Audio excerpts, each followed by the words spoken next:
On the day his younger brother Lin Zhe married the goddess he was once engaged to Lin An died in the swimming pool of the Lin family villa. His soul left his body and drifted to their wedding ceremony. The wedding banquet was held in a suburban estate surrounded by flowers and filled with distinguished guests extravagantly luxurious. It was evident that the Lin family had spent a fortune on Lin Zhe's wedding. Amidst laughter and joy, Lin An saw Jiang Mian, whom he had loved for years, wearing a dreamy white wedding dress. Lin Zhe slid a diamond ring the size of a pigeon egg onto her finger, and the woman's face was full of happiness. His biological parents and 5 sisters stepped onto the stage one by one, offering their blessings to the couple. Moved by emotion, several sisters shed tears. The photographer took pictures as everyone was immersed in happiness until the second sister received a phone call from the second sister's face showed an impatient expression. Got it, the whole family is busy now. We'll deal with it later. Then she hung up. Sis, who was that? Lin Zhe asked with a smile. No one, just a telemarketer. Photographer, come take a family portrait. The second sister put on a happy expression. To avoid affecting the wedding atmosphere, she chose to hide the news of Lin An's death from the whole family, not even wondering how he who grew up by the sea could drown in a swimming pool. The whole family knew Lin and had a habit of swimming for exercise. He would drink an electrolyte drink to maintain strength before swimming. Today's drink was prepared by Lin Zhe. After swimming for a few minutes, his limbs became uncontrollable and he lost consciousness. Lin An watched as Lin Zhe took photos surrounded by the family. He went mad, wanting to pounce and strangle him, but his body passed through everyone, unable to even touch a strand of Lin Zhe's hair. He could only stand nearby, following him for over a decade until his energy was exhausted and he slowly dissipated. Suddenly, a clamorous noise came. Lin An, you've disgraced the Lin family. The parent committee called. Are you still trying to deny it?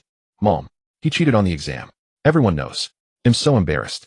How can I go to school? Lin An felt dizzy and opened his eyes to see those familiar faces. Lin An, tell me honestly, did you cheat? An elegant and graceful woman stared at Lin An, her eyes blazing with fury, ready to burst. This middle-aged woman was Zhang Wanru, his biological mother, a cold and beautiful noble lady. Was he reborn? Lin An was very familiar with this scene. It was what happened after his first final exam 6 months after coming to the Lin family. Lin An, I really don't know why Mom and Dad brought you back. Stealing from the house, cheating on exams, bullying your brother. As long as you're home, the Lin family is never at peace. The speaker was his second sister, Lin Ro, 8 years older than him. She doted most on the adopted brother. Lin Zhe owned a trendy coffee shop and was full of hostility toward Lin and seizing every opportunity to scold him. Second sister, stop scolding brother. Bro, just admit it. Mom, Dad, and sisters won't blame you. Don't make them. The speaker was Lin Zhe. Lin An glanced at him, admiring his still excellent acting skills. Little Zhe, you're too kind. Do you know he cheated to get first place in math, winning the qualification for the math Olympiad? That spot was supposed to be yours. Third sister Lin Xia also joined in condemning Lin An. She was a white-collar worker who had always been indifferent to her own brother. In his past life, when his family questioned how a student who ranked at the bottom could get top grades, Lin An kept explaining he didn't cheat, that his midterm was due to illness and this score was his real level. Yet he was harshly scolded by his mother and sisters, not allowed to lie. This Olympiad qualification was crucial for Lin Zhe. If he achieved a good ranking, he could be recommended to Tsinghua or Peking University. They threatened that Lin An must give up the spot or leave the Lin family. To stay in this family, Lin An obediently gave up the qualification. In the past, he often thought he wasn't good enough and tried everything to please them. He studied hard to prove himself, but was suspected of cheating. He rushed to do chores, but was accused of stealing. He wanted to help his father in the company, but was seen as ill-intentioned. It all proved futile. In this life, he would live differently. His father, Lin Howren, who had been silent, spoke gravely. Lin An, call your homeroom teacher immediately and tell her you're giving up the competition spot to Lin Zhe. Hearing his own father utter such insulting words, Lin An, reborn, was already calm as still water. Impossible. I never cheated. I earned those grades with my own ability. Lin Howren was surprised by his direct refusal. What attitude is that? I tell you to do something, you do it. The competition is stricter than the final exam. You won't have a chance to cheat again. You'll only waste the spot. What evidence do you have that I cheated? What evidence do I need? What could you possibly learn at that rural school? Lin An was completely disillusioned. It turned out his own father's distrust needed no reason. He genuinely looked down on Lin An's upbringing in an orphanage in a small town, while Lin Zhe was the heir carefully cultivated by the Lin parents for over a decade. The difference between heaven and earth. Lin An, stop being stubborn. Do you want to be kicked out of the Lin family? If you keep this up, I can't plead for you either. The eldest sister Lin Wan tried to persuade him. I said it's impossible. What's mine is mine. Every word Lin An uttered was clear and forceful. What? Lin Howren's voice trembled. This son who had always been submissive and obedient dared to talk back to him today. A sharp slap landed on Lin An's face. He stumbled, crashing heavily into the dining table, his head hitting the corner. Blood seeped out. Lin Howren's angry voice came, shut up. Who taught you to be so disrespectful? Who taught you to talk back? The family watched him stagger to his feet, his eyes showing no fear. What was wrong with him? A person who has died once has nothing to fear. The way you talk to me is the way he'll talk to you. Lin An, have some manners. Zhang Wanru tried to stop him. Lin An felt warmth on his head and reached up to touch it, finding his hand covered in bright red blood. The eldest sister Lin Wan, second sister Lin Ro, and third sister Lin Xia were shocked to see the blood on his hand, not expecting their father to be so heavy-handed. Lin Howard himself was stunned, not expecting to draw blood. Lin Zhe shouted, "Butler Li, prepare the car. Send brother to the hospital. Stop pretending to be kind." With these words, Lin An, not wanting to look at them any longer, turned and walked back to Lin An. "How can you speak to your younger brother like that? Are you trying to anger me to death?" Zhang Wanru reached out to grab Lin An's arm, but he shook her off and walked straight into his room. Second sister Lin Ro stepped forward and tugged her mother's hand. "Mom, don't waste time on this ill-mannered brat. His conscience has been devoured by dogs." Xiaozhe was still kind enough to think of sending him to the hospital. "Madam, the car is ready. Are we still going to the hospital?" The butler interjected. Coming back to his senses, Lin Howard frowned deeply. "One of you go in and check on him. Bandage him up first." The several sisters exchanged glances, none of them moving. Lin An's behavior just now had felt too foreign to them, as if he had become a different person. Lin An showed no intention of easing the situation today. In the past, he had gone to every length to please them, even to the point of annoying his sisters. He would wait for the eldest sister to finish work and make her a midnight snack, insist on accompanying the second and third sisters on shopping trips regardless of their mood. And when the fourth sister Lin Wei first entered the entertainment circle, he spent every day online arguing with Anna fans, earning the fan circle's accusation that Lin Wei's fans were rabid. His twin sister Lin, she was in the same grade as him. Having an extra younger brother already made her fear classmates' gossip behind her back, so she only went to and from school, with Lin Zhe even avoiding him at school. Every time Lin An bumped into her, he would still loudly greet her, causing the classmates to gossip endlessly. Lately, she didn't even want to go to school. Zhang Wanru was still fuming. Seeing no one answered her father, Lin Zhe sensibly stepped forward. "I'll go." Lin Zhe walked to Lin An's door and knocked gently. "Brother, come out. Everyone is worried about you. Don't hurt mom and dad's feelings anymore." "Don't worry, I'm not going to the competition." Lin An found a cloth in the room to bandage his wound and began packing his few belongings. Hearing Lin Zhe's syrupy words made him physically ill. "Get lost. Don't make me curse you." The most beloved younger brother was scolded, and second sister Lin Ro's face immediately changed. "Mom, Dad, look at Lin An. How dare he bully Xiao?" Lin Zhe hung his head, looking wronged, and walked over to his parents. "Mom, Dad, don't blame big brother. He just has a bit of a temper. Once his anger cools down, everything will be fine." Seeing his youngest son wronged, Lin Howard flew into a rage.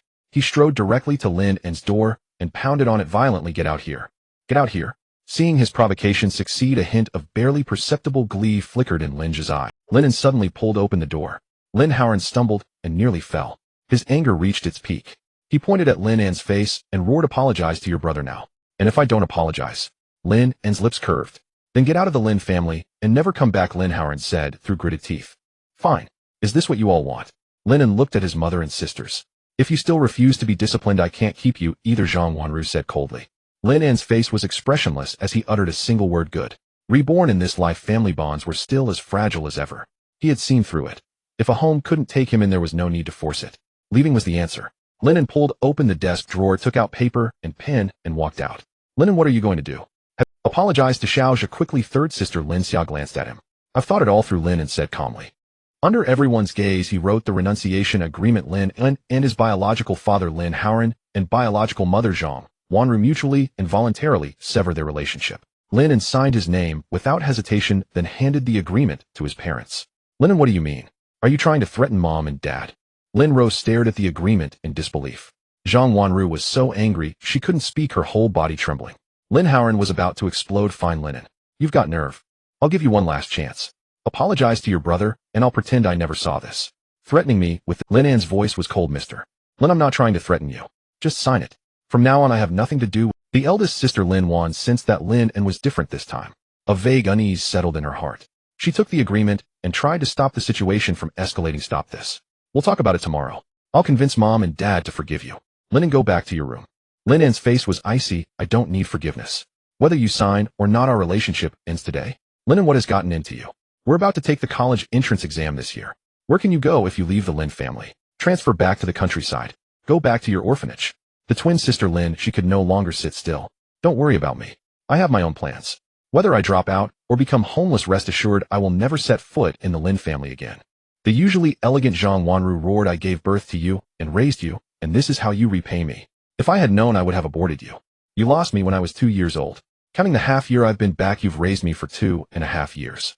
Let's say 20,000 per year, that's 60,000 total. In fact, during the half year he was back, the Lin family had never bought him a single thing. He bought his daily necessities with money from his part-time job, so it didn't even reach 20,000. And you did suffer bringing me into this world. 10 months of pregnancy plus 3 months of breastfeeding. Let's say 10,000 per month, that's 130,000. Let's round it up. I owe you a total of 200,000. Lin An quickly wrote an IOU and signed his name. Here's the IOU. I'll pay it back as soon as possible. Now can you sign the agreement and let me go? Lin An sneered sarcastically. 200,000, that's enough to earn. Lin Howard had completely lost his mind. Fine, I'll sign. Don't you ever come back. Zhang Wanru signed her name after Lin Howard. Don't regret this. Don't worry, I want, Lin An said coldly, taking the agreement and carefully folding it into his pocket. He turned around, picked up the luggage he had just packed, a backpack that contained everything he had in the Lin family. Seeing Lin An sling the backpack over his shoulder and walk away, Zhang Wanru sobered up a little. After all, he was her own son, but in this situation, she couldn't swallow her pride to keep him. Instead, she turned to anger. Stop right there. If you walk out that door, never come back. Lin An didn't look back. He pushed open the door and walked out. Seeing Lin An abandoned by the Lin family, a hint of smugness flashed across Lin Zhe's face. The Lin family was wealthy with annual revenues in the hundreds of millions. He had worried that the return of the real young master would steal his inheritance, but he never expected it to be resolved so easily. Steward Li saw this and chased after him. When Lin An's grandfather was alive, he had always longed for the return of his biological grandson. Steward Li had been with the old man his whole life, and was the only one in the family who truly cared about Lin An. Young master, where are you going? Steward Li understood Lin An. This time he was serious. Steward Li, come back, leave him alone. Lin Howard didn't want to see this son anymore. Mom, Dad, don't worry. In a few days, when he can't survive outside, he'll come back on his own. Second sister Lin Ro wore a nonchalant expression. Yeah, he's just playing hard to get. He's probably trying to negotiate terms with you. Mom, Dad, don't be fooled by him. Without the family, what can he live on? Third sister Lin Xia echoed. Zhang Wanru, hearing her daughter's words, gained confidence, and her expression softened considerably. She believed that within 3 days Lin An would surely beg to come back. Lin Wan, observing Lin An's behavior today, felt it wasn't that simple. Everything had changed. Steward Li, follow him and see where he's going. Steward Li followed Lin into the bus stop. The wind was biting cold. Steward Li looked worried. Young master, let's go back. I know you've suffered a lot, but please endure until the college entrance exams are over. Uncle Li, the wind is too strong.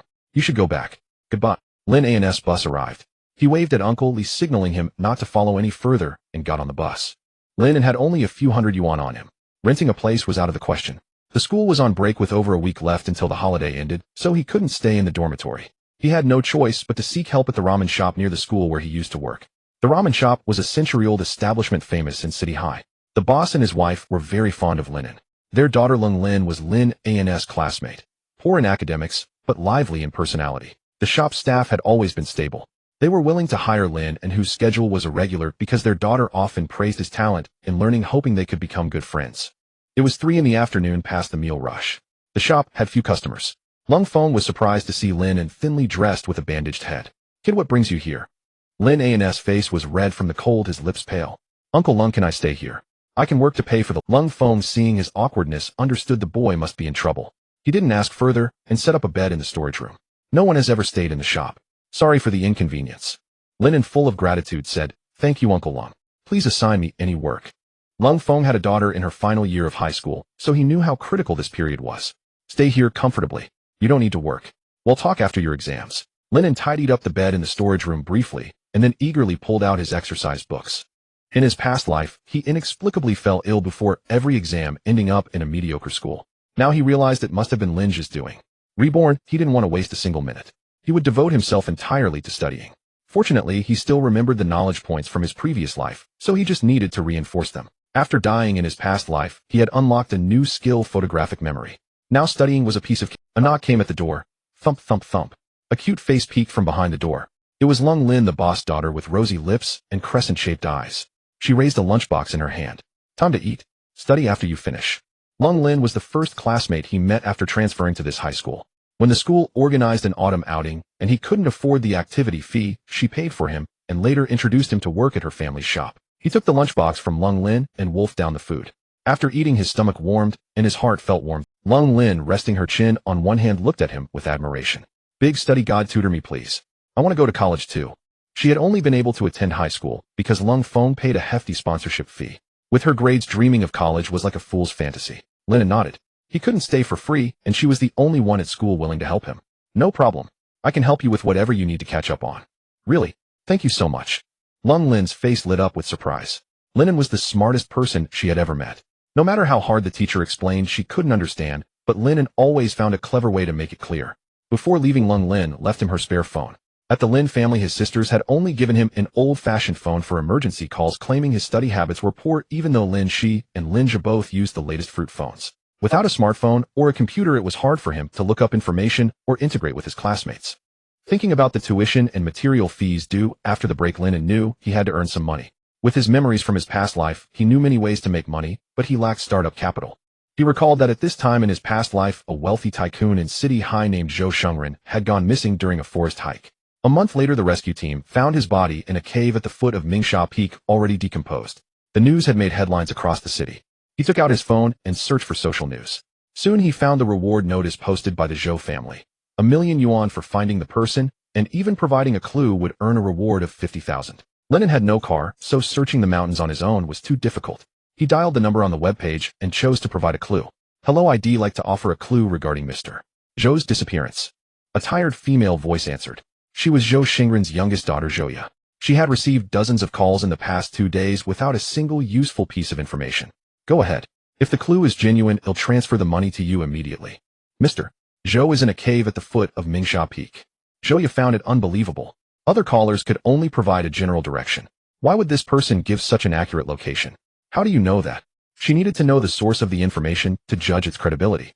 The rescue team had limited personnel and couldn't waste time on false leads. I'm sorry, I can't say, but please believe me, Mr. Zhou is in great danger. He doesn't have much time left. Zhouya's heart tightened inexplicably. For some reason, she wanted to trust this person. She decided to take a gamble. Lin An hung up the phone, calculating that he would get the money in a couple of days and his current predicament would be resolved. His phone screen lit up with continuous notifications. Somehow Lin had added him to the senior year chat group. The group was buzzing with discussions about the final exam results. As the top student in the grade, he naturally became the focus of conversation. A student from the key class asked in the group, "Does anyone know who this Lin and the top scorer is? How did he suddenly come first? He's a transfer student in our class. His midterm ranking was quite low. That's so strange. Maybe he's a master of some craft. Ha ha ha, the craft of cheating." A barrage of emojis reading, "I get it," and "I understand now" flooded the screen. Lin An's fists unconsciously clenched. At the other end in the Lin family villa, Lin Zhe curled his lips into a sardonic smile. He tapped on his phone screen and sent a message in the group. At any rate, the first place could go to the math competition. How envious, but I only got 6th. Lin Zhe sent this message, adding a crying emoji. Lin Zhe was usually generous and well-liked in the key class, so classmates immediately took his side. Unfair. The cheater must be disqualified. Exactly, Lin An can't compete. How can you arbitrarily accuse him of cheating? Don't slander him. I believe he's not that kind of person. Lin could no longer hold back and defended Lin An in the group. Her words were quickly drowned out by the other students' doubts. Earlier that day, Lin Zhe had privately reported Lin An for cheating to the head teacher, but the teacher dismissed it due to lack of evidence. He had secretly glanced at Lin An's exercise books left at home. He knew Lin An's true ability better than anyone. Finding proof of cheating was impossible, but if there was another chance to retake the exam, he had plenty of ways to make Lin An fail. Seeing the class's indignation, he fanned the flames. If only we could retake the exam. Isn't there the back-to-school test in a week? A student mentioned that the senior year would start with an academic test. Exactly why let cheaters slip through? Let them prove their true ability in the back-to-school test. But what if the school doesn't accept it? Lin Zhe continued sending crying emojis. His proposal caught the attention of the top students. The top 5 thought that eliminating Lin An would give them a chance at first place, while those ranked 5 to 10 figured that if Lin An couldn't cheat, they might enter the top 5 and secure the competition slot. They grew excited. Let's go to the grade director together and demand that the school use the back-to-school test as the standard. Do you agree? I agree. I agree. Everyone chimed in. But I'm afraid Lin An won't agree and will make a fuss at school. Lu Ruyun, the class monitor of the key class, poured cold water on them. The group fell silent as everyone pondered how to deal with the morally corrupt Lin An. Suddenly, a new message appeared in the group. I agree. The sender's nickname showed as Lin An. Because the group chat was scrolling too fast, no one noticed the notification that Lin had pulled Lin An into the group. A dead silence fell over the chat group. Several students messaged in private, "Who pulled him in? It's so awkward to curse him to his face." Who cares? We've already said it. What can he do? Is cheating justified? But he said he agrees to retake the exam. Seems pretty confident. He'll probably end up with egg on his face, ha. Lin An, seeing no response, typed, "Everyone, I won't explain. If I don't score in the top 5 in the back-to-school test, I'll voluntarily give up the competition slot." Lu Ruyun, ranked 7th in the grade, was eager to finalize the deal. Classmate Lin, since you've agreed, it's settled. Don't renege if you fail. Everyone here is a witness.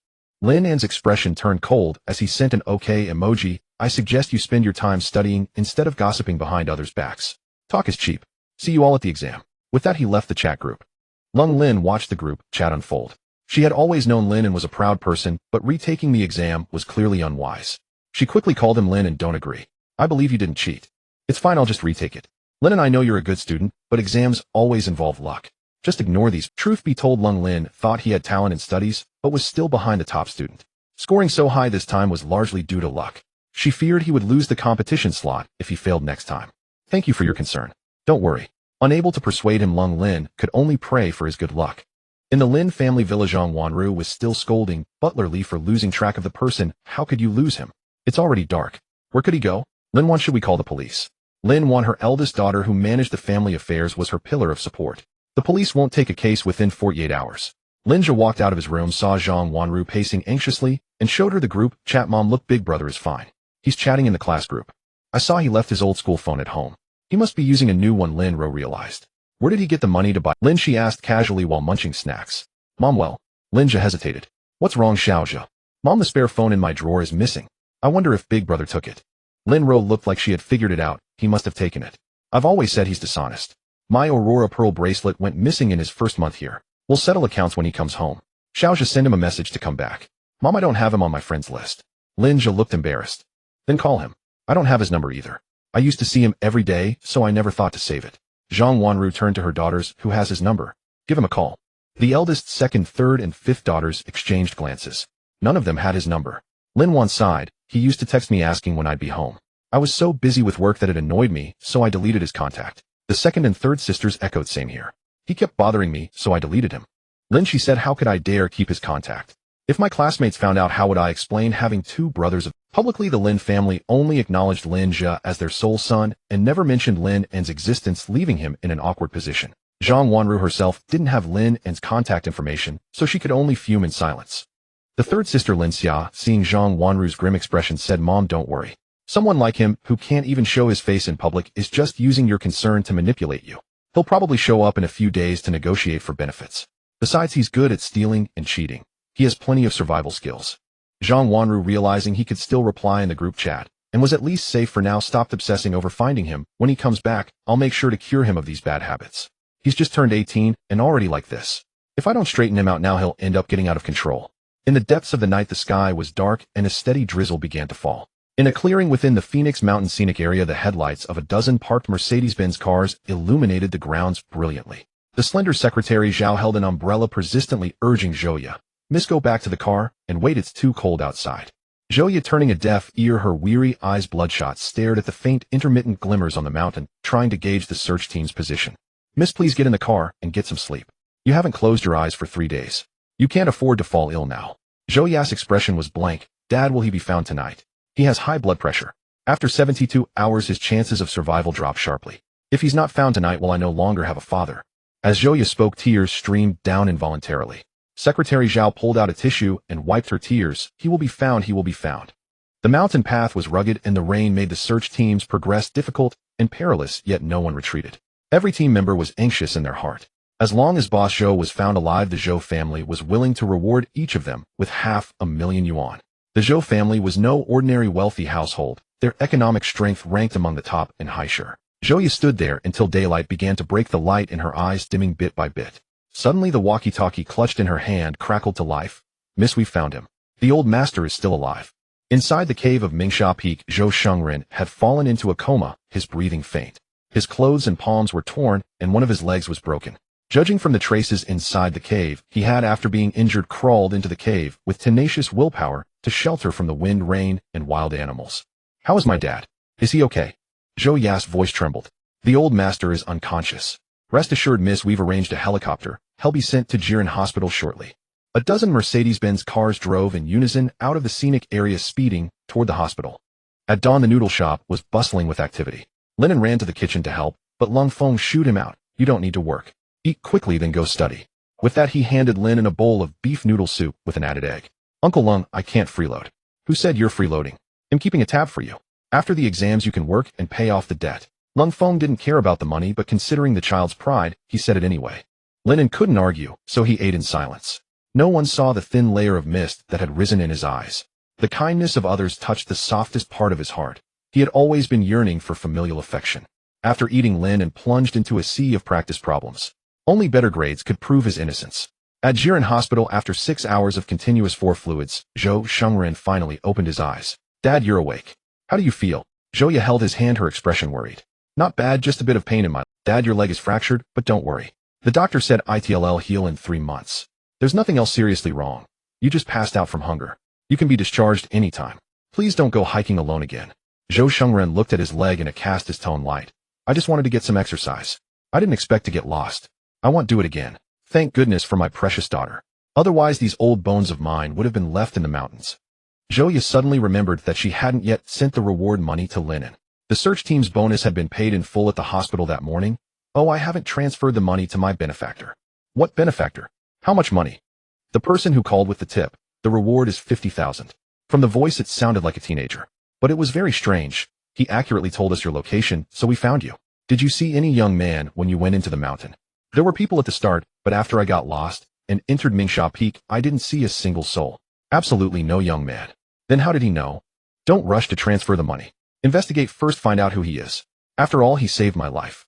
Besides, with my tens of billions in assets, giving my savior just 50,000 yuan is ridiculous. Look into it properly. I want to thank him properly. Soon Secretary Zhao handed over the investigation results. The records show the caller's name is Lin and a senior high school student. Coincidentally, his father is Lin Hauren. Lin Hauren, our distributor. Zhou Shengren remembered the name. Though the agency wasn't large, they had been cooperating for over a decade. Yes, that's quite a coincidence. Contact Lin Hauren. He'll pay a personal visit tomorrow to express my gratitude for raising such a good son. Dad, what's the rush? Stay in the hospital for a couple more days. Zhouya was still worried about her father's health. No need. I feel full of energy right now. At work, Lin Hauren received a call from Secretary Zhao, his demeanor becoming exceedingly deferential. Hello, Secretary Zhao. I heard that President Zhou has returned safely. Is he doing well? President Lin, thank you for your concern. President Zhou is doing fine. He would like to visit your home tomorrow. Although the Lin family was wealthy, they were several tiers below the Zhou family.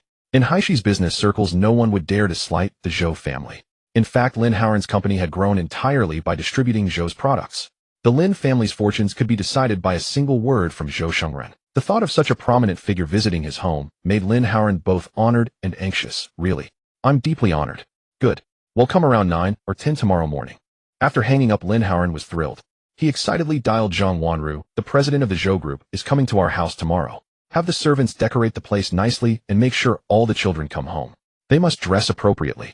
Zhang Wanru looked out the window at the incessant rain, her mood irritable. She didn't know if Lin An had found shelter from the elements and couldn't be bothered to follow Lin Hauren's orders. Lin An hasn't been home for 2 days. Why don't you look for him? He's your own son after all. Why bring up that ungrateful wretch? Didn't he have the nerve to cut ties? Let's see how long he can last without coming home. At the mention of Lin and Lin Hauren's tone became harsh. It's been raining nonstop. He should know to stay in a hotel, right? I wonder how much money he has left to last him. How much allowance do you usually give him? Lin Hauren found Zhang Wanru's question baffling. Isn't the children's allowance your responsibility? Why are you asking me? I'm swamped with work all day. Oh, I don't have time for such trivial matters. What? Didn't you say I was giving him too much allowance and told me to stop? So I stopped. I thought you would give him the money. When Lin An first arrived home, Zhang Wanru gave him 1,000 yuan as pocket money. Lin Hauren thought that since he came from the countryside, he might easily pick up bad habits, so he shouldn't give him that much. He told her to stop, and then he himself forgot about it. I don't remember clearly. Anyway, I never gave him any allowance. Neither did I. So Lin An has no money at all. He's been living on that 1,000 yuan for half a year. That's not even enough for lunch. Why didn't the child say anything? What are we going to do? He's not going hungry outside, is he? Zhang Wanru's rapid-fire questions gave Lin Hauren a headache. All right, this isn't important. The most critical thing is President Zhou's visit tomorrow. There must be no mistakes. This is a golden opportunity to introduce Lin Zhe into Haishi's business circles. Do you understand? I understand. In the early morning within the Lin family villa, the butler and several maids bustled about the rooms, spotlessly clean, the curtains replaced with elegant cream white, and seasonal fresh flowers arranged in the living room. Lin Wei, the fourth daughter, called home late at night, teased, "What are we expecting, a president or something?" Lin Hauren glanced at Lin Wei, frowning. For our family, it's someone even more important than a president. The one who holds the economic lifeline of the Lin family. Go change into something decent. In Lin Hauren's eyes, Lin Weiss jeans and off-shoulder sweater were utterly When Lin Wei came downstairs in proper attire, she saw Lin Zhe sitting in the living room in tailored trousers and a shirt his short black hair gelled, clearly styled by his mother. The others were dressed elegantly, but one person was missing. Mom, Dad, where's Lin An? Lin Wei, who had been away preparing for a public performance, didn't know what had happened at home. Third sister Lin Xia was about to speak when a black Bentley pulled up in front of the villa gates, drawing everyone's attention. Lin Howard hurriedly rose to greet them, and everyone followed. Lin Wei grabbed her third sister's hand. Sis, where's Lin An? Don't mention him. He'll tell you later. From her sister's expression, Lin Wei guessed the boy had upset the family again. She didn't care to pry and followed the others to welcome President Zhou. President Zhou, how is your leg? It's fine. It'll be healed in 2 months. Lin Howard bowed humbly, ushering Zhou Shengren into the villa. Zhou Ye helped her father, who was leaning on a crutch, onto the living room sofa. The Lin family's villa, over 400 square meters and lavishly decorated, still felt cramped in the eyes of the Zhou father and daughter. Zhang Wanru served the family's treasured aged tangerine peel tea. Lin Howard thought President Zhou had come because of his outstanding performance among the distributors, so he declared his loyalty. Thank you for your care over the years, President Zhou. I will continue to work hard. Zhou Shengren had no interest in hearing that. Lin An was the real reason for his visit. That's all fine. I came mainly to meet your son. Lin Howard could barely suppress the smile curling at the corners of his mouth. He had planned to introduce Lin Zhe to President Zhou anyway to pave the way for his son to inherit the family business. He never expected his precious boy to be so remarkable as to attract a wealthy magnate. The sisters also looked delighted and proud. Zhang Wanru beamed with joy. She knew her little Zhe was not only handsome and outstanding in academics, but also destined for nobility, never an ordinary person. Excitedly, she pushed Lin Zhe in front of Zhou Shengren. President Zhou, this is our son. Zhou Shengren looked Lin Zhe up and down. The young man before him was different from what he had imagined. His expression was ingratiating, his features decent, but too fair and delicate. Zhou disliked it. Still remembering that this youth was his savior, he forced a smile and praised, truly a fine young man. Thank you, Uncle Zhou. It should be me thanking you. The family looked confused, not understanding Zhou Shengren's words. Seeing the Lin's bewildered faces, Zhou Shengren assumed Lin and hadn't told his family. It's all because of the clues your son provided that the rescue team found me in time. He is my benefactor. Hearing the word benefactor, Lin Howard's eyes lit up. What an honor, to forge such a connection with the Zhou family. The Lin's future would surely be smooth sailing. This child, why didn't he tell his parents about such a good deed? Zhang Wanru chimed in. That's how our son is. He never brags about the good he does. Not only is he outstanding in his studies, but we're also very satisfied with his conduct. You've truly raised a wonderful child. The future is bright. But tell me, how did you know where I was trapped? I'm very curious about that. Lin Zhe was bewildered by the sudden turn of events. He had no idea what President Zhou was talking about, but he knew this was a major figure. He had to find a way to ingratiate himself. I can't quite remember. He needed time to craft a perfect lie. Did you go hiking in the mountains last Friday? Zhou Shengren pressed on. The Lins exchanged glances, sensing something was off. Lin Zhe had been home last Friday and hated exercise. He would never go hiking. There must be a misunderstanding, but everyone knew the value of staying in the Zhou family's good graces, and no one wanted to expose the truth. Lin Howard was still trying to spin the story when Lin Wei spoke up. President Zhou, you must have mistaken the person. This brother of mine never exercises. Lin Wei was straightforward and always spoke her mind. Lin Howard shot her a fierce glare, but she didn't care. Zhou Ye also sensed something amiss. Though the phone call had been brief, she could tell from the calm, steady voice that the speaker was mature beyond his years. The young man before her seemed affected and pretentious. Mr. Lin, do you have only one son? Lin Howard steadied himself and replied firmly, Yes, I have only one son. Lin Wei was taken aback by her father's words. One. What about Lin An? Second sister Lin Ro pinched Lin Wei from behind, making her yelp. Zhou Shengren took in the scene and pointed at Lin Zhe. Lin An? Isn't he Lin An? Uncle Zhou, I am Lin Zhe. Zhou Shengren's face darkened. I'm looking for Lin An. President Zhou, you must be mistaken. You're looking for little Zhe, right? That Lin An couldn't possibly be the one you want. He came from the countryside, knows nothing causes trouble every day, and certainly doesn't go hiking. Lin Howard hastened to explain. Lin Ro quickly chimed in.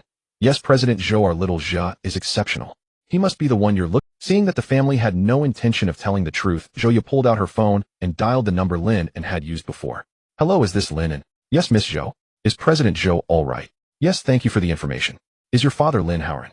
He is not my father. We have cut ties. Zhou Ye paused for a few seconds, absorbing the weight of those words. Could you tell me your current address?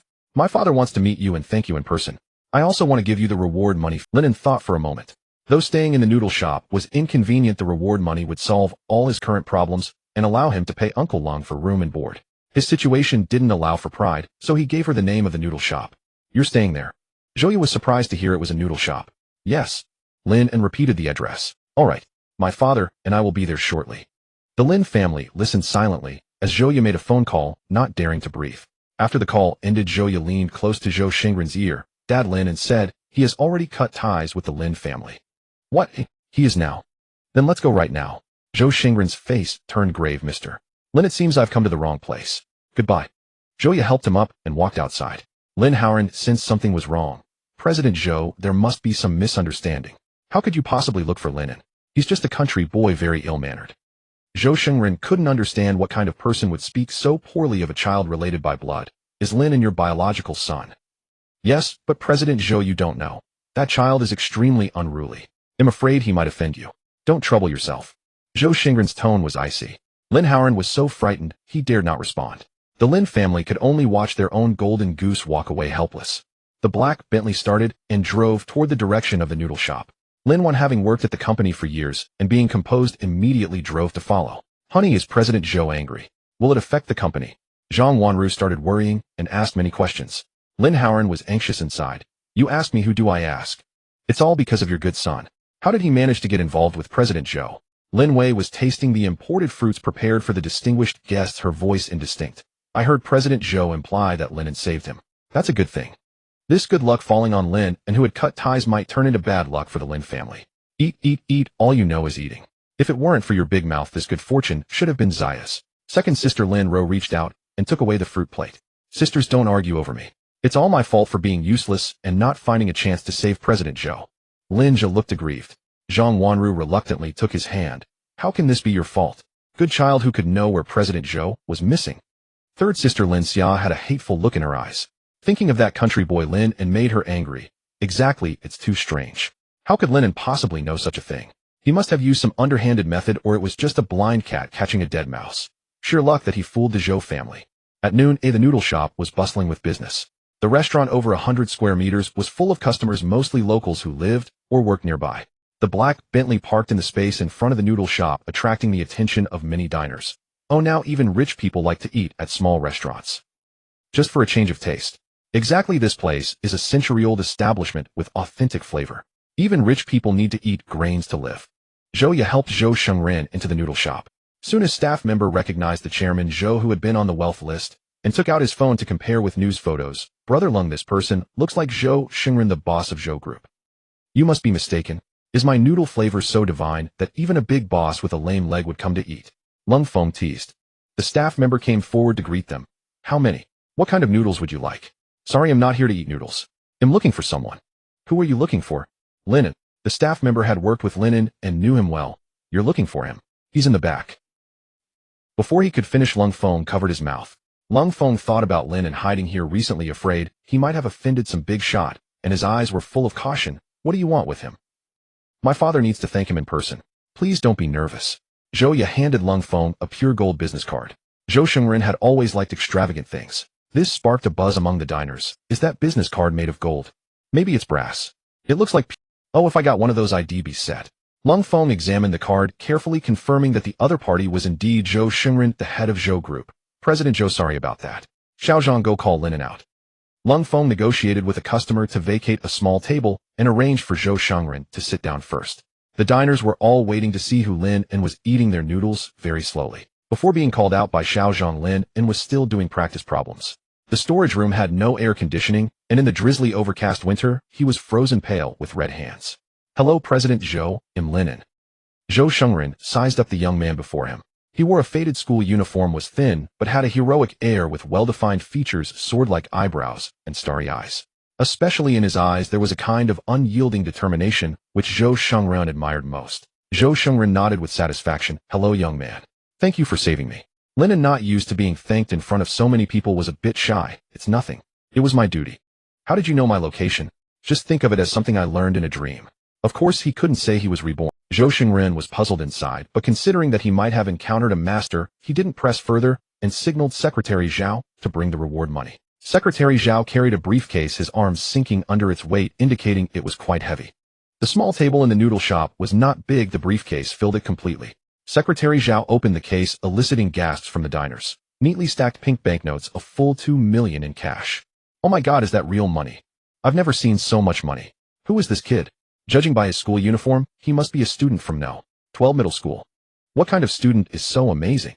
The diners who had been whispering could no longer contain their excitement after seeing the 2 million and started discussing loudly. Joya felt a bit embarrassed and lowered her head, avoiding everyone's gaze. They could have transferred the money via phone, but her father loved such ostentatious ways. Lin An had circled around a few times and finally found President Zhou's car at the noodle shop.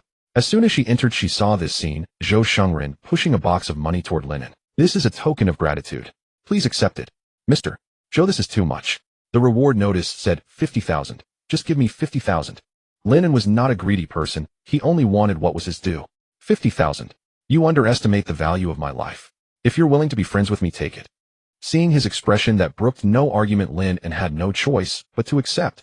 I'm willing to be friends with you. They'll keep the money for now, and I hope to have the chance to do something for you in the future. Zhou Shengren laughed. That's right. You are my lifesaver. If you ever need anything, just say the word. He pushed Joya forward. This is my youngest daughter, Joya. You two are about the same age. Keep in touch. Lin An looked up at Joya. She was a stunningly beautiful woman with a charming face that now flushed with a hint of red. Lin An dared not look at her too long and turned his gaze back to Zhou Shengren. Thank you, President Zhou. Don't call me President Zhou. Call me Uncle from now on. Yes, Uncle Zhou. The noodle shop was too noisy. Joya reminded her father, Dad, it's time to go back to the hospital for a dressing change. When it's convenient later, we can have a proper gathering with Lin An. All right, Lin An. Whenever you're free, the Zhou family welcomes you at any time. Lin An helped him into the Bentley. Before getting into the car, Joya stopped Lin An. Lin An, I sent you a WeChat friend request. Let's keep in touch. Lung phone guarded Lin An's 2 million, afraid someone might snatch it. The customers in the shop were still the same ones from when President Zhou entered.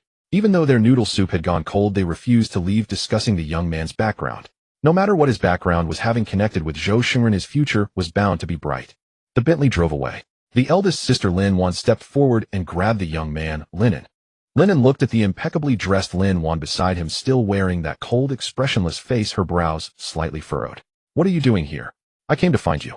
Don't you think you should explain everything that's happened? Lin An found it baffling. What do I have to explain to you? A flicker of anger crossed Lin An's cold face. Explain why you are here and how you managed to get involved with President Zhou. The noodle shop is where I've been working. As for President Zhou, I have nothing to say. You've been working? Are you so short of money that I can't afford lunch? What of it? Why didn't you tell me if you were in trouble? Don't you know what impact it has on the Lin family for you to sneak off to a place like this to work? You've never had time for me. How was I supposed to tell you? What are you ashamed that I'm working? Isn't it shameful, eh? What's there to be ashamed of? I earn my own living. Besides, I have nothing to do with the Lin family anymore. The family's reputation is none of my concern.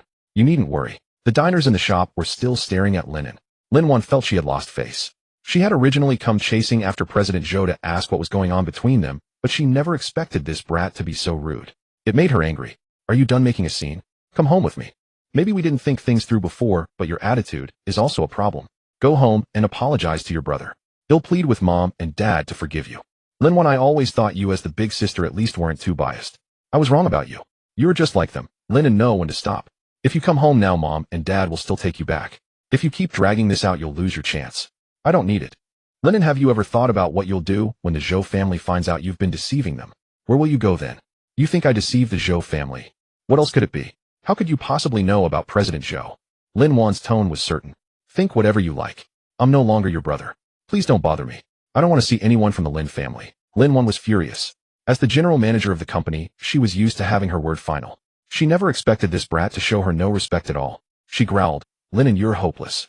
Mom and Dad gave birth to you and raised you. You can't just cut ties with them as you please. Right, they gave birth to me and raised me for half a year. Worth 200,000. They'll pay you back right now. Lin An took the briefcase from Lung Feng and counted out 20 stacks of cash. Uncle Lung, give me a bag. He stuffed the 200,000 into the bag. Lung Feng also guessed that this sharp, neatly dressed woman was probably Lin An's family. Lin An, don't be impulsive. Family doesn't hold grudges. Lin An paid no heed. He didn't hold grudges, he was just heartbroken and wanted to stay away from this family. He raised the plastic bag full of money in front of Lin An. 200,000. The debt is settled. And remember, don't come bothering me again. Uncle Lung, be my witness. I've paid off my debt to the Lin family. Lin An had never been talked back to like this. She laughed in anger. Fine, Lin An. You've grown quite capable. You'd better not come begging to return to the Lin family later. Lin An tossed the plastic bag onto the back seat, started the car, stepped on the gas, and drove off in a huff.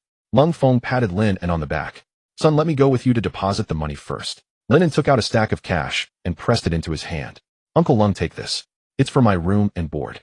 Oh no, I can't take this. It's too much. This is enough.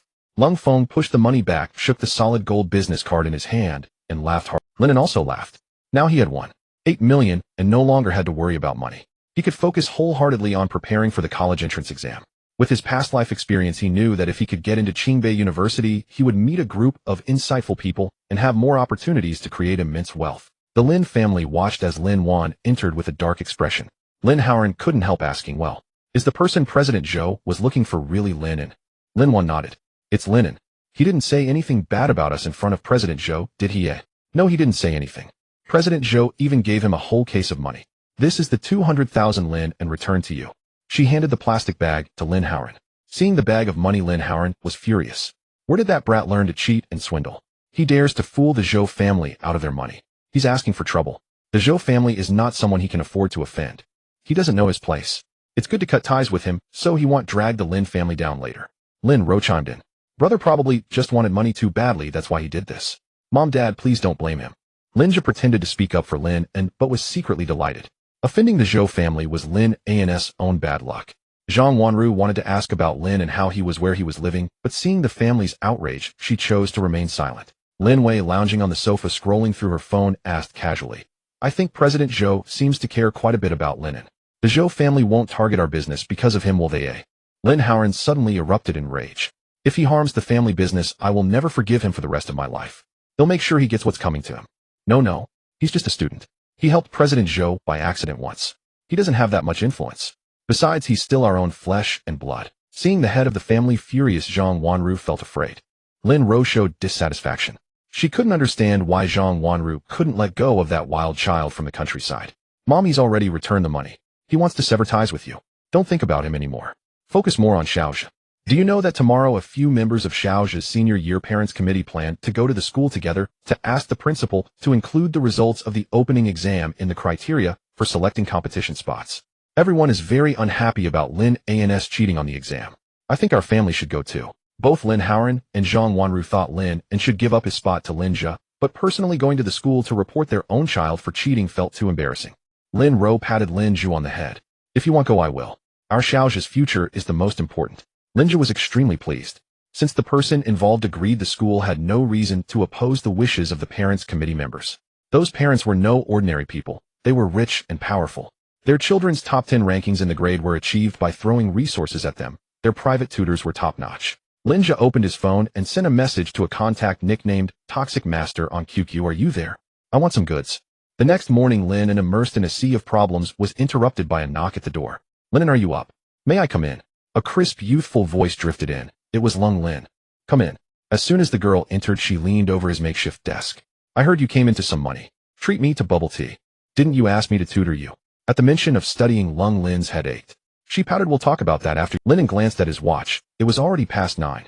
He had been studying since 4 in the morning. It was time for a break. There were many bubble tea shops near the school. Lung Lin led Lin into her usual spot, ordered skillfully, and Lin An, who had never tasted bubble tea before, chose the same as hers. While waiting for their drinks, Lung Lin's gaze drifted to the window. She tugged at Lin An's sleeve and pointed at a passing car. Look, that's the principal's car. School hasn't started yet. Why is he here? Hey, that should be the school beauty's car. Her mom's pink G-Class really stands out. Is something happening at school today? Lin An, always absorbed in his studies, had never paid attention to what vehicles his classmates or teachers drove. Who's the school beauty? Lu Rian, of course. She's beautiful and smart, always in the top 10 of her grade and the monitor of the key class. Countless people have a crush on her. The name felt familiar to Lin An. She was the one who had pushed him to confirm the retake in the group chat. I remember her. She's in that chat group too. Lin An, you were too impulsive. You already had the competition spot, so why did you agree to a retake? Trust me, I do trust you, but what if? Lin An understood Lung Lin's worry, but he firmly believed that with absolute strength there was no what if. But this is just a private agreement between you. The final say on the competition spot belongs to the school. They might not even agree. A red Mercedes drove past the window. Lin An instantly recognized it as his second sister Lin Ro's car. She must be here for Lin Zhe, not for him. The two walked back, sipping their bubble tea. Lin An gazed absently at a 2-story old house before him. A for sale sign was posted on the gate, complete with a real estate agent's phone number. He recalled that in his past life, during the summer after high school graduation, a developer had taken a fancy to this area and demolished it, resulting in a substantial compensation. Lin An, what are you staring at? Let's go. Lung Lin blinked her big watery eyes. I want to buy this house. Huh, this house is way too old. Why don't you buy that loft? A lot of influencers. Lin pointed to a high-rise building. No, I'm buying this one. Lin An's tone was resolute. Lin felt he should move to a better place to focus on his studies, but the old house didn't seem much better than the storage room he was in. Lin An called the agent. Hello, I'd like to buy a house near No. 12 Middle School. The house, though well located, was too dilapidated to attract any buyers. The agent was extremely enthusiastic. Sure, when are you available? I'll show you the property. I'm here right now. Great, wait a moment. I'll be right there. In less than 5 minutes, a slightly chubby agent arrived on his electric scooter. Seeing Lin An in his school uniform, he asked, was it you who called? Yes, it was me. Don't mess with me. Go home and study. Have your parents handle the house purchase. I'm not messing with. Lin An showed the agent his ID card. Oh, you're of age. So what? Do you have the money? Enough for a down. Lin An opened his mobile banking app and showed the agent his balance. The agent muttered, kids these days have that money. He immediately put on a smile and led the two inside. Follow me. Let me give you a thorough introduction. The interior was even worse than Lin had imagined. The plaster was peeling, revealing the red bricks underneath. Several window panes were broken. There was hardly any decent furniture, just a few shabby cabinets and a bed. Afraid of scaring off the buyer, the agent kept pitching. The decoration may be basic, but the advantage is the large area across 2 floors. The usable space is 230 square meters. It's south-north oriented with a wide frontage and good lighting. The small plot of land in front of the first floor window can be used for planting vegetables or flowers. With just a little renovation, you can enjoy a private courtyard life. Lin touched the rickety window frame and looked at the narrow strip of land barely 50 centimeters wide beneath the window. A little renovation. Private courtyard. The agent chuckled, then turned to Lin An. What do you think? If you're interested, you can pay a deposit first. You have a week to back out and get a full refund. How much is the house? The total price is $7 million, about $30,000 per square meter. The down payment is 25%. This area is a school district. Houses here usually go for $50,000 per square meter. Can it be $6 million? The agent was taken aback. This is a house, not a head of cabbage. You can't haggle. Lin An, let's go. This house is too dilapidated to live in. Buying it will only cause you headaches. Lin tried to pull him away. Lin An looked at the agent. Go negotiate with the owner. If he agrees, I'll pay the down payment today. If not, we're leaving. All right, don't rush. The agent vehemently persuaded the owner. After all, a buyer was hard to come by, and losing $1 million was better than having the property sit unsold. The owner hesitated, but eventually agreed. Afraid Lin An might change his mind, the agent took them to the agency to sign the contract. Lin An knew these contracts were standard templates and wouldn't have major issues, so he raised his hand to sign his name. Lin An, don't you want to think it over? Lin couldn't believe what was happening. From passing the old house to now, it had barely been an hour, and he was about to spend $1.5 million on a down payment. Was this the same boy who couldn't even afford activity fees? An older woman at the agency who had seen many new agents resort to unscrupulous tricks to close a deal could tell this was clearly a case of taking advantage of a kid. Yeah, kid, you're still a student. You should discuss such a big decision with your family. Andy Wong, don't you have work to do? The agent shot her a dirty look, afraid she would ruin his deal.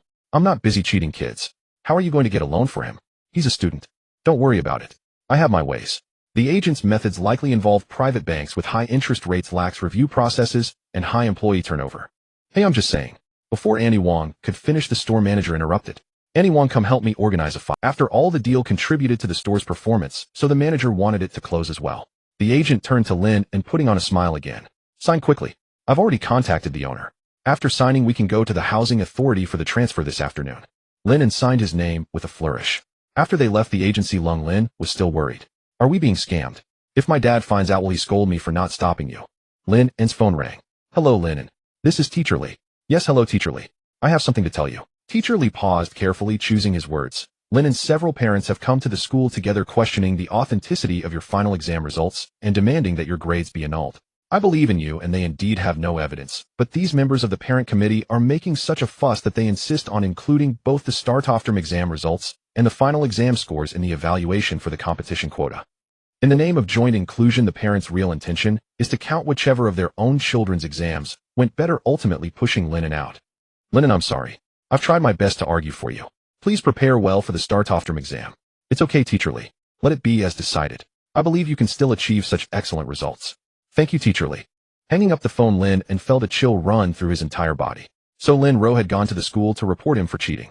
The Lin family had never intended to let him go. For Lin's future, they never cared about his reputation nor his life.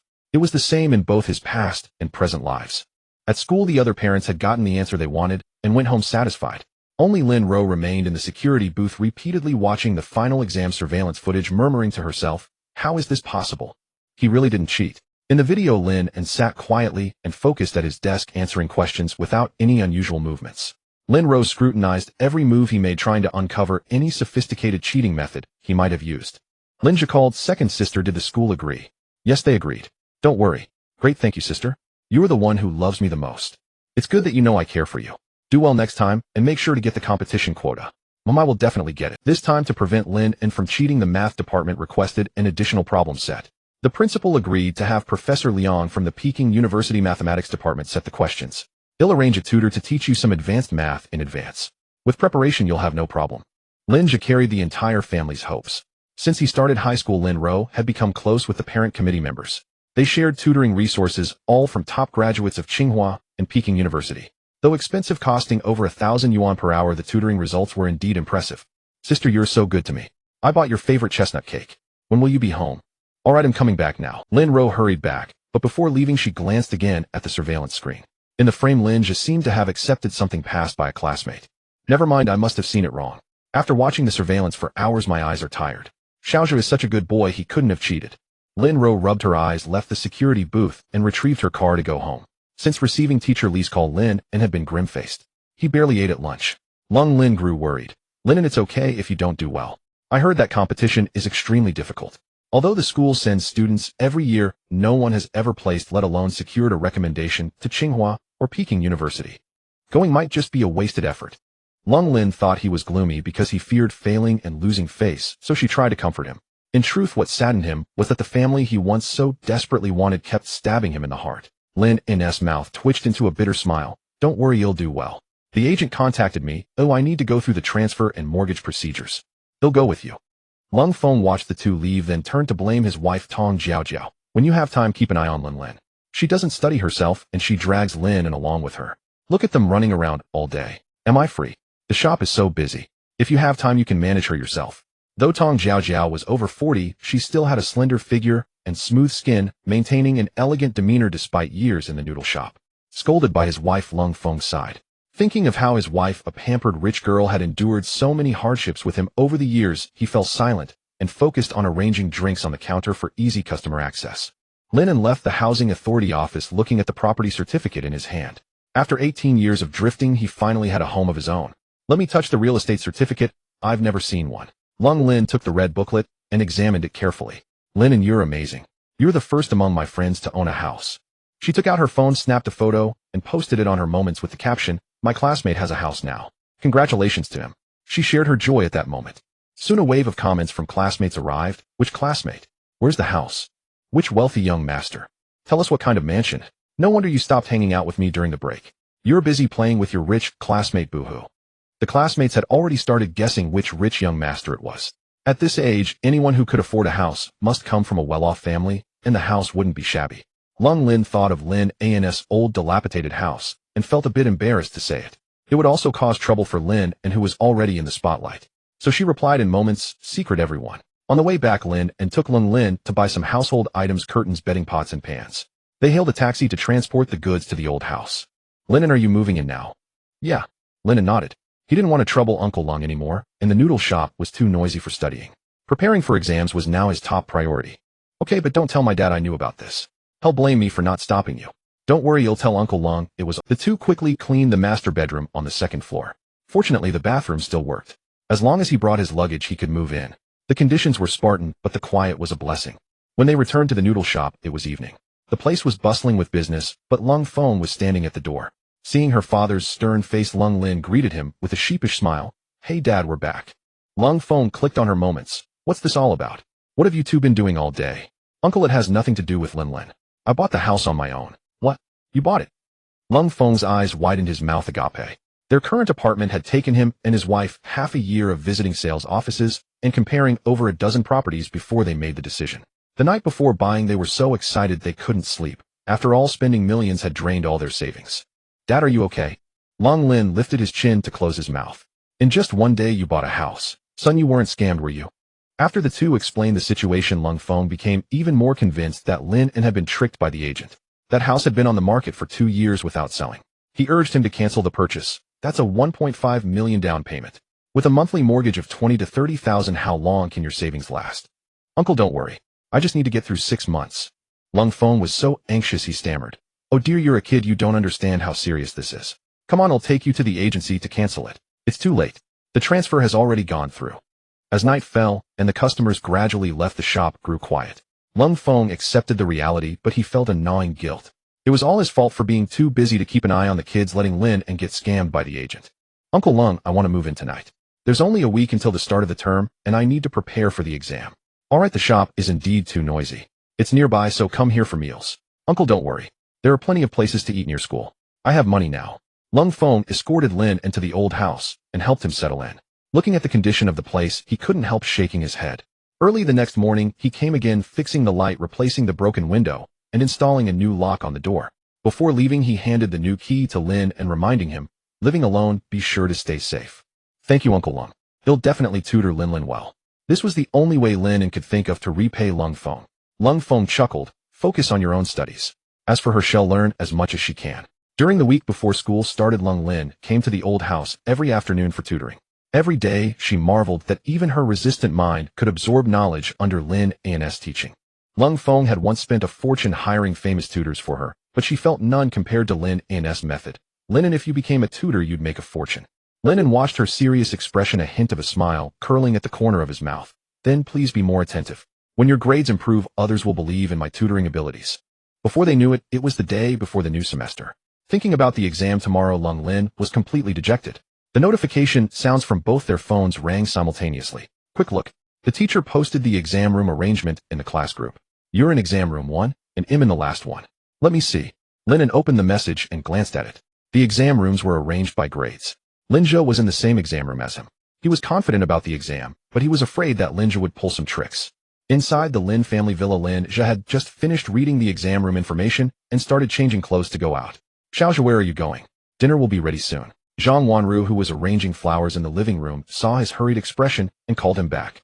You go ahead and eat. I'm going to school to pick up a review material. Xiaozhe, don't rush. He'll drive you. I haven't changed clothes yet. Lin Ro, who had just arrived home, said. No need, I'll just take a taxi. Big sister, go rest. Xiaozhe is so considerate. Don't worry, big sister isn't tired. Lin Zhe wanted to refuse, but Lin Ro had already gone out ahead of him and started the car. On the way, Lin Ro thought to herself that her younger brother was so considerate, always worried about tiring her out. Actually, she was a bit tired after a day of work, but it was hard to get a taxi in the villa area, and the family driver had gone to pick up Lin Haren, who was at a social engagement. Only by personally driving her brother could she feel at ease. Lin Ro completely failed to notice the sinister expression on Lin Zhe's face. In the past, when Lin An lived at home, he only needed to put something in his porridge on the morning of the exam to make him underperform. The last time he failed was because Lin An had caught a cold the night before, had an upset stomach, and vomited his breakfast as soon as he left the house. Now that Lin An no longer lived in the Lin family, he had already planned to go to the exam room to tamper with things. He didn't expect Lin Ro to be so tactless and insist on coming along. In the old house, Lin had gone home for dinner. Lin An looked out the window. In his past life, he had followed Lin Zhe for over a decade. No one understood Lin Zhe better than he did. Lin Zhe was a man who would stop at nothing and was extremely ruthless. In his past life, after he died, his parents also died of chronic poisoning due to Lin Zhe's drugs. Lin Zhe took over the company according to the will. Fearing the outstanding work ability of his eldest sister Lin An, he tampered with a product she had led the development of, causing consumers to become paralyzed. Lin An was thus imprisoned, and the company's reputation was ruined. He took the opportunity to transfer company assets and tricked the second sister Lin Ro into becoming the company's legal representative. In the end, the company was heavily in debt. Lin Ro became a deadbeat, and all her assets were enforced by the court. Lin Zhe had over $1 billion in assets, living smoothly, while the rest of the Lin family were driven out of the villa, some going bankrupt, some going to prison. Reborn into a new life, he had originally wanted to prevent all this from happening, but now everything about the Lin family had nothing to do with him. Respect others' fate and mind his own business. The familiar red Mercedes-Benz came into view. It was Lin Rao's car. The old house and the school were on the same road. Since school hadn't started yet, there were few cars and people on the road. Lin Rao's red Mercedes was quite conspicuous. A sense of foreboding surged in his heart. Lin An hastily put on his jacket and walked toward the school. Lin Ro stopped the car at the school gate. Just as she was about to get off, Lin just stopped her. Sister, I'll just go in and get it myself. You go buy me a cup of milk tea. Mom never lets me drink it at home. Lin Zhe puffed out his cheeks, looked at Lin Ro with pleading eyes, and made a pitiful expression. Lin Ro smiled and ruffled her brother's hair. Xiaozhe, be good. Big sister will go buy it for you. Mom really is too strict with you. Lin An, who had just arrived, witnessed this tender scene, but felt no stir in his heart. Remember to wait for me outside. Lin Ro instructed before letting Lin Zhe off. The security guard recognized Lin Zhe and knew he was a rich young master. Previously, when moving classrooms, the guard had helped him move his desk, and Lin Zhe generously gave him 5 red packets of 200 each.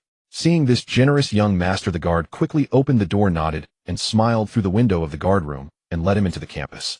Seeing Lin Zhe enter the teaching building, Lin An also wanted to enter the school, but was stopped by the security guard. "Hey, who are you?" Lin An pointed at his school uniform, indicating that he was also a student of this school. The security guard opened the window of the guard room, leaning half his body out. "No students allowed either. No entry during the holiday." "Then how come he can enter?" The guard's tone became impatient. "He has a note approved by a teacher." "Do you?" Lin An clearly hadn't seen Lin Zhe holding any so-called approval note. He knew the guard was just making things difficult for him, but he was helpless. "Hurry up and leave. Don't block the school gate." The guard urged Lin An to leave. Lin An realized that Lin Zhe would go to the exam room to tamper with things. He thought for a moment. If he caught him red-handed now, Lin Zhe would probably make up a bunch of excuses. It would be better to enter the exam room tomorrow and expose him when the teacher was present. Lin Ro returned after buying the milk tea and saw Lin An's retreating figure. He was still wearing that faded school uniform. Lin An stopped right there. Lin Ro got out of the car and chased after him. Lin An couldn't be bothered with her and quickened his pace. "Lin An, didn't you hear me calling you?" Panting, Lin Ro blocked his way. Lin An glanced at her. "I heard you. Can't I just not want to acknowledge you? Don't you have any manners? You're really unpleasant. I'm your sister after all." Lin An snorted coldly. "So what do you want?" "I'm busy." "Spit it out." Lin Ro had a stern face. "What are you doing at school? Are you preparing to cheat?" "Let me tell you, you're not allowed to cheat on this exam. You've almost disgraced the Lin family. Are you insane? If you're sick, go see a doctor. Don't go crazy here." Lin An felt her questions were not only rude, but also seemed neurotic. "What kind of attitude is that? I'm just kindly reminding you." Lin An curled a sarcastic smile. "Thank you, but no thanks. If you have that much free time, why not go into the school and see what your precious brother is doing? We're talking about you. Don't drag Xiao Zhe into this. He just went in to get a material. He's different from you. Xiao Zhe's grades have always been good." Fine. I never even entered the school. Can I leave now?" "You're not here to check the exam room. Then you saw my car and came to block me." Lin An looked at her as if she was a mental patient. "It seems like you're the one who insisted on stopping me. It's because you were loitering in front of me. Tell me, are you trying to beg me to take you back to the Lin family?" Lin Ro looked him over, noting his faded school uniform that he hadn't changed in days. "Seeing you dressed like this, has the Zhou family already discovered your fraud and taken back the money? Can't make it outside anymore." Lin An was amazed by her imagination and let out a helpless sigh. Lin Ro thought she had hit the mark. "Now you want to come home? Too late. Even begging me won't help. Where do you see me begging you? Does the Lin family have a throne to inherit? Even if it does, I don't care. Move aside, don't block my way." Lin An walked around her and left. After a few steps, he turned back and advised, "When you have time, go to the hospital and get your head checked." Lin Ro was furious and wanted to curse back, but he was already far away. With over 20 minutes remaining before the exam began, Zhang Wanru, along with the second sister Lin Ro and the third sister Lin Xia, accompanied Lin Zhe and Lin Zhe to the school gate. Lin Zhe clutched a breakfast bag and a drink in his hands, scanning the surroundings as if searching for someone. "Xiao Zhe, go on in." He probably realized he couldn't cheat this time and got scared off. "Sister, I want to wait a bit longer. It's been so many days since I saw Big Brother, and I have no idea how he's doing. If he hasn't even had a proper breakfast, how can he take the exam?" Lin Zhe's only fear was that once inside the exam hall with proctors watching, he wouldn't be able to slip the doctored drink to Lin An. Zhang Wanru looked at Lin Zhe with a mixture of relief and affection. At least one of her 2 sons was thoughtful and caring. As his biological mother, she still held concern for Lin An in her heart, hoping to catch a glimpse of him through this opportunity. After 5 minutes, Lin An walked into the school, munching on a vegetable bun bought from the neighbor aunt. "Big brother." Lin Zhe spotted him immediately and trotted over to block his path. "Big brother, this is for you." Lin Zhe handed over the breakfast and drink, a sweet, innocent smile on his face. "No need, keep it for yourself. Don't call me big brother. I'm not yours." Lin An just wanted to keep his distance from this manipulative, scheming boy. Zhang Wanru hadn't seen him in days and had intended to speak kindly, but his harsh tone toward his brother kindled an inexplicable fury. "Lin An, is that how you talk to your brother? Do you have any idea how long Xiao Zhe waited for you because he was afraid you'd miss breakfast? Apologize to him right now." Lin Ro, still smarting from being rebuffed by him the day before, said, "Mom, I told you. He's nothing but an Lin An felt the Lin family was like a haunting ghost. He didn't want to waste his energy on them. "If you want to act, go to a theater. This is a school. Don't hold me up from my exam." Lin Ro put on a mocking expression. "Lin An, you haven't heard, have you? To select students for the competition, this exam is much harder. There are even extra questions from a famous professor at Peking University. Even your cheating tricks won't help." Zhang Wanru frowned deeply and grabbed Lin An's arm. "Lin An, why don't you just give up? If you drop from first place, the Lin family won't be able to bear the shame. Are you done?" If you don't step aside, I'll call the security. Lin An was truly agitated, his voice rising. Noticing the strange looks from other examinees and parents, Zhang Wanru released her grip on Lin An's arm. If you insist on taking the exam, then go ahead. Just make sure you don't cheat again. Lin An walked into the exam hall without turning back. Lin Zhe followed behind. Big brother, your breakfast. With only about 10 minutes left before the exam, all the candidates had taken their seats. As Lin An entered, he immediately drew the attention of everyone. Some gazes were contemptuous, others scornful. The nearby candidates whispered among themselves. He's that Lin An who cheated. He looks pretty decent, but it's Instead of rushing to his seat, Lin An approached the proctor. Teacher, I'm worried there might be something wrong with my desk. Could you please check it with me? Lin Zhe, who had entered the exam hall with breakfast in hand, felt a chill run down his spine at Lin An's words. Could he have found out? Impossible. There was no one at school yesterday. The proctor had never encountered a student with such a request, but it wasn't unreasonable. All right, your candidate number 1. Lin An nodded. The two walked to the desk by the window in the first row, which bore the exam number 001. The proctor began a thorough inspection. The desktop was clean, no stickers, nothing inside the drawer. When he reached under the desk, his expression suddenly changed. Something was stuck to the underside. He crouched down and found a high school knowledge summary booklet taped to the bottom with transparent tape. The proctor tore the book off. Who put this here? Far from being shocked, Lin An remained calm. Teacher, if someone were to report me for cheating during the exam, I'd have no way to defend myself. Student Lin, rest assured. The entire school is under surveillance, and we will definitely get to the bottom of this. The candidates watched the scene unfold, murmuring, is someone trying to frame him? Maybe it's his own act. I've followed fandom for years, and I've seen all kinds of redemption tactics. The commotion in the exam hall attracted the attention of the invigilator. After a brief understanding of the situation, the invigilator recognized the gravity. This was the first exam room reserved for the top-performing students of the senior year. The exam was not only about competition slots. Even if one didn't rank in the contest, participating in it was an honor and a strong asset for the upcoming independent admissions of prestigious universities. The invigilator knew how crucial this exam was for the top students. He made an immediate decision to switch to a backup exam room. Fortunately, since the freshmen and sophomores started school later, there were many empty classrooms. Students, in consideration of the fairness of this exam, after discussion, we have decided to change venues. Please gather your belongings and quickly go downstairs to room 105. Amid a chorus of complaints, the students swiftly packed their stationery. To prevent cheating, the invigilator assigned seats in the new room based on the order of entry. Lin Zhe was placed in the first row next to the podium, while Lin An sat in the middle. Everyone moved quickly, and the exam started only 5 minutes later than the other rooms. The proctor reassured the students, don't worry. We'll collect the papers 5 minutes later to ensure you have enough time. The morning exams were Chinese and English, Lin Zhe's strong subjects. Nevertheless, he couldn't stop his leg from shaking nervously. Lin An opened the test paper. It was indeed harder, as Lin Ro had said. But for someone with a photographic memory and no weak points, it was nothing to fear. In the afternoon, the science comprehensive exam came first. Lin Zhe broke out in a cold sweat. The truth was, his intelligence was below average. Even though the Lin family had spent generously on tutoring, he always missed the key points, especially in math and physics, which he could never grasp. Shindi, who was in the same exam room, consistently ranked in the top 10 of the grade. Unlike Lin Zhe, Shindi excelled in the sciences, but struggled with the humanities. Lin Zhe had been buying his science answers, and Shindi would slip him notes with the answers during bathroom breaks. But this time, because the seats were rearranged, Shindi's path to the bathroom no longer passed by Lin Zhe. Lin Zhe was also right under the teacher's nose, with no chance to sneak a peek at anyone else's answers. Lin Zhe's face turned ashen. Many of the questions left him clueless, and he could only guess blindly. The sweat on his palms made it hard to hold the pen. Seeing his panic, the proctor on the podium glanced curiously at his paper, then curled his lips in disdain, shaking his head, inwardly wondering how a student of such caliber had ended up in this exam room. The other proctor paced the floor, observing the students. Lin An was the first to put down his pen. The teacher walked over and said softly, if you're done, check your answers carefully. He swept his eyes over Lin An's paper and couldn't help but admire it internally. Good, hardly any mistakes. No wonder he was the top student. The last exam, mathematics, was scheduled for the evening. After the science comprehensive exam, Lin Zhe looked like a lost soul. The Lin women coaxed him into eating a few bites. Xiaozhe, don't put too much pressure on yourself. You'll do well. Mom believes in you. Zhang Wanru carefully escorted him back into the exam hall. Lin An had a simple meal at the school cafeteria before returning to the exam room. People kept pointing at him along the way. Having been reborn, he had a strong mind and paid no attention to the classmates' stares. Less than half an hour after the math paper was handed out, sighs could be heard from time to time in the exam room. The test was simply too difficult. Even the first multiple-choice question wasn't a freebie.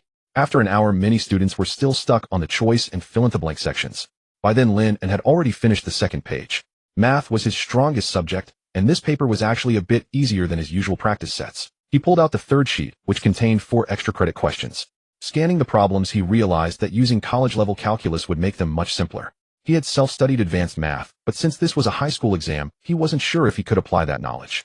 So he opted for a conservative high school approach. More cumbersome, but still doable. Lin An finished all the questions in 20 minutes. He put down his pen relaxedly and observed the other candidates. Everyone was writing furiously. Lin Zhe sat frozen at his desk, still stuck on the multiple-choice section, where at least he had 4 options to guess from. Attention candidates. There are 15 minutes left until the exam ends. Lin Zhe's mental defenses crumbled, and he began to sob. The proctor on the podium looked flustered. Student, what's wrong? Lin Zhe could no longer hold back. He burst into loud, wailing cries. Teacher, the questions are too hard. The invigilator walked in. This student, please control your emotions. Do not disturb the other examinees. If you can't solve the problems, hand in your paper and leave. Don't affect others. Lin Zhe choked back his sobs, tears silently streaming down his face. Lin An sneered, inwardly cursing him as an idiot.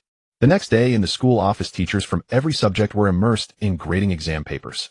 A young mathematics teacher frowned deeply. Team leader, could you come over and take a look at this? This paper has the correct answers, but the steps are completely different from the standard solution. The teaching team leader, gazing at a pile of exam papers with a worried expression, replied, then it's just a fluke with the answers. If the process is wrong, give it a 0 directly. But he got all 4 bonus questions right. Even a fluke couldn't be this accurate. The young teacher scratched his head. The team leader had already graded hundreds of papers and had yet to see a single one where all 4 major questions were attempted, let alone answered correctly. The team leader took the paper, examined it for a moment, then slapped his thigh vigorously. I see it now, I see it now. This is a genius. The standard solution uses calculus analysis, but this student solved the problems using only high school knowledge. Although the steps are more numerous, the difficulty is doubled. It's as if he first proved calculus himself. This child is a prodigy. The teaching team leader's mood was that of a bull encountering a swift steed. He clutched the exam paper and strode directly towards the principal's office. Principal Chun and Professor Liang from Peking University were classmates in the mathematics department at PKU. Unfortunately, Chin's own talent for mathematics was limited, so he had come to the local area to work in secondary education. Principal Chun, take a look at this paper. Our school's competition prospects are bright. Seeing the teaching team leader burst through the door, Principal Chun slowly set down his teacup. Don't be so excitable. You're a man of 40, why are you still so lacking in composure? Moments later, Principal Chun shot to his feet and tore off the confidentiality strip from the exam paper. The name Lin An was clearly revealed. Class 7 Grade 3 Lin An. Principal Chun walked out without looking back, the teaching team leader hurrying after him. Principal Chun, where are you going? You have to give me back that paper. I'm going to see the hope of the No. 12 middle school. Professor Liang had told him when setting the questions that if anyone could complete 2 of them correctly, they would have the strength to compete and win prizes. His greatest hope had been to see someone who could solve 2 questions. Reality had brought him such a delightful surprise. In Class 7 Grade 3, the students were in their evening self-study session. Lin An had been assigned to sit in the last row. Since the cheating rumors had spread, even his desk mate had asked the teacher to be moved, leaving him alone in the corner by the back wall. Only Lin would occasionally come over to chat with him. He had become an isolated island. The homeroom teacher, Ms. Li, was grading papers at the podium. Noticing the students all looking towards the door, she reacted. Principal Chun, what brings you here? Lin An is in your class, right? Yes, Ms. Li's expression was puzzled. She couldn't imagine what business the principal could have with Lin An. Could he really have cheated? Where is he? The teaching team leader pressed. Ms. Li pointed to the position in the back corner. The students held their breath. Lin's desk mate nudged her and whispered, your top scholar, did he cheat again? The principal himself coming to deal with it. That's too harsh. Don't talk nonsense. Lin An has real talent. Lin An looked at the plump principal and the equally stout teaching team leader approaching him, also completely bewildered. Hello, student Lin An. Lin An nodded. Hello, principal. Is there something you need? Nothing much, I just wanted to personally inform you that you have qualified for the mathematics competition. Have the exam results come out already? Lin An asked tentatively. Not yet, but using the most basic knowledge to solve all 4 bonus questions is enough to prove your ability. The competition spot is undoubtedly yours. Principal Chin's voice was loud, and his tone excited Lin An. Promise your principal uncle that you will prepare well for the competition. I have high hopes for you. The teaching team leader leaned around the principal's bulky frame and chimed in, I have high hopes for you too. Lin An, seeing their excitement, forced an awkward smile. Okay, I'll do my best. Ms. Li, how could you place such a promising student in such a gloomy corner? Give Lin An a better seat. Yes, principal. They'll move him tomorrow. It's fine, I'm okay sitting here. It's too much trouble. Lin An didn't really care where he sat. He quite liked this quiet corner where no one bothered him. No trouble at all, no trouble at all. Student Lin, if you encounter any difficulties with your studies or daily life, feel free to come and find me. You know my office, right? Room 406 upstairs. Thank you, Principal Chun. We'll get back to your studies. I won't disturb you any further." Principal Chen walked out with a beaming smile. Lin An was a bit dazed, but the other students were in an uproar. The student in front of Lin An leaned half his body onto Lin An's desk. "You solved all 4 bonus questions." Lin An nodded. The front desk student exclaimed, "You're amazing." Lin An said calmly, "Was that difficult?" "Of course it was. You know Su Jiao, right? The one who used to be first in the grade. He only solved 1.5. Other students gathered around. "I never knew the academic god was right next to me. So his grades are real. They must be real." No one in the whole school could solve the bonus questions, so there was no way. Ms. Li was happy for Lin An inside. Teaching such an excellent student made her feel proud. But as the homeroom teacher, she couldn't let the class turn into chaos. She shouted loudly, "Quiet, everyone return to your seats immediately. Is Lin An going to the competition, or are you? Have you all scored perfect marks on your exams? Get back to your problem." The classroom finally fell silent. However, the news that the principal had personally selected Lin An for the mathematics competition spread through the student chat groups of every class. Lin rose, scrolling through her phone in bed, opened the parent committee chat group, and let out a startled cry. "Personally selecting Lin An for the competition? How is that possible?" She quickly typed out a line, "The exam results aren't even out yet. Isn't the principal being unfair and showing favoritism? Dear parents, if his score doesn't make the top 5 in the grade, I suggest we all go to the school to fight for our rights." The group was dead silent with no response. After several minutes, Lu Rian's mother replied, "But I heard he answered all 4 bonus questions correctly. How is that possible? I know him. He's just a wild kid from the countryside. The principal has probably been fooled by him. He's very good at deceiving people." The group fell into silence again. Everyone could see Lin rouse prejudice against Lin An. Prejudice was like a mountain hard to move. Mentioning Lin An made her instantly aggressive. Lin Ro angrily threw her phone onto the bed, frustrated that the other parents weren't united. A bunch of cowards. She made a secret resolve: if Lin An's grades didn't make the top 5, she would find a way to prevent him from participating. On the way home from school, Lung Lin was even more excited than Lin An, her eyes curving into crescents as she smiled. "Lin An, you're amazing. I was worried you might have messed up. It's just one exam." Lin An spoke from the heart. His desire to get into Tsinghua or Peking University was simply to meet the people who could change the era. He didn't care so much about exams or academic credentials. When he got home, an open WeChat a message from Zhouya popped up. "Are you free this weekend?" "Yes." "Would you be able to come to my house for my father's birthday banquet?" "Yes, I can." Zhou Shengren's birthday banquet. This was a great opportunity to get in touch with high society. "Great, you must come." Zhouya sent the location of the Zhou residence. Sending the invitation 3 days in advance was enough to show the Zhou family's sincerity. From the school gate to the classroom on that short walk to school, Lin An garnered too many gazes, some of admiration, some of adoration. Even Lu Riyun, the unattainable school beauty in everyone's eyes, took the initiative to greet him. "Hello, Lin An, I'm Lu Riyun. I sat next to you during the exam." First time being approached by such a goddess, Lin An was slightly shy. "You hello. This is for you." Lu Riyun handed him a bottle of warm milk. Lin An quickly waved his hand. No, this is too embarrassing. We've only just met. Meeting is still meeting. I heard you got all the bonus questions right. Can I ask you about math in the future?" "Classmate Lin." "Of course we're classmates." "Then accept the milk, it's my little bribe." Lu Riyun's fair and slender fingers brushed her bangs, revealing a sweet smile. "All right then." Lin An looked at the milk before him, truly feeling the change in his classmates' attitudes.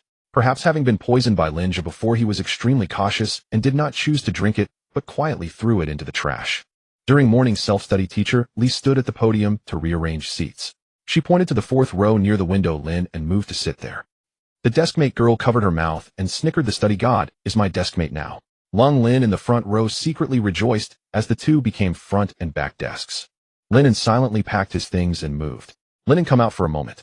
Teacher Li gestured for him to talk in the "Lin An, regarding the incident where someone tampered with your exam desk, the dean checked the surveillance yesterday. Unfortunately, the surveillance was broken the day before the exam. But don't worry, the school will definitely conduct stricter checks next time, and this will never happen again. Just focus on your studies and prepare well for the competition." "Okay, Teacher Li." Lin An had already anticipated this outcome. Lin Zhe had 30 to 50,000 in monthly allowance, so it was easy for him to bribe the security guard to delete a surveillance video. During the break, various classmates gathered around Lin An's desk, some asking questions, some inquiring about study methods, and girls giving him snacks. Lung Lin couldn't even squeeze in to talk to him. During the afternoon self-study class, Lin An asked the teacher for leave and hid in the library. He was not accustomed to being the center of attention. Having lived 2 lives, he had little interest in the admiration of middle school students. No. 12 High School's library had 2 floors, ranking first in book collection among Haishi's middle schools, mainly due to Principal Chen's annual book donation drive calling on the community to donate books for education. Books donated by people from all walks of life were diverse with varying quality, but abundant in quantity. Lin An was already a top student, and with his newfound ability to remember everything at a glance, studying was now effortless for him.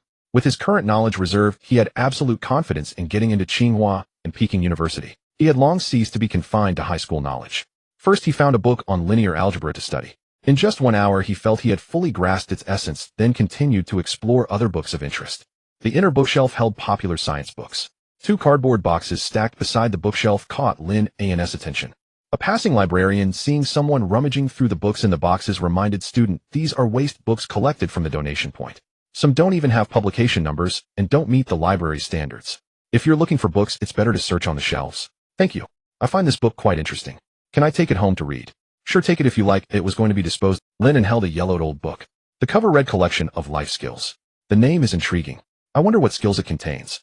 Lin An opened the book and looked through. The first chapter was life-saving skills, which described various difficult diseases and treatment methods. Lin An frowned slightly.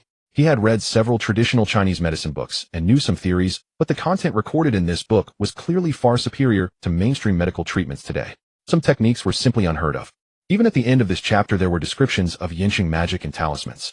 Lin An's interest was piqued, and he kept flipping. Other chapters of this book included geomancy, divination, antique appraisal, character reading, wilderness, survival, spirit, beast breeding, and a series of other bizarre skills. Lin An read for a long time, finishing the entire book in one breath. These strange knowledge seared into his mind, and his heart boiled like water. This is truly a peerless treasure book. Lin An turned the book over to find out which publisher had produced this fine book, only to discover that the entire book had only one title with neither author information nor publication details. As it was almost time to finish school, Lin An carefully stuffed the book into his backpack. The phone screen in his backpack lit up at the right moment. He tapped on the WeChat message. It was from Lin An. "Lin An, where are you? The exam results are out. You're still first." Lin An remained calm inside. He walked out of the library and saw the notice board in front of the teaching building, surrounded by students. He immediately spotted Lin Zhe leaning on the notice board. Lin Zhe carefully scanned the ranking list. His name was not on the first page nor on the second. Only at the end of the 4th page did he find Lin Zhe ranked 276th, with a comprehensive science score of 185 and a math score of 42. He felt the sky was falling. Impossible. Lin Zhe beside him supported the nearly collapsing Lin Zhe. "Brother, why don't you go ask the teacher if there's a problem with it?" Lin Zhe, knowing he was in the wrong, sobbed as he walked out of the crowd. "What should I do? How am I supposed to tell my family?" Having copied too much in the past, Lin Zhe had forgotten that his actual level was this poor. Lin An ranked first, scored 300 in comprehensive science, 150 in math, 147 in English, and 135 in Chinese. Such results were unprecedented in the history of No. 12 high school. The waves of admiration in the crowd rose one after another, and the rumors of Lin An cheating in the exam were shattered. Taking advantage of no one noticing him, Lin An bypassed the crowd and slipped out of the school gate. The electronic version of the exam results had already spread in the parent committee group. Inside the Lin family villa, Zhang Wanru felt a mix of sadness and joy. Lin An really has achieved something, but what's wrong with Xiao Zhe this time? "How is this possible?" exclaimed Lin Xia. "This is too abnormal." Xiao Zhe must have been frightened by Lin An's attitude that morning. He is such a soft-hearted person. Being rejected by his brother's kindness must have made him upset all day, causing him to perform so abnormally. Lin Rao's tone was agitated, eager to find an excuse for her dear brother. Lin Wan listened to her sister's words, finding them completely illogical, every sentence biased toward Lin Zhe, even though Lin An was the one with blood ties to them. Don't always look at people with prejudice. I heard that even the exam room was changed this time. Lin An's results are genuine. If just being rejected for breakfast makes him so sad that he can't answer exam questions, then Xiao Zhe is too frank. Lin Xia detected the doubt in her eldest sister's words about Lin Zhe's ability. "Elder sister, how can you say that? Whose side are you on?" "I'm just being objective. They are both brothers. You should be fair too." Lin Ro retorted excitedly. "Lin An is not my brother. How could such a vulgar person be worthy of being my brother?" Lin Howren, who had just entered the house, heard the sisters arguing. "What's all the fuss about?" Lin Ro said coquettishly, "Dad, Xiao Zhe didn't do well in the exam, and eldest sister won't even sympathize with him." All right, it's not a big deal. This weekend the Zhou family is hosting Chairman Zhou's birthday banquet. Wan, make sure to pick a decent gift to bring. Lin Rao's eyes flickered. "Dad, Zhou Chen will definitely be there, right? Of course, he is the eldest son of the Zhou family. I heard he specially came back from Europe. Then Dad, can you take me too?" Lin Ro held Lin Howren's arm and acted coquettishly. Lin Ro was already 26 years old. She had been school beauty level during her school days. She had been in several relationships with rich second-generation men, but because of her bad temper and excessive spending, she was dumped without exception. Now she was not young anymore and was eager to marry into a wealthy family. Zhang Wanru also chimed in, "Take her along. There will surely be many eligible wealthy young masters at the Zhou family banquet." Maybe she will meet someone suitable. If our daughter marries well, it will also help the family. Lin An actually had his hopes pinned on Lin An. She was a master's graduate from a prestigious university with strong work abilities. If she could form a connection with Zhou Qin, the Lin family would surely prosper. However, bringing 2 daughters increased his chances, which was beneficial and harmless to him. Fine, you come with me too.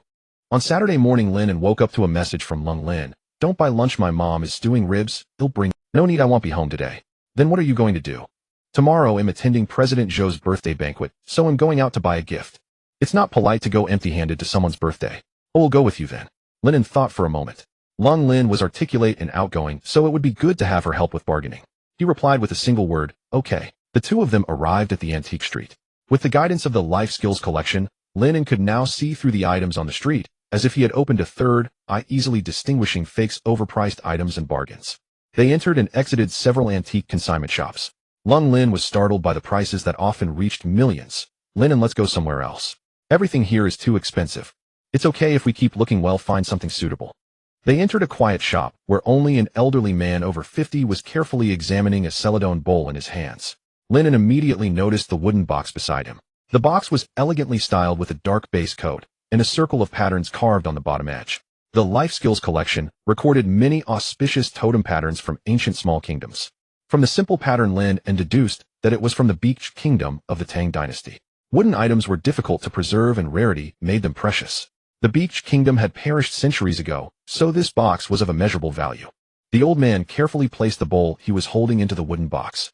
Lin An noticed that the inside of the box had been lined with the standard red velvet soft cloth used for antique street packaging boxes. It seemed that neither the seller nor the buyer recognized the box's true value. They only saw it as an antique-style packaging box. This was not surprising. Such artifacts from small kingdoms were likely only appreciated by expert-level antique collectors. The old man began to haggle with the shopkeeper. How about 10,000? Boss Lu, you're a regular customer. We never quote inflated prices here. 16,000 is really the lowest. Although this bowl was a Tang dynasty porcelain, it was not from an official kiln. Its design was ordinary, merely a folk circulating item. The normal price should not exceed 3,000 yuan. It seemed that Boss Lu was also a half-baked sucker. The old man said in a pleading tone, all the money is in my wife's hands. I really don't have much, only 10,000. Give me a discount. The shopkeeper looked troubled. I really can't sell it. My purchase price was higher than this. The old man took out his phone and showed the shopkeeper his bank balance of just over 10,000 yuan, indicating that he truly couldn't afford more. The shopkeeper nodded helplessly. All right. Since you're a regular, I'll make a loss this time. 10,000 it is. He'll pay 11,000.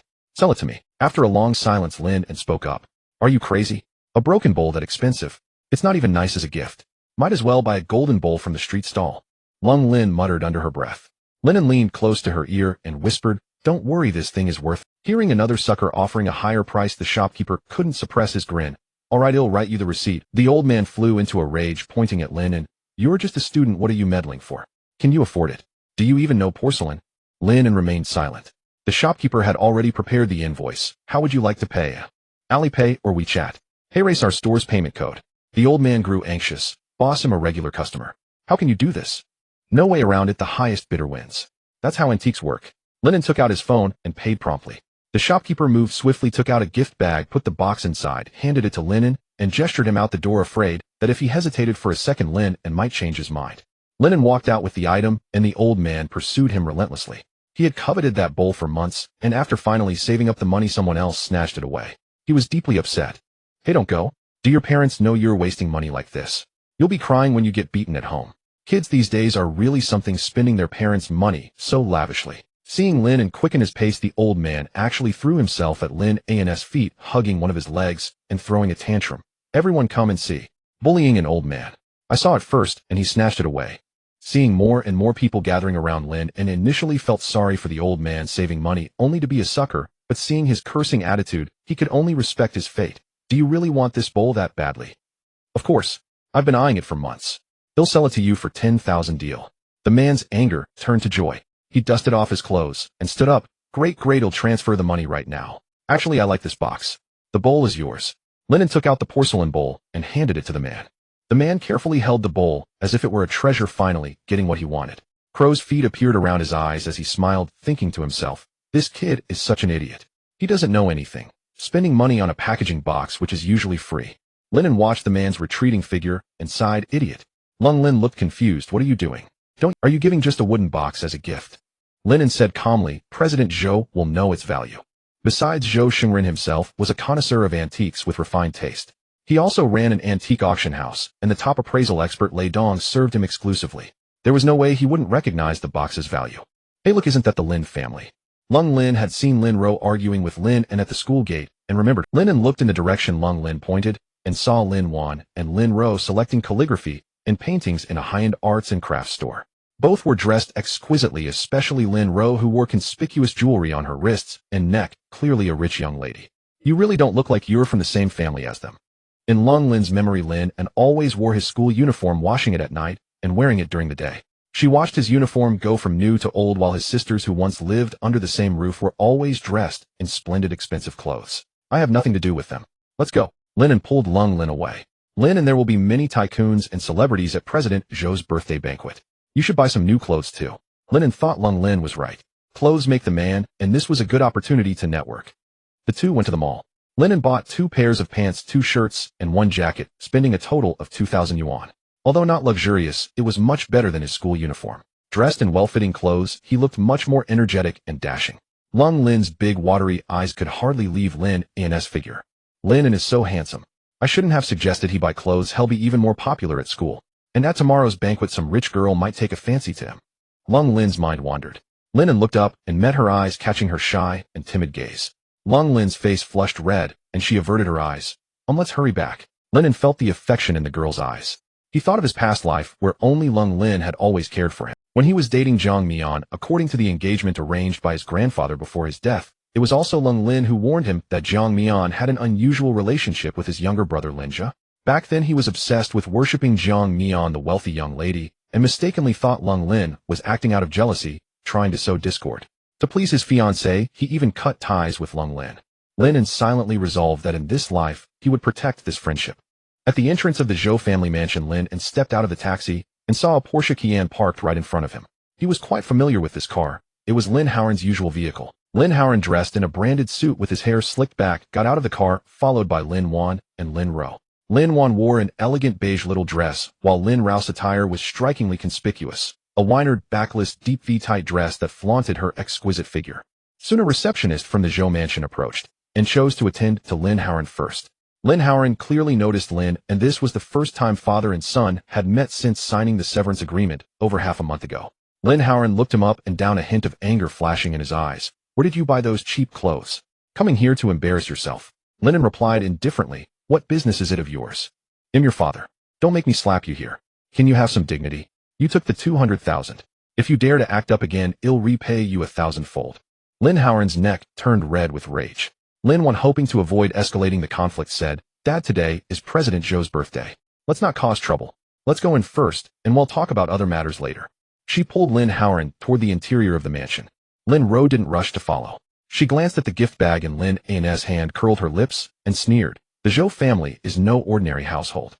You're not worthy of currying favor with them. Bringing such cheap stuff here to make a fool of yourself. You'd better go back early. Lin An looked at the smug Lin Ro and sighed. Didn't I tell you to go get your head checked? Why haven't you gone yet?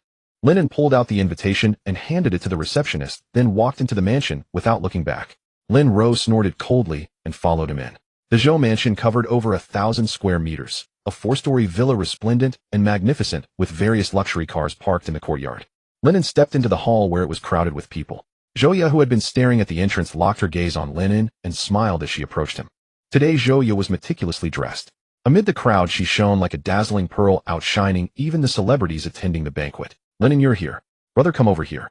Let me introduce you to a distinguished guest. This is Lin An, the one who saved Dad's life. Beside Zhouya stood a young man in luxurious attire. Their facial features bore a resemblance. The young man extended his hand, shaking Lin An's. Hello, I'm Zhou Chun. Thank you for saving my father. Hello, I'm Lin An. Lin An responded generously. Lin Ro, who had been searching the hall for Zhou Chun, saw him shaking hands with Lin An and hurried over. Brother Chun, long time no see. How do you know him? You don't know? He's just an ill-mannered country brat. Don't let him fool you. Lin Rao's voice was too loud, drawing sidelong glances from the crowd. The guests were astonished that the Zhou family had invited such a vulgar brat to the banquet. Zhou Chun frowned slightly. Please don't slander our honored guest.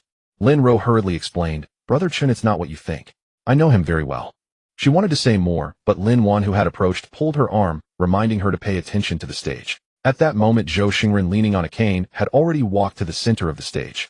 Standing before the microphone, his voice brimmed with confidence. "Dear friends, partners, and distributors, first of all, I Zhou sincerely thank you for coming to celebrate my birthday today. Secondly, I would like to introduce a remarkable young man to everyone present. If not for him, I would not be." The crowd couldn't help but wonder, what kind of young man could be introduced by a big boss like President Zhou on such an important occasion? This was equivalent to announcing in the entire Heisher business circle that the Zhou family would back him up. Zhou Xingren's gaze shifted toward the entrance of the hall, and he spoke with a smile. "Let's welcome our most honored guest, Lin An." Lin Ro looked at the person beside her in disbelief, but saw Lin An with a calm expression walking toward the stage under Zhou Ya's guidance.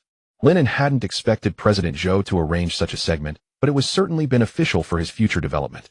He steadied himself and went on stage with confidence. Someone nearby whispered, "Isn't that the brat from earlier? What's his background? For President Zhou to value him so much, he must be extraordinary. We need to find a chance to get to know him." Lin An walked to Zhou Xingren's side. Zhou Xingren affectionately put an arm around his shoulder and took the microphone. "Thank you, President Zhou, for your great regard. First, I wish President Zhou a happy birthday and a long life. I'm sure most of you don't know me, but I hope to have the opportunity to get acquainted with everyone in the future." Thunderous applause erupted from the audience. Out of respect for the Zhou family, everyone showed unprecedented enthusiasm toward Lin An. The Lin family members in the crowd couldn't believe what they were seeing. The unfilial son they had driven out of the house. What kind of luck had he stumbled upon to be so glorified on such an occasion? Lin An supported Zhou Xingren with one hand as they walked down from the stage, while his other hand still held the birthday gift he had prepared. He hadn't yet had the chance to register it at the gift table. Lin Rao's eyes fell on his hand, and a malicious idea formed in her mind. She sidled up to them. "President Zhou, may you live as long as the southern mountain and enjoy boundless wealth." Zhou Xingren had forgotten to ask Secretary Zhao to remove Lin Hauren from the invitation list. He hadn't expected the man to be so shameless as to come on his own and even bring his daughter. But since it was his own happy occasion, he couldn't very well kick them out. He replied coldly. Unaware of his displeasure, Lin Ro pretended to be delighted and took the bag from Lin An's hand coquettishly, saying, "Uncle Zhou, I really want to see what gift your honored guest has prepared." Without waiting for Lin An's reply, she took out the wooden box and opened it quickly. The crowd, curious about the young man's gift, gathered around to see what rare treasure he had brought. Inside the wooden box was only a piece of paper the size of a palm with strange patterns drawn on it. This was a health talisman Lin An had drawn according to what he had learned from a book intended to help Zhou Xingren's leg injury recover more quickly. Lin Ro burst out laughing. "What kind of gift is this?" "A hand-drawn greeting card. And it's so ugly." The crowd erupted in laughter, pointing and whispering. The most high-end part of this gift was the outer packaging. Some even speculated that the elderly President Zhou had been deceived by a con artist without realizing it. Lin Hauren inwardly rejoiced, glad he had severed ties with his son. Otherwise, he would have been utterly embarrassed. No one noticed that Zhou Xingren's eyes were gleaming, his gaze fixed on the wooden box. His voice trembled. "Quick, bring it to me." Lin Ro looked puzzled. What was there to see in such a shabby gift? She reluctantly handed it over. Zhou Xingren caressed the pattern at the bottom of the wooden box, his expression agitated. He never imagined he would see a prayer artifact from the ancient Beach Kingdom in his lifetime.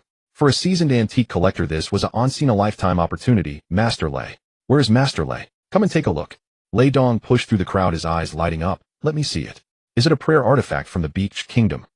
Lei Dong took out his portable magnifying glass and UV lamp, studied it carefully for a while, and gave President Zhou a confirming look. "It's indeed a sacred relic from Beach. No doubt about it." Zhou Xingren was ecstatic. He grasped Lin An's hand tightly. "You are truly a godsend in my life. I've been searching for this item for over a decade, all across the country. This is the best gift I've ever received. How can I ever thank you?" Legend had it that the Beach Kingdom was descended from the gods, and its prayer artifacts could bless the family. Zhou Xingren had been searching for years. Lin An smiled. "I just happened to come across it. I felt you would like it, so I brought it along." Lei Dong's mind was churning. This young man, so young, could recognize such an obscure ancient kingdom's sacred relic. He was far from ordinary. Lin Ro was bewildered.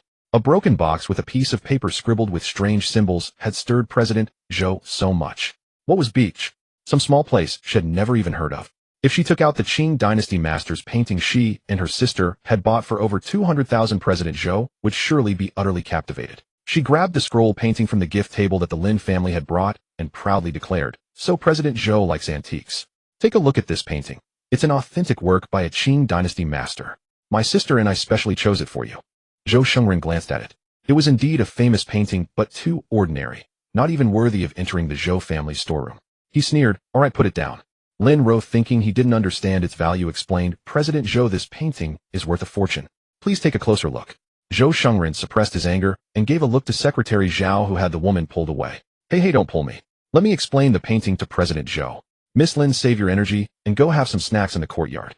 On the long table in the courtyard were various drinks and pastries. Lin Ro was left there by the table. Suddenly the main doors swung open and a white-haired elder entered, surrounded by a group of young men. It's Su Hai. The old man is pitiable, really, at his age still running around for his descendants. Once upon a time the Su family's influence was no less than that of the Zhou family. But Su Hai, superstitious about having many children for more blessings, fathered 5 sons.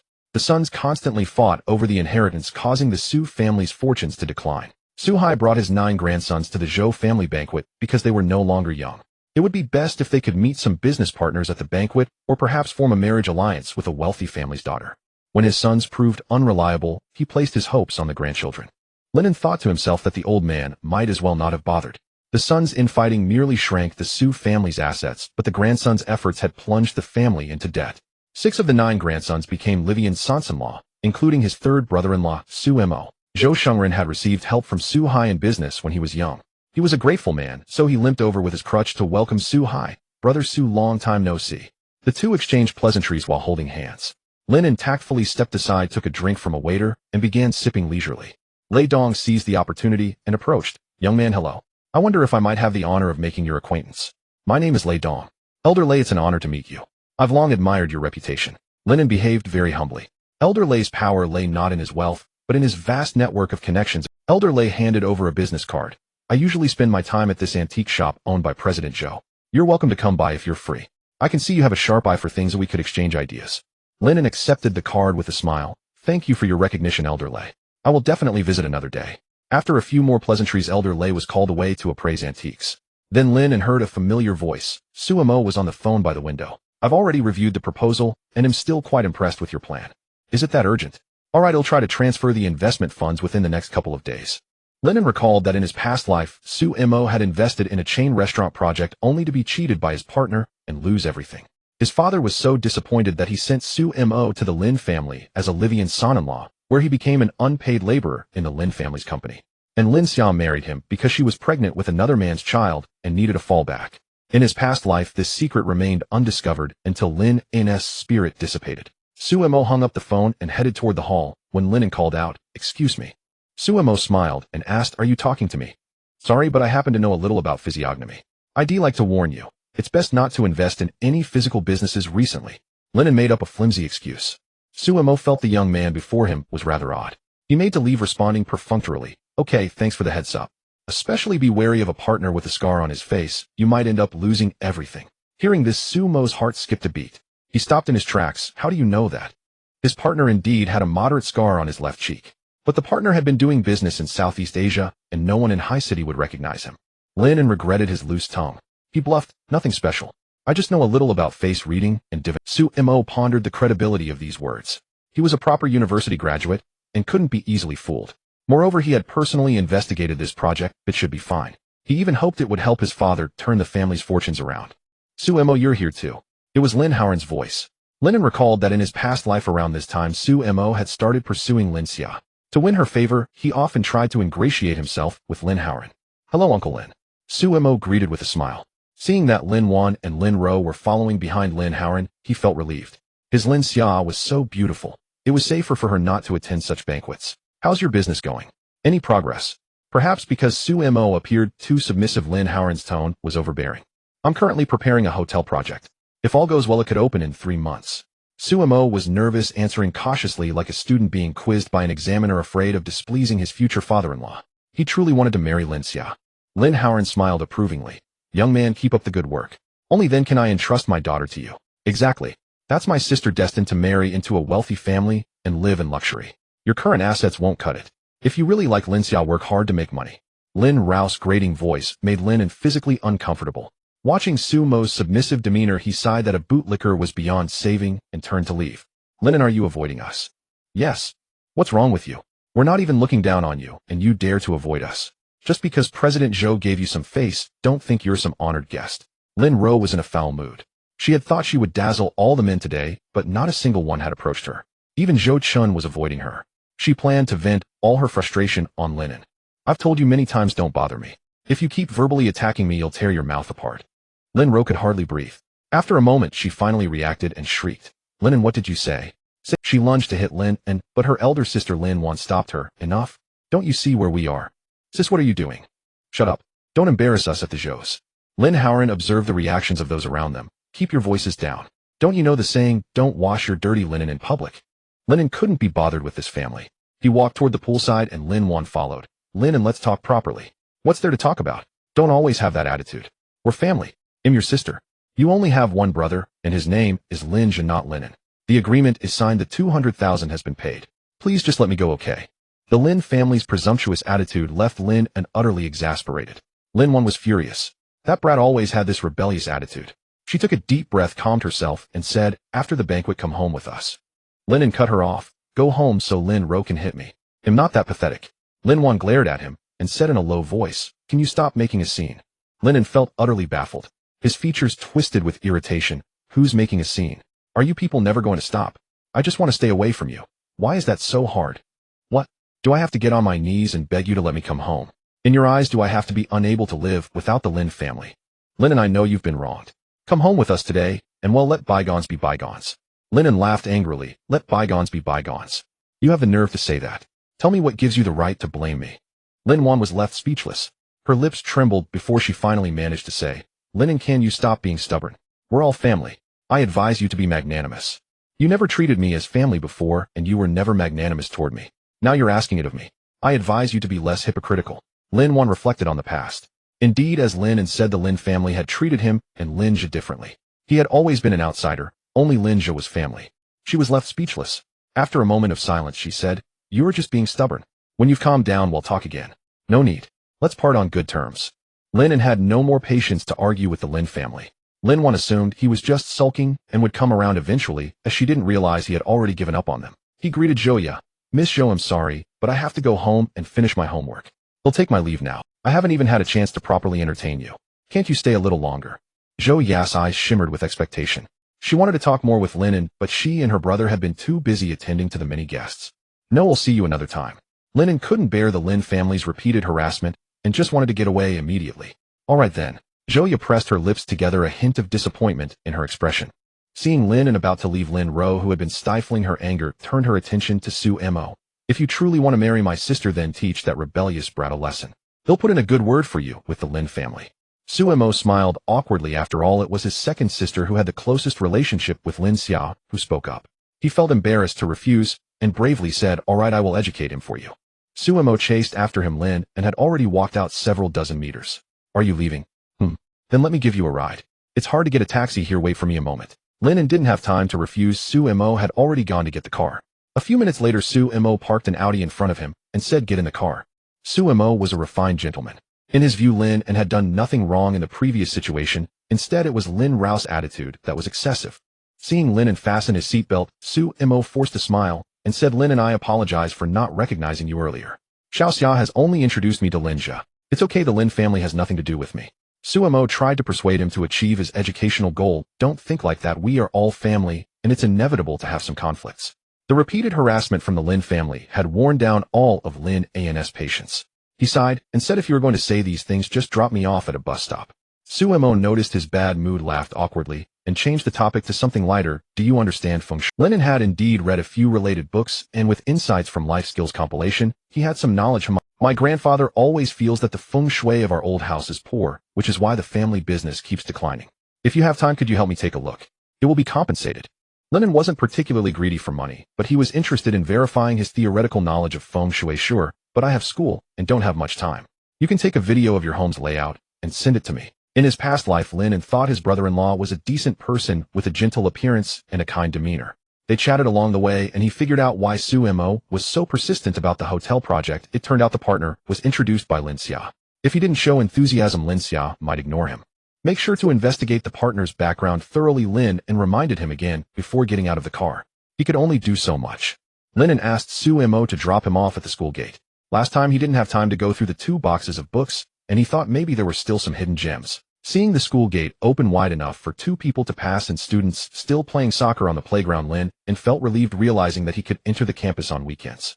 As soon as one of his legs approached the gate, a shout came, "Hey, that student, you can't go out. Who let you in? You're not allowed to enter school on weekends. Didn't the teacher tell you?" A security guard stretched his neck, leaning halfway out of the duty room, continuously scolding him. Lin An recognized it was the same security guard from last time. Most likely he deleted the surveillance video of Lin Zhe cheating in the exam. Lin An wanted to quickly go in and find his books patiently, said, "Big brother, I saw the school gate was open, just let me in to find a book, and it'll come right out." The guard's tone was cold. "No, that's against school rules. Come on please, just this once, be lenient. Why are you so chatty? Hurry up and leave. Those students have all gone in, so what's the difference if I go in too? Just let me in." Lin An pointed at the people on the playground. The guard impatiently replied, "They are them, and you are you. Who do you think you are? This gate is under my management, and I decide who can enter." Faced with such blatant discrimination, Lin An became a bit angry. "Why can all those students go in, but I can't?" The guard felt his authority was being challenged, fuming, "Because I just don't like the sight of you, you little brat. Hurry up and get lost." After shouting, he forcefully pressed the button to close the gate, and the electric gate slid shut in front of Lin An. The guard returned to the duty room, grumbling to himself, "A poor student dares to challenge me. Someone gave me a red envelope, and he thinks he can compare himself to the rich kids. Doesn't he know how much he weighs? Dreaming of getting in empty-handed." Lin An took out his phone. In this situation, he could only ask Principal Chun for help. He opened WeChat, scrolled down a page, and saw that the conversation with Principal Chun had just stopped. "That you have added Chun Principal and can now start chatting. Principal Chun, I want to go into the library to borrow a book, but the security guard is blocking me at the door. Could you help?" Just as the message was sent, a video call request from Principal Chun popped up. Lin An hesitated for a few seconds, then clicked to connect. The slightly overweight face of Principal Chun suddenly appeared. "Student Lin, don't panic. Bring me over, so I can see which security guard is on duty today." Lin An walked outside the duty room, and through the window raised his phone. The guard didn't react at first, thinking he was going to record a video to post online to accuse him. "Hey, what are you doing? I'm warning you, this is a security-sensitive area, no unauthorized photography. Don't think I'm afraid of you just because you can record videos. I won't let you in today." The guard tried to snatch Lin An's phone through the window, but Lin An, at 185 meters tall, was a whole head taller than the guard and only needed to lift his hand. "Jun, stop it, did you hear me?" Hearing someone call his name, the guard, who was jumping up and down trying to grab the phone, finally, "Principal Chun. Jun, have you lost your mind? How dare you call me that in front of me?" The guard, Jun, broke into a cold sweat and bowed apologetically through the phone. "Principal, I'm sorry, I really didn't know it was you. It's all because of this student that I got so flustered. Our school has a rule that students cannot enter on weekends. He insisted on coming in, and I'm just following the rules." Lin An sneered and pointed his phone at the playground. "Principal Chun, he let a lot of students in to play soccer. Jun, can you explain what's going on here?" Jun was anxiously wringing his hands. "Please listen to my explanation. I just wanted to give the students a chance to exercise." Lin An mocked, "Their exercise is more important than my studying." At this stage, there was no student more important than Lin An in Principal Chun's mind. He was counting on Lin An to fulfill his dream of winning the national math competition. Hearing someone stop Lin An from studying ignited his fury. "Jun, open your eyes and see clearly. This is Lin An, our most important student at No. 12 high school. From now on, whenever he wants to come to school to study, he can come in. Do not stop him. Do you understand?" "Understood, Principal. You can rest assured." Jun felt like his back teeth were about to crack. A completely ordinary student actually had the principal backing him up. Fortunately, the principal was only scolding him verbally. Principal Chun, who had changed into a smiling face during the video call, cheerfully asked student Lin, "I'm sorry. Did it affect your mood for studying?" Lin An sighed and pretended to be sad. "The security guard always gives me a hard time. I'm so upset that I don't even want to study now, especially with math problems. I can't solve a single one." Principal Chun frowned. Having spent 30 years with students, he understood the psychology of teenagers who are both fragile and rebellious. "Student Lin, don't worry. I will definitely create a comfortable learning environment for you. Jun, starting tomorrow, you will be on duty at the school's teaching practice base." Jun was startled. "Principal, what practice base? I've never heard of it." "It's a government-led agricultural assistance project. Our school is responsible for supporting the black pig breeding farm in Beijiao Town. The students will go to see the pigs during the spring outing this year." Principal Chun said this seriously. "No way, Principal, I'm allergic to pork." Jun said with a whimper. "Perfect chance to desensitize yourself. Just tidy up and go tomorrow." Jun finally realized the situation was severe and apologized to Lin and classmate. "I'm sorry. I was wrong. I didn't recognize the great mountain in front of me. Please have mercy and help me plead with the principal." In his 2 lifetimes, Lin An reflected on the past. Those who mocked him were often the closest family members and those with a little power. The greatest evil of people lies in making it difficult for others within their own small sphere of power. In this life, Lin An did not intend to be magnanimous. He said lightly, "As a student, I have no right to question the principal's arrangements. Brother, who should just listen to the principal's instructions and go see the pigs." Principal Chun put on a smile again and cheerfully asked student Lin, "Are you feeling better now?" Much better than he'll go into school to study now. Go ahead, hurry up. Lin An walked briskly towards the library. The library of No. 12 middle school was always open for teachers to prepare lessons and consult materials, with several librarians taking turns on duty. The librarian on duty today was an elderly woman wearing glasses. When Lin An entered, she was seated at the desk diligently repairing books. Lin An's gaze swept over her gray hair, feeling a sense of strangeness. At this age, she should have retired. Lin An went to the spot where he had seen the boxes last time, only to find nothing there. A sense of disappointment welled up inside him. Student looking for a book. The elderly librarian approached her voice, carrying a lightness that seemed out of place for her age. I saw 2 boxes of books here before. Have they been disposed of? Yes, discarded books are always quickly disposed of, just like people. Lin An found the remark somewhat inexplicable and muttered softly, but there were some good books in there. The old woman looked directly into Lin An's eyes. Her wrinkled face bore eyes as clear as a young girl's. She said calmly, by fate and circumstance, what is discarded is gone. Most of the time, even the gods are unwilling to listen to tales of misfortune. They only soften their hearts occasionally. Lin An felt a bit bewildered by her words, and also a touch of sadness. Indeed, what was discarded was gone. His thoughts drifted back to countless moments when he had been abandoned by the Lin family. During their family dinners, trips, and even on the day of Lin Zhe's wedding to his fiancée, he had been alone at home praying to heaven for a family and for loved ones who cared about him. The old woman offered a kind smile. Student, don't be sad. They'll give you this, a bookmark I made myself. Lin An composed his expression, took the bookmark with a smile, and said, Thank you, Grandma. You're welcome. It was a handmade bookmark, palm-sized and elongated. On the front were painted 2 lotus flowers, and on the back were the words, No fate, without fear renew yourself each day. Yes, live a new self. Inside the Lin family villa, the 3 Lin family members returned home. Seeing their grim expressions, Lin just slunk into his room. Since he had failed his last exam, he had been acting wounded at home, earning sympathy from Zhang Wanru and several sisters. Zhang Wanru brewed tea and handed it to Lin An. Honey, what's wrong? You look terrible. It's all because of that good son of yours. I don't know if he said something in front of President Zhou, but I tried to get close to him several times today, and he never gave me a chance. Mom, you have no idea how scheming Lin An is. Now he's got President Zhou wrapped around his finger. We need to teach. Lin An found her nagging annoying. Enough, Wan. How did your talk with him go today?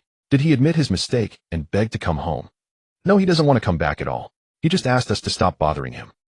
Lin An was stunned. Lin Wan looked at the astonished Lin family members and continued, Haven't you noticed that Lin An has changed? Yes, Lin An was truly different now. The old Lin An, who always tried to please everyone, endured everything, and longed to be part of the Lin family, was gone. The new Lin An was decisive, composed, and possessed a strong sense of self. Lin Wan's voice trembled slightly. Have we always treated him differently from Xiaozhe? No matter what he did, he never gained our approval. What fault did he have? He just wanted to be part of this family. And he's only just come of age, still a child. Lin An and Zhang Wanru fell silent, a pang of guilt stirring within them. Since Lin An came to this family, they had to admit they had always treated him as an outsider. He had lived so cautiously, and it must have been hard for him. Lin Zhe, who had been eavesdropping by the door, noticed the shift in mood and couldn't help but emerge. Dad, Mom, sister, it's all my fault. Because I'm in this family, you've neglected Big Brother. It's my fault. Lin Ro hurried to comfort him. Xiaozhe, you're so good. How could it be your fault? Before I saw Big Brother take your pearl bracelet, but I didn't dare stop him. Lin Zhe's voice choked. What? You saw it and didn't tell me. I knew it was him who stole it. Lin Ro was the guilt that had just arisen in Lin An and Zhang Wanru vanished instantly. Xiaozhe, next time you need to tell Mom. Lin An is just too undisciplined. Lin Zhe feigned a slip of the tongue, his eyes panicked. No, Mom, Big Brother probably just never saw such a nice thing before. He definitely didn't mean it. Lin Ro snorted coldly. He's just a poorly raised country brat with no manners. I'm calling the police to have him arrested. Enough. Family shame must not be aired outside. Lin An roared. Intimidated by her father, Lin Ro dared not curse Lin An further. Xiaozhe, did you really see Lin An take the bracelet? Lin Wan asked sternly. Previously, Lin Zhe had confidently claimed that Lin An cheated on the exam, but no evidence was found. In fact, Lin An scored even better on the next test. Lately, Lin Wan increasingly felt that she couldn't take Lin Zhe's word at face value. Perhaps this adopted younger brother was not as obedient as the family imagined. Lin Zhe froze for a few seconds, his expression turning unnatural. What was going on? Why was Big Sister questioning him? In the past, when he framed Lin An, they always believed whatever he said. Yes, I saw it with my own eyes. I didn't say anything because I was afraid everyone would dislike Big Brother. What do you mean by that question, Big Sister? Are you doubting Xiaozhe? It must be that wild child who has sticky fingers. Before he came, everything in the house was fine. Since he arrived, there's been no peace. Who else could it be? Lin Wan felt a tightness in her chest. A voice rose from the depths of her heart. Lin An was not that kind of person. Lin Ro kept cursing Lin An incessantly, and Lin Wan, with a headache, said, I'm going to rest in my room. Lin An also returned to the old house. Lying in bed, he pulled out his phone and saw a friend request. Lu Yunru requests to add you as a friend. In his past life, having the school beauty add him as a friend would have kept him awake all night with excitement. Now he took a much more detached view of relationships. Silently, he closed WeChat and picked up a book of math competition problems from the bedside. In fact, Lu Yunru had sent the friend request that morning. This time she had managed to squeeze into the top 5 and secured a spot in the competition. Having witnessed Lin An's abilities, she thought that if he could give her some help during the exam, she might win a prize and secure a recommendation to Qingbei University. She checked WeChat from time to time, but never received a notification of acceptance. Gazing at the night outside, she resentfully sent another request. Sitting on her pink princess bed, she muttered angrily to herself. He must be busy and didn't see it. How could anyone reject my friend request? Inside the Zhou family mansion, Zhou Shengren caressed the wooden box Lin and had given him unable to put it down. A fine item, truly a fine item. Whether it was his imagination or not, he felt a faint surge of strength in his broken leg. Zhou Shengren carefully placed the box beside his pillow and fell asleep contentedly. In the early morning, Lin An noticed a red message notification on WeChat. He casually tapped on it, and it was Lu Ruyun again. He pretended not to see it, went through his routine of washing up, changing into his school uniform, and preparing to head out. A knock came at the door, followed by a clear, youthful voice. Lin An, are you up? Lin An opened the door to see Lung Lin's smiling face in the morning light, and the corners of his lips involuntarily lifted. I've been up for a while. Let's go to school. Lung Lin handed him a plastic bag with the words Yongji Noodle House printed on it. Here, my mom made you some pancakes. Lin An opened the bag, and the steam from the pancakes mixed with the aroma of wheat hit his face. He took large bites. How's my mom's cooking? Delicious. Lin An's cheeks were stuffed, and he replied, indistinctly delicious. You attended the Zhou family banquet yesterday, right? It must have been amazing. Were there many rich and beautiful girls there? I didn't notice. I'm fine, don't tell me. Such a grand banquet must have had plenty of wealthy heiresses. They were probably all wearing beautiful dresses and high heels. Lung Lin's watery eyes showed a hint of envy. Lin An finished the pancakes, unscrewed the cap of his mineral water bottle, took a big gulp, and as he tilted his head back, his defined jawline was clearly visible. You want to wear a dress and high heels too? A blush crept onto Lung Lin's face, and she nodded shyly. Of course I do. I heard that the private school on the next street will have a comingafage ceremony next month. I'm so envious. If you pass the next math test, they'll make sure you can attend the ceremony too. Really? Lung Lin asked excitedly. Really, I promise. Lin An's tone was firm. How is that possible? We're not a private school, and the atmosphere here is so conservative. Just think about our school motto, and you'll know it's impossible. Lin An recalled the motto of No. 12 middle school: diligence, rigor, unity, enterprise. Utterly uninspired and indeed very conservative. Lung Lin's eyes dimmed with disappointment. Lin An patted her head. Just focus on your studies. The comingafage ceremony will happen. Lung Lin thought Lin An was just trying to comfort her, knowing deep down it was impossible, but she was a little happy that he would bother to cheer her up. The entire morning Lung Lin listened attentively in class and took careful notes. During the lunch break, Lu Ruyun, who had been holding back all day, could no longer contain herself. Lin An's phone must be broken, as she couldn't think of any other reason. Sending the same person 3 friend requests was a first in her life. Lu Ruyun got up and walked toward Class 7. The honors class and Class 7 were at opposite ends of the hallway on the same floor. Lu Ruyun's school uniform had been altered by a tailor, accentuating her slender waist. With her beautiful face and height of nearly 1.7 meters, she attracted the attention of many boys and the whispers of girls along the way. That's the school beauty, Lu Ruyun. She's so slim, tall, and fair. She's gorgeous. I want to look like that in my next life. The guy who gets to be her boyfriend must have saved the world in his past life. I heard that even students from the neighboring private school come to confess their love to her, but our school beauty is too aloof. She hasn't taken a liking to any of them. Lu Ruyun's steps halted at the door of Class 7. The boy sitting in the first seat by the door stared at her mesmerized. Excuse me, could you call Lin An for me? Her voice was as soft as clouds tugging at the heartstrings. Seeing that the boy at the door didn't react, still dazed, she waved her hand in front of him. Excuse me. Excuse me. Ah, sure, I'll call him for you. The boy, realizing his rudeness, quickly offered to fetch Lin An. Lin An, someone's looking for you. The students in Class 7 turned to look at the door. Hey, look, it's the school beauty. She actually came to find Lin An. I heard she usually keeps her distance from everyone. Lin An is so lucky to have a chance to get close to the school beauty. Lin An saw Lu Ruyun standing at the door and roughly guessed why she was there. Under the envious gazes of his classmates, he calmly stood up. Lu, is there something you need? Lu Ruyun brushed her bangs aside and replied, nothing much. I just wanted to ask if your phone is broken. It's not broken. Lu Ruyun's eyes widened in shock. What? Then why didn't you accept my friend request? I didn't check my phone. Lin An's excuse was flimsy and obviously fake. No modern person could go a whole day without looking at their phone. A flicker of anger flashed in Lu Ruyun's eyes. A penniless nobody like you. If it weren't for your usefulness in competitions, do you think I would bother with you? You're not even worthy of shining my shoes, and yet you dare to play games with me. After a few seconds of silence, Lu Ruyun forced a smile that made Lin An uncomfortable. Lin, please just accept it. I won't disturb you normally, I just want to discuss competition problems with you occasionally. What's there to discuss with me? If you have questions, ask the teacher, Lin An thought to himself. But behind him came faint whispers, say yes, say yes. Lin An turned around in surprise. Many classmates were pressed against the door, their curious little heads stacked along the doorframe like a chain. Lin An didn't want to embarrass Lu Ruyun in front of everyone. If he did, the boys who liked her might hold a grudge and want to fight him. If every boy who liked Lu Ruyun wanted to beat him up, he'd be getting beaten until graduation. Lin An said calmly, okay, I'll add you when I get back. Satisfied with the answer, Lu Ruyun flashed a sweet smile, then he'll head back. As soon as Lin An sat down, a group of male classmates gathered around him, all loyal admirers of Lu Ruyun. Study, God, teach us how you did it, balancing love and academics. Bro, please treat her well. Lin An's face was full of speechless. He truly had no interest in being a... Hey, it's lunch break. Don't you guys need to rest? If you don't, Lin An still does. Go back to your seats. Lung Lin's tone was sharp as she chased everyone away. Lin An lay down on the desk to take a nap. His phone screen lit up. Lu Ruyun again. This time he accepted. Soon Lu Ruyun sent a message, a heart emoji.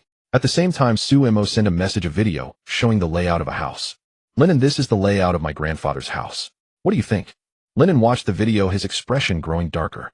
No wonder the Su family had been so unlucky lately. He had originally planned to give some casual advice, but from what he saw, he would probably need to visit the Su family in person. Su Mo, if you're free tomorrow, come pick me up and take me to see the place. Okay. Where do you live? He'll pick you up early tomorrow morning.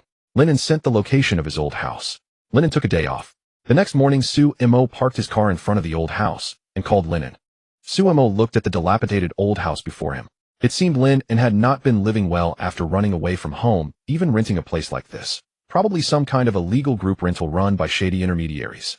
Su Mo silently decided that regardless of whether Lin An had any true skill in feng shui, he would give him 1,000 yuan as compensation, treating it as financial aid for a poor student. Lin An habitually put on his school uniform. When he stepped out, Su Mo was sitting in the driver's seat waving at him. Lin An, get in quickly. Lin An hurried into the passenger seat, and Su Mo immediately started the car, heading toward the outskirts of the city. Lin An, I'm really sorry to trouble you. You're in your senior year, right?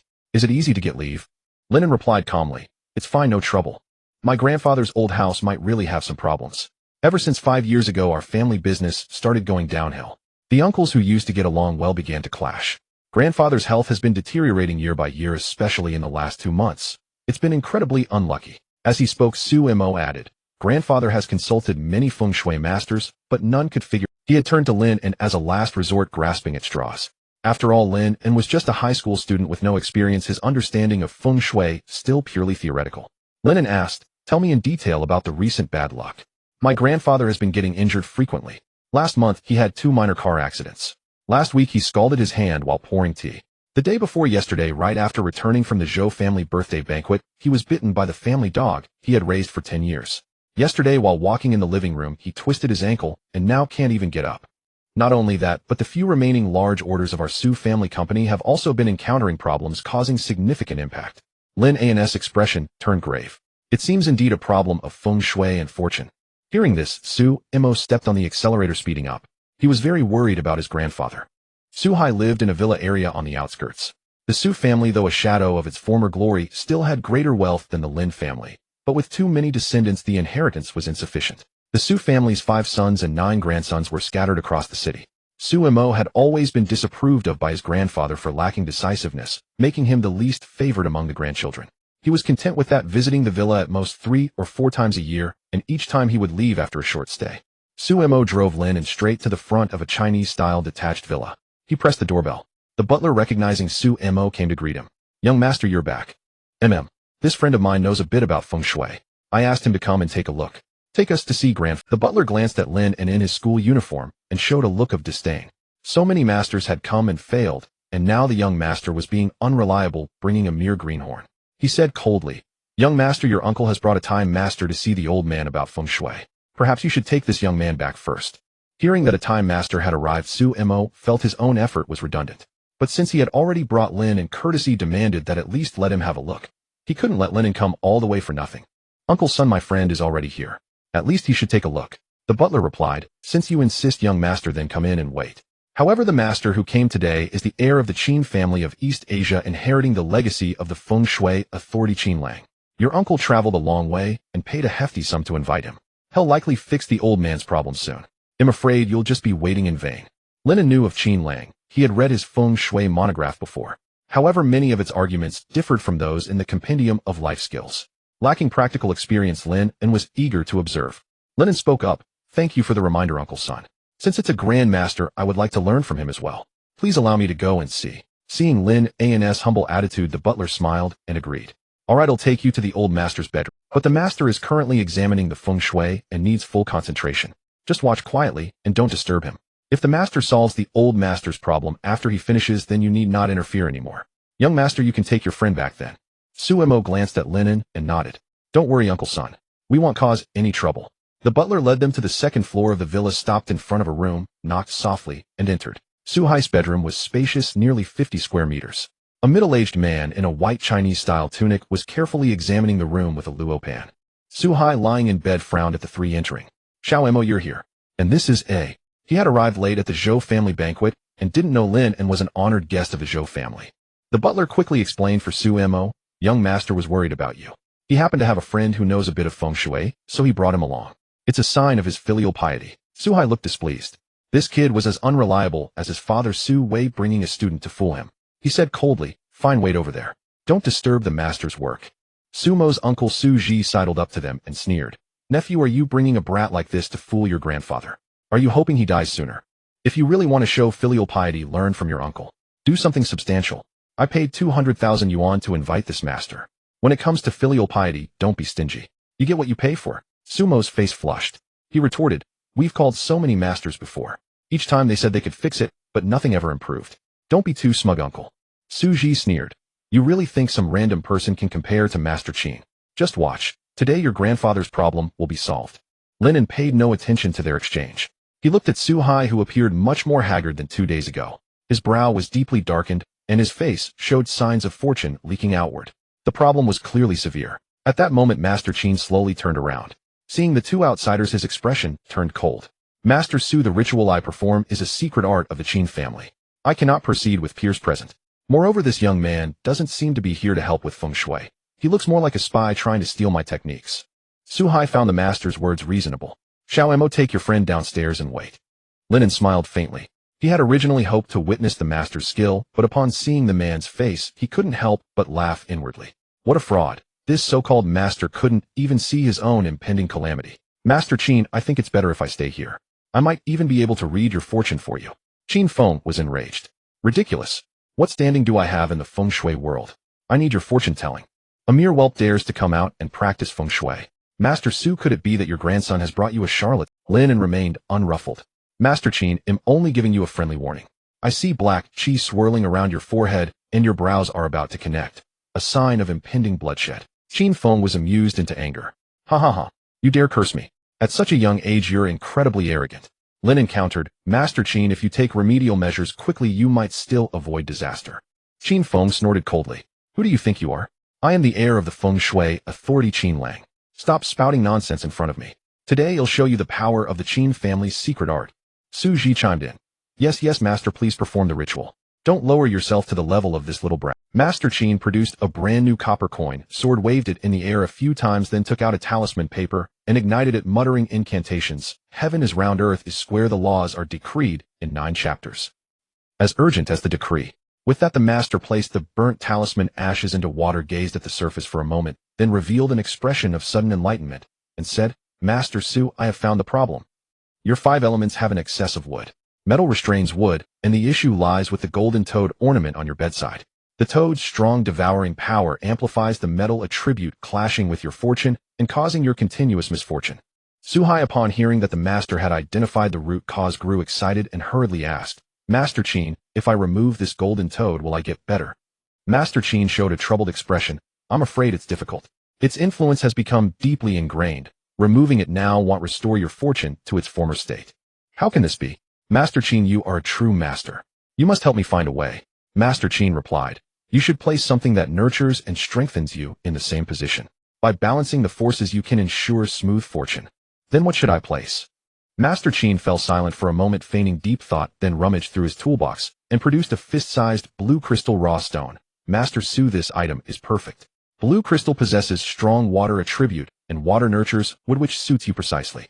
Moreover, this crystal is no ordinary stone. It was taken from the Himalayas and consecrated by my master's years of cultivation, imbued with boundless power.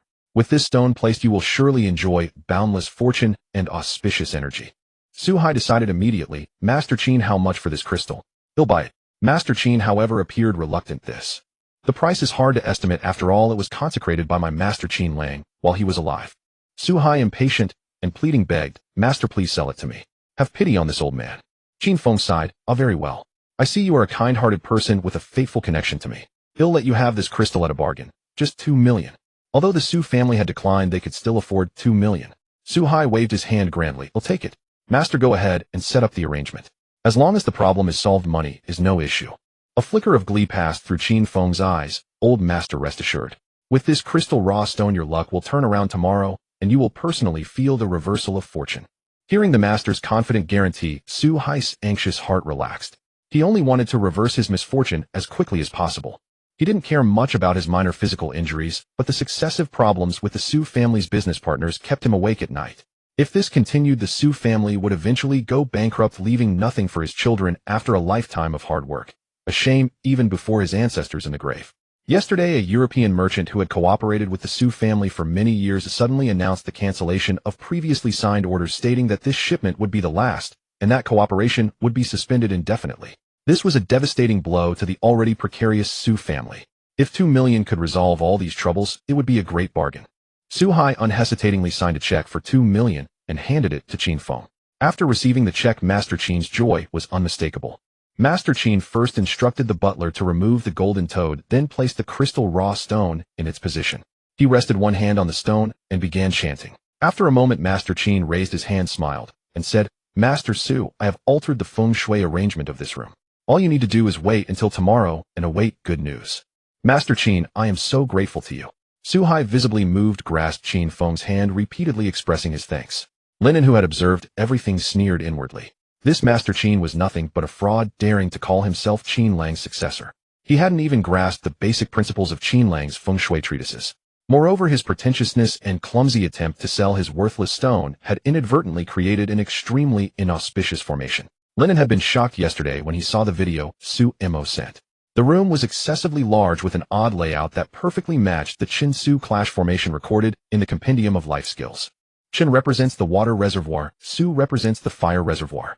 Water and fire clash, dispersing the wealth repository. Thus, the Su family's fortunes declined, and Su Hai, trapped in this formation, was as if in deep water and scorching fire, naturally plagued by continuous misfortune. Fortunately, Su Hai had placed the golden toad by his bedside. Earth generates metal, metal generates water, providing a buffer in the conflict between water and fire. It was precisely this toad that suppressed the formation's power, otherwise it wouldn't have been just bad luck, but a matter of life and death. As luck would have it, the fraudster Qin Feng had removed the golden toad, thus destroying Su Hai's last lifeline. The formation had become complete and extremely fierce. His worthless stone only intensified the water reservoir's momentum. With the Chun dragon rising, once the dragon soared to the sky, the Su family would soon face calamity. Su Hai was still pouring out his gratitude. Master Qin, you have helped me immensely. You must stay for lunch and let me fulfill my duties as host. Qin Feng quickly waved his hand. No, Master Su. I have to catch a flight. Someone is urgently waiting for me in the capital. Su Hai looked regretful. Very well then, Master Qin. From now on, you are the benefactor of the Su family. If you ever need anything, just ask. As soon as he finished speaking, Su Hai's phone rang. A man's anxious voice came from the other end. Chairman, something terrible has happened. Su Hai was shocked. What happened? The shipment we supplied to the European merchant has been detained by customs. They claim that unknown insects have been mixed in, threatening their country's ecological security. The merchant cannot retrieve the goods and demands a refund according to the contract, plus double compensation. Su Hai felt a sharp pain in his chest, his breathing rapid, unable to speak. The return of hundreds of tons of goods plus compensation amounted to nearly 200 million, enough to drain the Su family's cash flow. The Su family was about to collapse. The man's voice continued from the phone. Moreover, customs has rejected our appeal. Chairman, what should we do? Seeing the situation turn sour, Master Qin leaned close to Su Ji and whispered, I'll take my leave now. I need to get to the airport. Goodbye, Master Su. Qin Feng tried to slip away and turned to leave, but Su Mo grabbed him back and shouted, "Master Qin, don't be in such a hurry to leave." Su Hai took a long while to finally steady his breathing. He couldn't fathom how after the master had just helped him shift his fortune something so catastrophic could happen immediately after. He looked at Master Qin. "Master, didn't you say my fortune was about to turn completely for the better? How could this happen? This is even worse than all the bad luck I've had before." Master Qin's eyes darted away and he forced a smile. "As I said earlier, the feng shui arrangement won't take effect until tomorrow." Suemo couldn't help but say, "But surely it shouldn't make things worse." Suji also felt a vague unease, but fearing his father would blame him for bringing a charlatan, he forced himself to save face and explain for Qin Feng. "Oh, the master said to wait until tomorrow. What's the rush? Maybe everything will be resolved by then." Master Qin quickly echoed, "Mr. Su understands the craft." "Well said." Just then Suji's phone rang. The caller was the deputy general manager of the second branch of Su Corporation that he was in charge of. "Mr. Su, it's terrible. A major incident.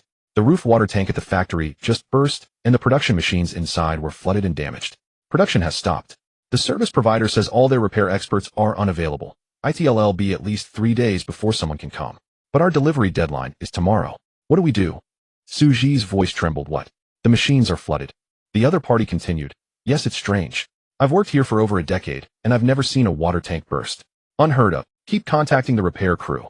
After hanging up, Suji glared at Master Qin. Master Qin explained this. "Your fortune adjustment is clearly flawed.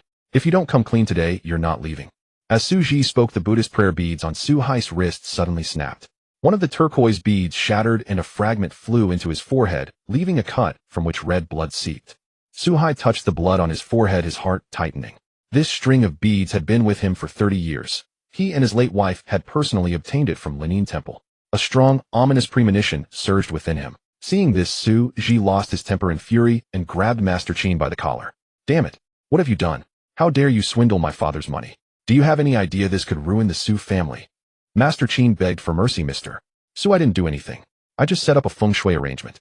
"Still lying. He'll cripple you today." Suji was tall and muscular. When he threatened to cripple someone, it was no idle threat. Realizing the severity of the situation, Master Qin knelt and pleaded, "Please let me go. He'll return the money. I truly didn't expect to make the fortune worse. I only wanted to swindle a little cash." The Su family was in despair. Their fortune had been worsened by a charlatan. At this rate, the Su family would soon go bankrupt. And behind the Su family were not only Su Hai's lifelong efforts, but also the livelihoods of thousands of employees. When Suji heard Master Qin's confession, he went berserk. He roared and rained punches and kicks upon Master Qin, a bloody scene. When Suji's anger subsided, Master Qin was lying on the ground, barely breathing, with blood trickling from the corner of his mouth. The butler ordered someone to carry him out. Lin An shook his head and said, "I told you there would be bloodshed, but you didn't believe me." Seeing the despair on the Su family's faces, Lin An spoke calmly, "Since things have come to this, why not let me try?" Su Hai latched onto this like a lifeline. Good. A young man with guts. All traces of his earlier contempt were gone. At this point, anyone willing to step forward was worth a try. Su Hai would treat a dead horse as if it were still alive. Lin An recalled the countermeasures described in the life skills collection. First, he had the butler throw away Master Qin's broken stone. Then he paced the room to measure the bagua positions and stopped beneath the central air conditioning vent. Lin An said to the butler, "Uncle Son, do you have a mandarin duck pot at home?" Uncle Son thought he had misheard. "What? A mandarin duck pot? You want to eat hot pot?" Su Mo, anxious about the Su family's fate, blurted out, "Focus on the feng shui first. If you want hot pot, I'll treat you after this.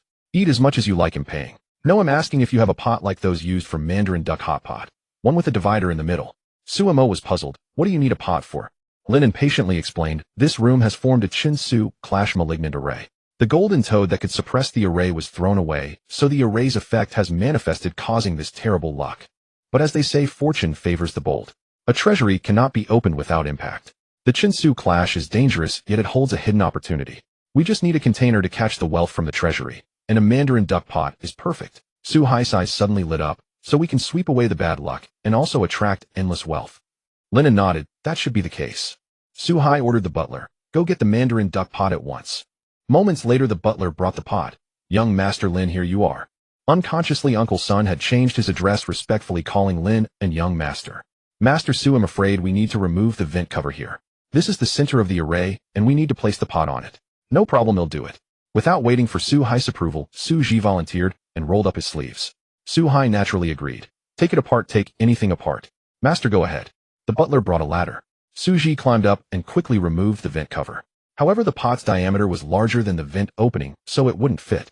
The butler asked, "There's a smaller mandarin duck pot in the kitchen. Should we try that?" Su-hai said urgently, "No, the bigger the better. Get a saw and cut the vent open." Lin An confirmed, "That's right. The larger the pot, the better the effect." Su-ji worked with the saw for a while, and finally managed to place the pot. He climbed down and asked, "Is it done?" "It should be. Master Su and the Su family's fortune have been suppressed for so long, good luck should descend soon." Lin An was confident in the life skills collection. As soon as he finished speaking, both Su-hai and Su-ji's phones rang simultaneously. Chairman, the customs said their inspection was a mistake. They've released the goods. The partner will receive the shipment soon. Mr. Su, the machines fixed themselves. They're running again. The Su family was utterly convinced. The moment Lin An placed that pot, the situation reversed completely. He wasn't just a master. He was a living god on earth. Su-hai suddenly felt no pain in his foot. He crawled out of bed, tottered over to Lin An, and grabbed his hand. "Master, you are truly divine. On behalf of the entire Su clan, I thank you." Lin An said calmly, "You're too kind. I came at Sumo's request. I'm glad I could help." The Su family's eyes were now filled with admiration. Su-hai wrote another check for 2 million and handed it to Lin An. "Master, a small token of appreciation. Please accept it." Lin An valued connections more than money. Moreover, in his past life, Su-mo had treated him well after entering the Lin family, often defending him when his sister scolded him. This was a way to repay that kindness.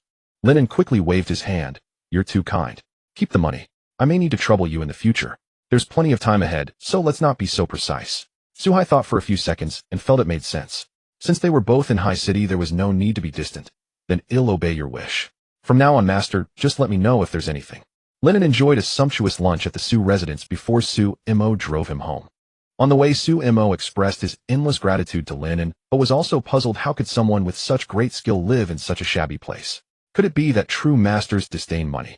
Su-mo asked, "You deserve that money. Why didn't you take it?" Lin An's voice was calm. "Some things are about personal ties." Huh. Su-mo didn't understand, but didn't press further. After this incident, his admiration for Lin An was absolute. So many masters had come to his home, but this was the first time he had seen a true sage. Night fell. Inside the Zhou family mansion. After sleeping with the wooden box Lin An had given him for 2 days, Zhou Shengren felt a tingling sensation in his leg and a surge of strength. He insisted on going to the hospital to have the cast removed and take a look. Zhou hastily dissuaded him. "Dad, the doctor said it will take 3 months to heal. Just stay home and rest. I feel I can put weight on my leg. Let's go to the hospital tomorrow, remove the cast, and I'll try walking on my own." "Dad, how is that possible? No one can heal a broken leg that fast. Listen to the doctor, please. Such fussing is not good for your recovery." Zhou couldn't understand why her usually sensible father was being so difficult, even ignoring the doctor's advice. Every word she spoke was reasonable, and Zhou Shengren, unable to argue with his daughter, feigned anger. "Am I not your father? Is this how you show filial piety? If you want, take me, you'll have Secretary Zhao do it." Zhou replied helplessly, "You are my father, but..." Zhou Shengren interrupted her. "Then listen to me. Let's go to the hospital tomorrow. Besides, I've been feeling full of energy these past 2 days, like I have boundless strength." "All right, we'll go to the hospital tomorrow morning." Zhou suspected her father might have been reading too much inspirational self-help or attended some health guru lectures, leaving him in a state of euphoria and hallucination. Unable to dissuade him, she had no choice but to comply.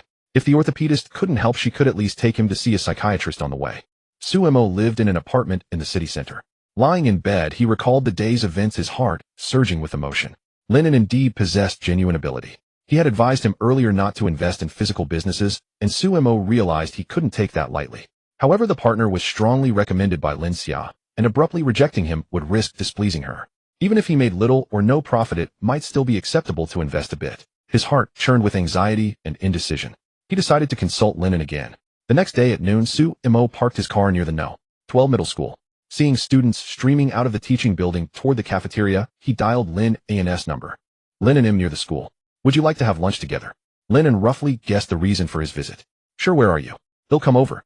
The two went to a nearby Sichuan restaurant and ordered classic dishes like spicy diced chicken and spicy blood. Lin An enjoyed spicy food, but the Lin family's diet was light and bland. Zhang Wanru was accustomed to Western-style meals, and the rest of the family catered to Lin Zhe's preference for Cantonese cuisine. No one ever bothered to learn what Lin An liked. While waiting for the food, Lin An spoke first. "So what brings you here?" Su-mo offered an apologetic smile. "I wanted to consult you again about the investment. I'm planning to invest in a chain restaurant project. You warned me before not to partner with a man who has a scar on his face. I'm here to ask if there's any way to avoid the risk." Lin An replied flatly, "No.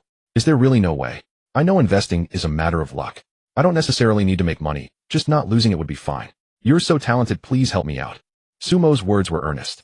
Lin An of course knew about his relationship with Lin Zhe and understood his dilemma. He pursed his lips, a helpless look in his eyes, and warned some things that seem like natural disasters are actually man-made. Man-made? Sumo frowned, pondering the meaning of his words. Just then Sumo's phone rang. On the other end, Lin Zhe's voice came through angrily. Sumo, what's going on? Why hasn't the investment for Brother Wang gone through yet? Sumo hurriedly explained, Xia, don't be upset. Listen to me. It's several million we're talking about. I think we should be cautious. What do you mean? Don't you trust the person I recommended? Or is it that you don't trust me? Lin Xia's voice rose. No, Xia, of course I trust you. I just want to be careful. Sumo, I think you're just reluctant to spend money. That's my friend you're dealing with. How can I hold my head up in front of him if you back out now? I'm sorry, Xia. Please don't be angry. Sumo was so anxious that sweat beaded on his forehead, and he kept wiping it with a tissue. He knew Lin Zhe was a spoiled young lady accustomed to getting her way, and he understood her need to save face. Sumo, I'll tell you straight, either you invest the money now, or we're done. Which is more important to you, me, or the money? Sumo blurted out, Xia, of course it's you. But Lin Zhe wasn't letting him off the hook. She pressed on, shouting, you're all talk and no action, you liar. If you really love me, transfer the money right now. If not, I'll block you immediately. Xia, don't be mad. I only have 6 million in my account right now. He'll send it over okay. He'll figure out the rest. Sumo was determined to prove his love for Lin Zhe through action. Call me after you've sent it. Lin Zhe hung up. Sumo frantically opened his mobile banking app and began the transfer. Lin An observed everything silently, eating his meal with quiet satisfaction. He was pleased with the food. It had been a long time since he had enjoyed a meal that suited his taste so well. He chose not to stop Sumo. Some people had to hit the wall before they would turn back. Sumo was still infatuated with Lin Zhe. He wouldn't learn his lesson until he suffered a bit. Sumo's phone rang again. Because the transfer amount was large, the bank needed to verify by phone. The customer service lattice gentle voice came through. Mr. Su, is this you speaking? Yes. May I have the last 6 digits of your ID number? Sure. After a series of bank verifications, Sumo finally completed the transfer. He immediately called Lin Zhe. Sumo's voice trembled slightly. Xia, I've sent the money. Please don't be angry anymore. Forgive me, okay? Lin Zhe, hearing that the first payment had arrived, adopted a relaxed tone. All right, but you need to raise the remaining funds quickly. Got it. Don't worry. Can I take you to dinner tomorrow? Tomorrow won't work. I have plans. Xia, when will you be free? Let me make it up to you with a meal. Lin Zhe was getting impatient. They'll let you know when I'm free. Gotta go now. The phone was hung up again. Sumo let out a long sigh of relief. He had finally appeased his beloved. He had been so frantic moments ago. Coming back to his senses, he noticed that Lin An had already eaten 2 bowls of rice, and nearly half the dishes were gone. Sumo smiled sheepishly and asked with a hint of wishful thinking, Lin An, will I really lose money? Can you change my fortune? You saw what happened. If I hadn't invested, your sister would have stopped talking to me. I had no choice. I already told you it's a man-made disaster. I can't do anything about it. I don't understand what you mean by man-made disaster. I've already put in 3 million. Lin An, please help me. Thinking of the money he had invested, Sumo grew anxious. Lin An casually picked up a napkin and wiped his mouth, saying calmly, I'm done eating. Thanks for the meal. As a return, I can only advise you to thoroughly investigate your business partner. With that, Lin An indicated it was time for class and got up to return to school. Sumo remained seated, murmuring to himself, business partner, Wang Dong. He then pulled up the contact information of a private investigator that the Su family had once worked with on his phone. The next morning, inside the Lin family villa, as dawn broke, Zhang Wanru lay awake staring at the ceiling. She had suffered from insomnia, haunted by a dream in which she once again lost Lin An in a shopping mall years ago. 16 years prior, at a newly opened department store in Haishi, the grand opening was exceptionally crowded. The mall was teeming with people. Zhang Wanru, exhilarated that day, kept trying on jewelry at the counter on the first floor. When she finished shopping, she realized that Lin An, who had been following her, had vanished without a trace. In her dream, she called out Lin An's name repeatedly, but no one answered for a long time. She woke with a start and could not fall back asleep. In the year Lin An went missing, she fell into this dream almost every day. Guilt and self-reproach consumed her, robbing her of sleep night after night. It was not until half a year later, when Lin Zhe arrived, that she was pulled from her anguish and once again felt the warmth of having children around her. In her heart, she was grateful to Lin Zhe. This child was a beam of light in her dark life, saving her. Over a decade later, she dreamed of this scene again. Zhang Wanru felt a sharp pain in her chest, and a great sense of unease washed over her, as if Lin An were about to leave her again, just like so many years ago. Around 7 in the morning, Lin An woke up. Opening his eyes, he was startled to see Zhang Wanru's haggard face and bloodshot eyes. Why are your eyes so red? Are you sick? Zhang Wanru threw herself into Lin An's arms, sobbing. Honey, I dreamed of Lin An last night. I feel a tightness in my chest, and my heart is racing. Do you think this child really doesn't want to come home anymore? Did I do something wrong? Lin An, seeing her fragile state, felt a pang of sympathy. You've done nothing wrong. You're a wonderful mother. That ungrateful brat is just being disobedient. Come on, relax. Once he suffers enough out there and can't make it on his own, he'll naturally come back. But it's been almost a month now. That's because he tricked the Zhou family. It'll be exposed sooner or later, and then he'll beg to come home. Zhang Wanru wiped away her tears and nodded. At breakfast, she still felt pain in her chest and couldn't eat. Lin An, thinking there was nothing urgent at the office that day, suggested they go to the hospital. They'll take you to the hospital for a thorough checkup later. Zhang Wanru rubbed her throbbing temples. It's probably nothing, just a lack of sleep. Lin Zhe wore a worried expression and urged, Mom, if you're feeling this unwell, you definitely need to see a doctor. You'll feel better after the checkup. He'll go with you. Zhang Wanru, seeing her son so concerned, smiled with relief. Okay, you'll go to the hospital. But Xiaojia has school today. Your father can accompany me. No way. School is important, but nothing is more important than Mom. There are no new lessons this morning, just review. I can catch up by studying more tonight. Don't worry, Mom. He'll ask for leave and go with you. Lin Ro remarked with emotion. Xiaojia is so thoughtful. The difference between these two sons is real. Lin An, thinking that Zhang Wanru's sickly state was all because of Lin An, frowned. Don't mention him, or you'll make your mother sad. Lin Ro pursed her lips and fell silent. A flicker of triumph flashed in Lin Zhe's eyes. What did it matter if Lin An was good at studying? He had plenty of ways to make Lin's parents favor him. The family fortune would eventually be his. After breakfast, Lin An, Zhang Wanru, Lin Ro, and Lin Zhe drove to the International Department of Jiren Hospital. As Lin Ro parked the car, Lin An, sitting in the back, noticed that the black sedan parked next to them looked very familiar. He got out to check the license plate and exclaimed in surprise, Lin Ro, come take a look. Isn't this the Zhou family's car? Lin Ro gazed at the Bentley before her and nodded. Yes, I've seen Zhou Chen ride in this car. It's definitely the Zhou family's. Lin An quickly fastened the top button of his shirt, which he had loosened, and smoothed his hair with his hand, ready to run into Zhou Shengren at any moment. Lin Ro too took out a small mirror from her handbag and quickly touched up her powder. If Zhou Chen happened to be there, she wanted to make a good impression. After the two had primped, they took Zhang Wanru into the outpatient clinic for examinations. At that moment, Zhou Shengren was in the orthopedic consultation room, talking to the doctor. Doctor, I feel my leg is completely healed. Please remove the cast. The doctor, experienced and having practiced for over 20 years, had seen patients who claimed they could fly and wanted their wing bones checked. A patient who said a broken leg had healed in half a month was nothing unusual. The doctor patiently explained, Mr. Zhou, I fully understand your eagerness to recover, but medically it's impossible. There's a folk saying it takes 100 days to heal a broken bone. At your age, the minimum is 3 months. Zhou Shengren disliked being reminded of his age and showed displeasure. What do you mean by my age? I'm still vigorous. Lately I feel like I'm in my prime again, even better than when I was young. Take off the cast now, and let me try walking. The doctor, being professional, explained, because your leg bone is currently completely fractured, without the cast to stabilize it, it could easily deform or misalign. Removing the cast and reapplying it could also cause adverse effects. Please think carefully. Zhou chimed in. Dad, the doctor said the same thing. Please listen to him. Zhou Shengren felt like his ears were about to grow calluses from all the nagging. He commanded, I know all that. I have faith in my leg. Remove the cast now. The doctor exchanged a glance with Zhou, who nodded helplessly. With the family's approval, the doctor began to remove. The doctor had Zhou Shengren lie on the examination bed, straightened his leg carefully, picked up an electric saw, cut the cast into 2 halves, and gently lifted the plaster off. Mr. Zhou, the cast is off. Please don't move. They'll have a nurse bring a wheelchair to take you for a color ultrasound to see how well the bone has healed. With that, the doctor was about to call the nurse.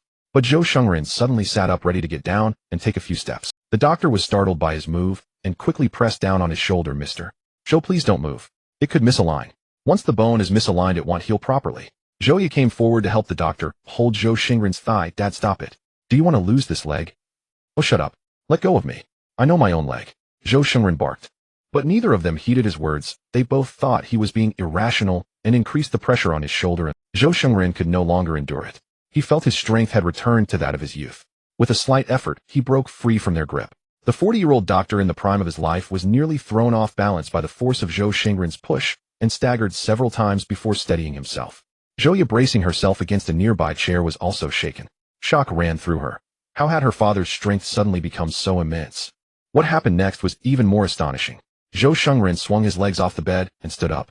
Just as Zhou steadied herself and moved to support him, he strode forward 2 steps with a steady gait, as if he had never suffered a completely broken leg weeks ago. The feeling of his feet on the ground filled Zhou Shengren with joy. He took a few more steps without any discomfort. His leg was completely healed. Zhou Shengren burst into laughter. Ha! I told you I was fine.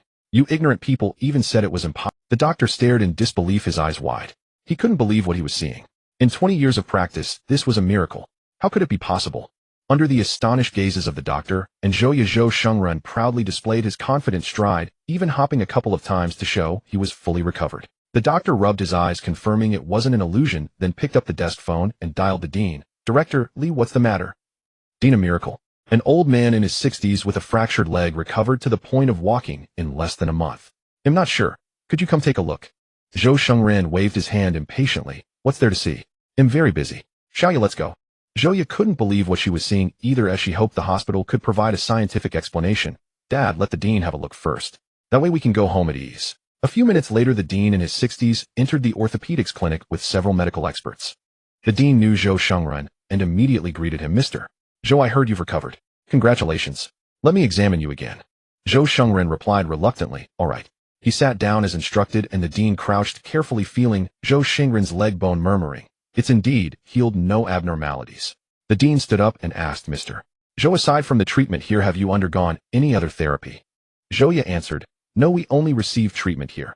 This is the best hospital in the city after all. Have you recently eaten or used anything special? Nothing special. Zhouya recalled that their recent diet and daily routine were as usual with nothing unusual. Zhou Shengren suddenly thought of the wooden box Lin An had given him. He had slept with it for 3 days, and his leg had started improving from that very day, feeling strength from the first night. However, as far as he knew, the wooden box, though an ancient national relic with blessing properties, had no record of healing powers. He also recalled the palm-sized slip of paper inside the box. When Lin An gave it to him, he had mentioned something about a talisman, but Zhou Shengren's mind was on the box, and he hadn't paid attention. Xiaoya, do you remember what Lin An said about the paper slip inside the antique box he gave me? Zhouya thought for a moment. I remember. He said it was a health talisman he drew himself. The dean remarked, a health talisman. There are indeed some inexplicable things in this world. Mr.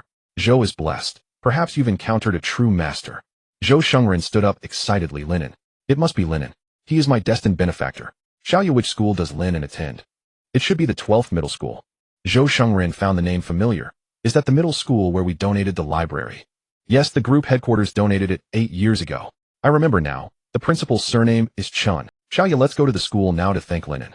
Notify Secretary Zhao to make a thank you banner for Lin An and send it to the school within half an hour. Zhouya worried that her father's grand gesture might affect Lin An's studies. Dad, isn't this a bit too ostentatious? Maybe we should thank Lin An privately. How can that be? What have I always taught you? In business, gratitude must be shown early and thanks must be grand. Zhou Shengren's tone was bold. With that, Zhou Shengren strode out of the clinic with Zhouya, leaving a group of doctors buzzing about the medical miracle. The father and daughter did not notice the gloomy-faced teenager standing outside the clinic. Lin Zhe, who was observed, his sister Lin Ro and father Lin Haren were accompanying Zhang Wanru for an ECG. Since Lin Zhe, an adult man, was not convenient to enter, he stayed in the corridor. Seeing the dean and his entourage hurrying by, curiosity drove him to follow.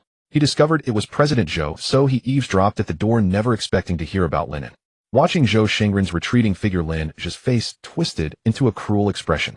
He absolutely could not let Lin An successfully establish ties with the Zhou family. Lin Zhe understood Lin Haren well. Only the core interests could move him. Lin An had already demonstrated extraordinary learning ability. If he also had commercial value, Lin Haren would likely rush to bring Lin An back, leaving no place for Lin Zhe in the family. Lin Zhe plotted how to smear Lin An in front of the Zhou family. He would spare no effort to throw mud at Lin An, even if it slightly affected the family business. He didn't care about the Lin family's development. If he wasn't the heir, what good was their prosperity? The best outcome would be for the Lin family to publicly announce they had severed ties with Lin and cutting off any chance of reconciliation. After Zhang Wanru's examination, nothing serious was found. Seeing her worried expression, the doctor cautioned, psychological factors can also cause chest pain. You must make sure to keep a cheerful mood. All right, thank you, doctor. The three left the clinic and happened to run into Lin Zhe, who had just returned from eavesdropping. Noticing his unnatural expression, Lin Haren asked, What's wrong, Xiao Zhe? Lin Zhe stammered, Mom, Dad, I don't know how to say this. Xiao Zhe, just speak up. Your sister is here. Lin Ro couldn't bear to see Lin Zhe wronged. Big brother seems to have gotten into big trouble. I just saw President Zhou in the corridor. I heard that big brother gave him some kind of talisman, claiming that his leg healed because of the talisman he drew. The doctor just exposed him, and President Zhou seems to be going to confront him. What? How did he get involved in these crooked ways? Lin Ro exclaimed in surprise. Zhang Wanru said worriedly to Lin Haren, Honey, that child Lin An is getting better at deception. He's made a fool of a big shot like Zhou Shengren. What do we do? The Zhou family is no ordinary household. Isn't he asking for trouble? Hearing the mother and daughter's words, Lin An agreed deeply. He thought Lin An using mystical tricks to ingratiate himself with a tycoon like Zhou Shengren was like walking a tightrope, extremely dangerous. Now that President Zhou knew he had been fooled, wouldn't the entire Lin family suffer the consequences? Seeing this, Lin Zhe fanned the flames. Mom, Dad, I heard President Zhou say he's going to the school right now to teach Lin An a lesson. Zhang Wanru felt a sharp pain in her chest. Leaning on Lin An, she pleaded, Honey, let's go to the school quickly. Lin An is just a wild child from the countryside who doesn't know his limits. Let's persuade him to apologize to President Zhou. Maybe there's still room for negotiation. Xiao Zhe and Xiao Shi go to the same school as him. If a scene erupts, the school will be full of gossip. How can our children continue their studies there? Lin An nodded. School is a minor issue, but affecting the family business would be a real problem. Let's go to the school now. Even if President Zhou doesn't forgive him, we can make it clear on the spot that we've severed ties with him to avoid being implicated. Lin Ro, thinking that words were not enough, quickly asked, Right, Mom, do you have the severance agreement with you?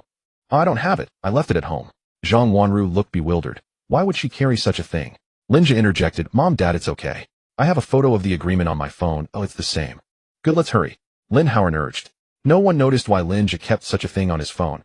He valued this written evidence more than anyone in the Lin family. When Zhou Shengren arrived at the school, Secretary Zhao was already waiting at the entrance of the teaching building with a banner and Principal Chun.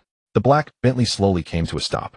Principal Chun stepped forward, quickly opened the door for Zhou Shengren, and made a welcoming gesture, thinking to himself that if this benefactor was happy, he might donate something to the school. President Zhou, welcome to our school for guidance. Zhou Shengren got out of the car and shook hands with the principal. Principal Chin, you're too kind. I'm just here to thank your senior student Lin An. Secretary Zhao has told me. Why don't you come into my office first, and I'll have Lin An come over. All right. The group walked toward the principal's office. Students in the building leaned out of windows, chattering as they saw the Bentley. Wow, it seems like a big shot has come to our school. Could it be a parent of some rich kid? That's amazing. The principal himself is receiving them. Quiet. Back to your seats and do your problems.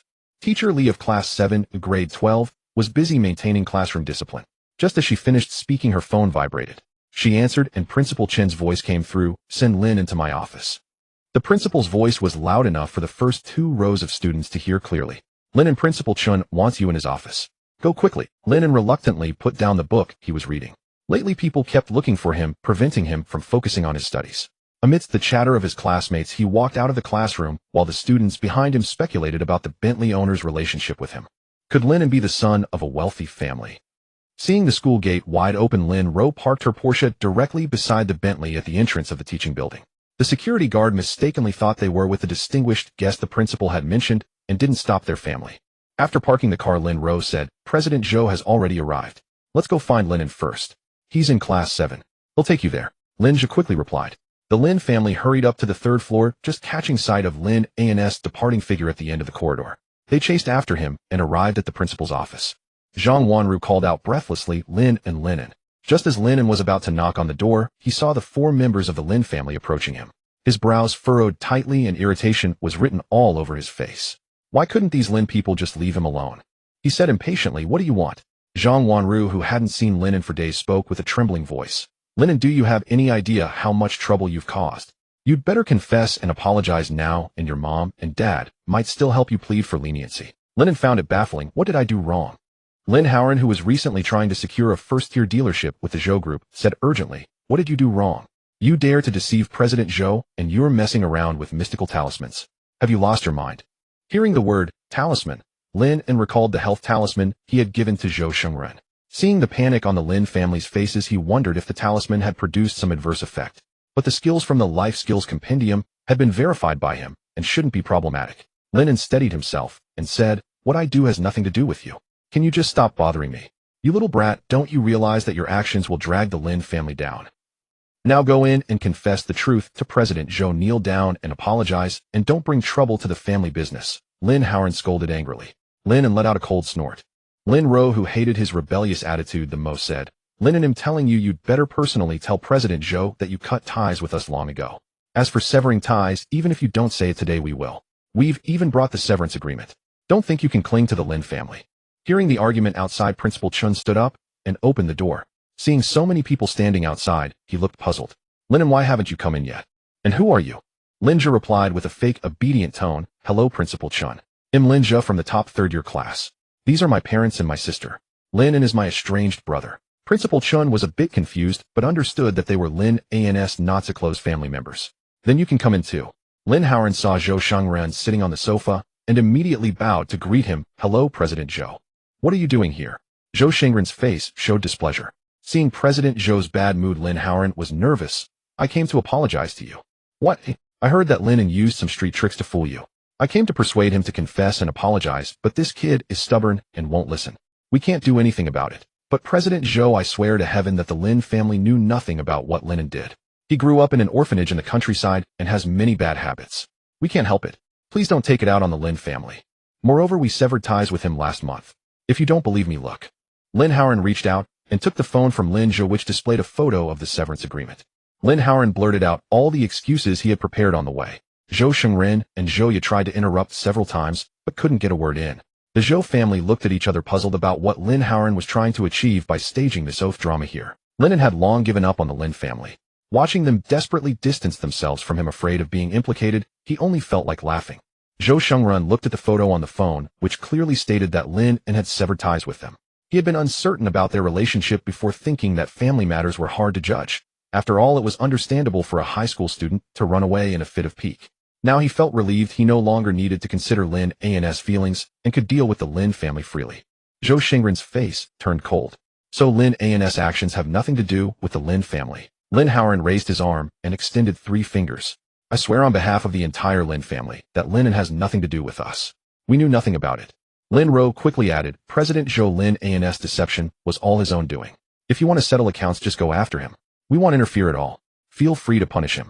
Zhou Shengren twitched the corner of his mouth, revealing a mocking smile. That's good. Lin An let out a long sigh of relief upon hearing President Zhou say good.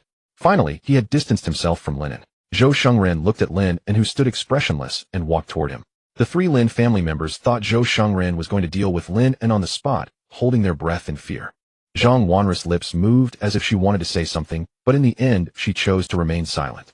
Zhou Shengren walked up to Lin An and raised one leg. Seeing President Zhou lift his leg, Zhang Wanru covered her face in fright, unable to bear watching her own son being kicked.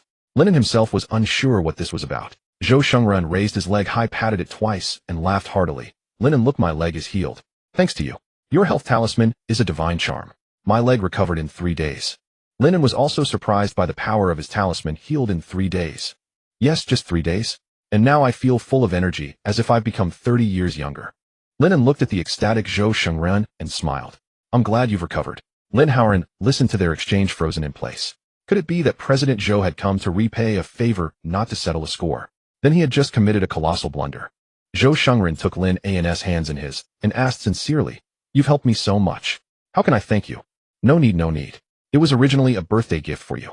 There's no need to talk about thanks. Zhou Shengren looked at the composed young man before him, young, talented, and with such a magnanimous character. He was bound to achieve great things. Since the young man refused any reward, he couldn't just let it go. He gave a meaningful glance to Secretary Zhao. Secretary Zhao stepped forward and opened a mantle silk banner.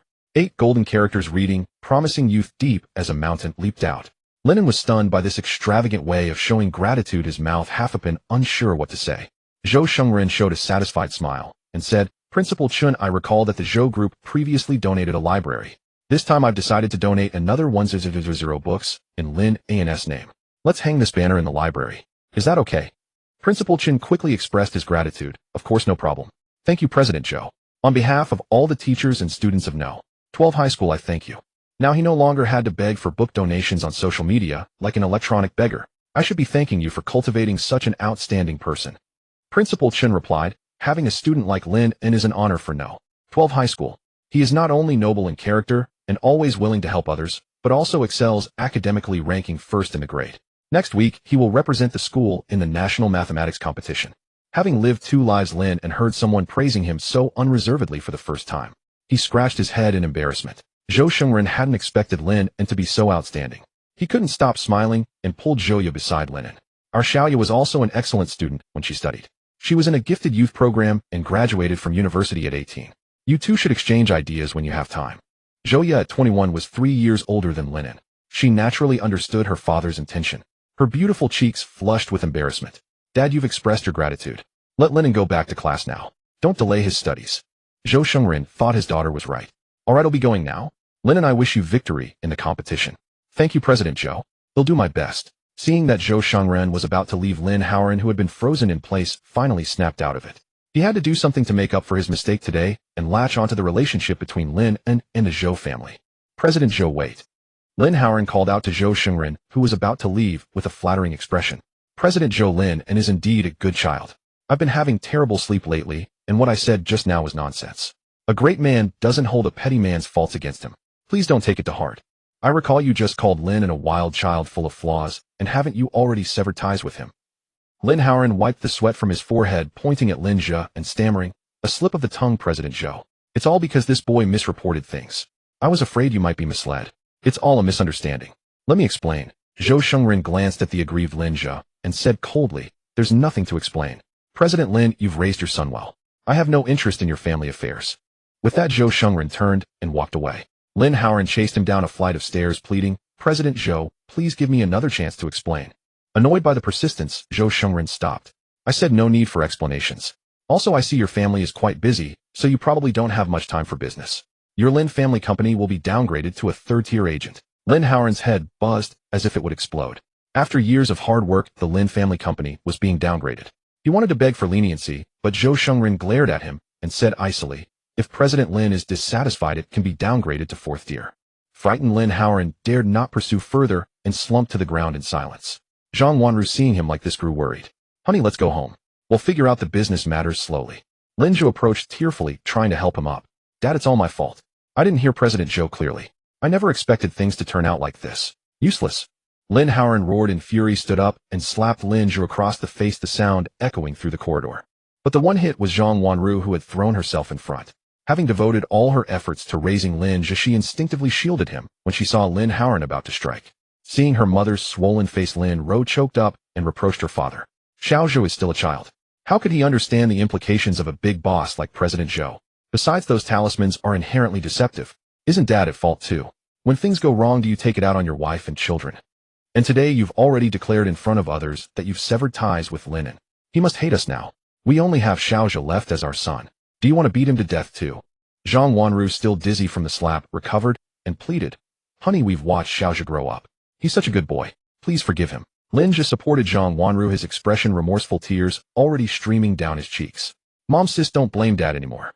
I know Big Brother won't come back, but rest assured he'll take good care of you. As long as our family works together, business will surely improve. Lin An looked at his obedient son, his heart softening. He reached out and patted Lin Zhe's head. All right, I'll figure something out for the company. Lin An and Principal Chun escorted the Zhou family father and daughter to their Bentley. The two went up to the third floor together. Lin An was about to return to the classroom when he saw the four members of the Lin family huddled together in a warm scene at the stairs. His heart remained unmoved. He had grown tired and weary of the endless dramas of the Lin family. But the four blocked the staircase, obstructing his way back to class. Lin An had to remind them, please move aside. Don't block the way. Lin Ro, the closest to him, reacted first. She was convinced that Lin An was to blame for President Zhou's scorn and the damage to their family business, including the earlier mockery he had directed at her. She was full of pent-up anger and wanted to vent. Lin An, you jinx. If I'd known you'd bring such harm to the family, I'd never have agreed to take you back. Don't think you can rise to the top just by clinging to the Zhou family. Lin An found her reasoning absurd and wanted to get away. Can you move? Don't disturb my class. Zhang Wanru, seeing Lin An's indifferent attitude, recalled how she had even gone to the hospital worrying about him, and anger surged within her. Lin An, what kind of attitude is that? Do you know that Xiao Zhe almost got beaten because of you? As an older brother, you have no sense at all. Lin An felt irritated. Now he knew where Lin Rao's bizarre streak came from. Not a single normal person in this family. He sighed and said flatly, I don't have time to argue with you here. Lin An said it today. I have nothing to do with the Lin family. Can you move? I'm busy studying. Lin An, enraged that Lin An dared to call him by his name, went berserk. You little brat. You've got a backer now, huh? You dare call me by my name. Principal Chun, who had been silent behind Lin An, was also annoyed by the commotion. He didn't want to interfere in a student's family affairs, but Lin An was the hope of No. 12 high school, so he had to step in. All right, this is a school. If you have matters to discuss, do it at home. Don't disrupt Lin An's studies. Lin Zhe, observing everything, a hint of malice flickering in his eyes, put on a pitiful expression and tried to mediate. Mom, Dad, don't be angry. Big Brother is no ordinary person now. He's the student personally selected by Principal Chun to represent the school in the competition. We shouldn't distract him from his studies. Even though the Zhou family is deliberately targeting our business, Big Brother's education is a priority. Lin Ro finally noticed the principal was also there. She put on a whiny voice to tattle. Principal Chun, for the sake of No. 12 High School's reputation, I can't hold back any longer. I must expose Lin An. He has character flaws. He cheated on exams and stole things at home. If you let him compete, it will disgrace the school. Principal Chun was tired of hearing the false accusation that Lin An cheated. Lin Rao's shrill voice made him physically uncomfortable. His face twisted with disgust as he retorted, everything requires evidence. Always bringing up baseless accusations. That's slander. Lin Ro couldn't understand why outsiders always sided with this uncouth wild child from the countryside. She blurted out in rebuttal, Principal Chun, I've lived with him for so long. You should trust my judgment. Lin Zhe interjected, sis, don't say that. Principal Chun is counting on Big Brother to win the competition. He values him the most now. Lin Zhe's words reminded Lin Ro that Principal Chun had pinned his hopes on Lin, and so naturally he would defend him. She fumed, Principal Chun, I know better than you what kind of person this brat is. At home, he couldn't compare to Xiaozhou in anything. How could he become so outstanding after just a month away? He must have used some underhanded methods. Principal Chun, fed up with her nagging, snapped, I don't need you to judge for me. Lin An is the most outstanding student I've ever seen. He fully deserves to represent the school. Lin An, who had been enduring, felt a warmth in his heart when he heard the principal's support. He blurted out, thank you, Principal. Rest assured I will give it my all. Lin Ro sneered from her nose. What's the use of giving it your all? Can you even win a prize? The competition is very strict. If you fail, you'll just embarrass the school. Lin An smiled coldly. Lin Ro, what makes you think I can't do it? What's your motive in belittling me like this? Do you honestly think I'm inferior to you and should look up to you? Approaching lunch break, teachers kept emerging from their offices drawn by the quarrel and stopping in the corridor to watch. To Lin An's question, Lin Ro wanted to say yes. She truly believed that the Lin An raised outside could never compare to her noble self. But he just wouldn't submit to her. Seeing the growing crowd, she couldn't be too blunt, so she sneered, what motive could I have? I just don't want you to embarrass yourself. Lin An looked at the onlookers and Lin Ro, who seemed like a lunatic. A playful smile appeared on his face as he asked her, you keep saying I can't do it. What if I actually win a prize in the competition? Want to make a bet? Lin Ro laughed hysterically. In the history of No. 12 High School, no one had ever won a national competition prize. She didn't believe Lin An could break that record. Fine, let's bet. I know exactly what you're made of. Name your terms. What do you want to bet? Lin An smiled. If I finish in the top 3 of the competition, you kneel before me in public, kowtow 3 times, and say you were wrong. If I don't make the top 3, you'll kneel and apologize to you instead. Lin Ro burst out laughing. Haha, deal. He'll bet you. Don't you dare go back on your word. Lin An replied, all right, it's settled. Let Principal Chun and the teachers here be witnesses. Whoever goes back on their word will get spots, lose hair, go bankrupt, and have their whole family die. Lin An knew that Lin Ro, with her strong vanity, feared nothing more than becoming ugly and poor. And Lin Howard would certainly never agree to the whole family die option. Fine, I'll be waiting for you to kneel and apologize. With that, Lin Ro could never back out. She thought Lin An was just acting on impulse, losing his mind after being provoked, and that this bet was one she could never lose. Lin Ro wanted to say more harsh words, but Zhang Wanru covered her mouth. All right, stop it. Isn't this embarrassing enough? Let's go home. Zhang Wanru, watching her 2 children make a scene in front of everyone, wished she could disappear into a crack in the ground. She dragged Lin Ro, who still wanted to say something, down the stairs. Lin Howard, a man who cared about face, quickly followed. The crowd dispersed. Lin Zhe looked at Lin An with a fierce glint in his eyes and said with a grin, Lin An, no one from No. 12 High School has ever won a prize. I'm looking forward to seeing you kneel. Lin An returned to the classroom and immediately buried himself in a mountain of books and exercises, shutting out all worldly distractions. Unfortunately, he had now become the campus celebrity, and peace was a luxury he could no longer afford. Everywhere he went, he became the center of attention. The students had witnessed Lin An escorting the Bentley owner out of the school alongside the principal, and they had seen the grandly displayed silk banner in the library. The rumors grew increasingly wild. Some claimed he was a scion of a wealthy family, others said he was a candidate for the Zhou family's son-in-law, and still others insisted he was a reclusive master who had descended to save No. 12 High School. Regardless, everyone agreed he was no ordinary person. The boys looked at him with reverence, and the girls' gazes were filled with adoration, while he only wanted to focus on preparing for the competition. Within just one day, Lin An's desk was stuffed with letters as countless girls suddenly wished to befriend. Watching Lin An gather the colorful envelopes, Lin stared at him with her big watery eyes and asked, are you feeling really happy now, with so many girls wanting to be your friend? Lin An replied indifferently, not at all. I have no interest in anything but my studies. When Lin went to the office to deliver homework, she overheard the teachers discussing Lin An's bet. Worried about his studies, she asked him, did you really make a bet with Lin Ro? Lin An nodded. Mum, it's true. Can you still cancel it? Lin asked anxiously.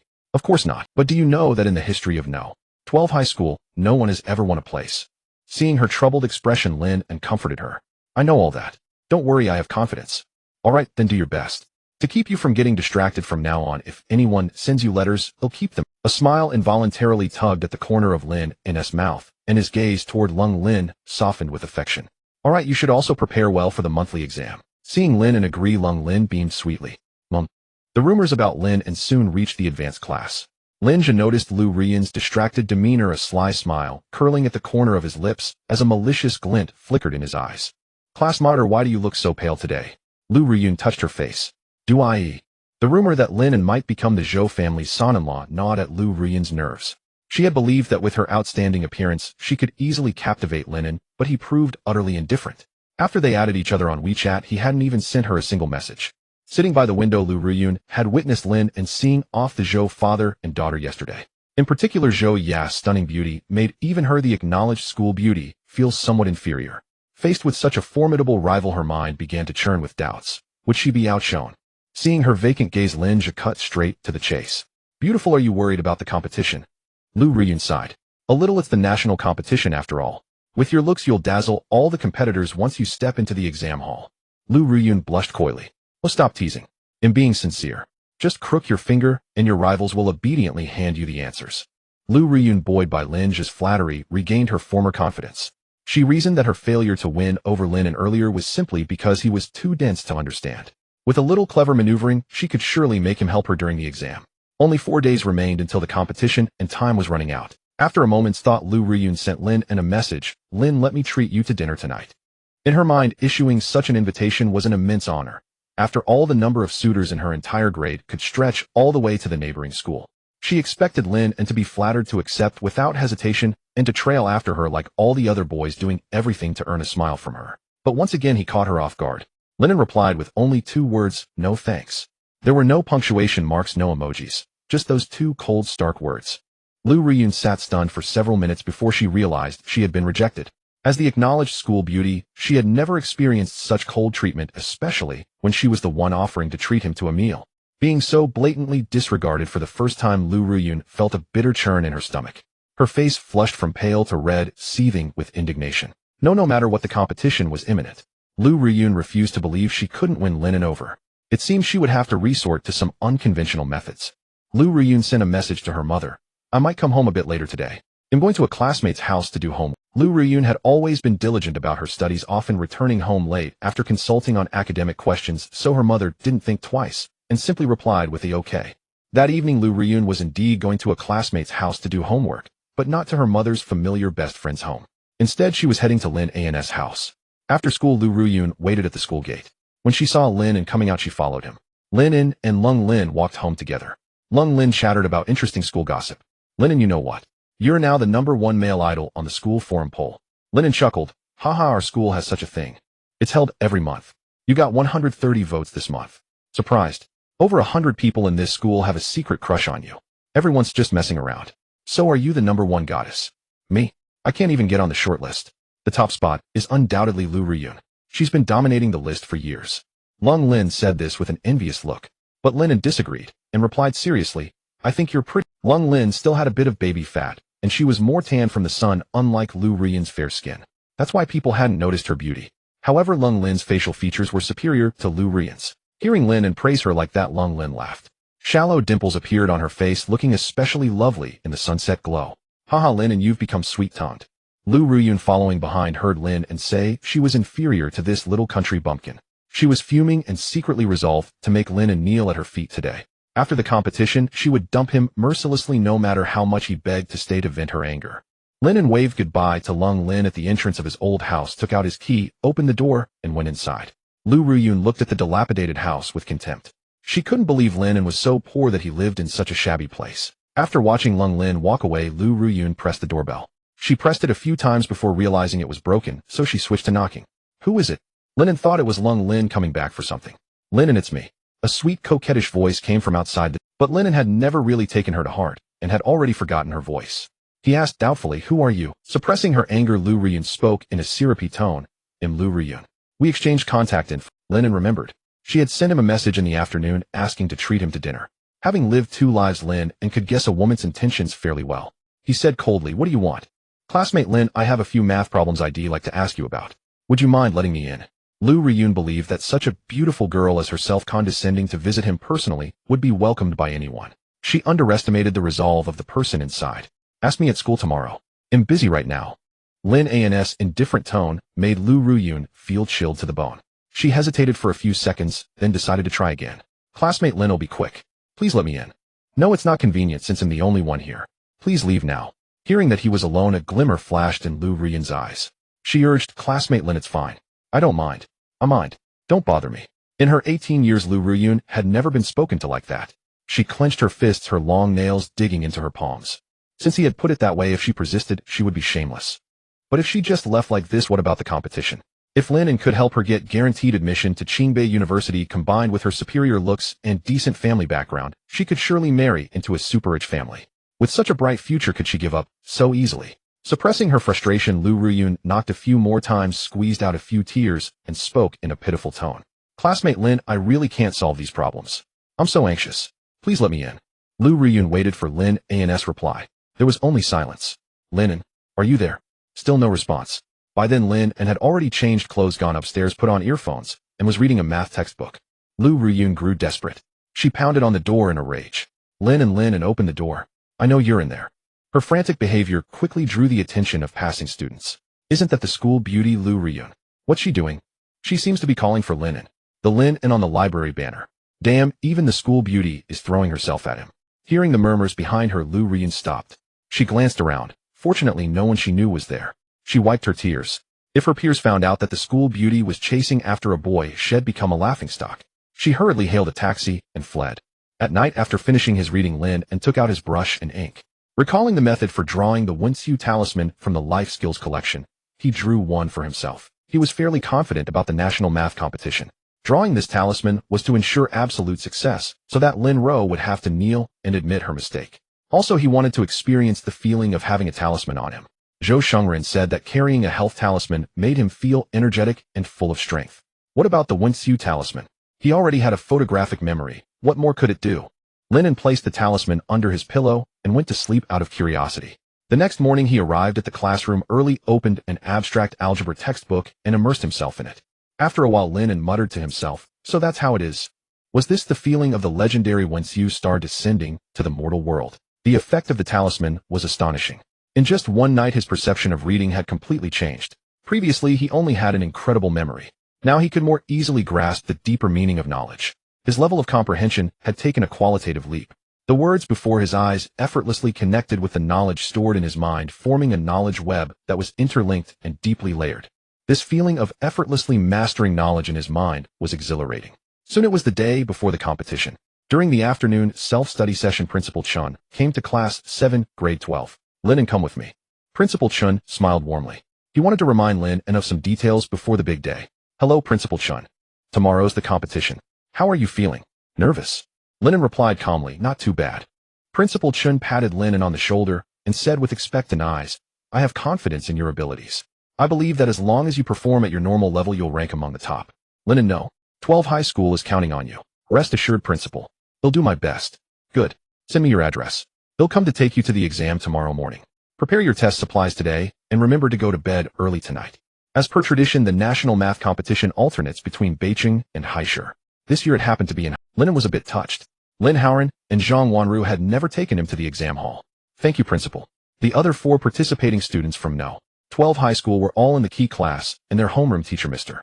Wang, was calling them in one by one for a talk. Lu Riyun come to the office after class. Mr. Wang looked at Lu Riyun, who had dark circles under her eyes, and asked softly, Are you too tired from preparing for the competition? Why do you have dark circles? I'm a bit tired, but don't worry, teacher. I won't let you down. Mr. Wang knew Lu Riyun was competitive and tried to ease her mind. Just do your best. Don't put too much pressure on yourself. Thank you, teacher. What Mr. Wang didn't know was that Lu Riyun's dark circles weren't from studying. Ever since Lin An had shut her out, her mind had collapsed. Instead of studying, she spent her time on strategies to win over men. Determined to move Lin An with her sincerity, she handwrote a 10,000-word letter. Afraid of being seen during the day, she wrote it at night, giving herself panda eyes. Lu Riyun believed that once Lin An saw her sincerity, he would be touched and soften his heart to help her. And she knew that according to competition convention, participants from the same school would be seated nearby. If Lin An would just let her copy the answers, she would definitely score higher than the other 3 hardworking students, since Lin An was a study god. During the break, Lu Ruyun seized the opportunity and waited at the door of Class 7, Grade 12 for Lin An, who was returning from the restroom. She smiled and greeted classmate Lin, long time no see. Lin An frowned slightly. Why was this woman so persistent? He said flatly, what do you want? Nothing much. I just wanted to give this to you personally. Saying this, Lu Ruyun stuffed the thick stack of handwritten letters she had written all night into Lin An's hand and gave him a shy smile. Make sure to read it today. Watching Lu Ruyun's departing figure, Lin An felt an inexplicable irritation. Why was she so persistent? He turned and entered the classroom. Just as he was about to sit down, he sensed a burning gaze fixed upon him. Lin An, give me the letter. They'll keep it for you so you won't be distracted. You can read it after the competition. Lin An looked up and met Lung Lin's slightly jealous eyes. Fine, here you go. Lung Lin reached out and took the envelope adorned with floral patterns, exclaiming, wow, which love-struck soul wrote this? It's so thick. Nobody. Just throw it away for me. Lung Lin toyed with the letter in her hands. It's a token of someone's affection. Throwing it away doesn't seem right. If you like it, keep it. I don't have time for this. With that, Lin An immersed himself in his book again. That evening, following Principal Chen's advice, he went to bed early, fully attuning himself to the effect of the Wensu talisman.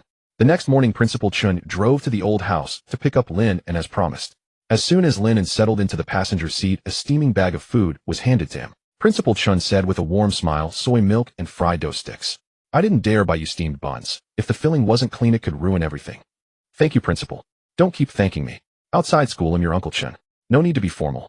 All right, Principal Chen chuckled. Lin An, if you get a ranking in this competition, the school will give you a bonus. Really? Teacher Li didn't mention it. Not her fault. No one has ever ranked before, so everyone forgot. Top 10 gets 10,000, third place gets 30,000. Lin An quickly asked, what about first place? First place is 100,000. Don't put too much pressure on yourself. My hope is for you to aim for third. Since witnessing the Lin family's attitude toward Lin An, Principal Chen had felt a special fondness for him, especially today, seeing him renting such a dilapidated old house, which stirred his compassion. His biological father drove a Porsche while he lived in a crumbling building. Principal Chen sincerely hoped Lin An could win the scholarship to improve his life. The competition venue was set in a teaching building at High City University. With 40 minutes until the exam, Principal Chen parked in the lot in front of the building. Check your ID, admission ticket, and stationery again. And don't forget to turn in your phone before the exam. Principal Chen patiently reminded him of the exam procedures. Just then, the roar of a sports car engine drowned out Principal Chen's voice. A limited edition red Ferrari pulled up in front of the building, and a flamboyantly dressed young man stepped out, his rebellious hairstyle radiating an air of arrogance. The license plate read Jing-A. Principal Chen patted Lin An's shoulder. Must be a student from the capital. In recent years, the top 3 in the national math competition have all been from the capital. Lin An, unconcerned about past results, blurted out, it takes 6 or 7 hours to drive from the capital to High City, right? Definitely. Lin An teased, that guy sure doesn't mind the trouble. Watching the man enter the exam hall, Lin An followed, curious about who was so ostentatious. The two entered the exam hall one after the other. After taking his seat, Lin An finally got a clear look at the man's face. It was Lu Sun, the crown prince of the capital's elite circle, born at the apex of society. No wonder he made such a grand entrance for a competition. 10 years later, Lu Sun would grace the cover of financial magazines, a nationally renowned investor famous for his aggressive style. Humility was never in his vocabulary. Lin An was so lost in thought, staring at Lu Sun, that he didn't even notice Lu Ruyun, who had entered the exam room and sat behind him. Lu Ruyun gently tapped Lin An's back and said coyly, "Classmate Lin, you've read my letter, right? I'm counting on you today." Lin An found it baffling. Before he could answer, the invigilator spoke up. "New students, no whispering. Please place your phones and any items unrelated to the exam at the front." Lu Ruyun pouted petulantly, sticking out her tongue, and handed over her phone. Lin An thought to himself, does this woman think she's cute? Charming. Ridiculous. Soon the exam began. Lin An glanced at the test paper and felt confident. The difficulty was enough to make a group of elite university students fail, but to him it was a piece of cake. With another night of the Wensu talisman's enhancement, Lin An felt his brain had become a central library where all knowledge interconnected and was readily accessible. Lin An had already self-studied all university mathematics courses, including advanced mathematics, linear algebra, abstract algebra, real analysis, complex analysis, and topology. In this competition, he was no longer restricted to high school knowledge. The freedom to solve problems his way made his blood rush. The 2-hour exam time, Lin An finished all the questions in just 1 hour. Heeding Principal Chen's advice, he carefully reviewed his answers. Lu Ruyun stared at her test paper on the verge of tears. She relied on tutoring to maintain her grades, and lately, she had focused all her energy on winning over Lin and leaving her completely unprepared. The exam's difficulty exceeded her imagination, and as time ticked by she had only completed half a question. Lu Riyun pinned all her hopes on Lin An. With only half an hour left and no sign of him passing her the answers, she thought hadn't she made it clear in the letter? Would he really abandon her? Anxious Lu Riyun began kicking Lin An's chair under the desk. When that got no response, she poked his back with the tip of her pen. Lin An understood what she wanted. He didn't want to report her in such a setting and embarrass No. 12 middle school, so he simply raised his hand. What is it, student? Excuse me, may I submit my paper early? Nearly every examinee was struggling, some not even daring to hope they'd finish all questions. Lin An's question struck them like a hammer. Heavens, someone had already finished. What kind of genius was this? And he wanted to leave early. If you finish checking, you may submit early. The stern-faced invigilator emphasized the word checking as if reminding him to be thorough and not impulsive. Lin An calmly walked to the podium and handed in his paper without a moment's hesitation. Lu Riyun was shattered. This man would rather leave early than help her. But there was someone even more shattered than her Lu Sun. He had planned to make a grand entrance with his sports car and then submit his paper 15 minutes early, crushing all opponents in both confidence and presence. Wherever he was, no one could outshine him. Yet had encountered this reckless fool who stole his thunder by submitting half an hour early. This was a national competition. Who could treat it so frivolously? Could he have handed in a blank paper? Seeing Lin An take his phone and head for the door, Lu Sun glanced at his own paper, which he had just finished but not reviewed. Driven by competitiveness, he shot up, "Teacher, I want to submit early too." When Lu Sun handed in his paper, he stole a glance at Lin An's. It wasn't blank. Every answer was filled in. He knew the exam's difficulty well and felt a surge of respect. He had encountered a true master. "Hey classmate, wait up." Lu Sun called out to Lin An. Lin An stopped. "Hello, can I help you? I see you finished everything and submitted early. Pretty impressive. Let's exchange contact info." "Sure." Lin An immediately took out his phone and added Lu Sun as a friend. "I'm Lu Sun from Beijing Hadian Middle School." Lu Sun found it strange that the guy didn't even ask who he was before giving his contact. Reborn into this life, Lin An needed an investor like Lu Sun. He would have sought this connection himself. Never expected to meet him so early. After adding Lu Sun, Lin An noticed a dozen missed calls from Sumo. He called back. "Sumo, what's up? I was in the exam. Lin An, I was wrong. I should have listened to you. I got beaten up and ended up in the hospital." "Which hospital are you in?" "Jiren," Sumo said with a sob. Lin An hurriedly bid farewell to Lu Sun and rushed to the hospital. Inside the hospital ward, Sumo lay on the bed, his body covered in injuries with a plaster cast on his left arm, looking utterly pitiful. "Who beat you?"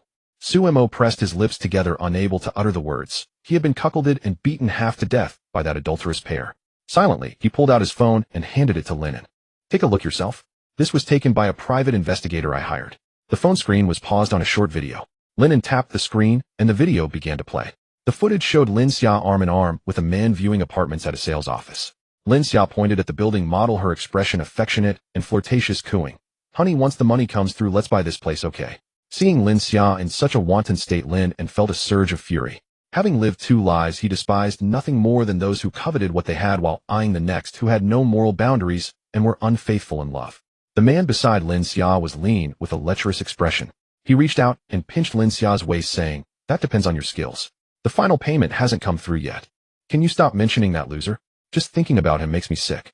If it weren't for you, I wouldn't have bothered with him." The man chuckled, patted Lin Zhe's backside, and coaxed her. "My little darling, I'm sorry you've had to endure this. But isn't it all for our future? I don't even have a house. If I went to propose to your parents, they'd kick me out."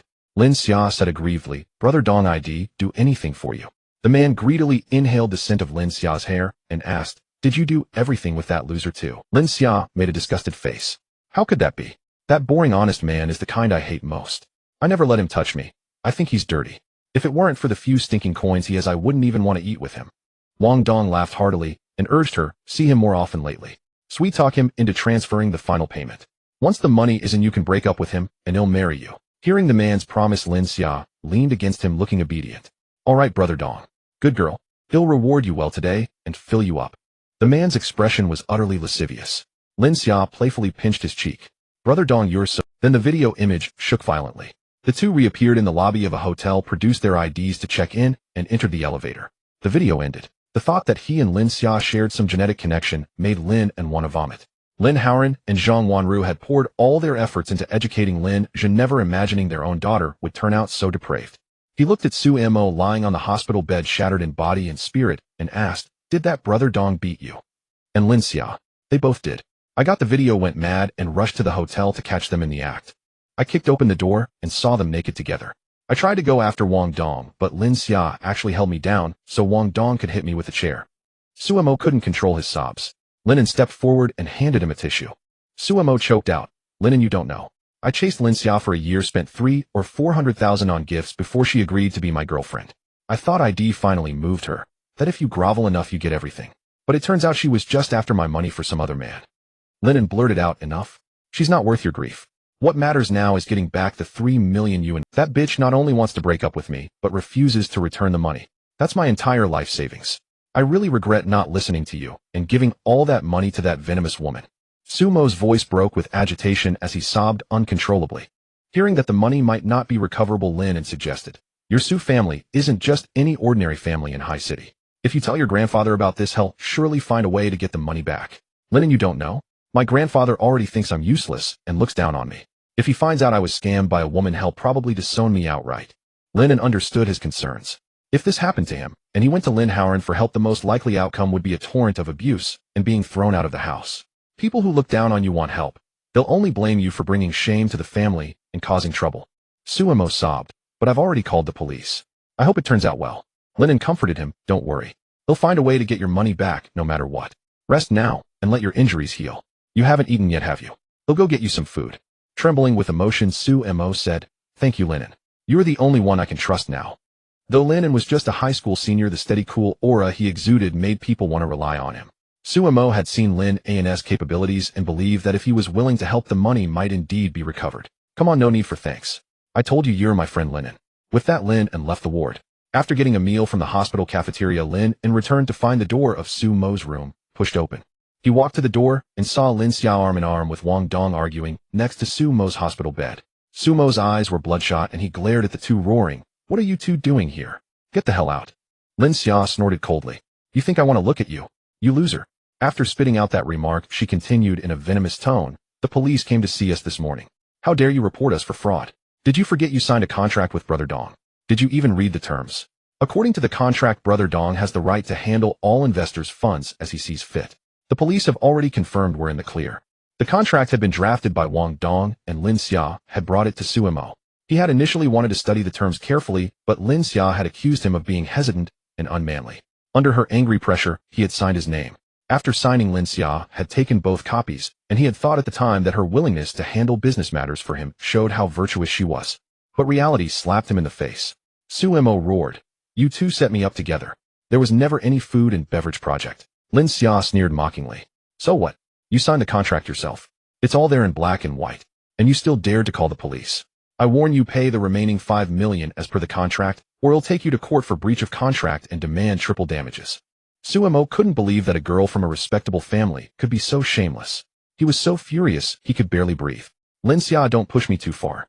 I won't let you two get away with this. Lin Zhe said contemptuously, Suemo, do you still think the Su family is the prestigious name it once was in High City? Not only is your family now in decline, but you're a worthless nobody in your own household. What storm can you possibly stir up? Wang Dong sneered as well. Kid, I advise you to wise up. Get the final payment together and transfer it. You haven't seen the connections I have, Wang Dong. If you don't cooperate, I'll make sure you never leave this hospital. Sumo's tears flowed uncontrollably as he stared at Lin Zhe and asked, Lin Zhe, I gave you my whole heart. Do you have to be so ruthless? Lin Zhe said disdainfully, what do you think you are? If it weren't for Brother Dong, you wouldn't even be worthy of being. I'm telling you, I've never liked you. You're simply not good enough for me. Only a real man like Brother Dong with true masculinity deserves my affection. Wang Dong replied with a sleazy grin, this little treasure is a real gem, bro. Suemo couldn't take it anymore. He grabbed the water bottle from the bedside and hurled it at them, cursing, get out, you filthy bastards. Wang Dong dodged the bottle and threatened, if the money isn't in my account in 3 days, I'll break the other arm. Lin An, hearing this from outside, was consumed with rage. He pushed the door open and snapped, who gave you the nerve to come here and cause trouble? Wang Dong turned around and saw Lin An, a teenager in a school uniform, and chuckled. A student? Where did you come from? Lin Xia's eyes widened at the sight of Lin An. Lin An, what are you doing here? Wang Dong continued, darling, do you know him? Lin Zhe replied disdainfully, he's Lin An, my uncouth younger brother from the countryside. Wang Dong burst into laughter. Ha, I thought it was someone important. So it's that worthless brother of yours. Is he seeking warmth from another loser after being kicked out of the house? Lin An stared coldly at the two and spoke. Lin Zhe, for the sake of sharing the surname Lin, I'll give you a chance. Get out of here now and I'll let bygones be bygones. Lin Zhe, seeing Lin An, who used to be submissive at home and never dared to speak loudly. Now standing before her uttering threats couldn't help but sneer in fury. Lin An, have you lost your mind? Telling me to get out? Who do you think you are? What? Couldn't get back home by begging, so you're venting your anger in front of me with big words. Lin An sighed and said calmly, I gave you a chance. You chose not to take it. Don't blame me. Wang Dong gritted his teeth. You little brat, young but full of arrogance. You dare to act so tough in front of me, Wang Dong. Lin An's lips twitched, unable to conceal the contempt on his face. I don't care if you're Wang Dong or Wang Shi. A life for a life. You beat my friend like this. Now kneel and apologize, return the money, and break one of your arms. Then I'll spare you. Otherwise you'll suffer greatly. Hearing Lin An's words, Wang Dong cursed a string of profanities pointed at his head and asked Lin Xia, is your brother brain damaged? Sick of living? How dare he speak to me like that? Lin Xia knew Wang Dong was truly enraged. She shouted at Lin An, you brat, you've made Brother Dong angry. Apologize to him immediately. Lin An replied coldly, impossible. Lin Xia, losing her composure, said to Wang Dong, Brother Dong, I've long cut ties with him. Teach him a lesson. Have someone beat him to death. Wang Dong snorted. Since you've severed ties, he's not your brother anymore. Kid, don't blame me for being ruthless. You're as good as dead. Lin An laughed at him. Fine. I hope you're capable enough to kill me. Otherwise I'll cripple you today. Wang Dong pulled out his phone and made a call pleading, Brother Chong, I'm at Jiren Hospital. Some brat is threatening to cripple me. Bring your people over quickly. As soon as Wang Dong arrived in Haishi, he had paid protection fees to the local gangster Brother Chong for safety. After feeding the dog for 1,000 days, the day had finally come to collect. Lin An watched him cower while on the phone with Brother Chong and flashed a sarcastic smile. Then he picked up his phone and called Zhou Shengren. President Zhou, I'm at Jiren Hospital. Someone wants to kill me. Could I borrow 4th Master Qin? 4th Master Qin managed the Zhou family's freight logistics business. A decade ago, he had a fearsome reputation, known as Qin the Emperor, the undisputed king of Haishur, whom no one dared to provoke. Later, for the sake of his descendants' safety, he followed Zhou Shengren into the business world, commanding a group of men to protect Zhou Shengren. 4th Master Qin kept a low profile, and his identity remained mysterious. Yet in the upper echelons of Haishi, everyone knew he was a figure not to be trifled with. Lin An knew of him only because in his past life he had attended the Haishur Chamber of Commerce as the chairman Lin Zhe after his death. Zhou Shengren, having received so many favors from Lin An, finally saw a chance to repay him. He agreed readily, don't worry. I'll send 4th Master Qin over. Lin Xiao watched him on the phone, thinking he was putting on airs, and mocked. Lin An, who are you pretending to be? You've been in Haishur for less than a year. Do you think I don't know who you know? Are you calling a few classmates? Lin An said calmly, what's the rush? Just wait a moment, and you'll see. Su Mo, lying in the hospital bed, sensed the situation was dire and urged anxiously, Lin An, leave quickly. You're still young. You can't fight them. Lin An walked over to him, opened the lunchbox, and said softly, the food is getting cold. Su Mo's voice was urgent. Lin An, he must have prepared for this. Go now. Lin An's expression remained calm as he unwrapped a pair of disposable chopsticks and handed them to Su Mo. Eat in peace. Trust me, I have it under control. Lin Xia hated his composed, all-knowing demeanor the most. She rolled her eyes. I'm telling you, Lin An, if you kneel and beg me now, I might still ask Brother Dong to spare you for Mom and Dad's sake. No need. You'd better worry about whether any man will want you after your reputation is ruined. Lin Xia stamped her feet in fury, tugging at Wang Dong's arm. Brother Dong, he's driving me crazy. Wang Dong was nothing but a smooth talker, good at deceiving women, but useless in a fight. He was as skinny as a rail and half a head shorter than Lin An. Though Lin An was also thin, the heavy chores at the orphanage and the Lin household had built up his muscles. If Wang Dong threw a punch, he would gain nothing but a beating. Wang Dong knew he was no match for Lin, and starting a fight now would likely get him beaten. He pulled Lin Xia into his arms and soothed her, darling, don't rush. Brother Chong and his men will be here soon. Once he arrives, you can take out your anger however you like. The two were cooing for a while. Lin An was about to tell them not to be disgusting when the hospital door was kicked open. A burly man with a shaved head and tattooed arms stormed in, followed by 5 or 6 men. Wang Dong immediately bowed to him. Brother Chong, you're here. It's this brat who said he'd kill me. Brother Chong squinted as he sized up Lin An and said coldly, do you know that Wang Dong is under my protection? Lin An smiled calmly. How would I know that? So you're going to stand up for him? Li Chong hesitated at his composed reaction. A student in a school uniform, not wetting his pants in fear, and even showing no fear at all. This was abnormal. Could he be from some prestigious family that Li Chong couldn't afford to offend? Li Chong probed Lin An's background. Kid, does your family have a name in Haishur? No family. Wang Dong quickly interjected. He's just a homeless stray, already kicked out of his family. Brother Chong, rest assured no one cares about him. Li Chong let out a sinister laugh. So a parentless little brat. With that, he waved at the blonde youths behind him. Boys, get ready. Wang Dong sneered at Lin An. You're finished. Even if you kneel and beg now, Brother Chong might not let you off. Lin An ignored him, looking at Li Chong and enunciating each word. Get out, and I'll spare your dog life. Li Chong thought he had misheard. He cupped his ear, then laughed in fury. You're fucking insane. I'll cripple you. Just then a roar came from outside the door. Xiao Chong, I think it's you who's getting crippled today. Li Chong's body jolted. His big brother had arrived. The ward door was opened, and two people walked in. Leading the way was a middle-aged man in a tang suit with a kindly face, but eyes that commanded respect without anger, exuding an imposing aura. He was Fourth Master Qin. Beside him followed a tall man with a somewhat rugged appearance, dressed entirely in black. Upon seeing the black-clad man, Li Chong bowed and scraped smilingly, greeting, Brother Long, why have you come? The black-clad man ignored him and respectfully asked Fourth Master Qin, Fourth Master Qin, shall we proceed now? Upon hearing the title of Fourth Master Qin, Li Chong felt as if struck by lightning. Fourth Master Qin, the king of the sea. He actually encountered such a towering figure in this small ward. Li Chong was merely one of many minor leaders in the district. The Brother Long he had been currying favor with for years was already a big shot in his eyes, yet Brother Long was nothing more than an attendant beside Fourth Master Qin. Fourth Master Qin was the true king of the local underworld. He never dreamed that helping a swindler deal with a love triangle would involve Fourth Master Qin. Had he known this, he would never have stood up for Wang Dong, even if beaten to death. Before coming, Fourth Master Qin had seen the photo of Lin An sent by Zhou Shengren.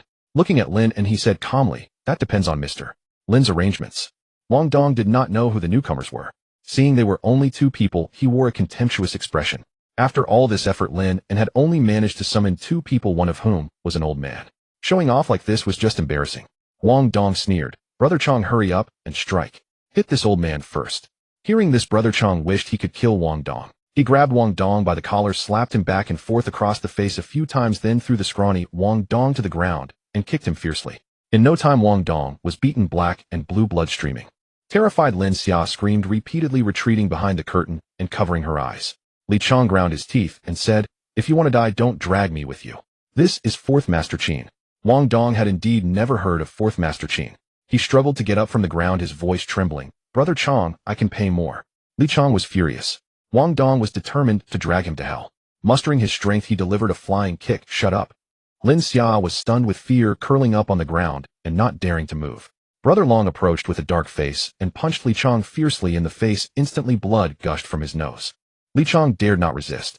He knelt directly on the ground and admitted his fault. Fourth Master Qin, I was wrong. Spare my worthless life. The few dyed-hair underlings who had followed him and saw this and quickly knelt down as well. Brother Long's tone was icy. Are you tired of living? You dare to provoke Mr. Lin? Fourth Master Qin walked over to Lin and nodded and said, Mr. Lin, I apologize for my lateness. My brothers are all outside. Whatever you want to do with these people, just instruct me, and I'll handle it immediately. Everyone present was astonished by Fourth Master Qin's respectful attitude.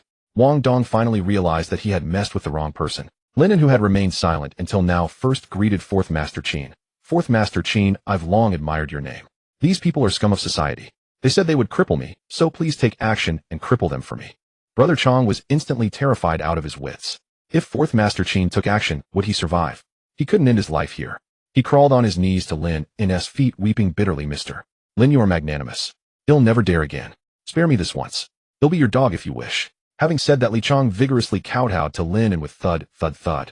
Lin An said calmly, when I told you to scram, you didn't seize the chance. Li Chong had indeed heard Lin An tell him to scram, but at the time he thought he had misheard. Now he suddenly realized that it was truly Grandpa Lin giving him a chance. He was courting death. Please spare my life, please. Lin An's expression was indifferent. Break his legs. Brother Long received the order, pulled out an iron rod, and looked at Li Chong coldly. Stretch out your legs. Li Chong understood that resisting now would truly cost him his life. Trading one leg for his life was worth it. Covering his face, he stretched out his leg. Brother Long pressed down on the leg and swung the rod. With a crack, Li Chong howled in agony, rolling on the ground in pain. The agonizing cries irritated Lin An. Seeing his displeasure, Fourth Master Qin signaled with a glance. Brother Long stepped forward and struck again, knocking the man unconscious. Wang Dong saw Li Chong's miserable state and, terrified, tried to hide behind Lin Xia. But Brother Long grabbed him out. He prostrated himself at Lin An's feet, begging repeatedly, Mr. Lin, I failed to recognize your greatness. I was wrong. I kowed out to you. Lin An snorted coldly. It's too late for that now. Wang Dong was scared to death, pointing at Lin Xia to defend himself. Mr. Lin, I didn't mean to deceive your friend. It was this slut who made me do it. She liked my looks and also liked your friend's money. It was all her idea. She even mocked you with me before saying you were poor and disgusting, and that she had finally driven you out of the house. Lin Xia stared at this man for whom she had been madly in love. To save himself, he had exposed her secrets. Losing her mind, she lunged at Wang Dong, scratching and hitting. I gave so much for you, how could you treat me like this? Wang Dong cursed. You slept pretending to be a lady. You're just a free whore.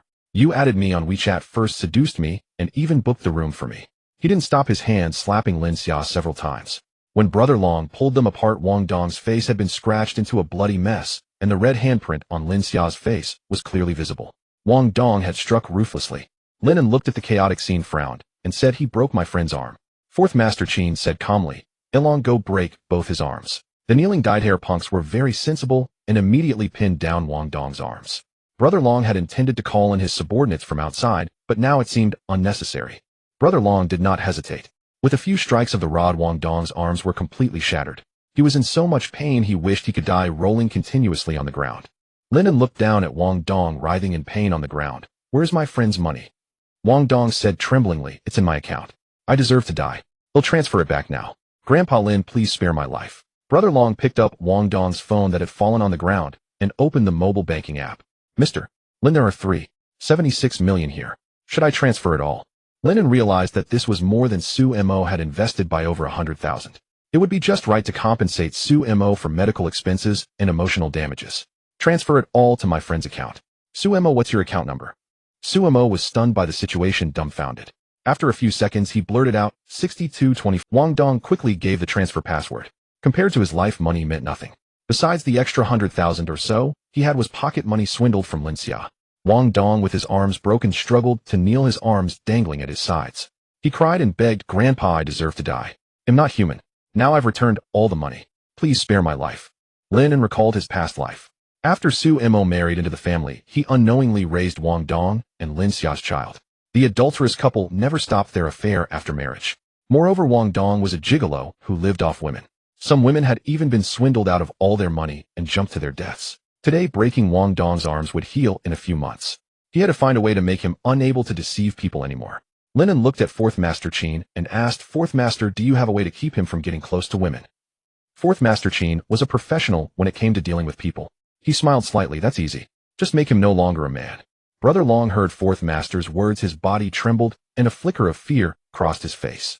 As a fellow man, this was the ultimate torture. Ilong, what are you standing there for? Get to it. Long Ge came to his senses and roared at the few dyed-haired youths. Come here, spread this bastard's legs.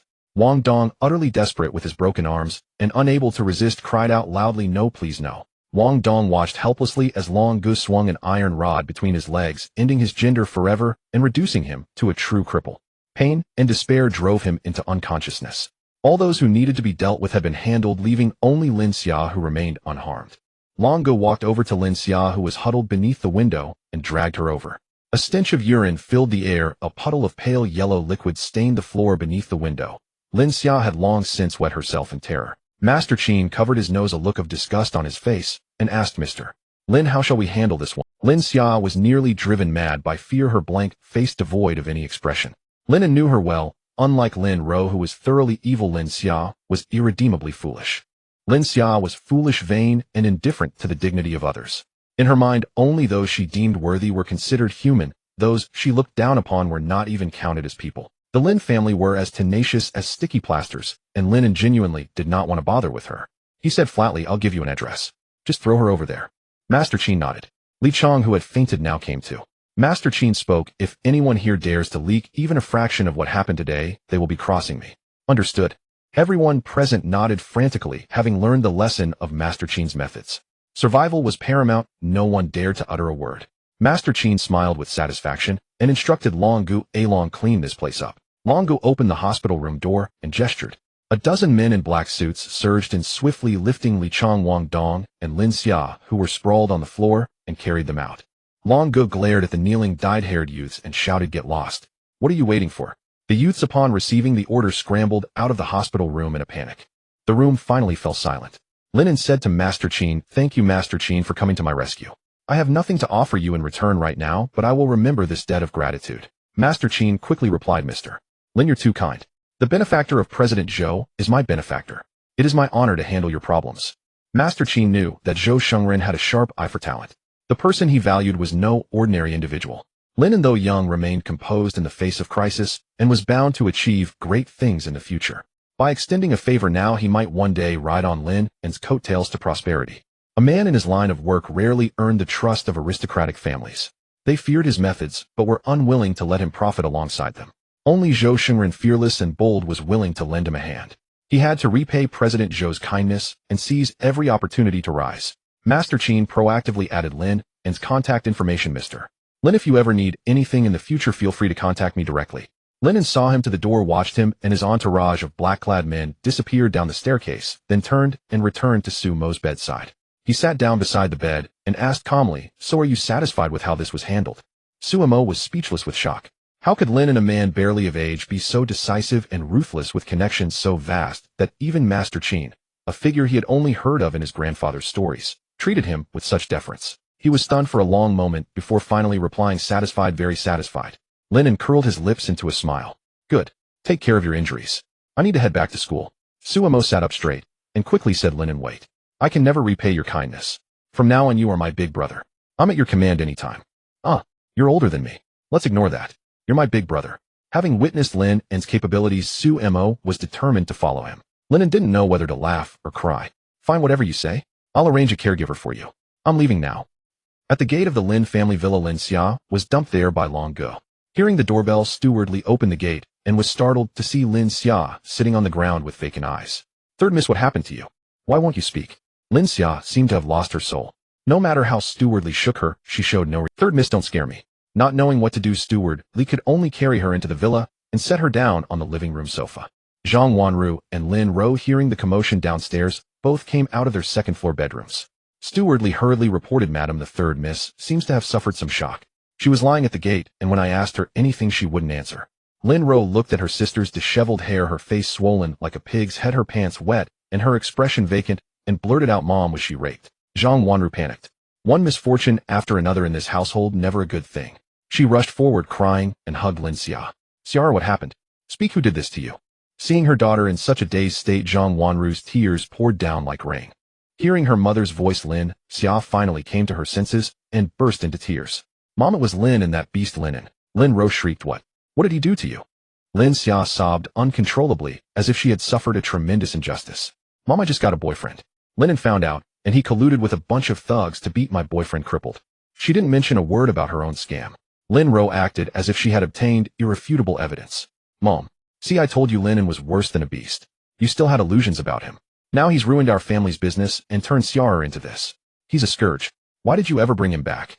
Zhang Wanru wiped her tears and explained, "I never thought he would be like this. If I had known, I would never have brought—" Lin Ro was furious.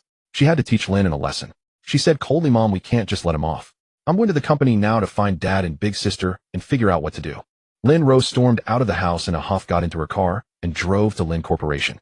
Inside the company's chairman office, Lin Howren was discussing a new business plan with Lin Wan.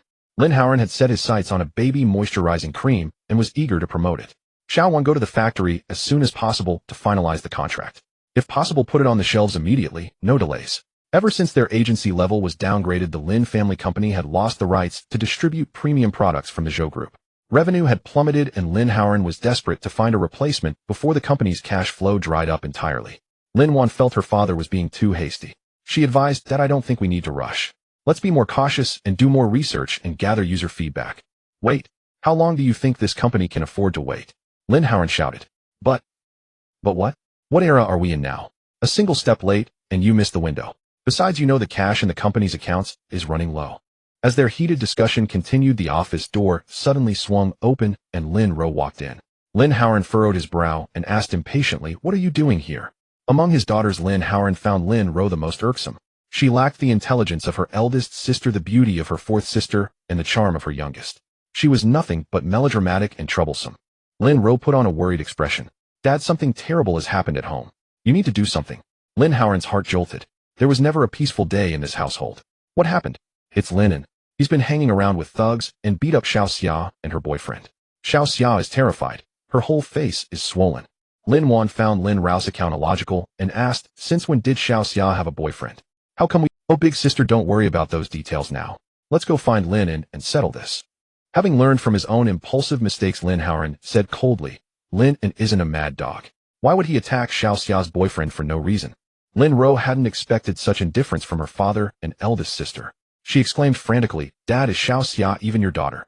That beast Lin An is capable of anything. He probably did this because we publicly cut ties with him last time. Knowing he can't come home, he's taking his anger out on Xiao Xia." Lin Wan frowned. She had heard about the incident at school and felt that at least in that matter Lin An wasn't at fault. The blame lay with Lin Zhe for relaying the wrong message. Lin Wan spoke up. "Blaming Lin An for what happened last time isn't fair. It clearly wasn't his fault. You all were too impulsive." Lin Ro was furious, her eyes wide as she shouted, "Big sister, how can you take Lin An's side? If it weren't for him, the family business wouldn't have suffered such a huge blow. He's a jinx." "Speaking of favoritism, we've always favored Xiao Zhe, haven't we? Big sister Xiao Zhe is such a good kid. It's only natural to favor him. What's gotten into you lately? Last time you even doubted Xiao Zhe's words. Has Lin An cast some spell on you, making you lose your mind, so you don't even trust Xiao Zhe, whom you've watched grow up?" Lin Wan had been growing more suspicious lately. Much of the bad talk about Lin An came from Lin Zhe's mouth, with no evidence. Because they trusted Lin Zhe, everyone grew to dislike Lin An. The last incident was the same. How could an adult mishear a few simple words? It was time to investigate the mess in the family properly. Lin Wan said earnestly, "I'm not doubting him. I just think we shouldn't blindly favor Xiao Zhe."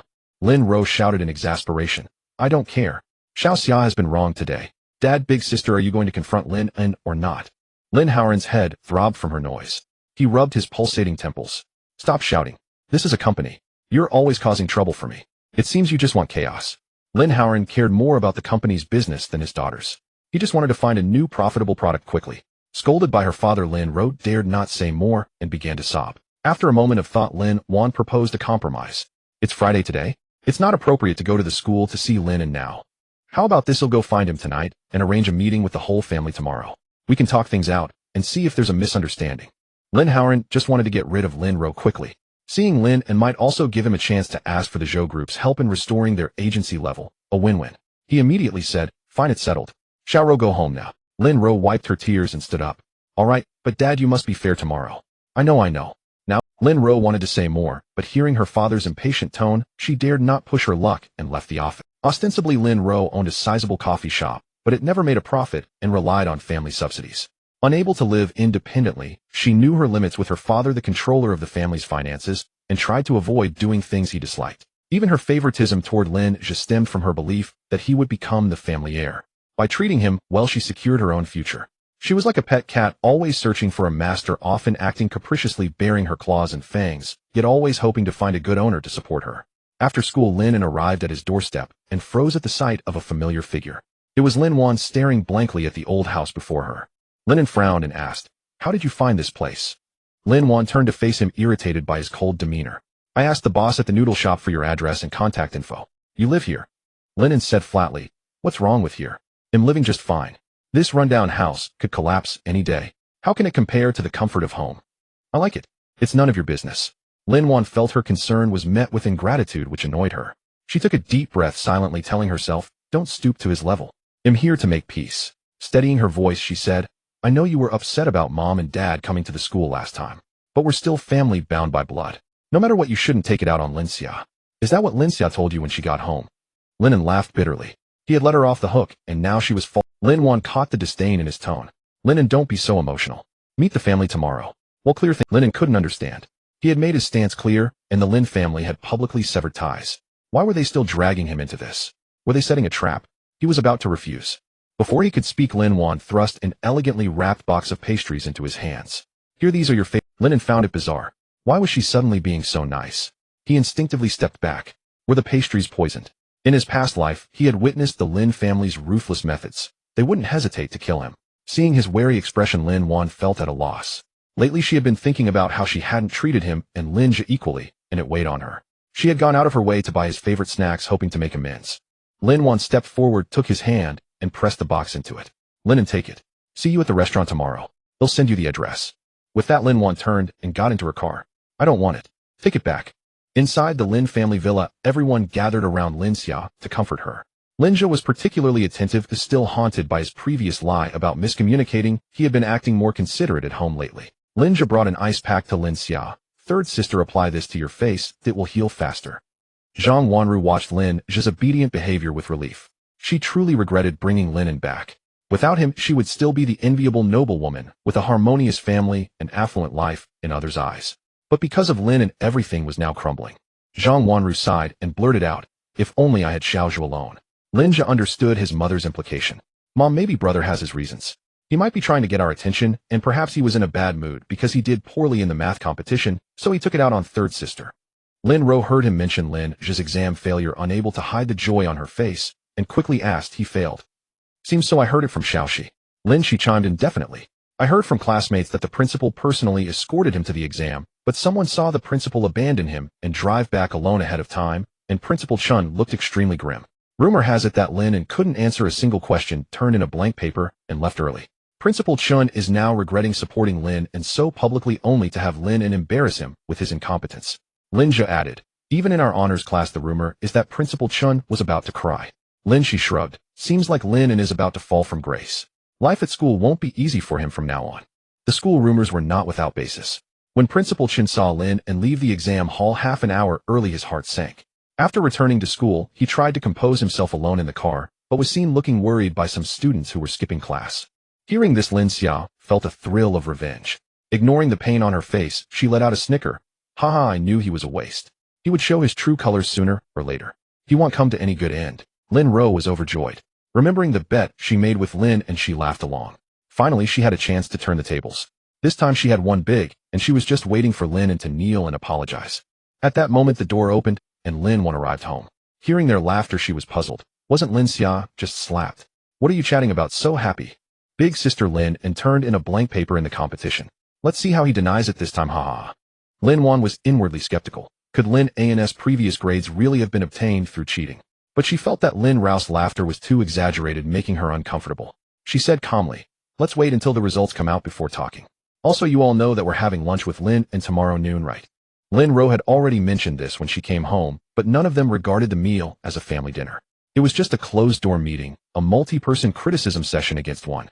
Lin Xia in particular looked forward to the whole family joining forces to vent her anger. She intended to return the slap with interest and grind Lin An's dignity into the ground. Seeing her family's cold expressions and silence, Lin Wan continued, I haven't decided on a restaurant yet.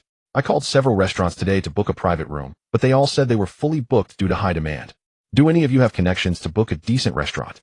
Our family is quite large, so we'd better get a larger Lin just stepped forward. He had been looking for opportunities to show that he could be a qualified heir. He blurted out, big sister, leave it to me. You know Cloud Top Restaurant. The owner's son is my classmate, and we're on very good terms. Lin Ro showed an admiring expression. Wow, our Xiaozhu is really amazing. Still in school, yet he's already building his business connections. That's Cloud Top Restaurant. Their private rooms are incredibly hard to book. I tried to book one for my birthday last year, even half a month in advance, and still couldn't get it. Lin Zhe quickly stated, Mom's sisters, I've always known that I am the future of the Lin family. I understand the responsibilities I bear. Since starting school, I've been kind to others and careful in making friends. Now the young masters of noble families in my grade are all on good terms with me. I believe these friends will surely be useful in the business world later. Zhang Wanru was moved to tears by Lin Zhe's words. She seemed to see hope for the future. Xiaozhu, from now on your mother and sisters will rely on you. Don't worry, Mom. Trust me. Lin Zhe's gaze was firm. Turning around, he went back to his bedroom and called the front desk of Cloud Top Restaurant. Hello, do you have a private room available for tomorrow noon? I'd like to book one that can accommodate 10 people. The staff member replied routinely, I'm sorry, we're fully booked. Please try again next time. Lin Zhe quickly explained, you must have some backup rooms. I'm a gold card member. When I signed up, your manager promised a priority reservation for a private room. So we do have that benefit. Is the phone number you're calling from the one you registered with? Let me check your membership record. Yes, that's the number. All right, Mr. Lin. It shows that you indeed have one priority reservation. Let me register it for you. Please arrive at the restaurant before 12 o'clock tomorrow. Lin Zhe hung up and quickly sent a victory emoji in the family group chat. The private room at Cloud Top Restaurant is booked. Lin Ro immediately replied, Xiaozhu is amazing. Mom and sisters sent a stream of thumbs-up emojis. Lin Zhe's face showed a smug smile.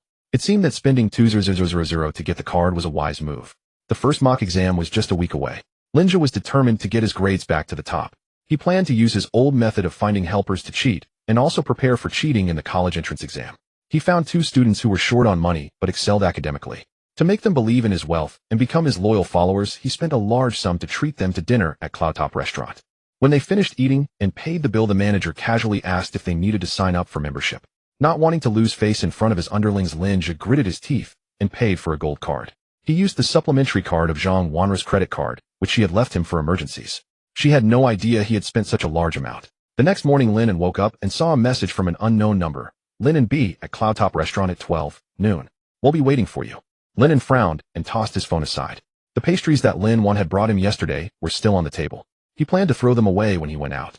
Lin An walked to the table curious to see what pastries Lin An had bought. She had claimed they were his favorite. But his favorite was the red date cake steamed by the auntie in the orphanage's canteen. He remembered her saying that professional bakeries could make even better ones, but since arriving in High City Lin An had never tasted any. Lin An opened the exquisite packaging box revealing the chestnut cakes inside. These were Lin Zhe's favorite. Lin An snorted coldly. He knew it. The Lin family were never that kind. Was Lin An deliberately trying to provoke him with this? Not only did he dislike chestnut cakes, but he was also allergic to chestnuts. Because Lin Zhe liked chestnut cakes, his mother and several sisters kept buying them and often asked him if he wanted some even though he had answered countless times, I can't eat them.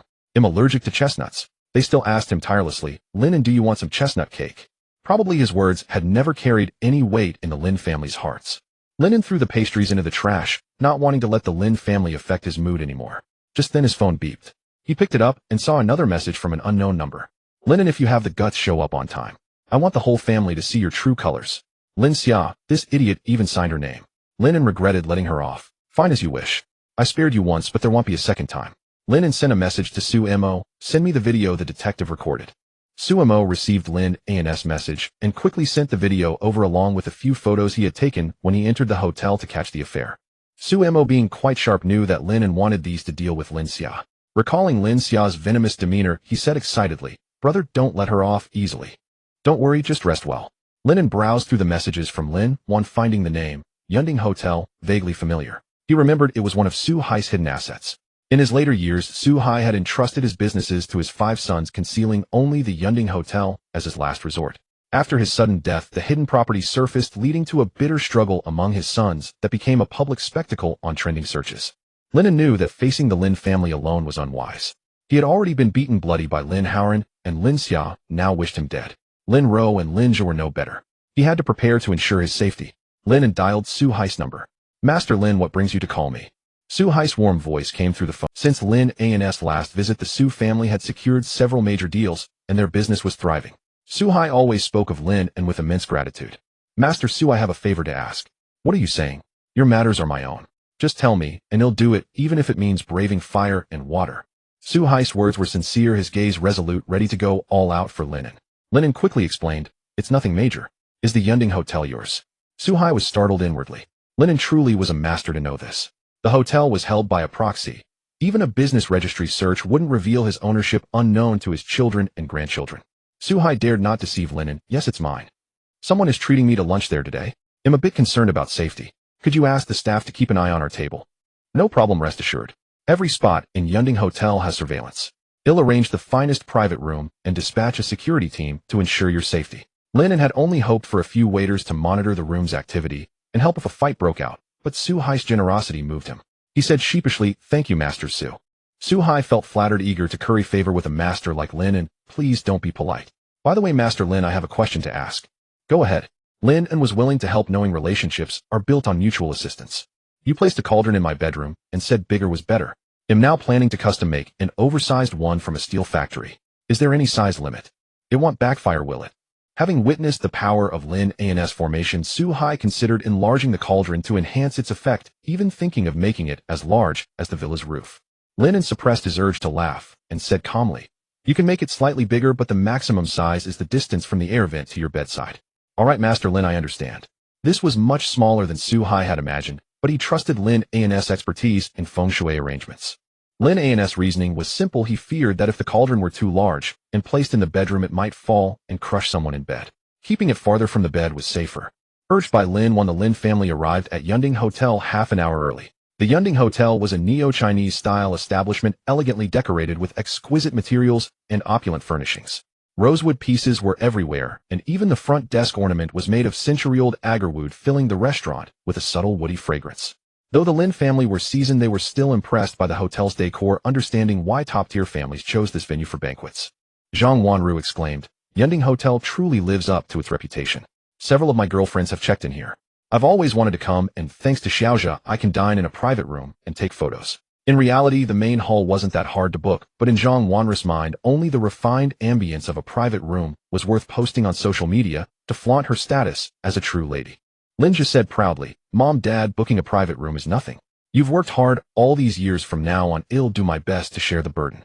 Lin An straightened his back, thinking that despite recent troubles, at least his choice of Lin Zhe was right, promising. They approached the front desk, and Lin Zhe stepped forward to give his name. "Sir, your reserved room is the Golden Suite Magnolia Hall. Please take the stairs on your left." "Thank you." At that moment, Lin An arrived and entered the lobby. Lin Wan quickly called out, "Lin An, over here." Lin Ro rolled her eyes and said disdainfully, "Some people would never get to eat in a place like this in their lifetime, if not for the Lin family." Lin Xia glared at him, gnashing her teeth with murderous intent. She looked behind him, confirming he was alone, and felt relieved. As she had guessed, that so-called fourth Master Qin must have been hired by Lin An with the bonus from Boss Zhou. Such a big shot would cost a fortune to invite once, so he certainly wouldn't come again. Lin Zhe saw him and said boastfully, "Brother, you're here. This is the hotel I booked. Are you satisfied?" Lin An's face was cold as he nodded stiffly. He wasn't going to tolerate anyone today. If the Lin family wanted to talk peacefully, they could part ways and let bygones be bygones. If they continued to slander and attack him, he would fight back ruthlessly, showing no mercy. The front desk staff noticed Lin and their eyes lighting up. They checked their phone for Su Hai's photo, confirmed it was him, and said with a smile, "Apologies, the esteemed guest's room is our top-tier imperial suite. Someone will guide you shortly." The staff spoke into the walkie-talkie, "He's here, come over." The Lin family was overjoyed, thinking Lin Zhe's influence had earned them an upgrade to the imperial suite. Lin Ro let out an affected gasp, "Xiaozhe, I love you. I'm so blessed to have such a wonderful brother." Then she shot a contemptuous glance at Lin in her eyes full of disdain, saying it all without words. Lin Zhe himself was puzzled. He knew he didn't know any boss son, let alone who the owner was. Maybe his noble aura had mistaken him for a VIP. It seemed his luck was truly turning with the heavens on his side. With that thought, Lin Zhe's pride swelled. He smiled and said, "I guess a friend of mine put in a word. Upgrading a room is no big deal." Lin An sneered inwardly, watching Lin Zhe show off. Just then a robust man in a white shirt and black trousers strode toward them. Lin An had seen him at the Su family. When the man spotted Lin An, his face immediately switched to a fawning smile, and he nearly bent over to greet him. Lin An did not yet want the Lin family to know that he had a connection with the restaurant owner, especially since this was Su Hai's hidden asset. Lin An gave the man a slight shake of his head.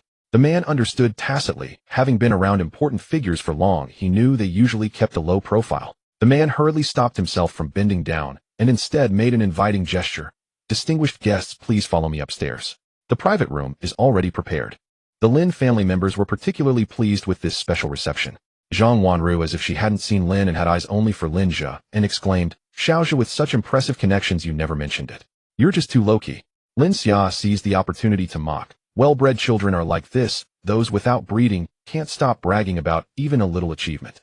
Lin Ro, thinking of Lin and submitting a blank exam paper, couldn't help but burst out laughing. Lin An's face turned cold. He had fully experienced the malice of the Lin family in his past life. He didn't expect them to suddenly change today. Some people, if they couldn't be reasoned with, needed to be taught a lesson. The man led them to a private elevator up to the third floor. In the corridor, young men in formal attire stood every half-meter, all tall and imposing. The Lin family was once again stunned. Was this the treatment of a top-tier private room? Only Lin An knew that these were the security personnel Su Hai had arranged for him. They entered the private room, which was spacious. Against the wall stood a huge piece of lush green jadeite rough of immeasurable value.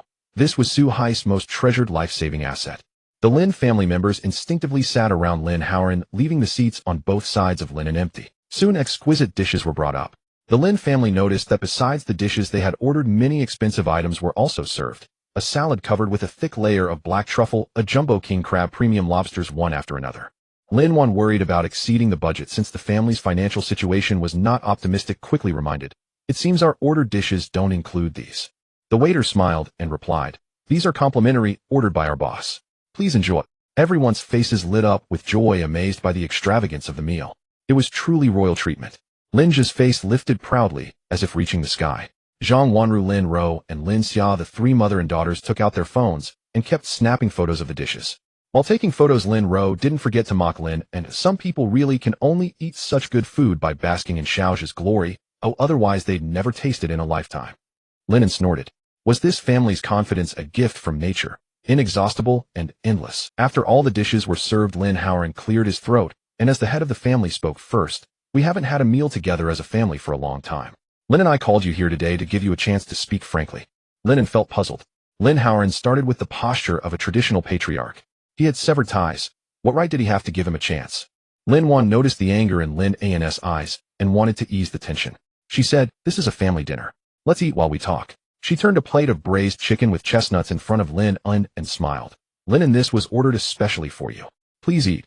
Lin An hadn't chosen this dish to provoke Lin, and nor had she mistaken his preferences. She was a top student with a remarkable memory. She thought Lin An liked chestnuts because once when she took Lin Zhe to buy pastries, she asked Lin Zhe if he knew what flavor Lin An liked. Lin Zhe told her that Lin An loved chestnuts just like him.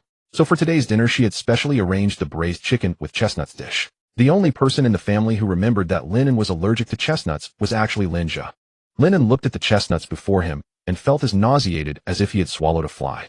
Too lazy to argue over such a trivial matter, he picked up a bite of the fish beside it and tasted it. It was indeed delicious. Lin An felt annoyed that he didn't appreciate the gesture. Zhang Wanru, seeing her elder daughter suffer a setback, became even more convinced that Lin An was beyond hope.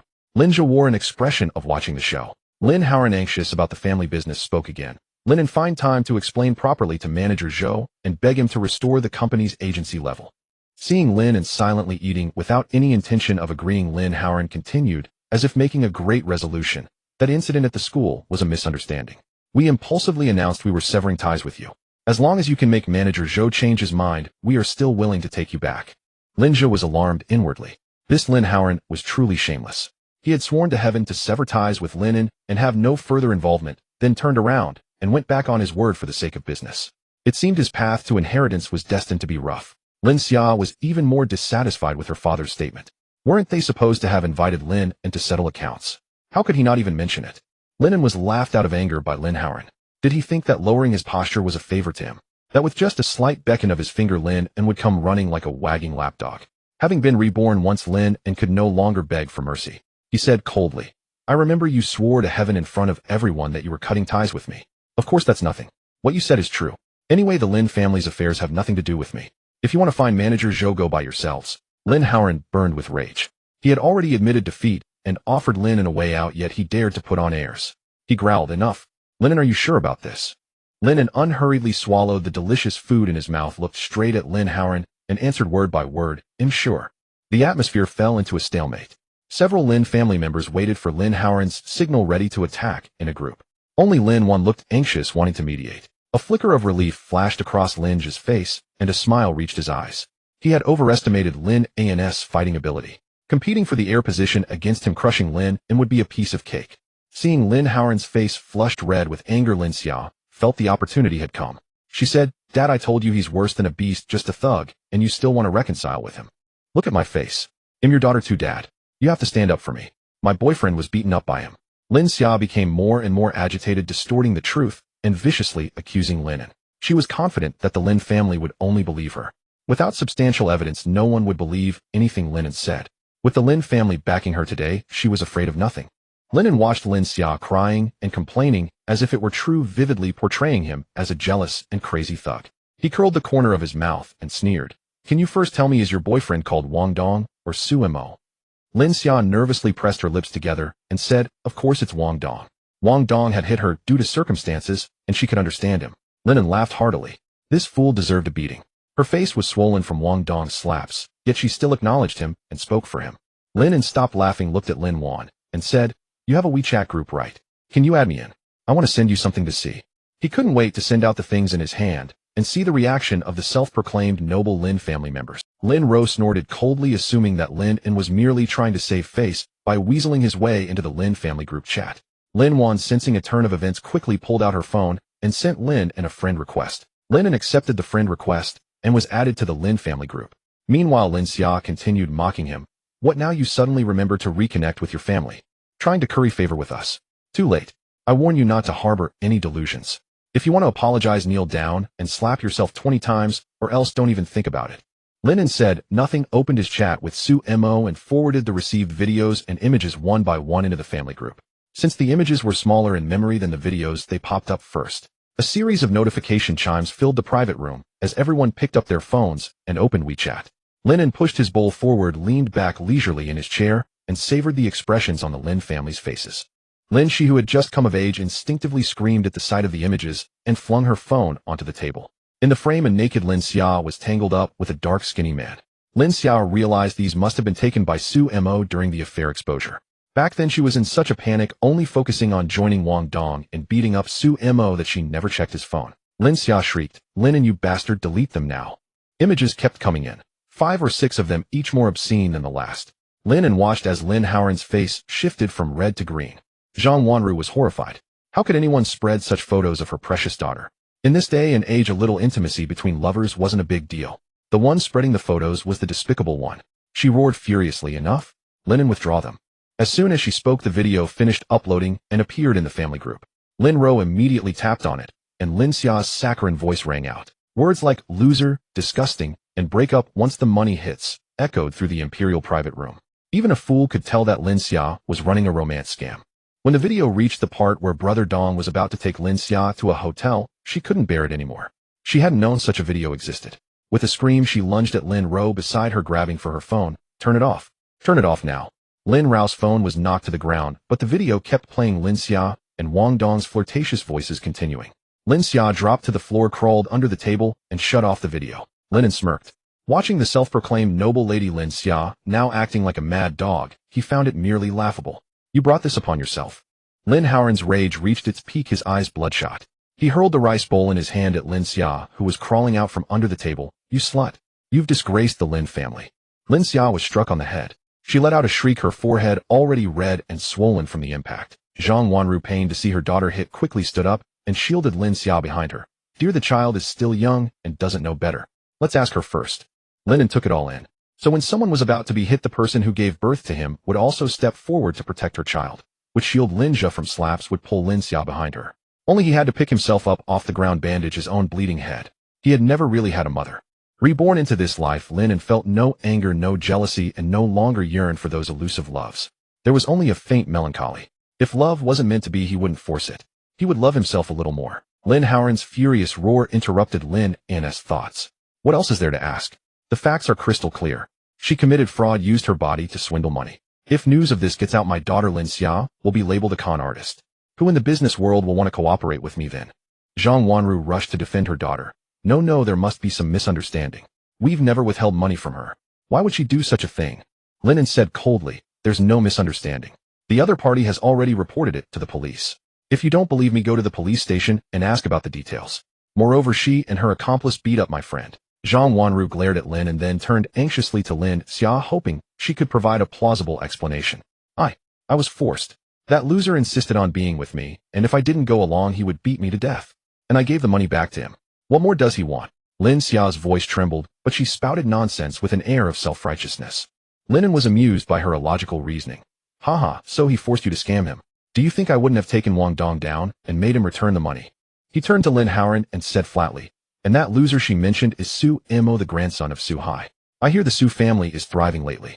If Su Hai finds out about this, I'm afraid it won't just affect your business. Your unmarried daughters might find it hard to marry into any prestigious family."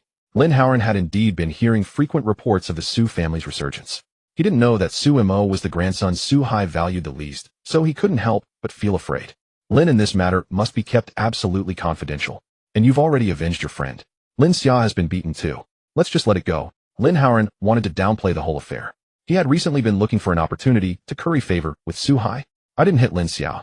I think it's better to leave her discipline to you." Lin Ro couldn't stand Lin An's judgmental attitude, as if he were above her. She retorted, "You're lying." When Xia came home, her face was swollen and her pants were wet. "How do you explain that?" Lin An took a sip of juice and replied, "Her face was swollen because her good brother Wang Dong slapped her a dozen or 20 times. As for her wet pants, she was so scared when she saw Wang Dong getting beaten that she peed herself. A big puddle, and the whole room stank. I even had to pay a nurse 100 yuan to clean up." Lin Xia was going mad. This beast Lin An was humiliating her in front of the family, recounting the scene where she had wet her pants. She felt as if she had been stripped naked and paraded through the streets. Now completely deranged, Lin Xia shook off Zhang Wanru and charged at Lin An. "Bastard! He'll kill you." Lin Zhe, who had been observing the situation, saw his chance.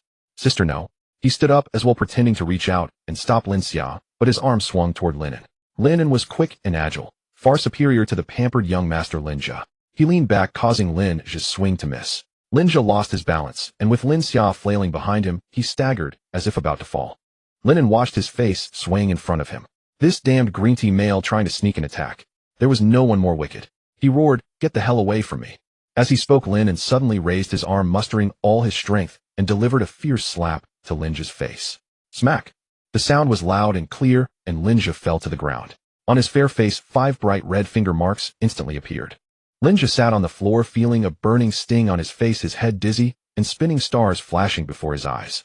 The Lin family members were stunned, all with mouths agape, dumbfounded. Lin An had actually struck out. He had hit the family's most precious son.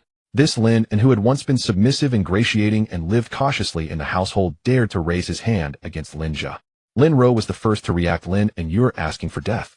The others were jolted awake by Lin Rao's shrill cry. One after another they rose. Lin Hao and Lin Ro locked their gazes on Lin An, one wanting to assert his authority as a father, the other seeking revenge for her dear brother. Zhang Wanru and Lin She moved to help Lin Zhe, while only Lin Wan was at a loss, wanting to quell the chaos. Just as Lin Hao reached Lin An, raising his fist, he snarled, "You little brat, you've turned rebellious. See if I don't beat you to death today." Everyone stop right there. At that moment, the private room door burst open, and a dozen men in suits surged in imposingly, led by the man who had guided them earlier. Everyone was frozen, utterly panicked. What on earth was happening? The guide Bin Ge was Su Hai's right-hand man. He had been watching the surveillance feed from the private room on his phone outside. Seeing the Lin family about to gang up on Lin An, he broke in. Protecting Lin An was his mission. Master Su had repeatedly stressed that this man was key to the Su family's chance at redemption, and no mistakes could be made. Bin Ge naturally dared not be negligent. Dazed and disoriented, Lin Zhe was just grabbing the table leg to get up when Bin Ge pressed him down with a firm hand, forcing him back to the floor. Seeing clearly from the sidelines, Bin Ge knew it was this vile wretch trying to take advantage of the chaos to strike at Mr. Lin. He asked Lin An with utmost respect, "Mr. Lin, how should we handle these people?" Lin Hao assumed these were the security guards for the top-tier private room, likely called in by Lin Zhe's classmate to show off. Now this head guard must have mistaken Lin An for Lin Zhe. Pointing at Lin Zhe on the floor, Lin Hao stammered, "You've got the wrong person. He's the one who's classmates with the..." Lin Ro also caught on, urging Lin Zhe, "Xiao Zhe, aren't you good buddies with the boss son? Hurry up and explain to them." Lin Zhe, facing a room full of fierce, burly men, was on the verge of tears. He had only wanted to show off in front of his family. How had he ended up in this mess? If he kept pretending, he'd surely be beaten to death. Bitter and terrified, he dared not lie. "Second sister, stop talking nonsense. I don't know any boss son at all." Lin Hao asked blankly, "What do you mean? Then how did we book the Imperial private room?" Bin Ge sneered, "Because our boss reserved it especially for Mr. Lin An. Besides, our boss' youngest grandson is already in university. He wouldn't be best buddies with some high school student." Having navigated society for years, Lin Hao knew this wasn't the time to question Lin Zhe. Regardless of how Lin An had connected with the boss, the situation was against them. When in Rome, do as the Romans do. Abandoning his earlier haughty attitude, he instantly switched to a conciliatory tone. "Lin An, we're all family having a meal. Let's talk this out nicely. Have these men leave first, and don't let outsiders see the joke." Zhang Wanru was terrified, trembling all over. With tears in her eyes, she pleaded with Lin An, "We were wrong, I beg you.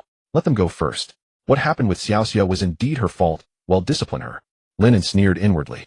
The Lin family, who wouldn't listen to reason, also feared force. In the face of absolute power, even the most savage people became reasonable. "You go out first. They'll call you if I need you," Lin An said to Bin Ge. Bin Ge bowed obediently and replied yes. Hearing his response, the suited enforcers swiftly withdrew from the private room. Seeing the enforcers leave, the Lin family finally breathed a sigh of relief. Lin She helped Lin Zhe back to his seat, while Lin Xia sat on the floor shivering. Lin An had already let her off once, as she had underestimated his power and connections. Now she had walked right into it again. Reality was so cruel. Crushing her was merely a thought away for Lin An. The memory of the screams and bloodshed in the hospital room flashed before her eyes, suffocating her with fear. Lin An sat in his chair, looking at the panicked Lin family. "You all heard how Lin Xia slandered me. Now what do you plan?" Lin Hao wiped the cold sweat from his forehead and replied, "It's up to you. Whatever you say goes." Before Lin An could speak, Lin Xia crawled to his feet, sobbing, "I'm sorry, Lin An, I was wrong. I won't dare again. Please forgive me, I beg you, spare me." With that, she began slapping herself with both hands. The sharp, resounding smacks filled the air, each strike forceful. Lin Xia's already swollen face was nearly bleeding. The Lin family couldn't understand why Lin Xia was so frightened or why she was being so harsh on herself. Only Lin Xia had witnessed how cold and terrifying a truly enraged Lin An could be. He could watch someone lose limbs without blinking, and with a single command turn her beloved Dong into a eunuch. Watching Lin Xia slap herself 100 times, Lin Wan couldn't bear it anymore. "Enough, stop." Lin Xia continued mechanically, as if she hadn't heard. She was waiting for Lin An to tell her to stop. Now, she dared not halt on her own. Lin Wan's heart ached for her.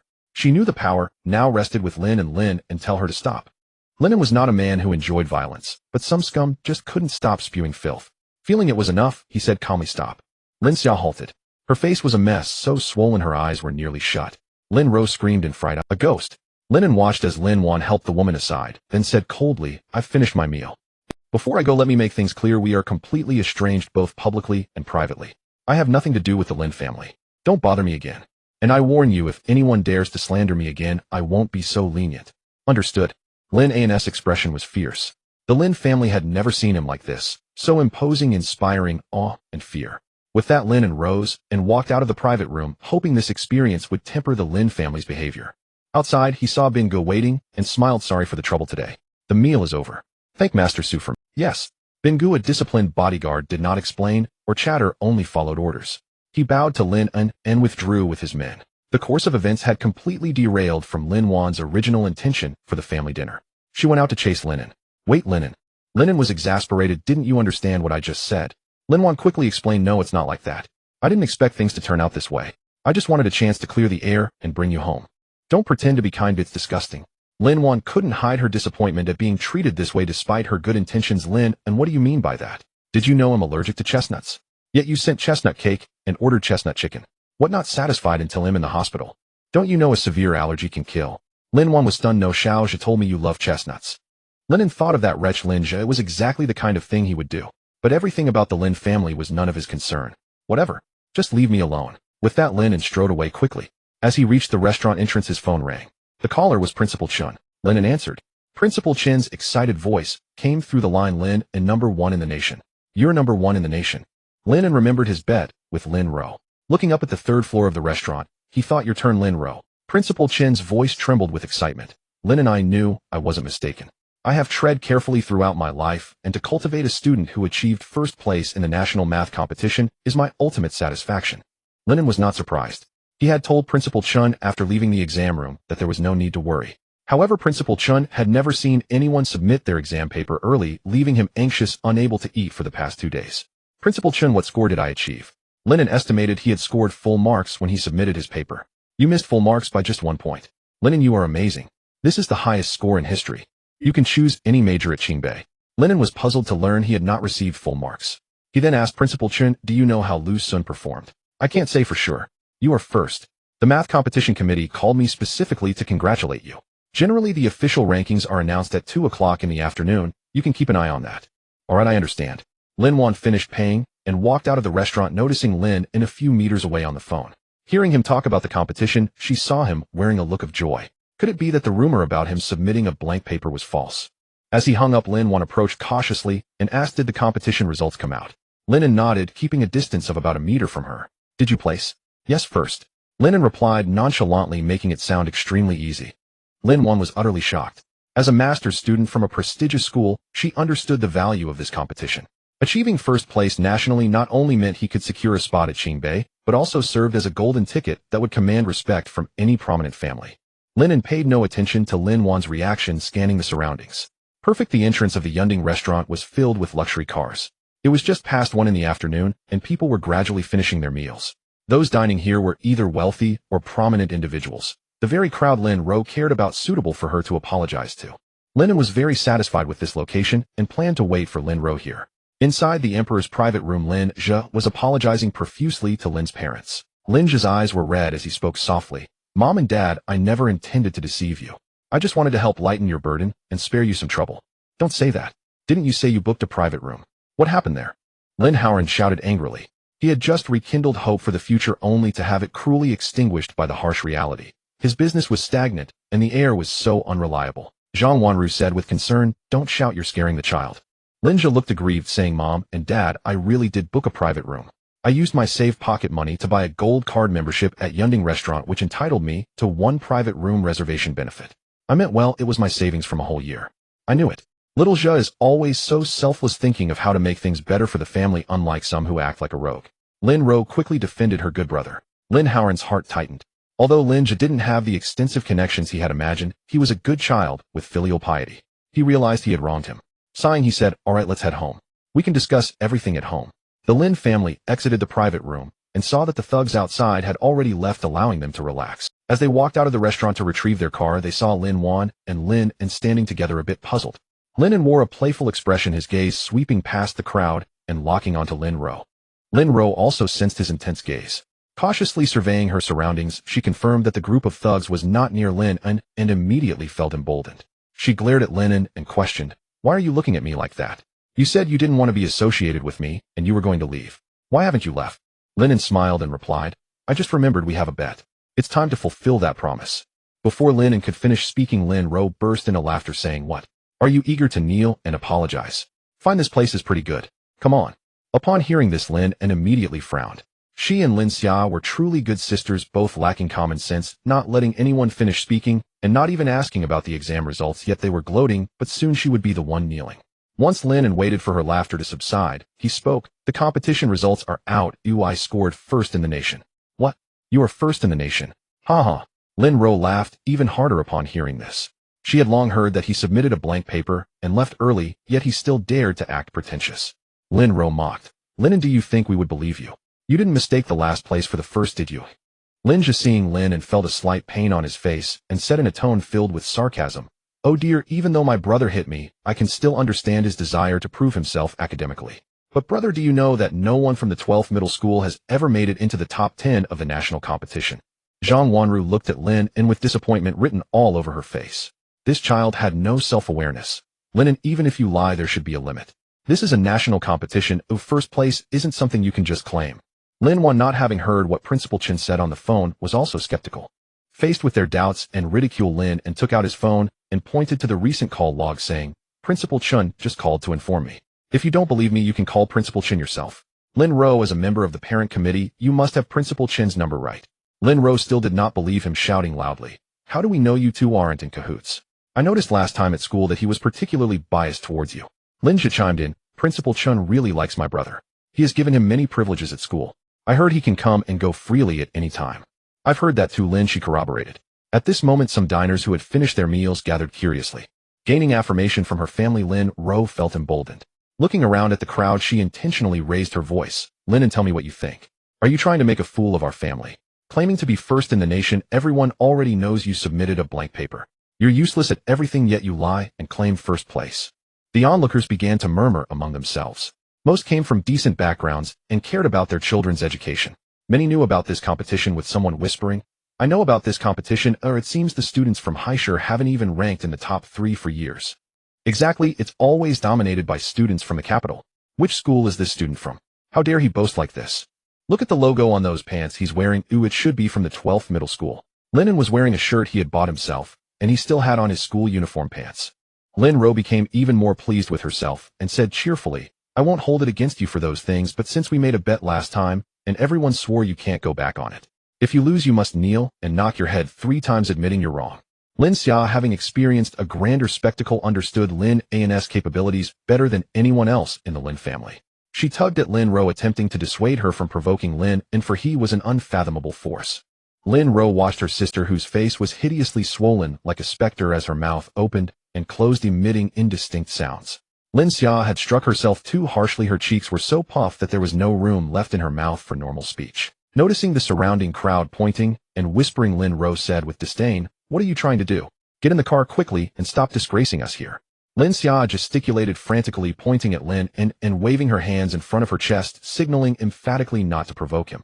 He was the one who could both mobilize 4th Master Qin and handle the owner of Yunding Hotel. Lin Ro completely misinterpreted the gesture, thinking Lin Zhe was unwilling to accept her defeat and urging her not to let Lin An off easy. She urged, "All right, don't worry. He'll make sure he gets what he deserves. Your current appearance is too frightening. Get in the car now." Just then, someone in the crowd suddenly shouted, "Oh my God! The official account of the competition committee just released a post. It's a student from No. 12 middle school who scored first in the nation." This roar exploded like thunder in the crowd, leaving everyone stunned. "Really? Forward it to me." Then everyone present frantically pulled out their phones and typed "National Mathematics Competition" into the search bar. Sure enough, at 2 o'clock, the official account of the National Mathematics Competition released the list of winners. After a decade, High City students returned to the peak. National Mathematics Competition winners announced. Opening the article, the photos of the top 3 were displayed across the page, and the one in the center was remarkably familiar. It was the young man right before them. The crowd erupted. This was the glory of the entire high city. His name is Lin An. So impressive. He must be a genius. Someone encouraged their child, "Go ahead, greet your big brother, and invite him to our home." Only the Lin family members wore grim expressions. The incredible one always turned out to be the son they had cut ties with. Lin Zhe in particular was on the verge of madness. Lin An had actually achieved first place in the nation, missing a perfect score by only 1 point. How could this be? Hadn't they said he submitted a blank paper? Even if he were extraordinarily talented, he couldn't have reached this level. It defied all logic. Lin Zhe stared at the photo on the screen, shocked and regretful. With so many people around, many of them high society, what was she supposed to do? Lin An verified the photo and name. It was indeed her blood-related younger brother. Overjoyed, she congratulated Lin An. "Lin An, you are absolutely amazing." Lin Zhe seized the opportunity to slip away, but Lin An, who had been silent for a moment, spoke up. "Lin Zhe, what's the matter? Trying to run? Weren't you just shouting about accepting defeat with grace?" Lin Zhe's expression was worse than if she had eaten something foul. Now that the competition results were public, she had clearly lost. She was supposed to kowtow 3 times to Lin An. No, absolutely not. How could a pampered young lady like her kneel and apologize to that bastard Lin An? Lin Zhe glared at him, grinding her teeth. "Lin An, who do you think you are? If it weren't for Mom and Dad kindly taking you back, you'd still be playing in the mud in the countryside. Besides, I'm your elder sister, you ill-mannered brat. How dare you make me kneel and kowtow to you?" Lin An had long anticipated that someone as despicable as Lin Zhe would renege after losing. He reminded her, "Have you forgotten the oath we made when we bet? The one who breaks it will suffer hair loss, bankruptcy, and death of the whole family." Lin An deliberately emphasized the words bankruptcy and death of the whole family with particular clarity. As expected, the faces of the Lin family turned extremely grim. Lin An in particular had been having nightmares about the family's bankruptcy lately. Hearing the word bankruptcy made his heart pound violently, as if it were worse than death. Lin Zhe, observing his parents' expressions, advised, "Second sister, swallow your pride for a bit. Protect the family's safety." Lin Zhe's face fell with disappointment, her voice tinged with surprise. "Xiaozhen, what are you saying? Mom and Dad surely wouldn't care about such things. It was just a casual joke." Lin An glared at Lin Zhe, his voice icy as he questioned, "What? You want to drag the whole family down? Even if it's a bet, you can't bring calamity to your family." Lin Zhe panicked and quickly explained, "Dad, don't fall for his trick. Lin An planned the bet all along. He just wanted to humiliate the Lin family." Lin An hesitated. With so many people watching, if Lin Zhe knelt and apologized now, how could Lin An ever hold his head up again? But if they broke the oath and suffered the backlash, truly going bankrupt and losing the whole family, wouldn't that be the end of everything? Lin An said calmly, "Lin Zhe, if bending your knees is too much trouble, I can call the security guards from earlier to help you. They're resting inside the restaurant. Shall I call them out?" What? Those thugs were still around. Lin An's heart skipped a beat. The balance in his mind, which had been wavering, tipped decisively. What was phase compared to life? He blurted out, "Lin Zhe, are you going to go back on your word after swearing to the heavens?" Lin Zhe's eyes widened in disbelief. Her father wasn't taking her side. He actually wanted her to kneel in public. Besides, swearing to the heavens wasn't such a big deal. Hadn't Lin An himself sworn to have nothing to do with Lin An for life, only to turn around and ask him for help? Why was it different when it came to her? Seeing that she remained unmoved, Lin An roared, "Are you determined to destroy us all?" "Dad, no, I..." Lin Zhe was truly panicked. Seeing the head of the family genuinely enraged despite her immense resistance, she gritted her teeth and said, "Fine, ill kneel." Lin Zhe glanced at the people around her. Some were snickering, others were secretly filming. She felt her entire body tremble. Lin An watched her with a smile, as if appreciating a piece of performance art, waiting for her to kowtow and apologize. Lin Zhe's lips quivered, tears streaming down her face. She looked pitifully at her father, but Lin An's gaze was as ferocious as if he wanted to devour someone. Knowing she had no way out, her legs gave way, and she knelt on the ground. Lin Zhe lowered her head, her voice choked with sobs. "I was wrong." With that, she gently tapped her forehead on the ground.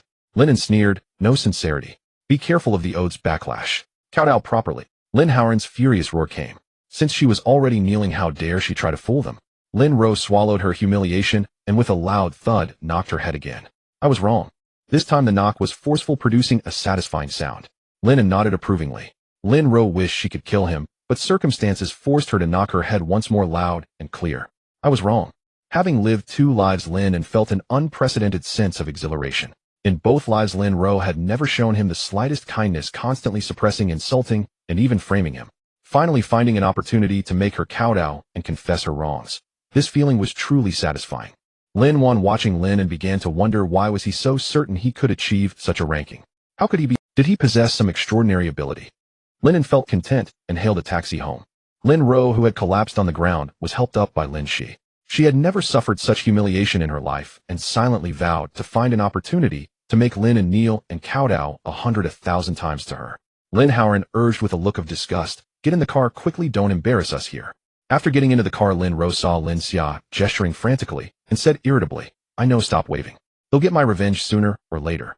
Lin Xia's face was so swollen that her expression was unreadable, but she wanted to say, "Please, for heaven's sake, don't provoke Lin An." When Lin An returned to the old house, two men in administrative jackets were standing in front of the door, discussing something over a blueprint. The college entrance exam was still over 3 months away. Could the demolition be happening early? Lin An walked to the door and asked directly, "Are you from the Housing and Construction Bureau?"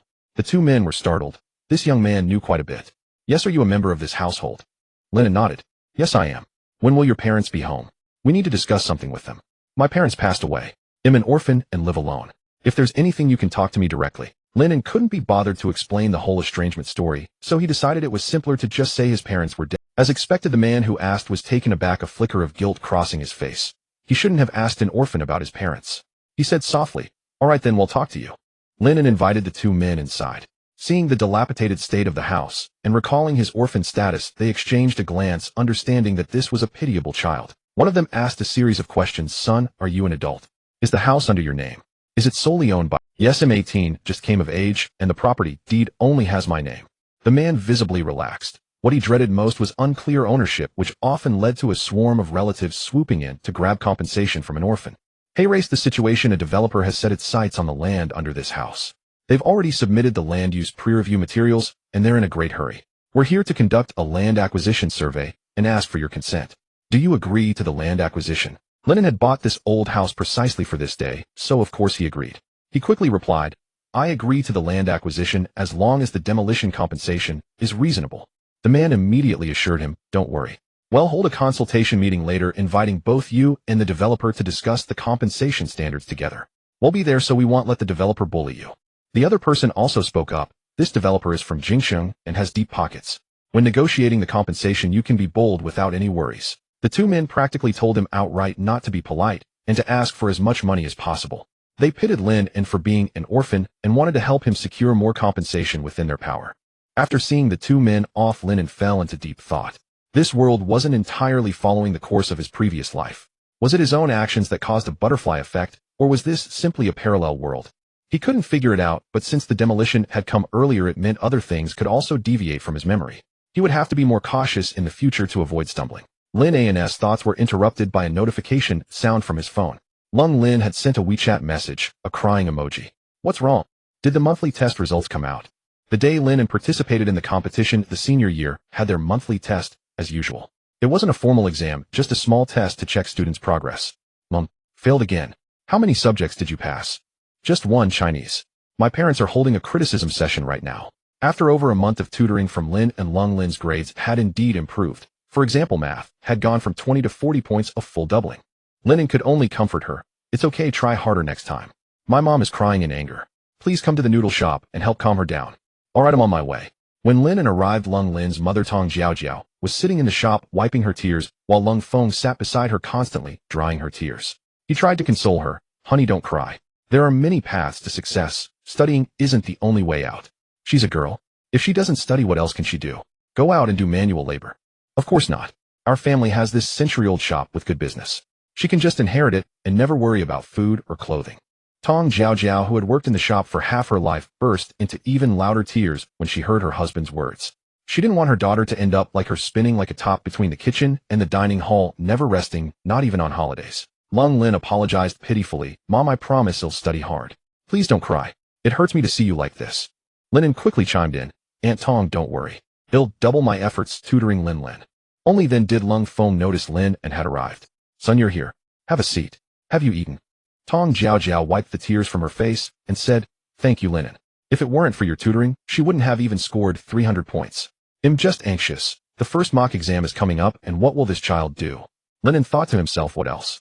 He'll start a company, and she can come drink tea at work.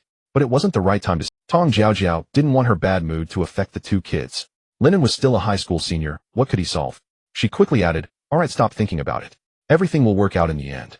I bought some red date cake for the staff today. Let me go get some for you." Tong Jiao went into the kitchen, and Lung Lin let out a long sigh. "Lin An, thank goodness you came, or I'd be dead. Lung Feng said sternly, put more effort into your studies. If you make my wife cry again, I'll teach you a lesson. Tong Zhaozhao, a daughter of a prestigious Jingqing family, had followed him without complaint through all these years of hardship. Lung Feng felt guilty and doted on his wife to the bone. Lung Lin knew her father well, a sharp-tongued but soft-hearted henpecked husband. She made a funny face, blah blah blah. Oh Dad, I've really been studying hard lately. Ask Lin An if you don't believe me. Lin An replied seriously, she has been quite diligent.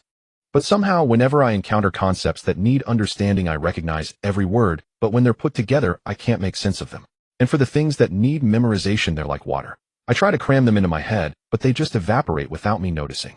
After hearing his daughter's words, Lung Feng looked up and sighed. Raising kids is like that, everyone gets their own comeuppance. Tong Zhaozhao brought the red date cake. Lin An, have a taste. Thank you, Aunt Tong. Lin An took a bite of his favorite red date cake, soft, rich in date flavor, sweet and fragrant. At that moment his heart felt a sense of peace he hadn't known in a long time. If only Aunt Tong could be his mother. Just then Lung Lin's phone kept buzzing with notifications. Lung Lin muttered to herself, must be some group chat. Less chatting, less gossiping. Focus your mind on studying, Lung Feng said with a frown. Lung Lin opened her phone. The messages were from the senior year chat group, the one Lin An had left earlier. With a cry of ah, Lung Lin jumped up. Lin An, who was reaching for another piece of cake, pulled his hand back. Lung Lin exclaimed excitedly, Lin An, you got first place in the national competition. Lin An thought it was nothing and took another piece of cake, saying calmly, yeah, I know. Lung Feng quickly stood up and took the phone from Lung Lin's hand. Let me see. The WeChat group was buzzing with excitement. Lung Feng opened a picture message. It showed a huge bulletin board at the entrance of No. 12 High School with golden characters on a red background. Congratulations to Lin An, a student of our school, for winning the National Mathematics Competition Championship. Zhao, come quick. Lin An got first place in the national math competition. Aunt Tong, who was organizing the noodle shop's bills, hurried over. Lung Feng swiped to see more pictures. Besides the school gate, red banners hung on every floor of the teaching building and along the school walls bearing slogans like Heaven Sent Talent Lin An Emerges, Champion Cradle No. 12 High School's top-tier education, and the like. Ever since receiving the notice from the mathematics committee at noon, Principal Chen, aside from calling Lin An, had been contacting print shops to produce these promotional materials. He wanted everyone passing by No. 12 High School to know that the school under his leadership had produced a national champion. Now No. 12 High School was covered in an overwhelming sea of red. An old man with poor eyesight passing by even remarked that the school looked so festive. Maybe the principal had married a new wife. Lung Feng and Tong Zhaozhao were thrilled beyond words. The national champion was sitting in their shop eating pastries. Lung Feng immediately pulled out his own phone, pressed it against Lin, and opened the camera and snapped several photos. Aunt Tong and Lung Lin happily squeezed into the frame. In the photo, the four of them were making peace signs, looking as harmonious as a family. This photo is memorable. I have to keep it safe, Lung Feng said cheerfully. He was happy for Lin An. Kid, you've made it. Admission to Qingbei is guaranteed. Have you decided which school to go to? Lin An smiled and said, I'll have to wait until the universities contact me to decide. Great, either one is good. But thinking of his own daughter, Lung Feng's elation vanished, replaced by a worried expression. Lin is hopeless, isn't she? You're the national champion, and even with you teaching her, she can't pass. It's driving me crazy. Lin An thought for a moment and said, Uncle Lung, sometimes changing your study method can be more effective. I have some organized notes and study techniques at home. How about letting Lin come back with me to get them? Lung Feng immediately agreed, urging eagerly, That's wonderful. Go now, Lin, stop eating. Hurry. Lung Lin followed Lin into the old house. Though she had been feeling somewhat downcast, her spirits lifted considerably upon learning of Lin An's award. Lin and I was so worried before. Worried about what? That you'd fail the competition, lose the bet, and have to kowtow to someone. Lin An smiled. Now you can relax. You can start worrying about yourself. Lung Lin said earnestly, Nothing is difficult if you just give up. I'm just not cut out for studying. That's not necessarily true. You don't need to comfort me. I've already planned it out. After the college entrance exam, you'll go to the capital for university, and they'll open a branch of Yongji near your school. What do you think? Hearing Lung Lin's plan, Lin An's face lit up with the bright smile of a youth. Running a shop is exhausting. Your parents would worry. I still have some ideas for your studies. Don't rush. What? Do you actually have some secret study technique? Lung Lin thought Lin An had only made up an excuse to take her out to rescue her from her predicament. You'll see when we get there. They entered the old house, and Lin An led Lung Lin upstairs to the bedroom. Once inside, he pulled her over to the bedside. In the cramped room, their breaths mingled. Lung Lin's heart raced, and she blushed involuntarily. To ease the tension, she asked, Is your study method hidden in the bed? Lin An said nothing. He turned over the pillow and retrieved the Wenxiu talisman from beneath it. Lung Lin stared at the palm-sized talisman paper, her expression growing more puzzled. What is this? The once-you talisman. Take it. Lin An handed the talisman to her.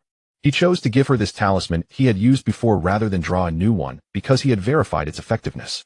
It began to work on the first day, reached full potency after 3 days, and though he felt little afterward, it should be enough to help Lung Lin get into university. Lung Lin didn't understand what Lin An was doing, but she trusted that he meant well. She reached out to take the talisman. The moment her fingertips touched the talisman, Lung Lin felt a surge of energy enter her body, but her carefree nature made her pay it no mind. Lin An, however, was stunned. He was certain it was not an illusion. The instant Lung Lin touched the talisman, he distinctly saw a flash of white light with star-like radiance extending from her fingertips upward, shimmering at her forehead before vanishing. Looking at the talisman now in Lung Lin's hand, the once ink-bright patterns had become dull and lifeless, as if drained of vitality. Lin An couldn't understand why the talisman reacted this way when touched by Lung Lin. He had personally crafted health talismans, and once-you talismans touched them countless times without such a phenomenon, and it hadn't occurred when he gave one to Zhou Shengren either. He grew intensely curious about what effect the talisman would have on Lung Lin. What are you spacing out for? Lung Lin waved the talisman in front of Lin An's eyes. He snapped back to reality. On nothing. Regretting it. Can't bear to part with it. Of course not. Put it under your pillow when you get home. You should feel its effects by tomorrow. Lin An instructed earnestly. Lung Lin let out a scoff. Don't tell me you owe your top national ranking to this. Partly. Lin An acknowledged the talisman's efficacy, but even without it he could have answered those questions correctly. Only the speed might have differed. Lung Lin thought this thing couldn't possibly work. It was too absurd. At best it was a placebo effect. But seeing Lin An so serious, she suppressed her urge to mock him, knowing he meant well. She replied casually, got it. He'll put it away when I get home. Lin An found 2 notebooks. Take these too. Are these the martial arts manuals to go with the talisman? Lung Lin teased playfully.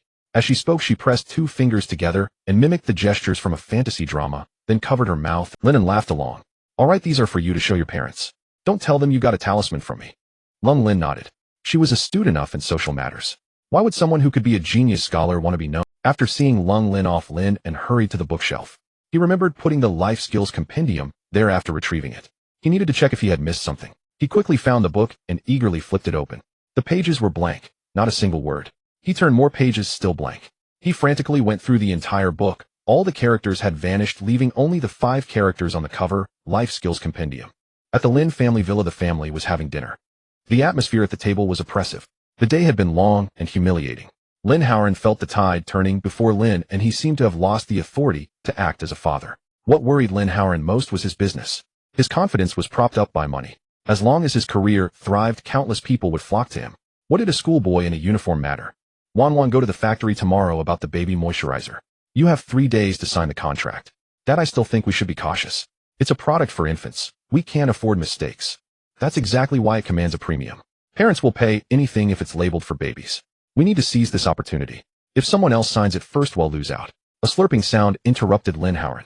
He looked up to see Lin Zhe, whose face was swollen like a pig's head. Unable to eat properly due to the swelling, he was drinking porridge through a straw. When the bowl was nearly empty, the straw sucked air, making that noise. Lin An surveyed his family. To his left, his eldest daughter, who always urged caution. To his right, his wife Zhang Wanru, forever serene. Then Lin Zhe, who had beaten himself to a pulp, Lin Ro, who had knelt and kowtowed in public, and Lin Zhe, whose reliability was uncertain. The family had produced a national top scorer, but he had severed ties with them. Worse, they had been too lazy to transfer Lin An's household registration from the orphanage, and now there was no easy way to control him. The more Lin An thought, the angrier he grew. I'm done eating. I need some air. With that, he threw down his chopsticks, put on his jacket, and walked out. At the table, the others exchanged glances, choosing silence. Zhang Wanru wanted to ask where he was going so late, but after a few seconds of thought, she kept quiet. The sound of the car engine started outside. Lin An did not return that night. As for where he went, everyone... The next morning, the doorbell shattered the tranquility of the Lin family villa. Zhang Wanru was sitting in the courtyard sipping coffee. She glanced at the gate and called out, "Butler Lee, go open the door and see who it is." Butler Lee opened the gate and saw 2 commercial vehicles parked outside with about a dozen people standing there. They looked weary yet excited. Butler Lee didn't recall any expected guests today and asked in confusion, "Who are you?" A man wearing glasses quickly said, "I'm from the admissions office of Tsinghua University. Is this the home of Lin An?" Before Butler Lee could answer, another person pushed the speaker aside and leaned in close, saying, "Hello, I'm from the admissions office of Beijing University. We're here for Lin An. Let us in. We arrived first." Indeed, Beijing University arrived first. As soon as the competition results were released yesterday afternoon, their admissions office immediately convened a meeting and formed a task force. They obtained the home address Lin An had registered during his school transfer from the High City Education Bureau. Then, grabbing a few essentials, they drove straight to High City. Due to weekend traffic jams, they arrived late at night. Fearing that Qinghua might get ahead, they waited outside the Lin residence and slept in the car overnight. To their surprise, when they opened their eyes in the morning, they saw that Qinghua's team had also arrived. Competitions happen every year, but someone who nearly scored full marks is rare. Both Qinghua and Beijing University were determined to recruit such a student. Sitting in the courtyard, Zhang Wanru overheard the words Qinghua and Beijing University and hastily called out to Lin Zhe, "Xiao Zhe, come quickly." Butler Li at the gate raised his hand, signaling for everyone to give him a chance to speak. The crowd finally quieted down. Butler Li looked apologetic and said, "I'm sorry everyone, but young Master Lin An no longer lives here." "Then where does he live now?" I don't know either." "Wait a moment, I'll ask the madam if she knows." Butler Li turned around and saw Zhang Wanru walking out with Lin Zhe, followed by Lin Ro. "Madam, these people are from the admissions offices of Qinghua and Beijing University. They want to ask about young Master Lin An's current address." Zhang Wanru had no idea where Lin An was living now. Previously, she had worried about his well-being, but now she felt he was quite capable and didn't need her concern. She said coldly, "How would I know where he lives?" The admissions officers were taken aback by this response. Lin An didn't live at home, and his mother didn't even know where he was. Could she be his stepmother? Ignoring the awkward expressions on everyone's faces, Zhang Wanru pushed Lin Zhe forward and said with great confidence, "I know that Qinghua and Beijing University have early admissions. This is my son Lin Zhe. He's in his senior year of high school and is extremely outstanding. He usually ranks among the top few in his grade." The admissions officers exchanged glances, their eyes revealing mockery. Every student at Qinghua or Beijing University was among the top in their school, many even being the top scorers from various regions. Besides, they didn't know what kind of high school Lin Zhe attended. If the school wasn't competitive, even being first in his grade might not guarantee passing the minimum admission threshold for Qinghua or Beijing University in the college entrance exam. "Sorry, since Lin An is not here, we won't disturb you further."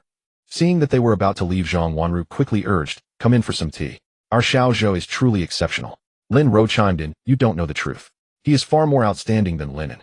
The admissions officers understood Zhang Wanru's motherly bias, but they had no interest in a mediocre student like Lin Zhe. They didn't even want to bother. Their mission was to secure a genius like Lin An. Just then, one of the Beijing University admissions officers suddenly shouted, "Let's go. I've got the address." It turned out he was an old acquaintance of Principal Chun and had obtained Lin An's address from him. Upon hearing this, the Beijing University team hurriedly got into their cars. "Hey, don't go. Our Xiao Zhe is such a good boy," Zhang Wanru said anxiously. Seeing that the Beijing University team had already boarded, the Qinghua leader also became anxious. "Quick, follow their car." His colleagues scrambled into the vehicle, but he himself was grabbed by the arm by Lin Ro. He urgently shouted, "Let go of me. Let go. Let go immediately." Lin Ro still wanted to boast about her wonderful brother's extraordinary talent. "Don't leave. You don't know. Xiao Zhe could count at 3 and recognize characters at 6. Come and learn more." The man thought to himself, where did these fools come from? A 6-year-old is already in elementary school, who everyone can read. If I weren't an educated man, I'd slap them all to wake them up. Qinghua is not a place for a useless child like yours. Can't they have some self-awareness? He was desperate to go after the genius Lin, and so, with a violent jerk, he shook off his arm. Lin Ro lost her balance and fell flat on her face. Without even looking back, the man ran to the car and jumped in. "Second sister, are you hurt? Let me help you up.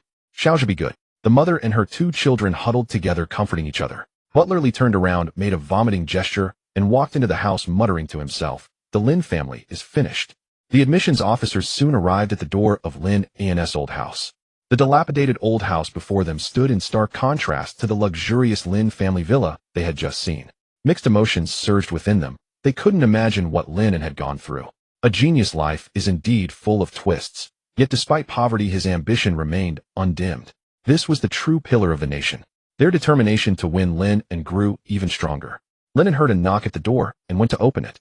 As the door swung open, the admissions officers surged inside, instantly filling the dim living room with people. Before Lin An could speak, both sides rushed to introduce themselves and state their purpose. Beijing University immediately entered the negotiation phase, stating firmly, "Lin An, if you are willing to come to our university, you can choose any major. Your tuition will be fully waived, and you will receive a living allowance." The head of the Qinghua admissions office quickly followed up, showing sincerity. "In addition to what Beijing University has offered, Qinghua will add an annual scholarship of 100,000 yuan.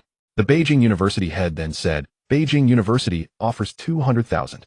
Qinghua offers 300,000. Beijing University offers 500,000. Qinghua offers 600,000.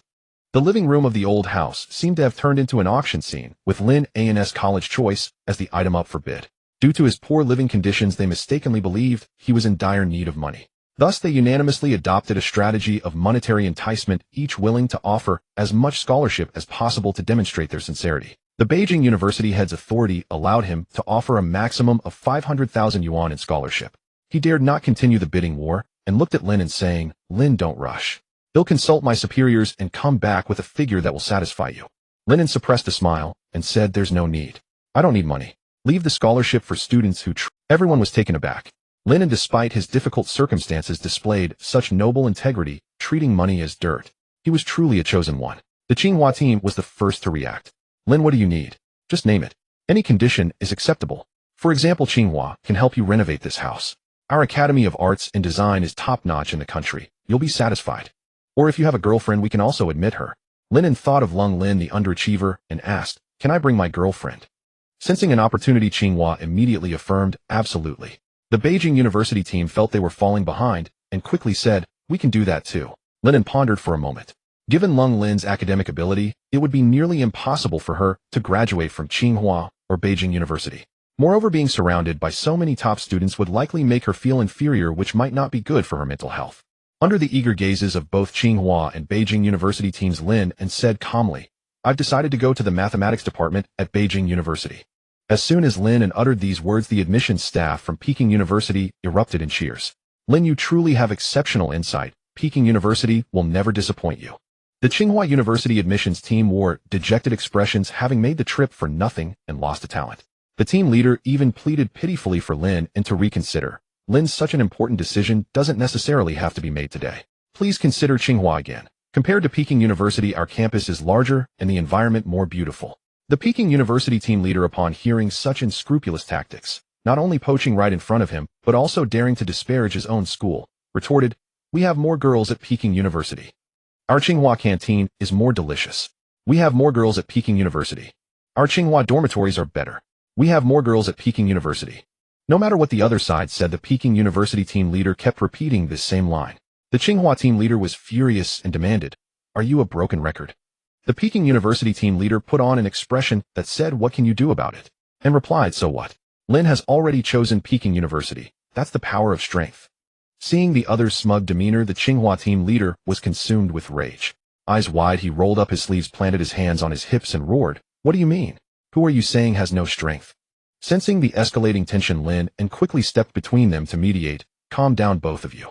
There's nothing that can't be resolved through proper discussion among scholars." After the two had settled down, Lin An continued, "I've decided to go to Peking University's mathematics department. That's my dream." Attending Peking University was a goal Lin An had set for himself long ago. There he hoped to meet someone, a technological talent, who could change the world. The Tsinghua team leader understood the power of a dream and reluctantly gave up, ceasing his efforts to persuade. After exchanging contact information with Lin An, the Peking University team leader instructed, "We will announce your admission on the university's official website. The formal admission letter will be sent out uniformly after the college entrance examination students have confirmed their enrollment. Lin, feel free to contact us if you have any questions. If you encounter any difficulties in life, the school is here to help." "Thank you," Lin An replied sincerely. After seeing off the admission staff, it was nearly noon. Lin An was preoccupied with thoughts of Lung Lin, wondering how she had reacted after using the Once You talisman. "Have you eaten? Let me treat you to lunch today." Lin An sent a message to Lung Lin. "Great, that's wonderful. I'm tired of the noodles at the shop. Then let's go to the nearby Guojin Mall. There are plenty of restaurants to choose from. But the restaurants in that mall are pretty expensive. Let's go to the pedestrian street east of the school instead. There are plenty of places to eat there." A smile spread across Lin An's face. He knew Lung Lin was trying to save him money. He still had about 200,000 yuan in his account, and with the old house soon to be demolished, a meal was nothing to worry about. "Let's go to the mall. They'll head out now and wait for you at the entrance." Considering Lin An's pride, Lung Lin agreed. "He'll leave right away too." When Lung Lin arrived, Lin An had already been waiting for 10 minutes. She was wearing a goose yellow dress today, paired with a white knitted cardigan, radiant in the spring sunlight. Lin An marveled at the beauty of youth, and he felt that Lung Lin seemed a shade paler than yesterday. The two entered the mall together. "Lung Lin, let's go straight to the 5th floor. The restaurants are up there." "Okay." They walked toward the escalator. After a few steps, Lung Lin suddenly tugged at Lin An's sleeve. "That person looks familiar. Isn't he?" She hesitated, wondering how to refer to him. She couldn't exactly say your ex-father. Lin An followed Lung Lin's gaze and saw Lin Howard accompanying a woman at a jewelry store browsing. The woman leaned intimately against Lin Howard. She was not tall, but had an exquisite figure, skin like congealed fat with ample curves. She wore a fitted knee-length knitted dress that accentuated her superb silhouette. Lin An instantly recognized her as Lin Howard's mistress Yang Li. In his past life, he had inadvertently overheard a tender phone call between them. Worried that his mother Zhang Wanru would suffer, he foolishly warned her to be wary of his father, only to be accused of sowing discord and not wanting the family to be at peace. It wasn't until after his death in his previous life, when he existed as a spirit, that he learned the entire family had known about Yang Li's existence, including Zhang Wanru. Zhang Wanru was unwilling to face her failed marriage. When Lin An tore away this veil of shame, she shifted all blame onto him, venting her anger on him whenever she pleased. There was no logic to it. Simply that Lin An was the weak son she could manipulate while her husband was the head of the household she dared not challenge. Seeing Lin An's expression darken with hatred, Lung Lin thought he was struggling to accept his biological father's infidelity. She asked Lin An, "Are you okay?" Lin An replied calmly, "I'm fine." "Then let's go." "Not yet, wait a moment." Lin An took out his phone and captured the intimate scene. Yang Li knew how to act coy. Lin Howard bought her a Cartier bracelet, and she happily stood on tiptoes to kiss his cheek. Lin An captured this moment, then put away his phone with satisfaction. "Are you going to expose them?" "Yes, when the time is right." As Lin An had said at the dinner table last time, his patience had run out. If the Lin family dared to cause trouble again, he wouldn't hesitate to destroy them. "Come on, let's go upstairs to eat." They found a Cantonese restaurant with a pleasant ambience on the 5th floor, and were Lung Lin carefully studied the menu and chose 2 inexpensive vegetable dishes. Lin An naturally saw through her little scheme and thought to himself that it was time to prioritize making money. Lin An took the menu from Lung Lin, flipped to the signature dishes at the front, and without looking at the prices, ordered several of the restaurant's specialties. Lin An, "We've ordered too much. We can't finish it all." Lin An replied with a smile, "I'm hungry. I feel like I could eat a whole cow." "Oh, by the way, did you put the once-you talisman in its place yesterday?" Lung Lin nodded. "I put it away as soon as I got back." "Did you study today?" "How did it feel?" "My mom made me study right after I woke up. It seemed a little better, but I don't have a strong sensation yet." Lin An found it strange. It had worked so well for him. He pressed further, "Did your reading speed improve? Or did you understand things that you couldn't before?" Lung Lin carefully recalled her morning study session and replied earnestly, "It was a bit faster, but not much difference. Understanding was about the same. However, there was one thing I grasped quickly." "What?" "Breathing, abdominal breathing." "How did you come across that?" Lin An knew that some people who practiced martial arts or yoga used this breathing technique. Abdominal breathing could be either forward or reverse, deep or even. Many who had practiced for years couldn't switch between the two smoothly with their movements. How could a young girl like Lung Lin have learned that? "Well, my dad is trying to lose weight. He follows a video of Ba Duan Jin every morning. The beginning of that video explains abdominal breathing. Your talisman is really amazing. I'd heard it so many times before without any effect, but this morning, just listening to it once, I mastered it." Lung Lin said proudly, "I even coached my dad. He was so happy. He said I explained it better than the teacher." Lin An rubbed his temples. She really had learned some strange things. Nothing went according to plan. Lin An wanted to change to a lighter topic, but then Lung Lin raised a finger to her lips, gesturing for him to be quiet. "Darling, I love the atmosphere of this restaurant." Yang Li's syrupy voice came through, a cloying sweetness that Lin An would never forget in this life or the next. Lin Howard and Yang Li ended up choosing the same restaurant as Lin An. As luck would have it, they sat right behind Lin An's table. The restaurant had placed potted plants between the tables, and Lin Howard's eyes were solely on Yang Li, so he didn't notice Lin An. Lin An overheard Yang Li praising the restaurant's ambience, thinking to himself, "Of course it's nice. This place is one of the priciest in this upscale mall." The Lin family's bloodline manifests in their generosity toward women, at least when it comes to the two of them. Just then Lin Howard said, "Glad you like it. Well, come again." Though Lin Howard said this, his heart was bleeding. Yesterday he had slept at Yang Li's place, and before he was even fully awake this morning, she dragged him out shopping. A small bag from Ma plus the matching item cost over 100. A Cartier bracelet was 700, and with the meal this single outing burned through 200. 200,000. Back when the family business was thriving, he wouldn't have cared. Now with the family's finances hanging by a thread, he had already reduced the frequency of his visits to Yang Li. Lin Howard silently blamed Zhang Wanru. It was all her fault for giving birth to that disgraceful son and a bunch of worthless daughters who infuriated him. If not for his bad mood, he wouldn't have gone out to find Yang Li. "Darling, I want this and this too." Yang Li's ordering habit was simple. She believed the expensive dishes were the best. Lin Howard generously said, "Sure, order whatever you like." Lin An ate in silence, carefully listening to their conversation. After Yang Li finished ordering, she began praising Lin Howard's performance last night. "Darling, you were amazing last night, just like when you were in your 20s. Lin An let out a lecherous chuckle, feeling the money was well spent. He loved the way Yang Li looked up to him. He replied, "After all these years you still know how to please me." The two flirted shamelessly, unabashed. Lin chugged several mouthfuls of water to suppress the urge to vomit. Lin An was nearly 50, and they were both no longer young. How could they have no sense of shame at all? Lin An, however, remained calm. He had long known that Lin An was no good, but what Yang Li said next utterly shocked him. "Darling, I miss Xiaozhe. When can I go see him openly?" Lin An said in a low voice. "Why bring this up again? It's not the time yet." Lin An was stunned. Could it be that Lin Zhe was not an adopted son, but Lin An's illegitimate child? That would explain Lin An's favoritism toward Lin Zhe.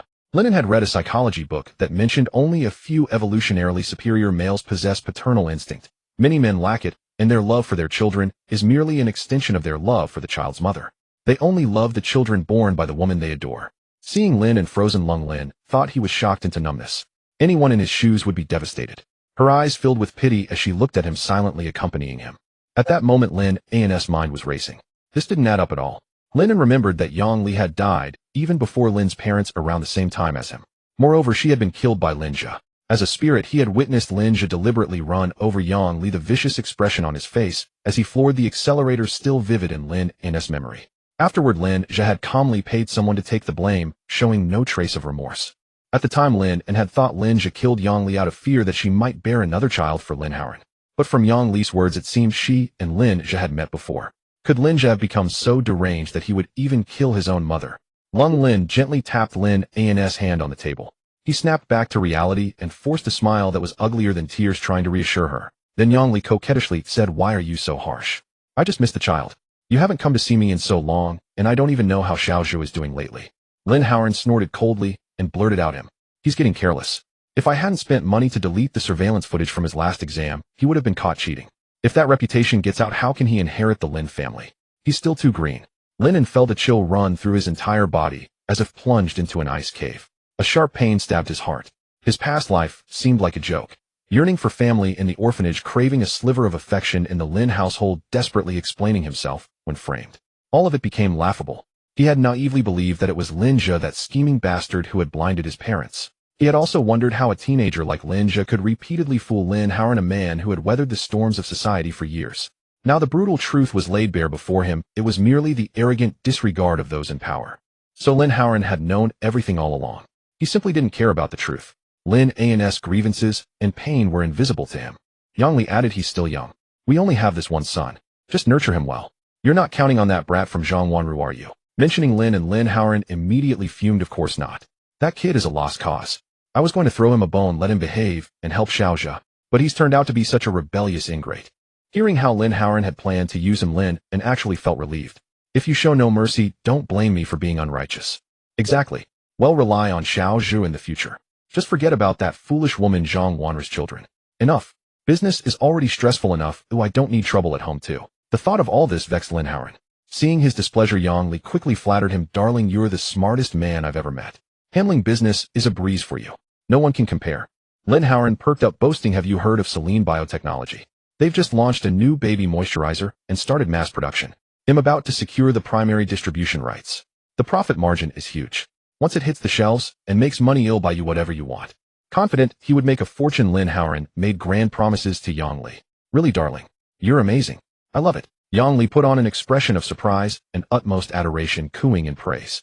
Lin shook her head slightly. This mistress business really wasn't for just anyone. It required both acting skills and a solid script. When Lin An heard Celine Biotechnology baby moisturizer, a smirk curled at the corner of his mouth, and a faint snicker escaped his nose. Lin An sure had an eye for products. He had zeroed in on a product that would later be exposed by the media. This moisturizer would be named and shamed by CCTV for containing dozens of times the allowed hormone levels. Celine Biotechnology's stock would hit the daily limit, forcing a delisting. It seemed the Lin family was on the brink of bankruptcy. After Lin An left, Lin An and Lin walked out of the restaurant. "Lin An, don't take it to heart. Life isn't always smooth sailing." Lin struggled to find comforting words, regretting choosing the mall. They should have gone to a pedestrian street for dinner. What a mess. Father's affair, adopted son turning out to be a bastard, family betrayal. Lin An was really unlucky to be stuck with such a crazy family. Lin An was now emotionally stable. He said calmly, "Don't worry about me. I'm fine." The past was gone and the future would come. Before, he had taken the Lin family seriously and wallowed in self-pity. Having died, once he had come to see things more lightly. He merely felt sorry for the emotions he had wasted. Now looking at the Lin family, he thought a small temple with strong winds, shallow water with many turtles. Little money, but plenty of drama. After seeing Lung Lin home Lin and called Su Mo. Are you discharged? How's your recovery? Except for my arm, everything else is pretty much healed. Big bro, whatever you need, just say the word. Su Mo was filled with gratitude toward Lin An, and his tone was exceptionally sincere. Come over when you have time. I need to discuss something with you. Lin An wanted to know why Lin Zhe had killed Yongli. It was like an unsolved math problem itching at his mind. Sure, I'm free now. Su Mo immediately replied. Within less than an hour, Su Mo appeared in the living room of Lin An's home. As soon as he sat down, he asked, Big brother, what did you call me for? Lin An felt deeply uncomfortable with the title Big Brother given that he was merely an 18-year-old youth. How about this? Let's just call each other by our names, okay? Su Mo chuckled sheepishly. Alright, whatever makes you comfortable. So Big. I mean, Lin An, what did you want to see? Lin An handed him a bottle of water and said, First, I need you to contact that detective agency. The one that photographed Lin Zhe? They seemed competent. I want someone investigated. Sure, no problem. Just give me the name and basic info. Her name is Yongli. She's Lin Howren's mistress. Pay special attention to her relationship with Lin Zhe. As he spoke, Lin An sent Su Mo the photos he had taken of Lin Howren and Yongli together. Seeing the intimate images, Su Mo sighed inwardly, truly like father like daughter. He felt fortunate to be an outsider. Once he stopped being a pathetic sycophant, he would escape the sea of misery. He couldn't help but sympathize with Lin An for being caught in such a chaotic family. Alright, I'll get on it right away. Su Mo was particularly eager regarding anything about Lin Zhe. There's no rush for that. I also want to ask, you still run that trading company, right? Su Mo's face fell, and he lowered his voice. Yes, opened 3 years ago, but it's been losing money every year. Now there are only 2 employees left, an admin and an accountant. I'm the only salesman. Lin An said calmly, that's fine as long as the business registration shows normal operation. No problem there. Annual tax filings are clean, and the company record has no abnormal flags or risks. Celine Biotech has developed a baby cream and started production. Contact them on behalf of your company to negotiate commercial cooperation, specifically the distribution rights for the entire Haicheng area. Su Mo's features contorted in distress. Huh, that's impossible. My little company doesn't have that kind of capability.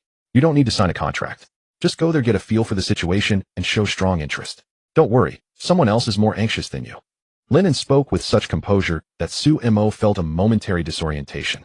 Could this really be a high school senior? Being with him felt like an employee reporting to a boss. He unconsciously slipped into a subordinate role. But after everything that had happened, he trusted that Lin An's arrangements had their own logic. Okay. Su Mo agreed without hesitation. Lin An emphasized, do it quickly. The sooner the better. He could hardly wait to see Lin Howren's expression after going bankrupt. Lin An knew Lin Howren well, arrogant and overbearing. Even if he didn't care about something, the moment someone else tried to take it, he would immediately seize it for himself. Then he'll go handle it now. Su Mo stood up, eager to return to the office to gather information and contacts. Lin An rose with him, grabbing his uninjured arm. Wait, I'll get you something before you leave. He picked up a book from the coffee table, flipped through the pages, and extracted a bookmark-like object which he handed to. This is a health talisman. It can help you recover faster. Take it. Su Mo accepted it eagerly, having witnessed Lin An's abilities. He stroked the paper excitedly. Lin An, thank you so much. Lin An was truly loyal. Not only had he helped reclaim the money, but he also cared about Su Mo's health. Su Mo resolved to do his utmost to assist Lin An. After seeing Su Mo off, Lin An took a taxi to the nearest driving school to enroll. The salesperson, seeing a student walk in alone, assumed an easy target and eagerly recommended various tiers of instructors. Student, our instructors are ranked. For just 500 more, you can choose a gold level instructor. For 1,000 more, you can be personally taught by our ace instructor. In his past life, Lin An already knew how to drive, so he had no need for practice. Still, he was curious about the differences between the instructor levels. Noticing the doubt in Lin An's eyes, the salesperson continued, our gold level instructors don't smoke. Our ace instructors don't curse. Lin An laughed. That's it. He had expected some distinction in driving skill. The salesperson gave him a look that said, you're too young, you don't understand. Kid, I'm telling you. Even if you drove the car into a tree, our ace instructor would never utter a single swear word. Lin An considered that an instructor with such emotional stability was indeed impressive, but he didn't need it. No thanks. They'll just take the cheapest package. Seeing that Lin An wasn't taking the bait, the salesperson tried to sell extra lesson hours. Don't want to add some hours? The second phase of the driving test isn't easy. If you add lessons later, it won't be the same price. No additions. Just this. Lin An's tone was firm. The salesperson sighed and began registering Lin An. Young people these days were too arrogant. Didn't they know the second phase was notoriously difficult? Why wouldn't they listen? Inside the Lin family villa, Lin Zhe was rummaging through his room. Soon he pulled out a pearl bracelet from under the bed, a rare piece with each bead shimmering blue worth tens of thousands of yuan. It was Lin Rouse's bracelet which she had skimmed from the decoration budget of her coffee shop. No wonder her shop wasn't profitable. Selling it would fill the hole in his credit card debt. With just over a week until the credit card payment deadline, Lin Zhe had to unload the bracelet quickly to prevent Zhang Wanru from discovering he had secretly spent 200,000 yuan. He stuffed the bracelet into his backpack, planning to sneak it out of the house and later sell it at a jewelry exchange. Just as he finished, a knock came at the door. "Xiao Zhe, open up." It was Zhang Wanru's voice. He hurriedly placed the backpack on the desk and opened the door. Zhang Wanru entered with a plate of cut fruit. "Xiao Zhe, why are you sweating?" "Oh, nothing. It's just a bit warm." "Silly child, open the window if you're hot." She affectionately opened, then she pulled him to sit on the bed, her face etched with grievance. "Xiao Zhe, your mother only has you now. Your father's heart is wandering somewhere. You'll be good to me in the future, won't you?" "Mom, of course he'll be good to you. I promise he'll never defy you like elder brother. He'll always stay by your side." Lin Zhe pledged his loyalty immediately. "That's good." Zhang Wanru smiled with relief. After she left, the contempt on Lin Zhe's face was unmistakable. "Stupid woman, so much pointless chatter." On Monday, Lin An arrived at school early. Seeing the school decorated with red lanterns and banners with his name, Lin An, everywhere, he felt dizzy and rushed into the classroom, as if escaping. Every classmate entering the classroom expressed congratulations and admiration for his competition victory. "Lin the master, you're incredible. Lin An, don't forget us in the future." Lin An had to smile and respond, "Well, we're all classmates, no problem, no problem." Strictly speaking, he could stop coming to school as he had already been admitted to university and only needed to wait for his diploma. However, he still had some matters to arrange, the main one being to collect the 100 yuan prize. The class bell rang and Lung Lin entered the classroom right on time, sparking a flurry of discussion among the students. "Lung Lin is so beautiful today. How did she become so fair?" "Yes, she's glowing." Even some boys praised her appearance. "Lung Lin looks quite good. When she's fair, she's a hidden gem." Lung Lin sat down, still not understanding what the classmates were discussing. Her desk mate leaned over and asked, "Did you secretly put on foundation? The school doesn't allow makeup." Lung Lin was bewildered. "No way, my mom only gives me 5 yuan a day. I can't afford foundation." "Then how did you become so fair?" "Am fair?" Lung Lin asked in surprise. She had been half asleep before leaving home in the morning. Her body had gotten up, but her soul was still in bed, and she hadn't even noticed her complexion while washing up. Her desk mate answered affirmatively, much fairer with a rosy glow. Several girls around Lung Lin leaned in. "Tell us quickly, how did you get so fair so fast? Is there a secret?" Lin An suddenly wondered if this was the effect of the talisman, enabling her to master a special method of regulating her body's metabolism. But judging by Lung Lin's confused expression, she probably didn't know what was happening herself. At that moment, the homeroom teacher, Teacher Li, walked into the classroom. "Quiet down." Teacher Li's stern voice came, and the students instinctively sat up straight and fell silent. Teacher Li scanned the students and announced, "Today, I have good news. Let's congratulate Lin An for achieving the highest score in history in the national mathematics competition, winning first prize and being early admitted to the mathematics department of Peking University." The classroom erupted in thunderous applause and cheers. Shire Zhong had risen. "All right, it's Lin An who got into Peking University, not you. Why are you so excited? There are still 3 months until the college entrance exam. Go study." Teacher Li's words were strict, but his face was filled with proud smiles. He steadied his tone and said gently, "Lin An, come out for a moment." Lin An stood up and followed Teacher Li to the corridor. "Lin An, what are your plans next?" "You are in the special admission for competition winners, different from the school's independent recruitment. You don't need to take the college entrance exam." "No, Teacher Li, I will take the exam."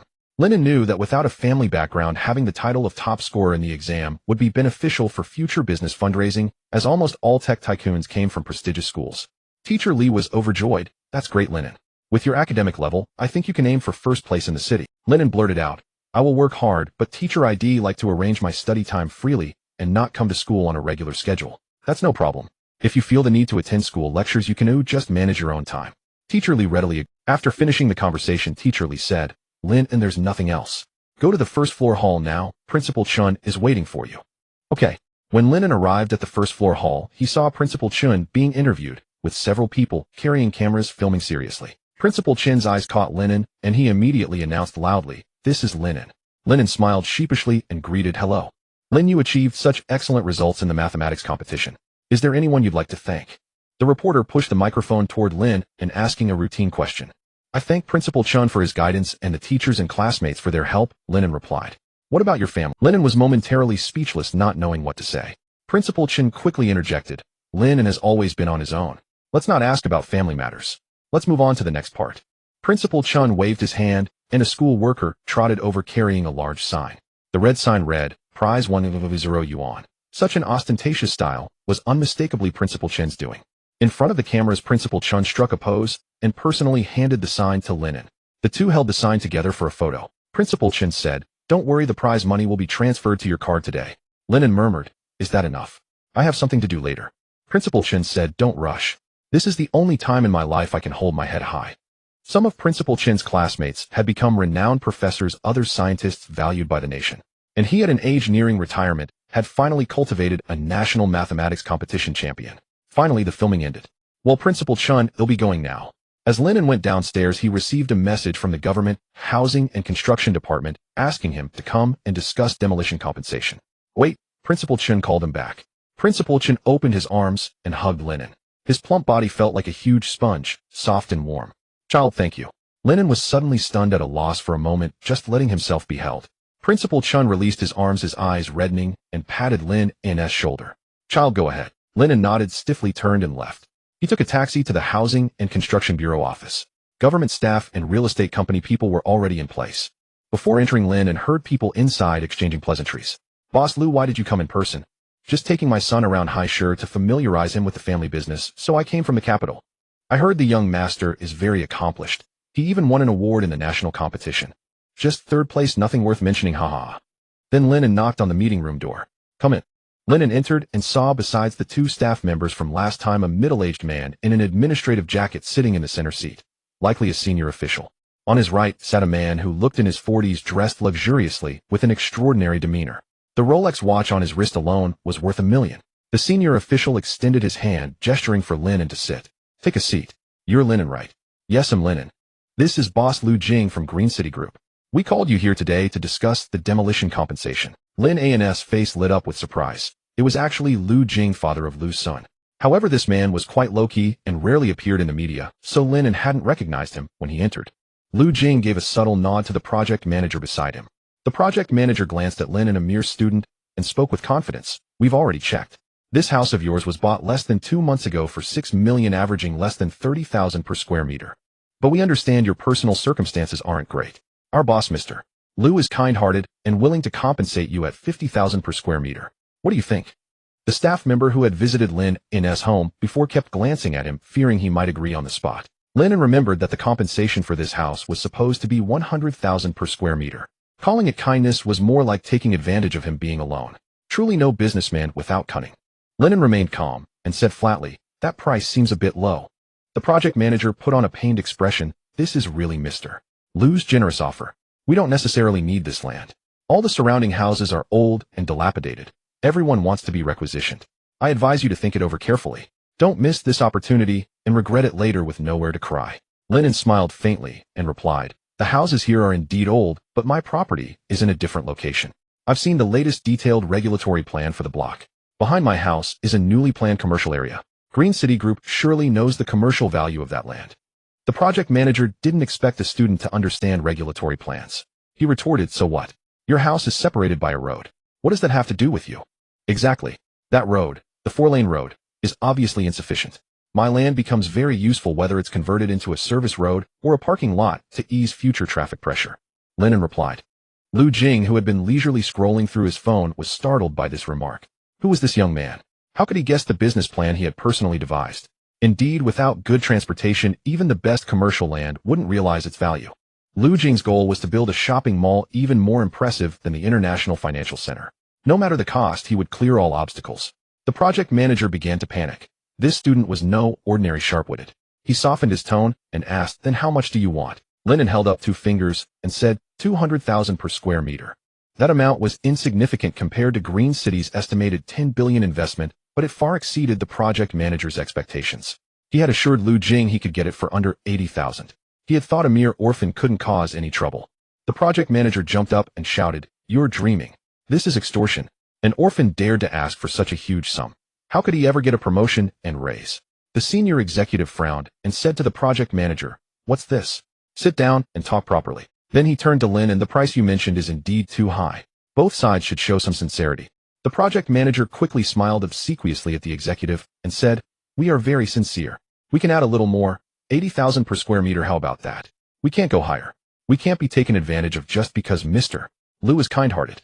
After speaking, he looked at Lu Jing with a flattering expression, afraid of saying something wrong that might displease the. Lu Jing didn't pay attention to his words. He was still scrolling through his phone. He felt Lin An looked familiar, as if he had seen him somewhere, perhaps in an official post from the National Mathematics Committee. Lu Jing went to check the Mathematics Committee's official account. Lin An remained composed and said calmly, 200,000 per square meter, not a cent less. The project manager was about to break down. He knew how important this land was. It had to be secured. If he spent that much money, the boss would surely eat him alive. If only he had known, he wouldn't have fought with his colleagues for this project. It was thankless. Meanwhile, Lu Jing found Lin An's photo on the official account. The name matched, the face matched. It was him. This was the person Lu Sun had told him about, the prodigy he encountered in the exam hall, the top scorer, who turned in his paper half an hour early and nearly got full marks. Lu Jing pondered over Lin An.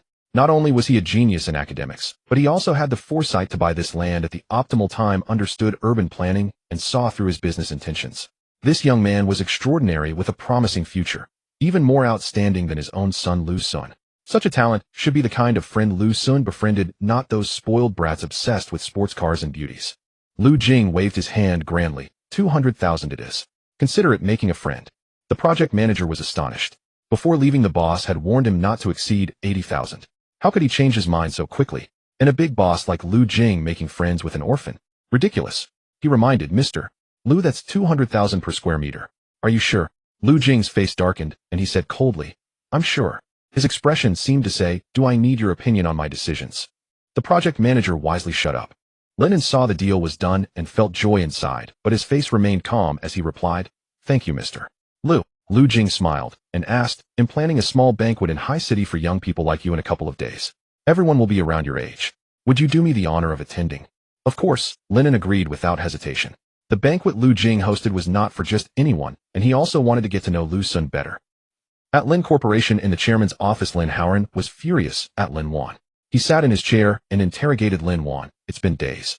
Why hasn't the contract been signed yet? Lin Wan hurriedly explained, Dad, don't worry. The inspection report they provided isn't from the national inspection. I think something's fishy. I'm planning to send it for national inspection and wait for the results. Wait. Do you know that another company is already in contact with Salin Bio? They want to secure the entire distribution rights for High City. Who has time to wait for your inspection? I think they might be spreading that news to inflate their own value, Lin Wan analyzed calmly. What do you know? I got this from an insider at Salin Bio. It can't be wrong. That company is said to be extremely eager. Have you drafted the contract? Lin Wan replied helplessly, I have. Lin Howard was anxious, afraid someone would beat him to it, and urged, print it out for me now. I'm going to Salin Bio to sign the contract immediately. Dad, if you rush like this, you won't be able to negotiate the price well, and they will definitely ask you to stock up more. Lin Wan tried to advise again. But Lin Howard said confidently, it doesn't matter. This is sure to make money. The more you stock, the more you earn.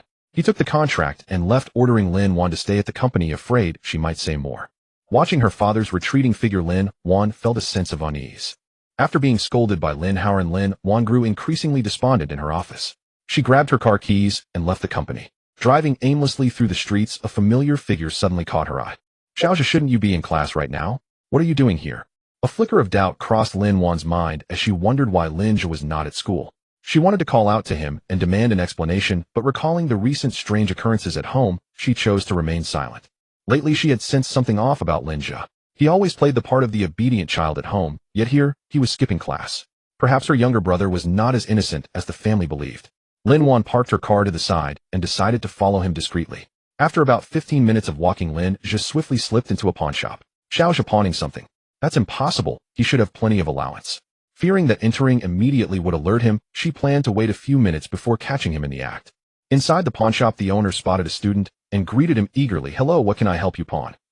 Lin Zhe glanced around to ensure no one he knew was present, then carefully retrieved the Akoya pearl bracelet from the inner pocket of his backpack. I'd like to pawn this. How much is it worth, boss? The moment the bracelet was produced, the owner's eyes lit up with a gleam. A fine piece, truly a fine piece. Boss, just name a price. Lin Zhe was eager to complete the transaction. This bracelet was purchased by Lin Ro 4 years ago. At that time, large natural Akoya pearls from the sea cost nearly 10,000 yuan each.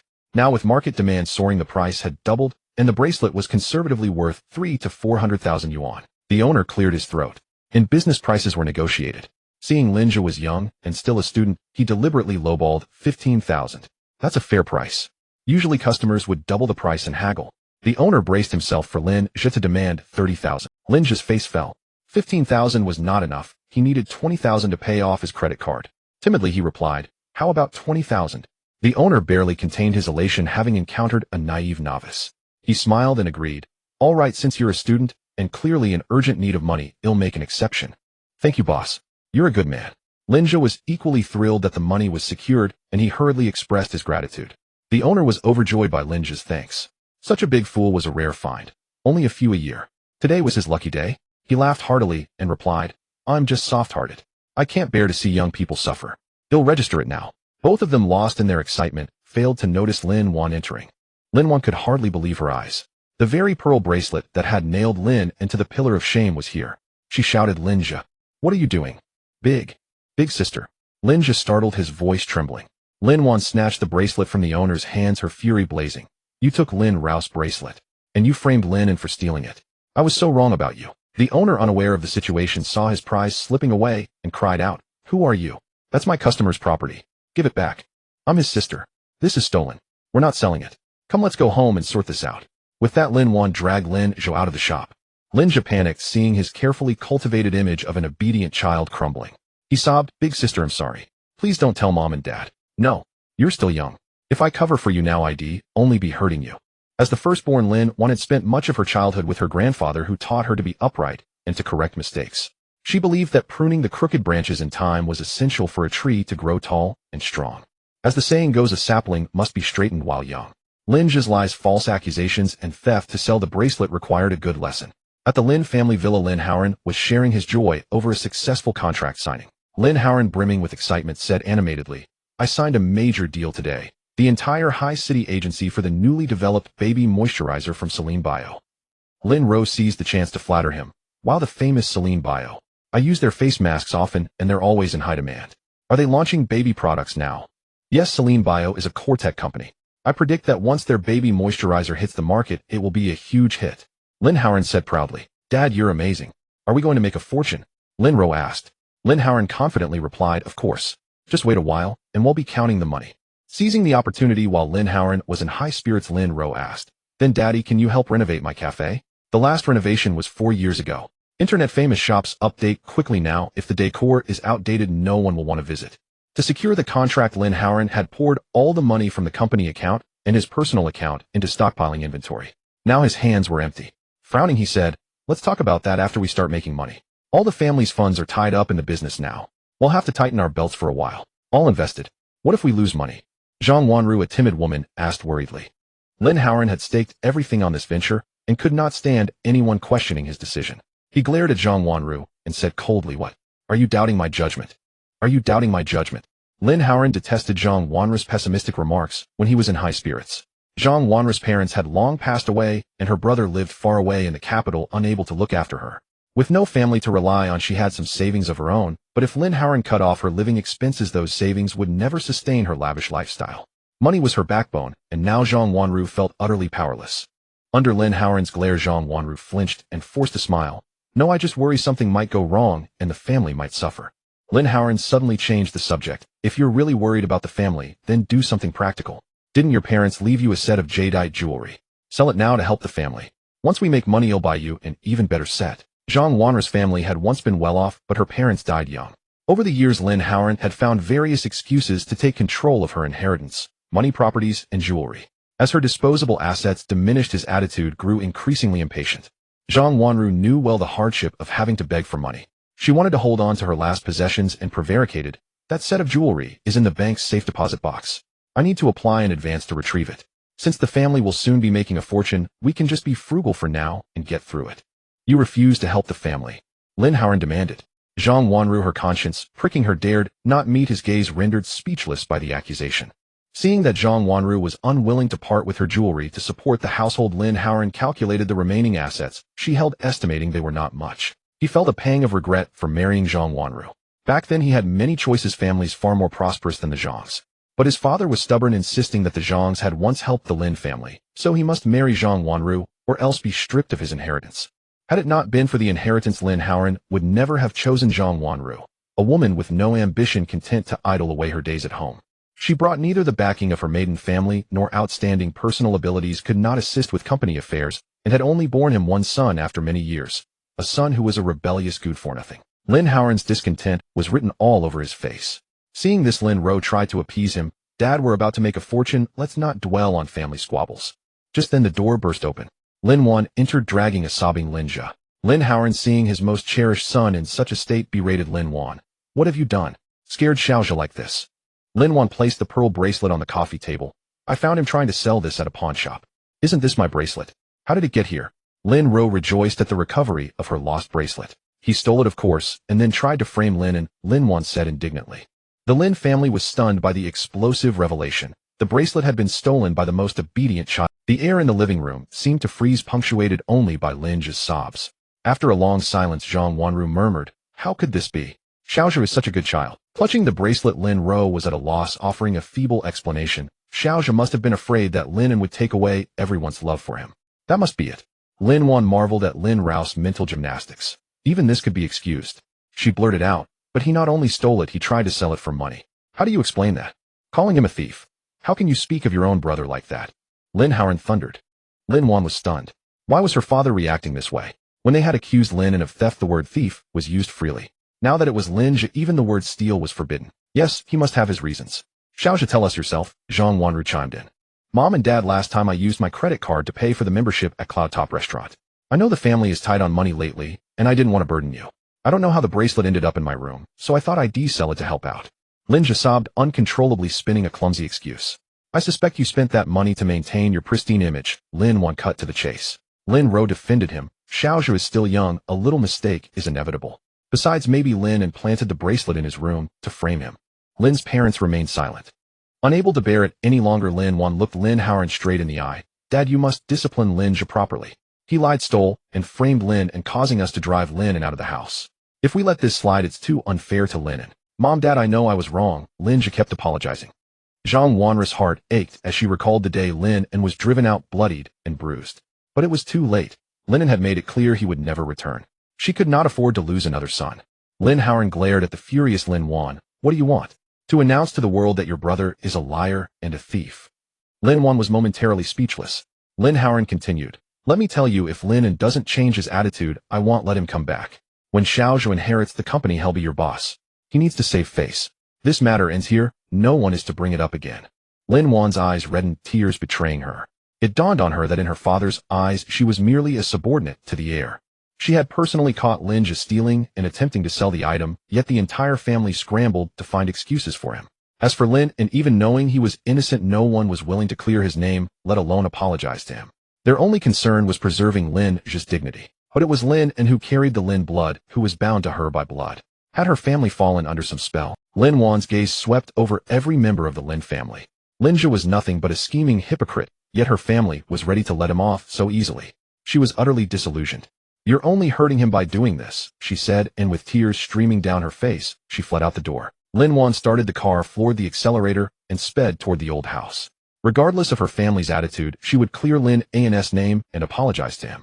Lin Howard looked at the worthless Lin Zhe and vented his anger on Zhang Wanru. What do you do all day at home? You've raised a child like this. You'll pay off his credit card debt. With that, Lin Howard retreated to his study. Zhang Wanru felt a pang in her chest again. Her own biological child had been framed and driven out. Now the only one she could rely on was her adopted son. But what was his true nature? She had no idea. Zhang Wanru clung to the hope that Lin Zhe was a filial son. After all, she had raised him for years, and it was said that nurturing kindness outweighed birth. She took a deep breath and said, the first mock exam is coming up. Xiao Zhe, you must get good results to make your father happy. Lin Zhe vowed solemnly, Mom, don't worry. They'll get excellent grades and make you proud. Go study now. They'll take care of the credit card debt. Don't worry. Night fell. Lin Wan parked near the old house, walked to Lin An's door, and mustered the courage to knock. Lin An, are you home? Lin An immediately recognized Lin Wan's voice, but did not answer. Seeing the silhouette moving behind the second-floor lit window, Lin Wan knew he was home, but unwilling to see her. She dialed his number. On the fifth attempt, the call was finally answered. Lin Wan wasted no time. Lin An, am here to apologize. Apologize? No need. Upon hearing the words, apology, Lin An felt as if the sun had risen from the west. The Lin family actually acknowledged their wrongdoing and came to apologize. Having lived 2 lifetimes, Lin An had long seen through everything. The sensation of drowning and struggling for breath when he died in his previous life was unforgettable. What he had lost was life itself, and that kind of pain could not be soothed by a simple apology. His face cold and expressionless, Lin An said calmly, "You can go back. I'm not in the mood to listen to your—" Lin An stubbornly insisted, "Come down and see me. I know the Lin family has wronged you in many ways. The bracelet that Lin Ro lost wasn't stolen by you. Lin Zhe took it. I want to say sorry to you in person." Lin An sneered, "Oh, so now you know I was framed. What were you thinking when I explained it to you?" "I'm sorry, I never expected Lin Zhe to lie. He was too good at pretending. His disguise wasn't clever. You just chose to turn a blind eye. Now you feel sorry for me. Guilt gnaws at you, but miss, I don't need your apology. Hearing you're sorry won't make me grow an extra piece of flesh. Just leave now," Lin An said indifferently. Lin An felt a deep ache in her heart. Eager to see him, she insisted, "No, I won't leave until you meet me. If accepting your apology will ease your conscience, fine. Consider it accepted. Now please leave my home. Lin An, I know you're angry. Can you stop being mad at me? Come down. I'm waiting at your door," Lin An pleaded. "Suit yourself." Lin An then hung up the phone. He was busy checking business registration documents, planning to start a company. Academics could take a back seat now. It was time to focus on making money. Lin An stood stubbornly in front of Lin An's house, refusing to leave until she saw the lights in his room go out, finally giving up. Lin An drove aimlessly, feeling that the Lin family villa was no longer her home. Her family seemed out of sync with her, and all her hard work appeared meaningless in her father's eyes, merely laboring for the air. The nights of toil and the past efforts for her family lost their significance. Eventually, Lin An drove to the company. Staring at the empty office, she felt an unprecedented loneliness. The next morning, Lin An opened the curtains and saw no one at the door, letting out a sigh of relief. Just then, Sumo called. Sumo reported progress. "Lin and Celine Biotech says Lin Howren has signed the entire High City agency. Is there anything else I need to do?" "Good, that's all. And there's something." Sensing Sumo had more to say, Lin An urged, "Spit it out. Don't beat around the bush." "I saw Lin Xiao's moments. She's bragging about her dad making big money and her brother topping the mock exams. Are we really going to let Lin Howren sign such a huge contract?" Sumo blurted out, everything on his mind. "You still have Lin Xiao on WeChat. Didn't you block her?" Lin An asked curiously. "Blocked on my main account, but kept her on a spare. Don't misunderstand. I'm not hung up on her. I just want to see when she gets what she deserves." Sumo quickly explained that he wasn't a simp, just waiting for Lin Xiao to face retribution. Lin An's lips curled involuntarily. The Lin family was still dreaming of making a fortune. They'd be bankrupt soon. As for Lin Zhe, with his mediocre abilities, he couldn't pass any exam on his own. "Don't worry, I have a plan. Just wait and see. How's the investigation on Yang Li going?" "I've contacted someone to look into her. So far everything seems normal. She just goes shopping, eats, and gets beauty treatments. Nothing unusual, and no sign of her meeting Lin Zhe." "Good. Keep an eye on her." After hanging up, Lin An gathered the documents he had prepared based on online information, put on his jacket, and left to register a tech company. As luck would have it, he ran into Sumo, whom he had just called in the lobby of the Industrial and Commercial Bureau. "Lin An, what are you doing here?" "I'm planning to register a company. What about you?" Sumo smiled sheepishly. "I just submitted the documents to dissolve my company. My small business was barely surviving, so it wasn't worth keeping. Now that the Su family business is doing well, my grandfather wants me to help out at the Su Group." Sumo then asked, "What kind of company are you registering?"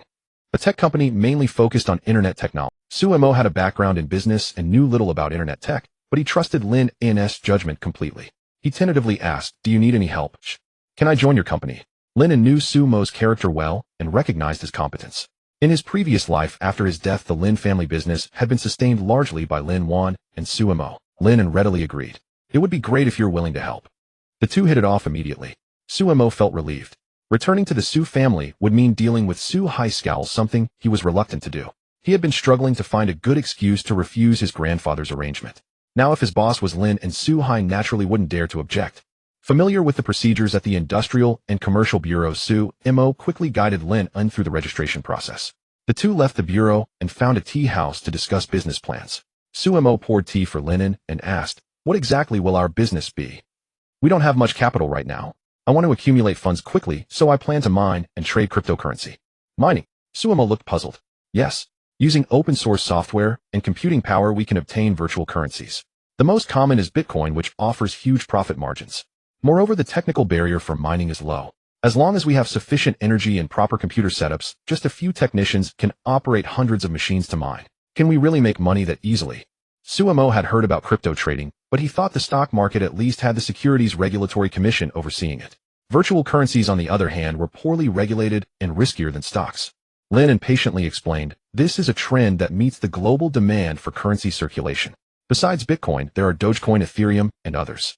I predict their prices could multiply dozens of times. However, this is all temporary. Mining has limited impact on technological progress.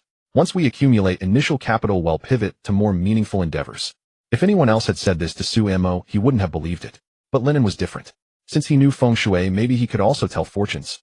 Multiplied dozens of times. Was this Master Lin's divination result? Lin and I believe in you. Leave the office space, computer equipment, and technical staff to me. He'll set everything up immediately. Having Su Mo as a capable assistant lightened Lin An's burden. Su Mo will give you an annual salary of 1 million plus 5% equity. 5% equity might not sound like much, but its future potential was immeasurable. Both Lin An and Su Mo understood this well. Alright, but you don't need to pay me right away. Let's wait until we start making a profit. Su Mo agreed without hesitation.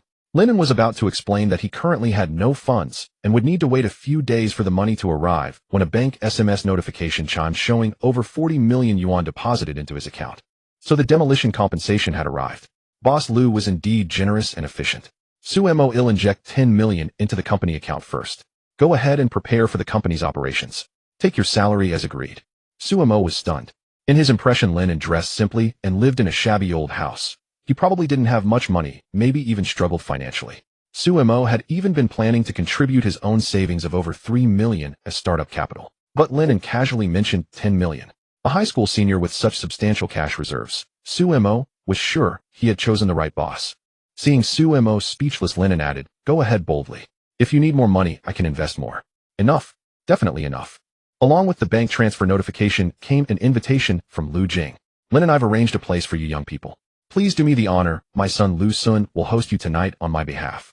Lin An understood Lu Jing's thoughtful intentions.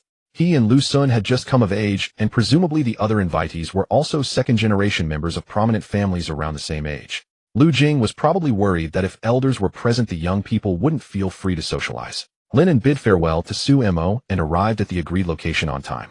The destination was a renowned membership-based club in High City. The private room Lu Jing had reserved was on the top floor, offering not only dining and karaoke, but also a large terrace overlooking the city's night view. As soon as Lin An entered, he saw Lu Sun sitting in the center dressed in white. His handsome features were accentuated by his flaxen hair, which he had changed to such a flamboyant color in just a few days. Truly Lu Sun's style. Lu Sun, a bit excited to see Lin An, who had stolen the spotlight from him in the exam, greeted him with a smile. "Hello Lin An, we meet again." "Hello. Lin An, do you know Lu Sun?" A familiar female voice came. Lin An's gaze followed the voice and found Zhouya. It had been nearly a month since their last meeting. Zhouya was dressed casually today in light blue jeans paired with a stylish white shirt, radiating youthful beauty without losing a professional demeanor. The Lu family was a renowned prominent clan in the capital city with many business interests in High City. They had multiple projects in collaboration with the Zhou family, so it was natural for them to maintain good relations. Lin An was not surprised to see Zhouya here and replied with a smile, "We took an exam together, so we got to know each other." "The national mathematics competition, right? I heard about it. You got first place. Congratulations, Lin An." As Zhouya spoke, a hint of shyness flickered in her eyes. "Thank you." Just as Lin An finished speaking, two people came back into the room from the terrace, one after another. One of them exclaimed in surprise, "Brother, how did you end up here? You need an invitation to get in here." Such a vile remark could only come from Lin Zhe's foul mouth. Lin An rolled his eyes. Why was this idiot everywhere? Upon hearing Lin Zhe's insidiously sweet question, Lu Sun's brows knitted together. Lin An was a friend he valued and a distinguished guest personally invited by Lu Jing. Who was this insolent brat who dared to question him so rudely? Lu Sun said coldly, "Lin An is my friend personally invited by my father." "Who are you?" "I don't recall inviting you." The girl behind Lin just stepped forward and said, "I brought him in. Uncle Lu told me to bring all my familiar friends. Lin Zhe is about our age, so it's not inappropriate for me to bring him, is it?" The speaker was Jiang Mian, who was Lin An's betrothed fiancée. She was still as beautiful as in Lin An's memories of his past life. To be precise, this was not the first time Lin An and Jiang Mian had met. According to Stewardly, Lin An had met Jiang Mian when he was 1 year old and she was 2. At that time, Lin An's grandfather was still alive, and together with his old friend Grandpa Jiang, they had made the decision to arrange this marriage. In his past life, Lin An had fallen for Jiang Mian at first sight, and with the added filter of her being his fiancée, he regarded her as a goddess. He forced himself to do everything she liked and never touch anything she disliked. But the harder Lin An tried, the more Jiang Mian wanted to escape from him. In the end, he couldn't even keep the title of fiancé. It was likely that Lin Zhe's sowing of discord played a significant role in this. However, none of that mattered now. The past was gone. Lin An now knew who was truly worthy of his cherishment. The Jiang family had been steadily developing in the capital city for decades, and their strength was not to be underestimated. Moreover, Jiang Mian had come to High City this time to inspect the collaborative projects between the Jiang and Lu families on behalf of her father. Lu Sun, not wanting to hurt her pride, quickly replied, "I'm my Mian's friend." "Then welcome. What a coincidence. Are you and Lin An brothers? Cousins?" Lu Sun's characteristic was that he talked. Lin An was annoyed at the sight of that despicable Lin Zhe and just wanted to disassociate himself. He said coldly, "No, I have nothing to do with him. He probably just likes to claim brothers everywhere. You'd better watch out, or you might become his brother." Upon hearing this, Lin Zhe didn't feel embarrassed at all. Instead, there was even a hint of smugness in his eyes, as if showing Jiang Mian that Lin An was exactly as he had described, ill-mannered, disowned by his family, and fond of publicly embarrassing his kind-hearted soft brother. For a moment, the atmosphere grew awkward. Jiang Mian spoke up. "Lin An, come over here. I have something to tell you." Lin An frowned. Having been reborn, he really didn't want to be entangled with Jiang Mian anymore. Zhou keenly sensed the subtle tension between the two. With a woman's intuition, she felt that this Jiang Mian was not ordinary to Lin An, and a hint of hostility arose in her heart. Jiang Mian stared straight at Lin An, waiting for his answer. Lin An replied helplessly, "All right." He then followed her to the outdoor terrace. "What do you want to say? Say it quickly." Jiang Mian's gaze was firm as she spoke. "You must know who I am, right? Our grandfathers once arranged a marriage for us." "Yes, I know about that. I heard from Lin Zhe that you've cut ties with the Lin family. So now you're no longer a member of the Lin family, and our engagement can't count anymore. After all, my grandfather arranged the engagement with the Lin family." Jiang Mian directly stated that the purpose of her conversation with Lin An was to break off the engagement. "All right, I understand. I agree." Jiang Mian hadn't expected Lin An to agree so readily. She had originally anticipated that if he pestered her, she would at most have to spend money to smooth things over and give him some cash to get rid of him. Jiang Mian continued as if talking to herself, "Don't blame me for being heartless. You chose to leave the Lin family yourself, so I have no choice but to break off the engagement. Besides, I prefer someone like Lin Zhe who has a gentlemanly demeanor. Of course, if you're really having financial difficulties, I might consider giving you some compensation." Lin An's gaze toward Jiang Mian turned fierce. Breaking off the engagement was fine. No one wanted to marry her anyway, but she was here insinuating that he was ill-mannered and ungentlemanly. He was now most annoyed by women who lacked brains and judgment. "Are you done? I don't need your compensation. If you like Lin Zhe, then go ahead and be with him. I wish you 100 years of happiness. You have nothing to do with me anymore. Are you finished? I'm going inside now." Jiang Mian was taken aback. She had never expected Lin An to be so resolute. In her impression, men always reacted to her rejection with heart-wrenching sorrow, yet Lin An generously urged her to be with his younger brother Lin Zhe instead. This was far too abnormal. Lin An was definitely playing hard to get. This man had such deep schemes. "Wait a moment," Jiang Mian called out to Lin An, who was about to leave. "If my grandfather asks you why you called off the engagement in the future, please." "They'll say I didn't think you were good enough," Lin An interrupted. "You? Who told you to say that? Just say our personalities didn't match, that we couldn't get along. I'm a straightforward person. Oh, I like to tell the truth. I simply didn't think you were good enough. It doesn't matter who asks." Lin An's expression was calm, his tone composed. He wasn't sulking, rather he seemed to be stating a fact. Jiang Mian felt a surge of anger and blurted out, "Let's get this straight. I was the one who dumped you. It doesn't matter. As long as I don't have to marry you, who dumps whom is irrelevant. I only care about the result," Lin An said indifferently. Jiang Mian was about to explode with rage. Lin An's implication was crystal clear. Even if she hadn't proposed breaking off the engagement, he would have taken the initiative to do so. You don't have to stubbornly save face by acting this way. There's a limit to playing hard to get. Talking like this won't do you any good. The Jiang family was no ordinary clan, and Jiang Mian intended to use her status as a wealthy heiress to intimidate Lin An. Before Jiang Mian could finish, Lin An turned and walked into the room. This woman was too long-winded. Wasn't calling off the engagement just a simple matter? He had heard enough to make his ears grow calluses. Jiang Mian stomped her foot in frustration. Standing alone on the outdoor terrace felt awkward, so she had no choice but to steel herself and follow Lin An inside. "Brother, are you bullying Mian? Her complexion turned so bad after going out with you." Lin Zhe, always eager to stir up trouble, questioned Lin An with exaggerated concern. "I didn't bully her. She told me she's crazy about you. Why don't you get together with her right away? She'll surely be happy." Lin An deliberately raised his voice. Everyone's obsession with gossip surpassed all else. Instantly, the young men and women in the private room turned their gazes toward Jiang Mian. Zhou let out a long sigh of relief. At least Jiang Mian wasn't interested in Lin An. She quickly played matchmaker. "Mian, you like Lin Zhe? That's wonderful. I wish you both the best." Jiang Mian found herself unable to defend her position. She had only used Lin Zhe as an example to manipulate Lin An with PUA tactics. She had no romantic feelings for Lin Zhe. At most, she thought he was slightly better than Lin An. She never expected that not only would her manipulation fail, but it would also backfire and put her at the center of a storm of gossip. "Mian, is what he said true?" Lin Zhe gazed at Jiang Mian with tender affection. The Jiang family's influence far surpassed the Lin family's, and he had long harbored the desire to make Jiang Mian his fiancée. "Oh, stop asking me. It's so annoying." Jiang Mian's irritation was written all over her face. Lin Zhe looked surprised. "Mian, what's wrong?" Realizing she had lost her composure, Jiang Mian quickly explained, "Sorry, I have a headache. They'll be leaving now." Lu Sun, always eager to watch the fun, chimed in, "Lin Zhe, Mian is in your hands. Be a good flower." "Sure." Lin Zhe was ecstatic. Wasn't this opportunity handed to him on a silver platter? Jiang Mian's expression was as ugly as if she had just eaten something foul. Lin An was absolutely despicable. A single rumor from his lips took 1,000 words to dispel. Soon the gossip about her and Lin Zhe would spread through the circle, and she might be irrevocably tied to him. She had thought that dumping Lin An meant giving up a crooked tree for an entire forest, but instead she got another tree that wasn't exactly thriving. The thought made Jiang Mian's temples throb with pain. "Mian, let me help you," Lin Zhe said with excessive eagerness, reaching out to take her arm. But Jiang Mian shook him off. "Let me be alone for a while." She fled, and he pursued. The two of them left noisily bickering. Lu Sun commented, "Tisk tisk tsk. Quite the loving couple." Lin An neither confirmed nor denied. In their past lives the two were husband and wife. Let them be locked together forever. He wondered if years later, after enduring Lin Zhe's frequent domestic violence, Jiang Mian would regret her decision to call off the engagement today. Lu Sun handed Lin An a drink and said, "Lin, I heard you've been directly admitted to Peking University's mathematics department. Looks like we'll be classmates. You chose Peking University too?" "Of course. I'm a simple man. I go wherever the girls are." The two exchanged a knowing smile.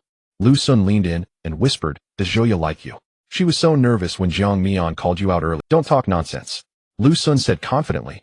"I'm not talking nonsense. I know a young girl's heart better than anyone. I can read these little hints every time. She's a girl, you should make the first move. I don't plan on dating for now." Lin An said that, but in his past life his romantic life had been barren and painful. Having been reborn, he still harbored hope for love. But a man needed wealth to have confidence. He would focus on his career first. Lu Sun shook his head, lamenting Lin An's boring life. "Tisk tisk tsk.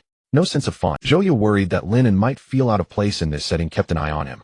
When she saw Lu Sun shaking his head, she assumed their conversation had hit a disagreement and quickly came over to mediate. "What are you two chatting about?" Lu Sun casually made something up. "Men, were talking about business, of course. Lin An, since you've already been admitted, you must be free now. Are you interested in joining the Zhou group?" Zhou Shengren had repeatedly instructed Zhouya to find a way to bring Lin An into the family company. "Thank you for the offer, but it'll pass. I've already started my own company." Lin An declined the Zhou family's kindness. "Congratulations, Lin An." Zhouya felt a hint of unease. A man as talented and capable as Lin An would soon achieve great success. Once he made his mark, countless girls would flock to him. It seemed she needed to pick up the pace. After the banquet, Zhouya took the initiative to drive Lin An home. They chatted casually along the way. Zhouya kindly reminded him, "I think you should be careful with Lin Zhe. He's always bad-mouthing you. Calling me a country bumpkin, saying I have no manners, that I'm unruly." Lin An knew Lin Zhe's petty tricks. "Yes, but I shut him up. However, he's slandering you everywhere, every day, which damages your image. Now that you've started your own company, managing your reputation is a crucial part." Lin An felt Zhouya was right. Before he was just a student and could ignore Lin Zhe's foul mouth. But now his image represented his company, and he was building the greatest company in the world. He couldn't allow Lin Zhe to maliciously defame him. Zhouya asked again, "Do you want our Zhou family to warn him?" In High City, making Lin Zhe shut up was well within the Zhou family's influence. "No need. He'll handle it myself." A warning. That would be too easy on him. Lin Zhe liked to project a persona, didn't he? Letting everyone know that his mouth was nothing but a stinking cesspool would be far better than making him shut up. To see Lin Zhe, Zhouya parked the car in front of the old house. She asked with concern, "You live here?" Lin An replied indifferently, "They'll be moving soon. Once I finish the procedures with the Liu family, this place will be demolished." "You didn't rent this. You bought it." "Yes, I bought it 2 months ago." Zhouya was startled inwardly. The profit from this transaction would be substantial, and a high school senior possessing such foresight and boldness explained why her father valued him so highly. Faced with such an exceptional man, Zhouya panicked, fearing she might lose him if she delayed. Should she confess her feelings today and secure Lin An? Yet the thought of rejection and humiliation tormented her. Two conflicting forces waged war in her heart, her fingers whitening as she gripped the steering wheel. The darkness concealed Zhouya's emotional turmoil from Lin An. Summoning her courage, she tried to speak, but Lin An preempted her. "It's late. Thank you for the ride. You should head back and rest too." Lin An pushed open the car door and walked into the old house without looking back. The next morning, he went to school. He first obtained the contact information of the security guard who June from the gatekeeper and dialed his number directly. When the call connected, Lin An asked, "How are the pigs doing?" "Who is this?" Hu Jun's gruff, impolite voice came through. "Lin An." Hu Jun immediately snapped to attention. Lin An could determine his employment, and even the principal obeyed him. His tone instantly shifted to sycophancy. "Oh, Master Lin, hello. Let me report, the pigs are all well. All 421 pigs are present, none sick, none escaped, each one plump and sturdy." Hu Jun earnestly reported on the pig's condition, even preparing to detail the postpartum care of 5 sows. "I'm asking how you feel about this job." "Oh, Master Lin, you have no idea. It's so foul here. These pigs eat and defecate constantly, and everywhere is covered in pig manure. I'm marinated in the stench. Please transfer me back to the school." Lin An said, "I can transfer you back, but you need to do something for me." Hu Jun raised his voice, expressing his sincerity. "They'll do anything, just let me return." "You deleted the videos of Lin Zhe cheating during exams, didn't you?" Hu Jun stammered. "Master Lin, please don't be angry. I was ignorant back then. I won't hold that against you. Tomorrow is the mock exam. You'll monitor the surveillance and keep an eye on Lin Zhe. He'll definitely cheat again. After the exam, compile all his cheating moves into a video and give it to me." "Thank you, Master Lin. He'll complete the mission." "All right, pack your things and return to school. He'll talk to Principal Chun to arrange your transfer." "Master Lin, your immense kindness, Hu Jun will never forget." Hu Jun struggled to find refined words from his limited vocabulary to express his gratitude. Lin An found it grating and quickly stopped him. "Spare me the nonsense. Just get the job done. I'm hanging up." He ended the call and sent a message to Principal Chun. "Uncle Chun, I'd like to transfer Hu Jun back to the school." Upon seeing the message, Principal Chun, though curious about Lin An's intentions, trusted that he had his reasons. Such trivial matters could be arranged, as Lin An pleased. "All right, I'll notify the security office now." Having resolved the first matter, Lin An headed to the classroom. His other purpose at school was to tutor Lung Lin, hoping to help her improve her grades slightly. Entering the classroom, Lung Lin was already waiting for him. Morning light fell upon her jet black hair, her red lips, and fair skin, momentarily stunning Lin An. "Lin An, who on earth invented mathematics? Don't these people have anything better to do?" Lung Lin's eyes were aggrieved, her expression pained. Lin An sighed inwardly. It seemed his talismans weren't omnipotent. Some minds couldn't be fixed by a single charm. "It's okay, don't rush. Which problems don't you understand? He'll explain them." Lung Lin tossed out a collection of wrong answers as thick as the 5,000 years of Chinese civilization and said, "All of these." "Oh." Lin An took a deep breath to steady himself and began explaining. Lin An gradually noticed that his talisman wasn't entirely ineffective. The effect was just subtle. Problems that previously required 5 explanations for Lung Lin to grasp now only needed about 3. "Many of your mistakes are of the same type. For instance, this problem shares the same underlying logic as the one I just explained. Think it over carefully." Lin An guided Lung Lin patiently. Her gaze focused. She held a ballpoint pen in her hand and pondered seriously. With a crack, the pen barrel snapped. Lung Lin complained, "Broken again. Why are pens these days so poor in quality? They snap with the slightest pressure. I dare not write with force anymore." Lin An shuddered, a primal fear of raw strength washing over him. Even a robust adult male couldn't snap a ballpoint pen between 2 fingers. "How long have you had this symptom?" "Just the last couple of days." Maybe you should burn that talisman I gave you. Keeping it around might not be a good idea," Lin An said guiltily. Lung Lin replied with regret that, "My mom washed my pillowcase and accidentally threw it into the washing machine. It turned into shreds." Lin An's heart pounded with unease, uncertain what effect the talisman he gave Lung Lin had actually wrought. She seemed to be developing into a girl of monstrous strength. At this thought, he swallowed, nervously relieved that the talisman was already disposed of. "Lin An, what's wrong?" "Nothing. Let's continue with the problems." For now, all Lin An could do was watch and wait and calmly teach. Hu Jun was impatient. The moment he received the transfer notice from the security office, he was already on a bus back to the city with his luggage. By the time Hu Jun arrived at school, the students had already left for the day, leaving only a few invigilators pasting exam candidate information on the desks for tomorrow's test. He knew clearly that his ability to secure a foothold at No. 12 middle school depended on the success of this mission. He had to redeem himself and deliver a satisfactory result to Lin An. Hu Jun fetched a ladder from the supply warehouse, carried it to Lin Zhe's exam room, and after confirming Lin Zhe's seat, climbed up to adjust the surveillance camera, aiming it directly at Lin Zhe's position. Back in the monitoring room, he zoomed in on the footage, transforming the view from the entire classroom to a dedicated feed of Lin Zhe. With everything set, Hu Jun finally relaxed. By tomorrow, even if Lin Zhe moved a single hair, he would see it. Inside the Lin family villa, Lin Zhe remained oblivious to the attention focused on him. To be safe, he had already bribed 2 classmates to pass him answers. Everything was ready, awaiting the exam. Lin Zhe hummed a cheerful tune, thinking how lucky he had been lately. Lin Howren had signed a major contract catapulting the Lin family to success. Zhang Wanru had eagerly paid off his credit card debt. Jiang Mian had not only broken off her engagement with Lin An, but also confessed her feelings for him. Once he topped the exams, he would ask his father to propose to the Jiang family. The next day, Lin Howren personally escorted Lin Zhe into the examination hall. "No matter what method you use, you must achieve excellent results. As for the matter with the Jiang family's daughter, rest assured, I will handle it for you. Lin An patted Lin Zhe on the shoulder. Dad, don't worry. I've prepared thoroughly this time. I will definitely bring honor to the Lin family. Lin Zhe's face radiated confidence. Zhang Wanru affectionately handed him the exam kit. Xiao Zhimom believes you are the best. Lin Zhe took the kit and entered the exam hall. No one noticed Hu Jun in the duty room watching this family intently rubbing his hands in anticipation of a major operation. As the exam bell rang, Hu Jun kept a vigilant eye on Lin Zhe through the surveillance footage, not daring to relax for a moment. He had no desire to accompany a Sao in labor ever again. An hour into the exam, a classmate Lin Zhe had bribed took the opportunity of a bathroom break to pass a note to Lin Zhe. Hu Jun precisely captured this scene and immediately reported it to Lin An. Young Master Lin, I've captured footage of Lin Zhe cheating. Should I expose him now? No, he will likely cheat again. Just keep a record. Yes, young Master Lin. After the first day of exams, Lin Zhe felt he had performed at his expected level, perfectly blending the answers from two substitute test takers, learning from their strengths and compensating for weaknesses. He even harbored hopes of topping the grade, for without Lin An's participation, the first place was anyone's prize. Returning to the Lin residence, Lin Zhe eagerly shared his joy with his family. Mom, Dad, I performed very well this time. I'm aiming for the top 3, striving for first place. Lin Rao's face lit up with surprise. Guaranteeing the top 3, striving for first place.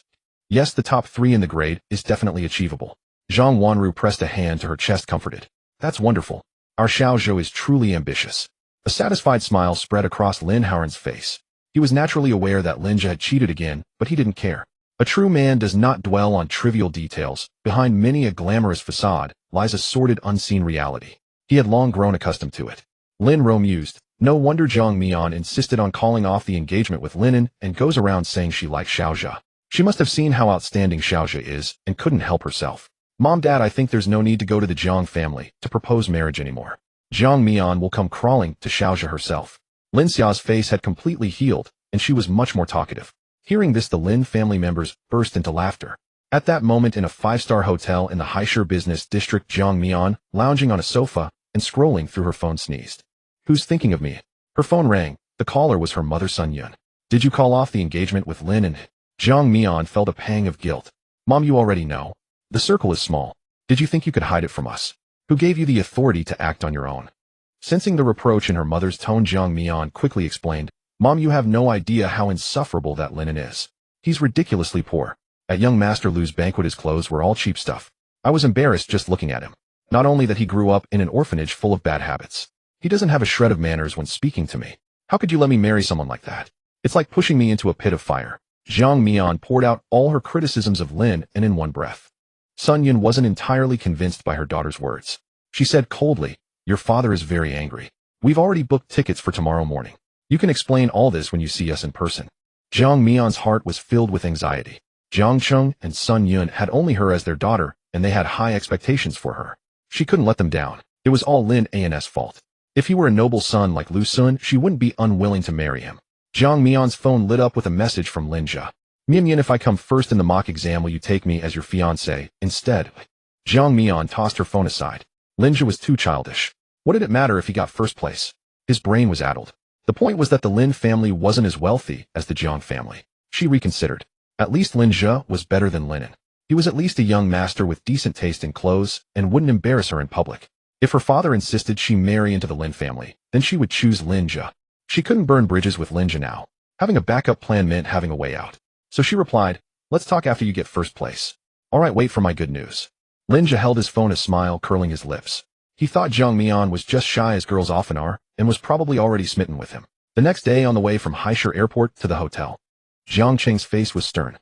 He addressed his daughter Zhang Mian in a commanding tone. Whether you like it or not, go and tell Lin An that you weren't in your right mind before, that you were talking nonsense, and beg him to take you back.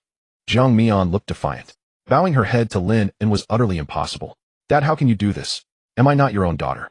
I heard that Lin An usually hangs out with thugs and ruffians. Jiang Cheng barked. Do you realize this marriage was arranged by your grandfather? So what? Foolish. The Jiang family's shares are all in your grandfather's hands. I only have you as a daughter, but your grandfather doesn't only have me as a son. Your uncles are all vying to curry favor with him, and you go and do something this stupid. Old Master Jiang's health was failing day by day. It was a critical time for the fight over the family inheritance. Jiang Cheng was deeply dissatisfied with Zhang Mian's short-sightedness. Zhang Mian felt very wronged. Could she sacrifice her lifelong happiness for the sake of the family fortune? She argued vehemently. But that still doesn't mean I have to marry that pauper. The Lin family has already kicked Lin An out. He has nothing now. And in a few months he's going to school in the capital. If my girlfriends see me with such a shabby man, they'll laugh me to death. Hearing this, Sun Yun could understand her daughter's reluctance. She interjected, the old master has a history with the Lin family. Since Lin An has been driven out, he's hardly a member of the Lin family anymore. Exactly. Jiang Mian chimed in. Jiang Cheng was also helpless. Then what do you suggest we do? If the old master finds out about the private annulment, he'll definitely be furious. Doesn't the Lin family have another son? Right, Lin An has a younger brother named Lin Zhe. He's much better than Lin An. At least he's polite and listens to me. Jiang Cheng thought transferring the engagement to Lin Zhe might be acceptable since they were brothers. Then contact the Lin family and discuss this matter. Alright, I'll contact Zhang Wanru. Sun Yun was from Haisher and had known Zhang Wanru before marriage. After a moment of silence, Jiang Cheng spoke again. Forget it. Don't contact the Lin family. Mian hint to Lin Zhe that your mother and I are in Haisher. See what their attitude is. In matters like this, the woman's side shouldn't appear too eager, especially since we are marrying down. Honey, you've thought this through thoroughly. Lin Zhe returned home after the exam, picked up his phone, and eagerly sent a message to Jiang Mian. Mian, I did exceptionally well on the exam. I'm sure I'll get first place. Lin Zhe wanted to finalize matters between them to avoid future complications. My parents are here. I need to accompany them, so I don't have time to chat with you. Then go ahead. Send my regards to your aunt and uncle. Lin Zhe immediately told Lin Howren, Dad, Jiang Mian's parents are in Haisher. Please go and propose marriage for me quickly. Lin Ro, who was also in the living room, interjected. What's the rush? Her parents traveled all this way probably just for Xiaozhe. Let's just sit tight and wait for them to bring their daughter to us. Zhang Wanru chuckled. Our Xiaozhe is truly charming. Only Lin Howren kept his wits, realizing that pride shouldn't cost them money. He said calmly, the Zhang family is not what it used to be. With their power, we're the ones reaching above our station. Now is not the time to be stubborn.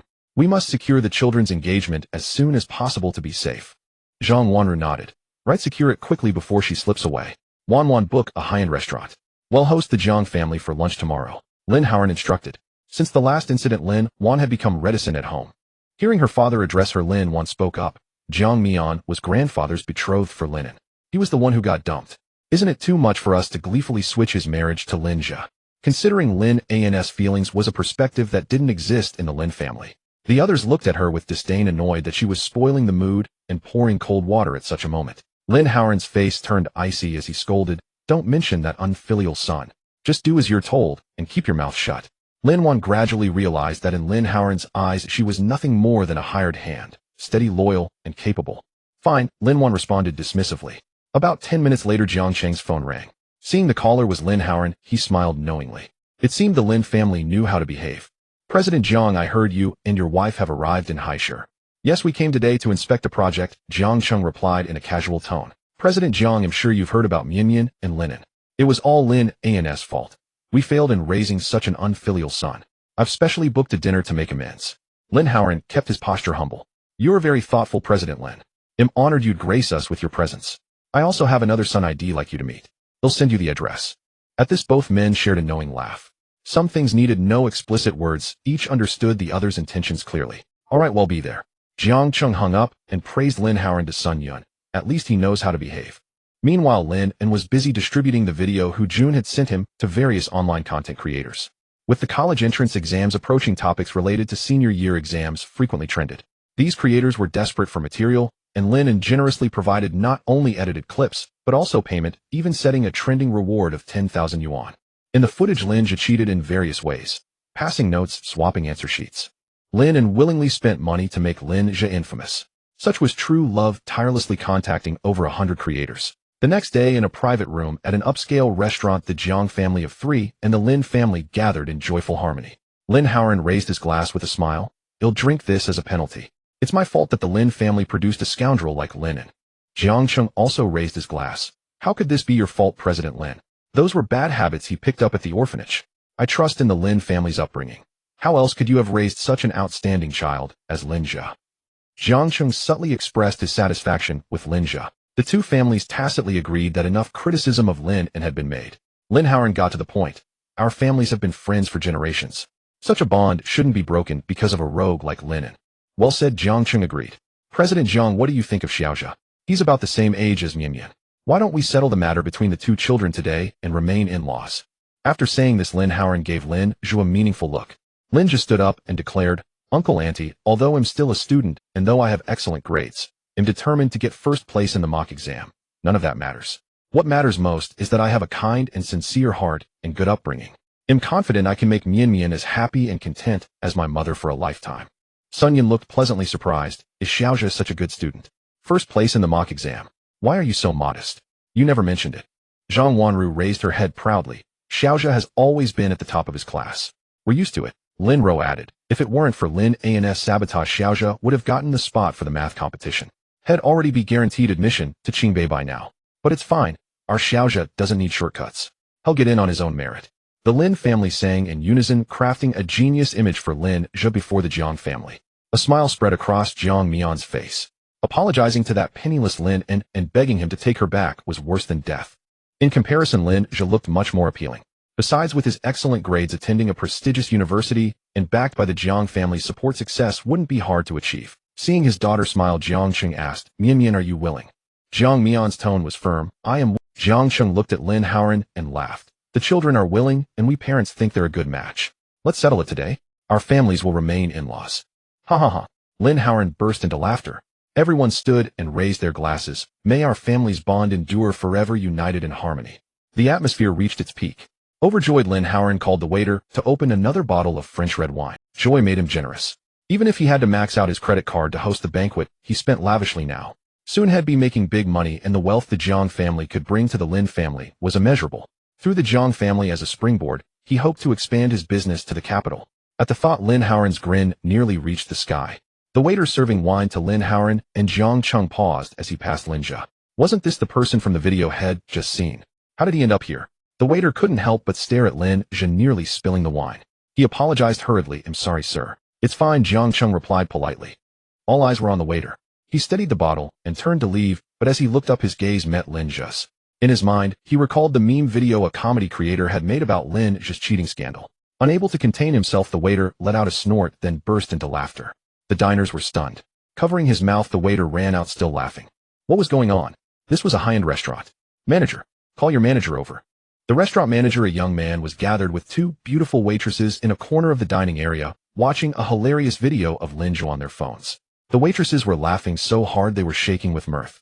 One of the waitresses giggled. Manager, this blogger is so talented. He turned that student into a bobblehead.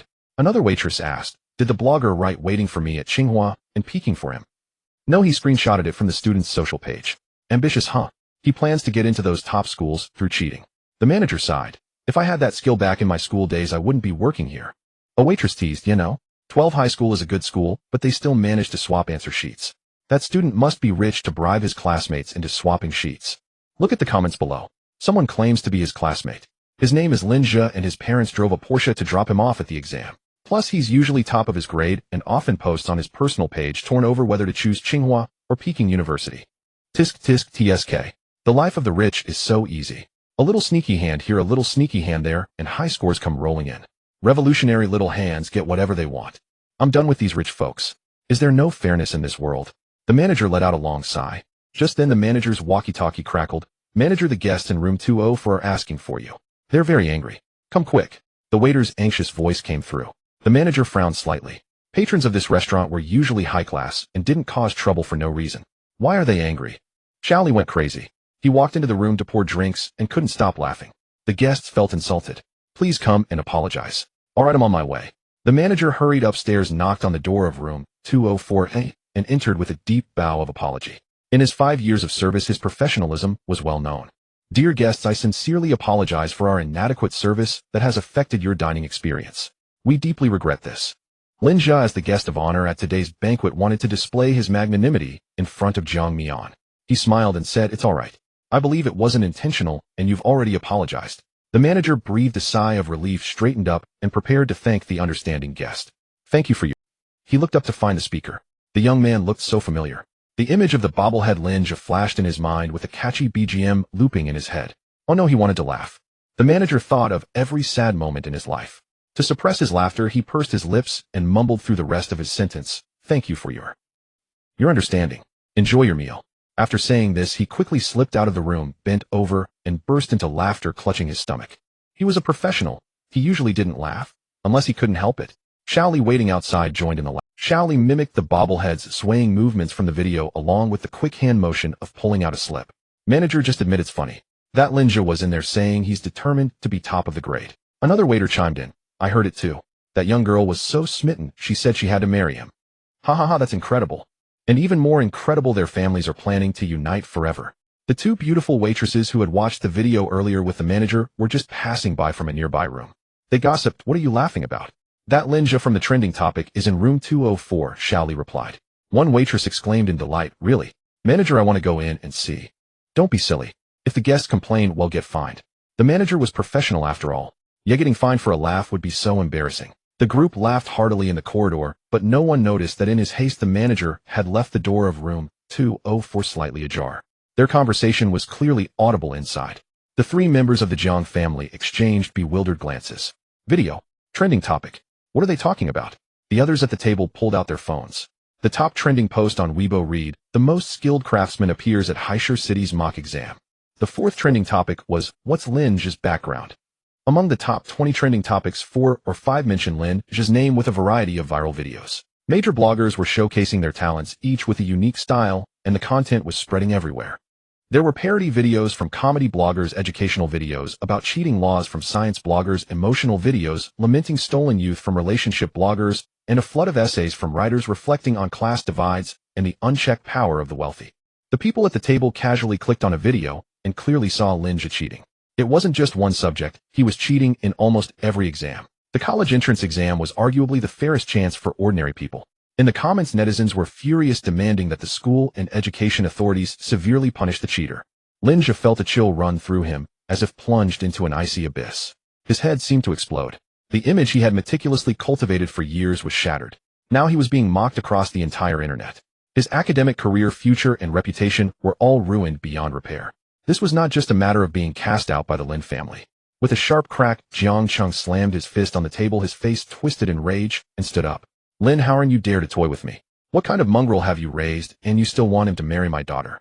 Jiang Cheng had only sought a compromise to avoid angering old Master Jiang, but getting tangled up with this piece of filth like Lin Zhe was unthinkable. Seeing the prize slipping away, Lin Howard quickly tried to salvage the situation.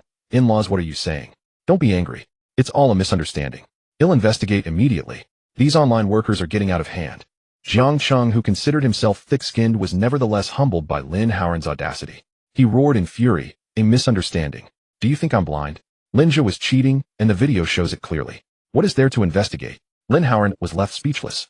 Zhang Wanru panicked, clutched her chest, and played the emotional card. In-laws, we just agreed. Our two families will have a long and harmonious union. This is the true test of our bond. Sun Yun's face was ashen, her voice icy. Who are your in-laws? Don't come near us. I've spent years carefully raising my daughter. How could I marry her to someone everyone despises? If Lin Zhe becomes my son-in-law, I'd be laughed to death on the streets. Jiang Cheng said coldly. The Jiang family's reputation in the capital is second to none. Let's just call off this engagement. It's void. How can you do this? Setting the facts aside, Xiao Zhe is a good kid. Going back on your word will break his heart. Lin Ro, flustered, began to ramble. You are being utterly unreasonable. Jiang Cheng slammed the table again and roared. Let's go. We're leaving. Lin Howard knew the engagement was beyond saving and fell silent. For a businessman, reputation was everything. With a bad name, no one would cooperate with you. Lin Zhe was finished. A cheating scandal causing such an uproar. What a waste. Jiang Mian and Sun Yun followed Jiang Cheng, ready to leave. With a thud, Lin Zhe knelt before them. Mian, I was wrong. Give me another chance. Jiang Mian felt a surge of disgust at Lin Zhe's pathetic demeanor, yearning only to flee this place. Mian, didn't you say you liked me? How could you bear to leave me? Lin Zhe clung to Jiang Mian's leg, kneeling on the ground and pleading incessantly. Jiang Mian's revulsion reached its peak. She regarded Lin Zhe, who groveled like a dog, with utter contempt and kicked him away with force. I never said I liked you. Before I thought you were slightly better than Lin An, but now I see neither of you is any good. If not for grandfather's agreement, do you think you'd ever have had the chance to approach me? Get lost. Lin Zhe lay on the ground waiting for his beloved mother and sister to defend him, as they always had. At that moment, Zhang Wanru felt a pang in her chest, clutched her heart, and retrieved medication from her pocket to swallow. Lin Ro seemed lost in a daze. Even in her obliviousness, she realized Lin Zhe's reputation was ruined, his marriage alliance severed, and his inheritance prospects dashed. She pondered whether she had backed the wrong side, wondering how things might have turned out if she had chosen Lin An instead. Lin Zhe, having learned her lesson after Lin An's self-reprimand last time, resolved to keep silent unless necessary. Lin An held his head in his hands, lost in thought. Jiang Mian kicked Lin Zhe again. Move. Get out of my way. Lin Zhe clung to the ground stubbornly. No. Mian, how can I live without you? News of Lin Zhe's presence in private room 204 spread like wildfire. Curious diners gathered outside, eager to catch a glimpse of the notorious figure, their murmurs growing into a clamor. The Jiang family sought only to extricate themselves quickly. One by one they stepped over Lin Zhe. Lin Zhe made one final desperate attempt, reaching for Jiang Mian's foot, but she anticipated his move and stomped on his hand. With a cry of agony, Lin Zhe wailed in pain as Jiang Mian trod over him and departed. Then came sobs as Lin Zhe lay on the ground weeping uncontrollably. After a long while someone helped him up. Lin An, his head throbbing from the noise, barked, "Useless. Shut up. What are you crying for?" Just then Lin Wan's phone rang. It was Lin Wei. "Sis, what's with Lin Zhe trending? Get it taken down immediately. I'm struggling enough in the entertainment industry without the family adding to my scandals. Can I get a break?" Lin Wei was a middling idol star, proficient in neither singing nor acting. In the cutthroat world of showbiz, she had painstakingly cultivated her image by avoiding romance and carbs, only to be betrayed by her younger brother. Lin Wan understood Lin Wei's plight and replied helplessly, "The family's finances are tight now. There's no budget for his PR. Then issue a statement disowning him." Lin Wei reasoned that if Lin and a blood brother could be disowned, why not Lin Zhe, an adopted son? Then Lin Wan's heart jolted. Their family truly inherited a disregard for familial bonds. "Can we do it? Don't make things worse. Let's leave it at that." Lin Wan hung up her mind, a tangled mess. Lin Zhe, sitting beside her, trembled at the words, disowning him. No, he couldn't sit idle. He had to do something. Lin Zhe threw himself at Jiang Wan's knees, weeping. "Mom, I was wrong. This is my first time cheating. He'll never do it again. I just wanted a good grade to make you happy and help you recover. Every day seeing you upset because of brother's antics breaks my heart." Jiang Wanru gazed at the child she had raised with such care, her heart aching. She couldn't help but stroke his hair and weep. "What can we do? Why is my fate so cruel? If Lin An were still home, she could have chosen someone else to nurture. But now only Lin Zhe remained, and she was at a loss." Lin Wan was the least affected emotionally, perhaps, because she had long given up on Lin Zhe. She rose to check the situation outside. Outside the door, a crowd of gossips and trend-chasing media had gathered, barely held back by the restaurant staff. As Lin Wan cracked the door open, she saw a sea of phones, each held by someone poised to record. "There are many people outside waiting to film Lin Zhe. We need to leave immediately," Lin Wan said calmly. Lin Ro asked while pulling out a compact mirror to touch up her lipstick. Jiang Wanru, who had lived a dignified life, had never faced such humiliation. She sobbed, "Will anyone recognize me? Cover your faces as we leave to avoid being spotted by acquaintances. Let's hurry, the crowd will only grow." Lin Wan knew covering their faces was futile, but it was the only option. Familiar eyes would easily identify Lin Zhe. Lin Ro and Lin Xia were active online, and with a minor celebrity in the family, netizens could quickly dig up their family photos. One person's cheating brought disgrace to all. The Lin family followed Lin Wan's lead, covering their faces with silk napkins. 1, 2, 3, go. Lin Wan, seeing everyone ready, yanked open the door and led the charge. The crowd surged forward, blinding flashes and relentless shutter clicks assaulting them. Someone shouted, "If you're shameless enough to cheat, show your face. Top of your grade, don't run. Tsinghua and Peking are waiting for you. Crafty bro, let me get a shot." Ridicule rained down as the Lin family scrambled to the parking lot and into the car. No one heard the restaurant manager's anguished cry, "You haven't paid. Come back and pay. Pay." Lin Wan focused on driving, heading toward the Lin family villa. Lin An, nearing 50, had never been so humiliated. He glared at Lin Zhe with a mix of complexity and fury. This waste had turned a cheating incident into a catastrophe, shaming him and ruining his reputation. That rebellious son Lin An had also abandoned the family. Not one of them was useful. Lin Wan had ability, but she was merely a daughter.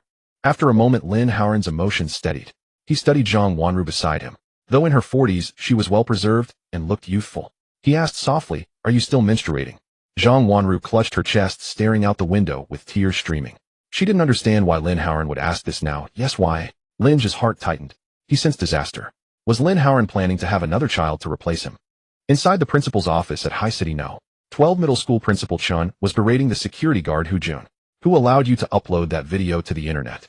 Why did you do this? Do you have any idea the public pressure the school is under now?" Hu Jun remained unflustered and replied with conviction, "It wasn't me who uploaded it. Lin An asked me to send him the video." Upon hearing the name Lin, and Principal Chin fell into silence, understanding roughly why he had done such a thing. The Lin family's overbearing behavior was not something that had started just yesterday. Seeing Principal Chin's furrowed brow, Hu Jun grinned and said, "Principal Chin, don't worry just yet. Take a look at this. I've also sent you the digital copy. As he spoke, Hu Jun pulled a printed draft of a statement from his pocket and handed it to Principal Chun.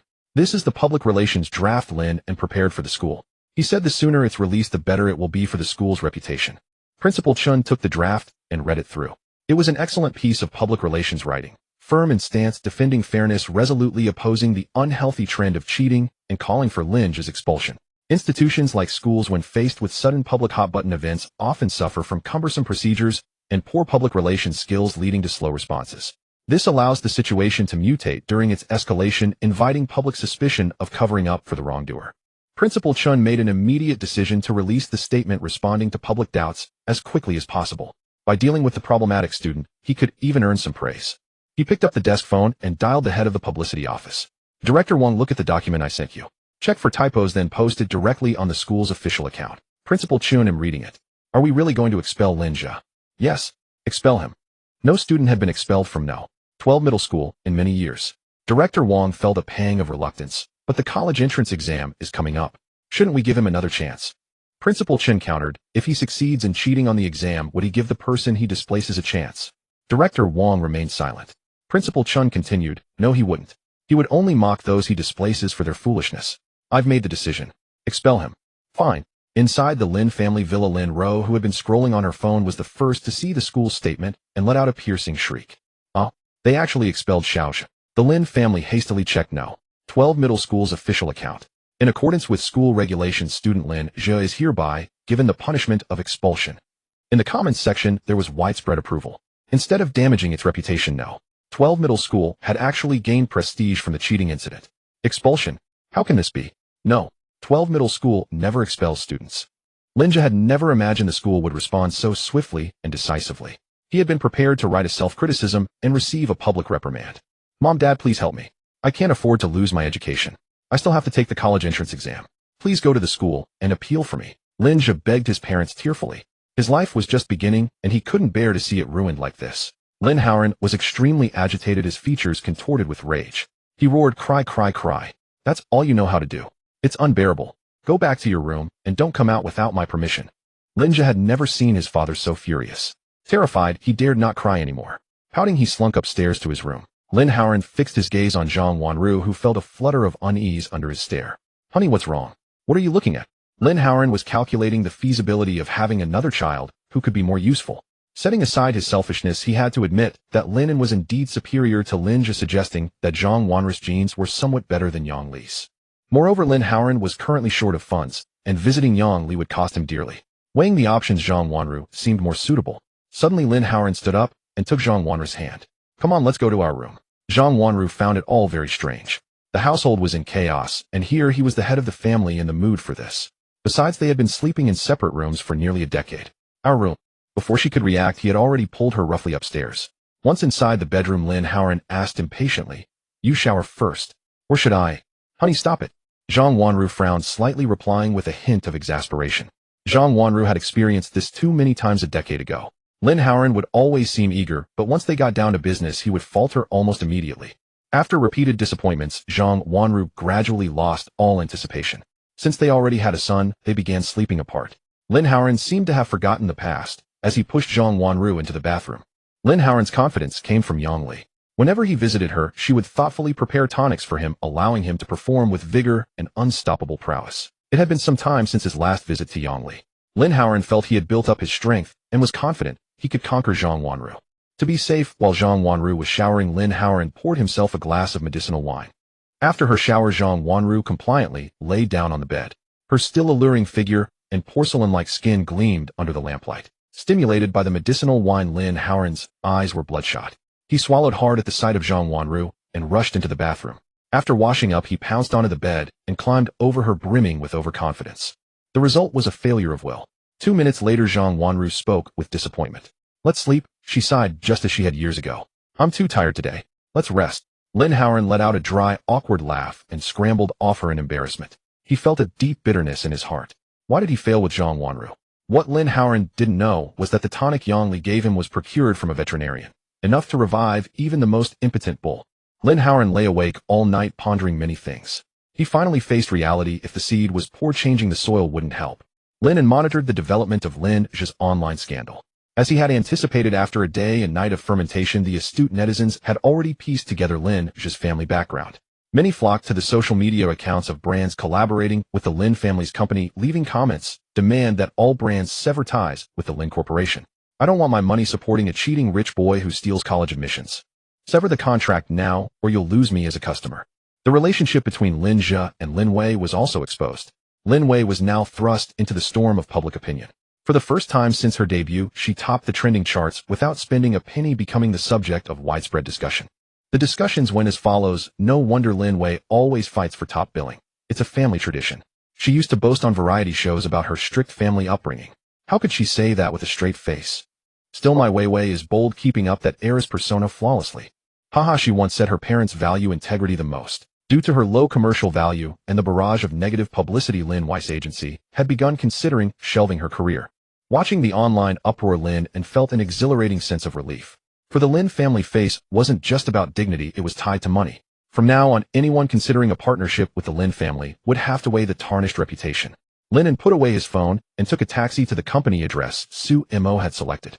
Lin An named his company Shao and meaning content with modest prosperity. At the time, Su Mo had teased him for lacking ambition, but in his heart Lin An harbored the hope that one day every single one of his employees would enjoy such modest contentment. The company was located in a commercial building on the outskirts of Haishi, where rent was cheap. Lin An also rented several apartments nearby for his employees as dormitories. The office space was vast, occupying an entire floor. As Lin An walked in, he saw hundreds of computers diligently mining away, while the only 5 employees huddled together, engrossed in a mobile game. Mage come support. Marksman, don't steal my blue buff. What use is it to you? One of them looked up, spotted Lin An, and remembered he was the President Lin featured on the first page of Vice President Zhe's promotional brochure. Flustered, he put down his phone. Hello, President Lin. Another employee, still lost in the game, roared, Marksman, where did you run off to? The person next to him nudged him, and he finally realized the situation. He respectfully set down his phone and stood up. The 5 of them looked flustered, and Lin An couldn't help but find it amusing. Here he was, still a high school senior, yet already intimidating his employees. The matter of employees gaming during work hours could be considered either trivial or serious. After all, cryptocurrency mining only required setting up the equipment and checking on it periodically. Lin An wasn't a rigid person, nor did he wish to throw his weight around as the boss, demanding employees sit at their desks and feign busyness. Some leaders enjoyed watching their staff put on a show of hard work, growing restless the moment they had a moment of leisure. Lin An had no such inclination. As long as they mined the coins, he didn't care whether they did it lying down or standing up. Suppressing a smile, he asked in a calm tone, "Where is President Su?" One of them pointed toward an inner office. Lin An pushed open the door to the vice president's office and saw Su Mo, his face etched with exhaustion, yet alight with excitement, staring at the computer screen with bloodshot eyes. Lin An asked with concern, "Su Mo, haven't you slept in a while?" Startled by the voice, Su Mo, who had been completely absorbed in the screen, shuddered and snapped back to reality. "Lin An, you're here. Come look. Bitcoin has doubled in value. We're going to be rich." Lin An's expression remained calm as he said flatly, "So this is why you've been so excited you haven't rested." Su Mo pointed excitedly at a red line on the computer screen. "Look, it's been rising for 2 days straight, and the increase is getting bigger and bigger." Lin An, seeing Su Mo acting like he'd never seen such a thing before, advised, "You can't watch it constantly. Go home, take a shower, and get a good night's sleep." As if he hadn't heard Lin An, Su Mo asked on his own, "Lin An, should we sell now? Cash out the coins we have. Now is not the time. It's already doubled." "How is that not the time?" "Lin An, trust me, you can't be too greedy." Su Mo had been taught business principles since childhood. A 30% profit was lucky, 50% was a once-in-a-lifetime opportunity. Doubling your money was a dream he'd never dared to entertain. Now that they'd stumbled upon such a chance, he feared Lin An's youthful impulsiveness would make them miss the golden opportunity. Instead of responding, Lin An asked, "How much money is left in the company's account?" "About 7 million. He'll inject another 10 million. Keep only the necessary cash flow and put the rest into Bitcoin." Su Mo grew a bit anxious. What kind of strategy was this? Instead of selling when the price was up, Lin An wanted to buy more. "Lin An, are you okay? I asked if we should sell. The price has already gone up." Having been reborn, Lin An couldn't explain to Su Mo just how high Bitcoin would soar. "Trust me, I'm neither crazy nor stupid. Just listen to me." Lin An's tone was calm and resolute, leaving no room for doubt. Su Mo nodded helplessly. He wanted to say more, but Lin An patted him on the shoulder and said firmly, "Go home and rest." That's an order. Lin An was his boss, so Su Mo had to comply. On second thought, he realized Lin An was no ordinary person. He couldn't predict his actions using conventional business logic. He stood up and left the company with Lin An. Inside the Lin family villa, everyone had been awake all night. Lin Howard tossed and turned, unable to sleep. Having another child was difficult, and he didn't want to suffer the humiliation of visiting a men's clinic. He decided to see if Lin Zhe could still be salvaged. After all, the internet's memory was short. Perhaps once the storm passed, things would be fine. Lin An opened Lin Zhe's door. Come out. With eyes swollen and red, Lin Zhe followed his father, looking pitiful, to the living room on the first floor. Lin Zhe too had not slept a wink. After much thought, he concluded that the person he had framed the most was Lin An, so this incident was likely Lin An's doing. That I've been thinking all night. This must have been Lin An's doing. He just can't stand to see me do well and wants to ruin my reputation. You have to teach him a lesson for me. Lin An chimed in. I investigated all night. I found out from a PR contact I've worked with that it was indeed Lin An. He provided the materials and paid the influencers. Mom, Dad, I knew it was Lin An. You have to stand up for me. He's ruined me. I've been expelled. Lin Zhe's voice was agitated, tears and snot streaming down his face. Lin An, exhausted from the night's work, grew irritated by his words and snapped. Did Lin An force you to cheat? The biggest problem is you yourself. Even an elementary school student knows to be honest and trustworthy. I just wanted to make Mom and Dad happy. Lin Zhe tried to defend himself, but Lin An cut him off. You wanted to build a good image for your own benefit.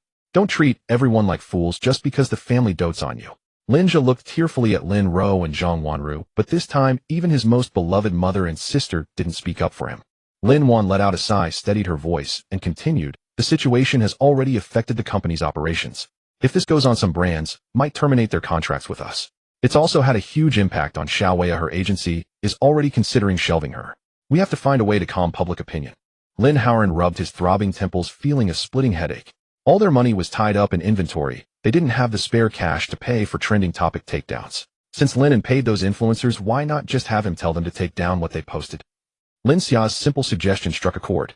Her straightforward logic had indeed proposed a good solution, cost-effective and efficient. Given Lin An's attitude at the last meal, it might be hard to get him to listen, Lin Ro said. Lin An fixed his gaze on Zhang Wanru and said coldly, he's your son. You handle it. Zhang Wanru looked at Lin, just sobbing uncontrollably, her heart aching with bitterness. Clutching her chest in pain, she said, fine, I'll go. I'll beg Lin An if I have to. At the very least, I went through the pain of giving birth to him. I refuse to believe he won't listen to me. Zhang Wanru recalled the difficult labor when giving birth to Lin An. She had endured 10 hours of labor with the amniotic fluid nearly depleting and the baby at constant risk of suffocation. Only then did Lin An consent to a cesarean section. After dilating to 10 centimeters, she had to undergo an emergency section, suffering double the agony before finally delivering Lin An.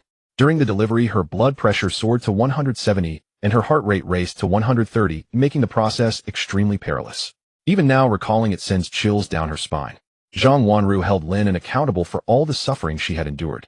Even if he refused to return to the Lin family, he was still flesh of her flesh, and Lin An owed her a debt to be repaid. Lin An's gaze turned icy as he spoke coldly. Let me make this clear up front. If you can't handle that bastard you gave birth to, then use your own money to hire a PR team to quell the uproar. Zhang Wanru panicked and exclaimed, where would I get the money? All the family funds have been taken by you for the company's cash flow. What about that jade jewelry set we talked about last time? How long do you plan to hold on to it?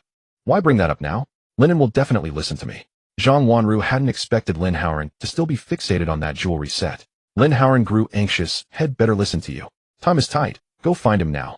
Wan, take her there. After Lin An left home, Lin An had the most contact with him, so she wasn't as optimistic as Zhang Wanru. Mom, I think you shouldn't be too hopeful. The Lin An now is no longer the Lin An of before. Just because he got into a good university through recommendation. Has he changed that much? No matter what, I'm still. Lin An sighed, feeling a sense of futility, as if she were talking to a brick wall. At that moment, she seemed to empathize with Lin An's feelings. She didn't want to explain further to Zhang Wanru. Lin An wasn't just academically outstanding. He excelled in many ways. His resentment toward them stemmed from the injustices he had endured. Zhang Wanru's impression of Lin An was still stuck months ago. Lin An merely warned, Mom, I'm advising you to mind your tone when you see Lin An. Zhang Wanru acted as if she hadn't heard, instructing Lin Ro and Lin Xia on her own. You two come with me too. Having you by my side gives me confidence. I'm not going. I need to find a job. I have an interview today. Lin Xia had been disciplined by Lin An twice, and now only wanted to stay far away. Besides, she was indeed job hunting. Last time, because her face was so swollen, she took half a month off work and was directly fired by the company. Don't worry, Mom. He'll go with you. Lin Ro acted very eager, having her own agenda. Lin Zhe had been expelled from school, and it was uncertain whether he could even take the college entrance exam. He was practically done for. She wanted to curry favor with Lin An just in case he ever decided to return to the Lin family, which would make her life easier.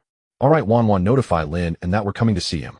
Fearing a wasted trip, Zhang Wanru demanded Lin An contact Lin An first. Lin Wan felt as if her throat were being squeezed, unwilling to say a word. If they informed Lin An in advance, they would indeed be making a wasted trip. He would never agree to see them. After a pause, she uttered 2 words, "No need." No need. What if he's not home? Zhang Wanru questioned, thinking that her usually composed eldest daughter was actually unreliable, lacking thoroughness in thought and action. Let's hurry up. Lin Wan's voice carried a hint of impatience, swallowing the rest of her words. It's like she's sick. Zhang Wanru was pulled out the door by Lin Wan, and the mother and 2 daughters drove toward the old house. At that moment, Lin An was indeed at home. He had just returned from the company. Lung Lin told him she had improved in math, scoring over 90 points, though the full score was 150. This improvement might be due to the talismans, or perhaps Lung Lin's own efforts. Considering the strange changes in Lung Lin, it seemed he hadn't fully grasped the concepts mentioned in the life skills. Lin An carefully recalled everything recorded in the book, drawing dozens of talismans as taught, and comparing them in study. Just as he was deeply absorbed, the 3 Lin women arrived. Standing at the door of the old house, Lin Wan signaled Zhang Wanru and Lin Ro to stay quiet. The 2 were baffled. If they weren't going to speak, why come to see Lin An? Lin Wan knocked on the door, pinching her throat to produce a hoarse voice, as if she had a bad cold. Package delivery. Lin An occasionally shopped online, so without much thought he opened the door. Lin Wan clearly experienced pushed Zhang Wanru inside the moment the door opened, then squeezed in herself, dragging Lin Ro along. Hey, why are you pushing me? Zhang Wanru stumbled a few steps before steadying herself, displeased with her daughter's approach. Why not just knock and enter politely instead of making her a refined lady look so flustered? Lin Wan looked at Lin An standing by the door and offered an apologetic smile. Mom said she wanted to come and have a proper talk with you. Seeing the antics of the 3 women, Lin An understood their intentions and barked sternly, "Get out." Zhang Wanru plopped down onto the sofa, catching her breath. I know you have many grievances against your sisters, but today I came to see you.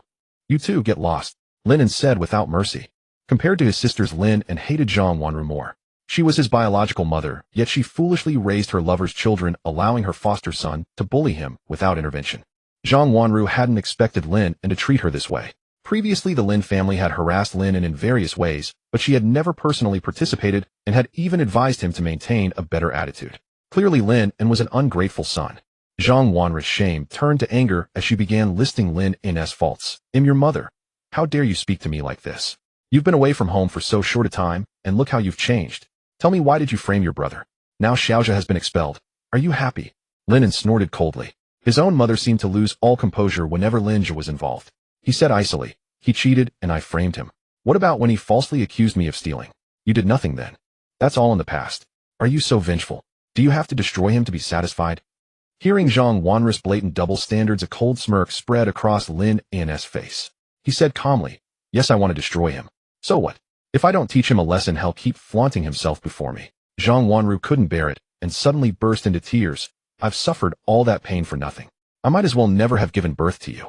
Seeing this, Lin Wan knew that continuing like this would only wear out Lin An's patience.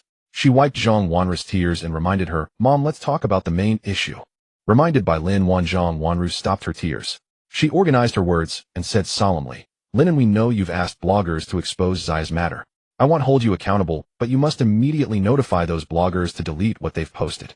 "Impossible. Get the hell out of my house."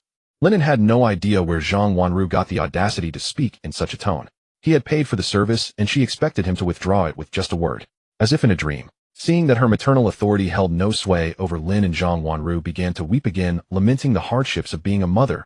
"How can you disobey me? Do you know how much I suffered when I gave birth to you? I didn't even get an epidural. I labored for 10 whole hours, enduring pain for 10 hours. Zhang Wanru's difficult childbirth story had been told to Lin An on the very day he was brought back to the Lin family. Previously, he had felt immense guilt, believing he was the cause of his mother's suffering. This guilt was one of the reasons he endured the injustices and humiliations in the Lin family, silently, hoping to repay the debt of her giving him life. Thus, he tolerated unfairness and false accusations, always yielding. "Don't give me that. Who got you pregnant? Go find him." Having been reborn, Lin An finally understood. The one who caused Zhang Wanru's suffering was not him, but Lin Howard. Lin An was merely a byproduct of their momentary pleasure. Zhang Wanru's eyes widened in shock. She never imagined that even this tactic could no longer control Lin An. She remembered that every time she told this story before, Lin An's eyes would redden, and he would turn away to secretly wipe his tears. "But it was because of you that I endured all this pain. You ungrateful wretch." Zhang Wanru wailed. "You suffered for 10 hours because Lin Howard was afraid the epidural would affect his son's quality, so he refused to let you have it. It wasn't me who denied you. Can't you get the facts straight?" Of course Zhang Wanru knew why Lin Hauran wouldn't allow her to have an epidural. She dared not defy Lin Hauran, so she consoled herself that this was the price of being a wealthy matron. She had given birth 5 times, never once with an epidural. Seeing Lin, an unmoved Zhang Wanru abruptly stood up, unleashing her ultimate weapon, determined to carry out her moral blackmail to the end. Before her 3 children, she lifted her blouse, revealing a livid scar horizontally across her pale abdomen, a glaring, eye-catching sight. Pointing at the cesarean scar, Zhang Wanru said, "Lin An, do you have a heart? This scar is from giving birth to you. Don't you owe me?" She continued with words Lin An had heard countless times. "Do you know? I had to switch from natural labor to a section. I suffered double the pain to bring you into this world. Is this how you repay me?" Lin An was momentarily moved at the sight of the scar, but hearing words like, "oh," and "repay," snapped him back to reality. In Zhang Wanru's heart, he was always just a tool. "I've already compensated you with money." Lin An continued, looking at Zhang Wanru. "You were pregnant with twins. No doctor would recommend a natural birth. Lin Hauran insisted on it because a section would require 2 years of rest before you could conceive again. If I hadn't been a son, you would have kept on giving birth. It was Lin Hauran who made you suffer the double ordeal of switching from natural to section. Go settle accounts with him. And did you give birth to me because you love children? You did it to maintain your lavish lifestyle. Having a son was worth 10 million. 18 years ago, that was quite a sum my grandfather offered, wasn't it?" Lin An sneered. Why should Lin Hauran enjoy all the pleasure while he ended up with the debt? What infuriated him more was that if he had a choice, he would never have been born into the Lin family. For the first time, someone had laid bare the truth before Zhang Wanru. It was Lin Hauran who kept getting her pregnant, who constantly pressured her to bear a son. If Lin Hauran hadn't become incapable, she would probably still be pregnant well into her 40s. But she was a woman who had never worked a day in her life, never cooked a meal, and didn't even know how to operate a washing machine. Besides enduring, what other choice did she have? Zhang Wanru lowered her blouse, unable to utter another word. Lin Ro, at the worst possible moment, stepped forward to persuade Lin An, "Brother, you can't think that way. Mom brought you into our Lin family. What a stroke of luck. You should be grateful.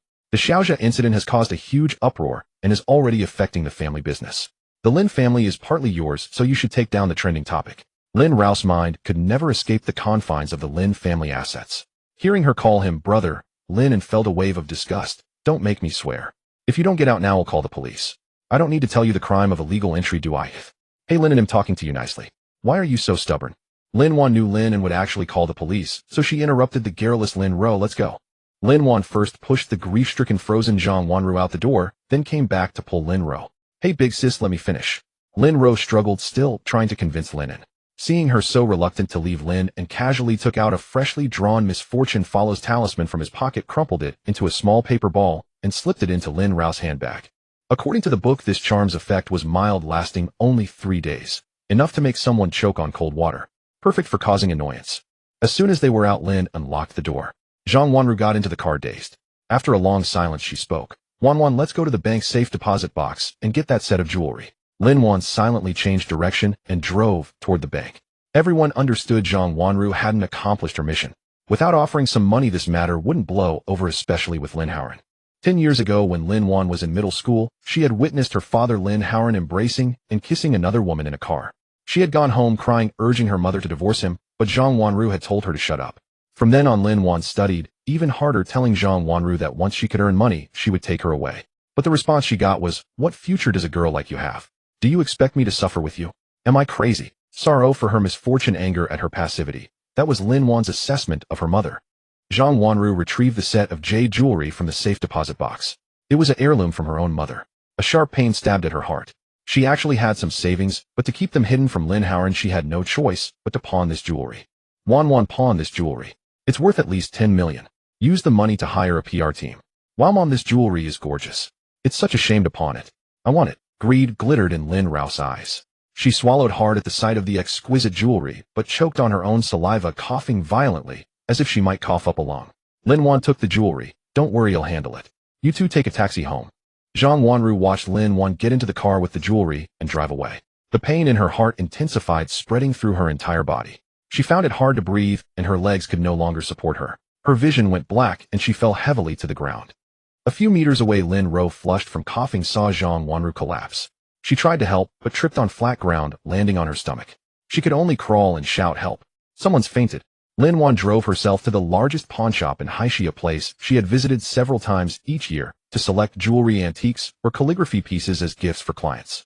This was her first time pawning something here, and a faint bitterness welled up in her heart. She brought out the set of jewelry, a bracelet, a necklace, and a brooch. This jadeite ensemble was carved from a single piece of stone. The material was mature and fine-grained, icy and translucent, with drifting floral patterns that seemed alive. The owner examined the items repeatedly, his face brimming with delight. "Miss Lin, how much would you like to pawn this for? You name the price first, boss."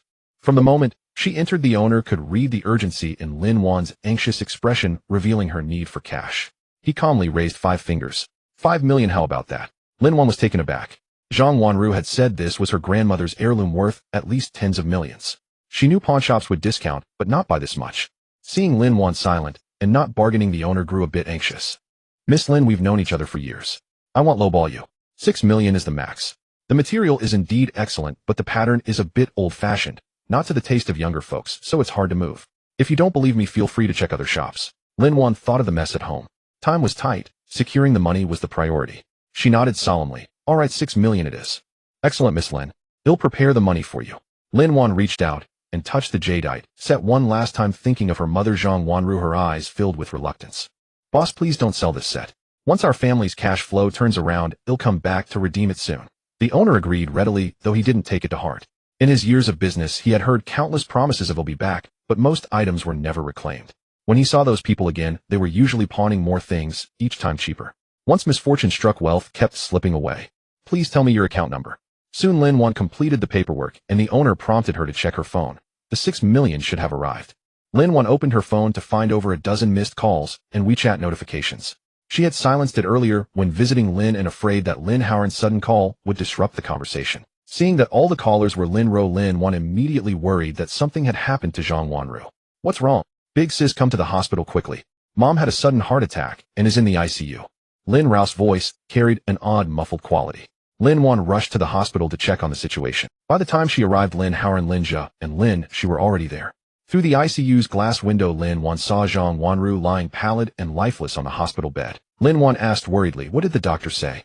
Lin Rao's voice was slurred as she replied, "The doctor said Mom had a sudden heart attack triggered by stress. Luckily, she was brought in on time, and there's no immediate danger. But now her coronary arteries are severely narrowed and blocked. Once she stabilizes, she may need heart stent surgery." It must have been Lin An who made Mom this angry boohoo. Lin Zhe sobbed intermittently. It was then that Lin Wan noticed Lin Rao's lips were swollen like sausages, her cheeks puffed out, resembling a meme of a bee-stung dog that Lin Wan often used. "What happened to you?" "Stung by a bee." Lin Wan was puzzled. In Haishi, with its towering skyscrapers, finding a bee was nearly impossible. In over 20 years of living there, she had never known anyone personally stung by a bee. If Zhang Wanru weren't lying in the hospital bed, causing her deep worry, she might have laughed on the spot. "Did you get the money?" Lin Howard asked. Lin Wan nodded. "Mom's jewelry set fetched 6 million. Transfer the money directly to the company account. Half for public relations regarding Xiao Zhe's incident, half for the new product launch." Lin Howard had high hopes for that baby moisturizing cream. With the company's current poor public opinion, more money needed to be spent on promotion. Lin Wan frowned slightly and countered, "Mom still needs surgery. Shouldn't we set aside some money?" Clearly Lin Howard hadn't considered this. If Lin Ro hadn't called saying Zhang Wanru was dying and couldn't reach the eldest sister, he wouldn't have bothered coming to the hospital. He replied casually, "Then keep 200,000. Both the ICU and heart stents were costly. 200,000 was clearly insufficient. But Lin Howard didn't care. Even if Zhang Wanru died, it wouldn't affect him. In fact, he secretly looked forward to it, as that would allow him to bring Yang Li into the family. Lin Howard left the hospital with a sour expression. For days afterward, he never showed up again. Lin Wan stayed at the hospital, available for the doctors to communicate with her at any time. The other children visited daily. Lin Zhe came only to cry, grieving that his most indulgent mother had fallen ill at such a critical moment, leaving him with no one to speak for him at home. Lin Wan debated whether to inform Lin and have him visit their mother. But Zhang Wanru's condition was uncertain, and seeing Lin An might trigger another episode. A week later, the doctor discussed Zhang Wanru's condition with Lin Wan. "Family of Zhang Wanru, the patient's condition has improved, and she meets the criteria for surgery. I recommend proceeding immediately." "All right, doctor, I agree." Lin Wan trusted the expertise of the physicians at Jiren Hospital. The doctor in his white coat adjusted his glasses and said, "The procedure will require ECMO. The activation code for the device costs 60,000. Such sensitive cost issues had to be communicated with the family before surgery. 60,000 just to start it. It is indeed expensive. This equipment is not yet manufactured domestically. Doctor, just tell me how much I need to prepare in total. Including the stents, the surgery itself will cost around 100,000. With follow-up treatment, I suggest you prepare at least 300,000. Hearing the figure of 300,000, Lin Wan's heart tightened. Her mother's surgery couldn't be delayed. After a week in the ICU with all imported medications, the remaining 200,000 had dwindled to almost nothing. The family had no money left. All the money in the company accounts had been used as well. Tomorrow was the launch day for the new product. Lin An was buzzing with excitement, wholly focused on it, never asking about Zhang Wanru's condition. Trying to get money from him now would only lead to rejection. Family member, will the surgery be done?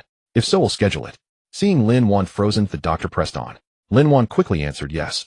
Money is not an issue. 300,000. In the old days when the Lin family was prosperous, the sisters would spend more than that on a single shopping spree in Hong Kong. After much deliberation, Lin An decided the pawn shop was still the best option. She went home and retrieved 2 of Zhang Wanru's small horse-shaped bags made of crocodile leather and limited edition. They should fetch at least 300,000. Lin An walked into the pawn shop, never expecting to encounter Lin An there. For a moment, they both froze as their Lin An's recent disturbance by the Lin mother and daughter did not dampen his spirits, primarily because 2 good things had happened. First, the price of virtual currency had multiplied several times in the past few days. If he cashed out now, the company's accounts would immediately receive hundreds of millions in funds, but he planned to wait another week, when the price should have increased tenfold. The second matter was that he had easily passed his driving test's second stage. After passing the third stage next week, he would obtain his license. Today, Lin An accompanied Lung Lin to choose a birthday gift for Tong Jiaojiao. Early in the morning, Lung Lin came to Lin An to discuss what to buy. Lin and I've saved up 900 yuan, a small fortune. Come with me to pick a gift for my mom. Given that her daily allowance was only 5 yuan, this was indeed a substantial sum. Alright, I'll go with you. What do you want to give her? You know women, clothes, bags, shoes. Of course, she also loves big gold bangles, but I'll have to earn my own money. Lin An looked at Lung Lin's blinking watery eyes and couldn't help but chuckle. How do all women love big gold bangles? Definitely. Haven't you heard that nowadays weddings require 3 golds, and the foremost among them is the big gold bangle? Lin An laughed heartily. Are they expensive? How much does one cost? Lung Lin casually replied. It has to be tens of thousands. In truth, she had no idea of the exact gold price. For a high school student, anything over 10,000 was the ceiling. After all, at this age, treating a friend to a lavish meal could earn you the title of godfather. They first went to the International Finance Mall, where even passable dresses cost 4 figures. Lin An reflected inwardly that while the average monthly salary in Haishur was only a few thousand yuan, clothes in the mall casually cost over 1,000. Who were they selling to? He usually shopped online, though he now had money. Wealth didn't mean folly, and he had no habit of accepting brand premiums. In the end, on Lin An's advice, Lung Lin chose a skincare product costing 898 yuan. Alright, I've helped you buy your gift. Now it's your turn to accompany me for mine. What gift are you buying? Lung, for Aunt Tong's birthday. Oh, no need. I just wanted you to come along. I didn't expect a gift from you. Don't miss. Lung Lin quickly explained. That won't do. I've eaten Aunt Tong's hand-rolled noodles and pancakes. Buying her a gift is my way of showing gratitude. But you don't have much money. My dad told me that if you can't pay back a loan, your credit record gets ruined, and you become— Lin An chuckled softly, realizing the girl had been worrying about his unpaid loan. He had forgotten to tell her about the house being expropriated, mainly because he considered it too mundane to mention. That loan has been paid off. Where did you get the money? Lung Lin was astonished. It was several million. Lin An said calmly, that house is being demolished. The compensation is over 40 million. How much? Tens of millions. Did I hear that right? Lung Lin's voice trembled with shock. That's right. The house was shabby, but it was a standalone villa with a large footprint. The land is expensive. The developer bought my geographical location. Wow, tens of millions. Lung Lin counted the zeros on her fingers. The last time she was this stunned was when she saw Zhou Shengren bring a suitcase of 2 million to Lin An. They were all high school students, yet the gap was enormous. When she passed an exam, Tong Jiaojiao rewarded her with 200 yuan, and she was so excited she nearly knelt in gratitude to her mother. Lung Lin's full chest heaved with excitement. Lin An glanced at her, then quickly turned his face away, unsure where to look. In his past life, the only woman he had experienced was Jiang Mian, who had always bossed him around. He lacked experience with the opposite sex. Lin An quickly changed the subject, urging, let's go pick a gift. Mom, buy something nice for my mom. Hearing how wealthy Lin An was, Lung Lin no longer refused. Alright, let's buy a bangle. Really? That's wonderful.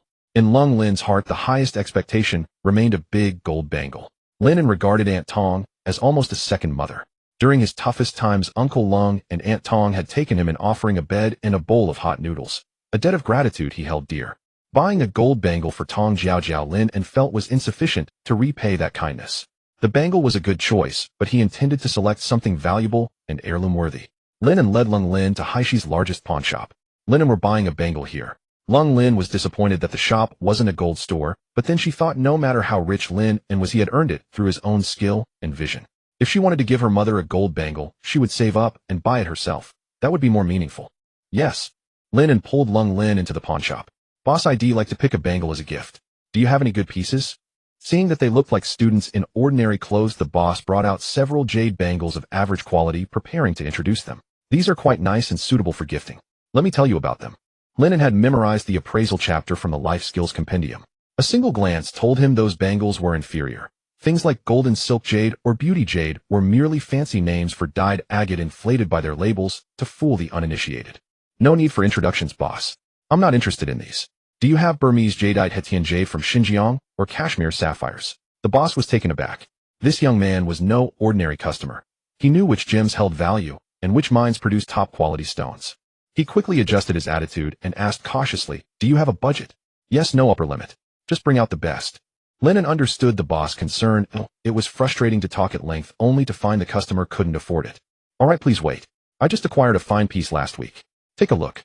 With that, the boss brought out the jadeite set that Lin An had pawned the previous week. This is a set. If you only want the bangle, I can sell it separately. Lin An examined it. It was indeed high quality with excellent clarity and a lake blue drift pattern that would suit Aunt Tong, a woman nearly 50. How much for the whole set? 10 million.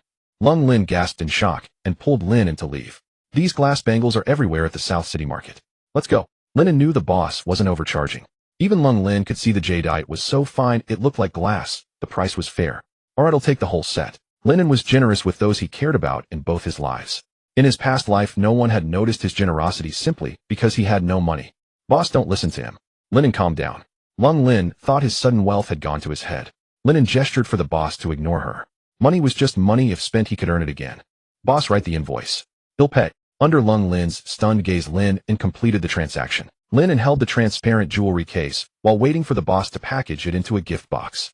Just then Lin An walked in urgently, needing to pawn her bag for cash. Their eyes met, and both froze. Lin An thought to himself that he should have consulted the I Ching before leaving.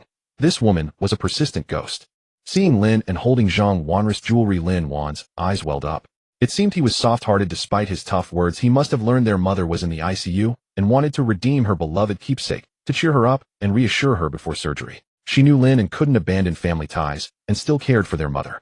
Moved, she began to sob. Hey Lin An, why is she crying? Lin asked in confusion. No idea. Let's go. Nothing good will come of this. Leave? How can we leave when she is blocking the door? Lin mumbled softly in distress, glancing around to confirm that this was the only exit in the shop, realizing they were stuck with this big sister. Tears streamed down Lin An's face like a broken string of pearls. She felt a sense of clarity amidst the chaos. Family bonds run deep, and no matter how strained their relationships are, they pale in comparison to life and death. Lin An wiped her tears, composed herself, walked up to Lin and gently touched the jewelry box and spoke. Lin An, you already know, right? I'm so glad you understand. We will always be a family.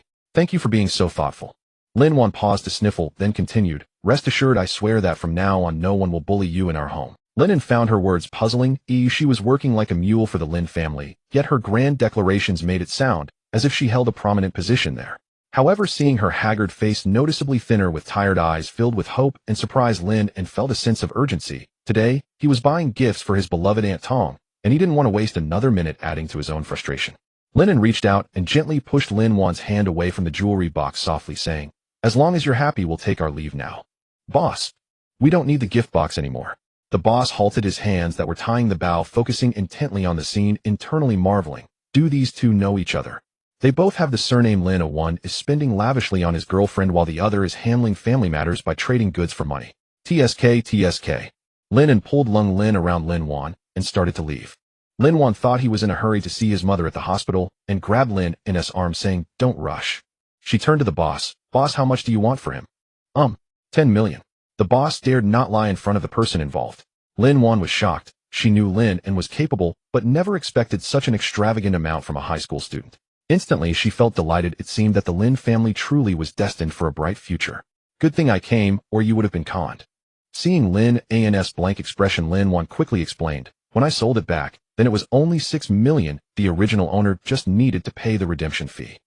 Lin An was taken aback. Was this jewelry from the Lin family? He had no idea what precious items Lin's mother might own, as the Lin family had never shown him anything of value, fearing he was a thief. Lin An confidently said, I know you have filial piety and want to make mom happy, but earning money is not easy. We shouldn't spend it foolishly. The boss, feeling the heat of the situation, quickly interjected, He's not the original owner. He never said he wanted to redeem it. Even if you are family, we've completed the transaction and you can't back out now. Lin An realized he couldn't avoid it any longer and retorted, "We are not a family. We have no relation at all." Lin An opened her mouth to argue with the boss, but was choked back by Lin An's words. Staring at Lin An in shock, she asked, "Aren't you here to redeem Mom's precious jewelry?" Lin An pried her hand off his arm and disdainfully brushed the spot where she had just held on with his other hand, saying, "No, I had no idea this was what you pawned. Don't get ahead of yourself." The hope in Lin Wan's eyes flickered out, replaced by confusion and doubt. "I don't believe it." "Then why are you buying this? You can't wear it yourself." She thought maybe Lin An just had too much pride and hadn't adjusted his mindset yet. "This big sister. I'm giving it to someone. Oh, is that okay? Her mother's birthday is coming up and I can't show up empty-handed." Lin An helplessly pointed at Lin. Only then did Lin Wan notice the young girl next to him. She recognized her as the daughter of the noodle shop owner. Lin Wan murmured to herself, "You want to give her mother a 10 million gift." She had also seen Lin's mother, the one always wearing an apron dusted with white flour, cheerfully greeting customers, as the owner of the noodle shop. Lin Wan felt she might go insane as she was anxious about her mother's 300,000 surgical fee, while Lin An wanted to gift the noodle shop owner's wife a 10 million gift, and he chose their mother's cherished jewelry. "How can you do this to Mom? Do you know she is lying in the ICU waiting for money for surgery?" Lin Wan shouted out. Lin An's expression froze momentarily. Zhang Wanru fell ill. He looked at Lin Wan without speaking. Lin Wan continued accusing, "If you hadn't refused reconciliation that day, she wouldn't have collapsed from anger. It's all your fault." Upon hearing this, Lin An laughed angrily. How could everything be twisted to place the blame on him? "She's not dead," Lin An mocked. Lin Wan stared wide-eyed, unable to believe it. "Why are you telling me this?" "To make me happy." Lin An had a gloating expression. "Sure, thank you for notifying me of this monumental news. I'm quite pleased." Seeing him smile, Lin Wan felt a chill run down her spine. "Lin An, what are you saying? This is unfilial. She is your mother." Lin Wan's voice trembled with anger. "I have no mother. She died long ago. I'm an orphan raised in an orphanage. Don't you remember?" "Lin An, you mustn't say such things. No matter what, Mom is in the hospital now. You must set aside personal grudge." "Then what should I say?" Lin An looked at her with a smile. "Should I cry and beg for her forgiveness, kneel before her, and plead to be reconciled with the Lin family, then offer all my money to hire the best doctor to treat her? Moreover, was she sick because of Mia? Wasn't it Lin Zhe who was heartbroken from being expelled, or were you upset because you want to sell her jewelry for money? Regardless of the reason, don't expect me to be morally bound. I am unfilial and have no family. The heavens are just. No one escapes retribution. Thank you for this wonderful news. It deserves celebration. I'm going out to buy some firecrackers to set off." Lin Wan's eyes widened in shock. She saw hatred in Lin An's gaze. Lin Wan softened her tone, saying, "Lin An, we were wrong in the past, but Mom is about to have surgery. I beg you to go see her, talk to her nicely, and let her enter the operating room at ease." It was the first time Lin An had heard the word beg from a Lin family member. It felt unfamiliar. Staring at Lin Wan, he said fiercely, "Even if she dies, you don't need to notify me. It has nothing to do with me. If the entire Lin family dies, I wouldn't even bother to look. You'd better stay away from me, otherwise I'll settle old scores along with new ones." Lin Wan's face turned gray, her mouth opened a few times, but in the end no sound came out. Lin An pulled the stunned Lin and walked out. Lin had never seen Lin An look so terrifying, and it took her a few dozen meters to regain her composure. "Lin An, is she okay? She looks so pained." "There are worse things awaiting them," Lin An replied indifferently. Yes, the Lin family's business was about to face. Lin An left, and Lin Wan could no longer hold back. She burst into loud sobs. The shopkeeper, moved by pity yet worried her crying would affect his business, reminded her, "Miss Lin, are you alright? You came to pawn something today." Lin Wan covered her mouth and nodded. The shopkeeper asked helplessly, "Where are the items?" "Let me have a look." Lin Wan handed over the 2 handbags, tears streaming uncontrollably. She sobbed, "Boss, can these 2 bags fetch 300,000? In the past, the shopkeeper would have haggled down to 200,000, but now he just wanted to get rid of Lin Wan quickly. "Fine, you're pitiful enough selling bags to save your mother. 300,000 it is." The shopkeeper processed the paperwork at lightning speed and saw Lin Wan off. Tisk, tisk, tisk. Life is so unpredictable. Both named Lin, yet such a vast difference.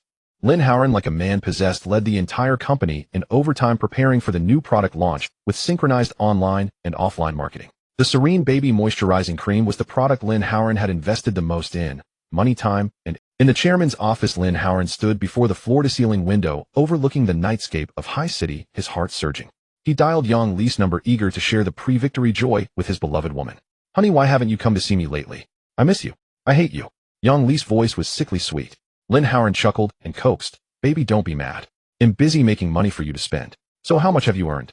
"Not yet, but we've already pre-sold hundreds of thousands of units." Tomorrow when it officially launches it'll be even more explosive. We'll have so much money we won't be able to count it all. Lin An boasted proudly that he would soon be raking in big money. Yang Li exclaimed in genuine admiration, "Really? Honey, you're amazing." She immediately began scheming how to spend Lin An's future fortune. Haha, after tomorrow you can buy whatever. Lin An wished the next few hours would vanish, instantly jumping straight to tomorrow. Can you get me a standalone? Yang Li currently lived in a townhouse and constantly complained to Lin An that it wasn't grand enough. Sure enough, Lin An generously agreed, genuinely believing he was about to make a spectacular comeback. Buying his baby a villa was nothing. "Howard, I absolutely adore you. Come see me when you're done. I miss you." Yang Li drew out the last 3 words, her tone seductive and alluring. It stirred Lin An's heart with a sweet itch. He said urgently, "Baby, I miss you too. He'll come tomorrow." A knock at the door interrupted Lin An, yanking him from the flirtatious mood. He tried to ignore it, but the knocking grew more insistent. "Chairman, are you in?" came the anxious voice of the vice president. Lin An had no choice but to hang up. "Baby, I have something to handle. He'll call you back." Lin An frowned deeply, sat down in his executive chair, and barked, "Come in." He was determined to see what urgent matter this clueless vice president had to ruin his mood. The vice president hurried in. "Chairman, terrible news. Media reports say our baby cream has excessive hormones. Now consumers who pre-ordered are demanding refunds and triple compensation." "Nonsense. This product was developed by Soaring Bio. It can't be flawed." Lin An roared, his eyes wide. The vice president pulled out his phone and opened a news video. The video began by emphasizing the importance of safety in infant products. The camera then cut sharply to the baby moisturizing cream. Soaring Biotech's latest baby moisturizing cream leads national pre-sales under the banner of high-tech, claiming to be all-natural and additive-free. But is that really the truth? According to authoritative tests, this cream's hormone content exceeds standards by up to 10 times, severely impacting infant development. Long-term use can lead to... Lin An's mind went blank. He stood frozen in shock. All the money in the company's accounts and the Lin family's savings had been poured into this. If the situation couldn't be reversed, it would all be lost. Compensating pre-sale customers would cost tens of millions more, totaling over 200 million in losses. A devastating blow to the struggling Lin family. "Impossible, this can't be." Lin An muttered frantically to himself. The video displayed the National Inspection Report with the harmful ingredients in the baby cream highlighted in red and enlarged, clearly shown on screen. The video ended and the vice president scrolled down to the comments, which were flooded with curses condemning the unscrupulous merchants and shady distributors. "Chairman, the product officially launches tomorrow. Could this be a targeted attack?" Lin An was too panicked. The vice president's guess was right. Someone was indeed targeting them, Lin An. But Lin An wasn't as petty as they are. In his past life, Lin An had seen news of children turned into big-head babies by hormone-laced products. Their parents wept in regret before the cameras while the toddlers laughed, unaware of the irreversible damage those heartless products had inflicted. Reborn Lin An didn't want any child to suffer from such products. He funded a trip to the capital for product testing and exposed the issue to the media before the official launch, merely taking the chance to deal with the Lin family. As a side note, seeing Lin An silent, the vice president pressed, "Chairman, what should we do? Where's Lin An? Call her to the company immediately." Lin An suddenly remembered his capable daughter. The vice president hesitated. "Chairman, the general manager is family. It'd be better if you contacted her." Lin An, a workaholic, had been absent for over a week. The vice president, a seasoned corporate veteran, suspected internal family issues and preferred to stay out of it. The vice president considerately picked up the desk phone, dialed Lin An's number, and placed the receiver in Lin An's hand, like tending to a child, then tactfully exited the chairman's office. At the hospital, Lin An had barely managed to arrange Zhang Wanra's surgery for the next day, nearing her breaking point. Seeing the caller ID from her father's office phone, her nose stung with emotion. Her father had finally remembered he had a wife about to undergo surgery. The call connected and Lin An spoke, first her voice brimming with anticipation. "Dad, Mom's surgery is tomorrow morning. Will you come?" Wan, that's not important now. Get to the company. There's a crisis with the product." Lin An's mind was entirely consumed by the company, almost forgetting his wife lying in the hospital. "Dad, Mom's surgery is tomorrow," Lin An insisted, repeating herself. "Your mother won't die. The company is finished." Lin An froze, a wave of desolation washing over her. After more than 20 years of marriage between Lin An and Zhang Wanru, how much genuine affection was there really? Lin An, frantic with anxiety, roared, "The product has been exposed. The company is in trouble. Can't you hear?" Perhaps it was the overwhelming number of recent blows, or maybe her body had activated its automatic defense mechanism, but Lin An merely replied woodenly, "I have to stay with Mom for her surgery. I can't do anything about the company. Dad, you'll have to figure it out yourself." She was too exhausted. If the company was doomed, then let it be. Let it all crumble. What nonsense are you talking? Don't you understand priorities? Lin An had never expected such a response from Lin An. Beep, beep, beep. Lin An hung up the phone directly.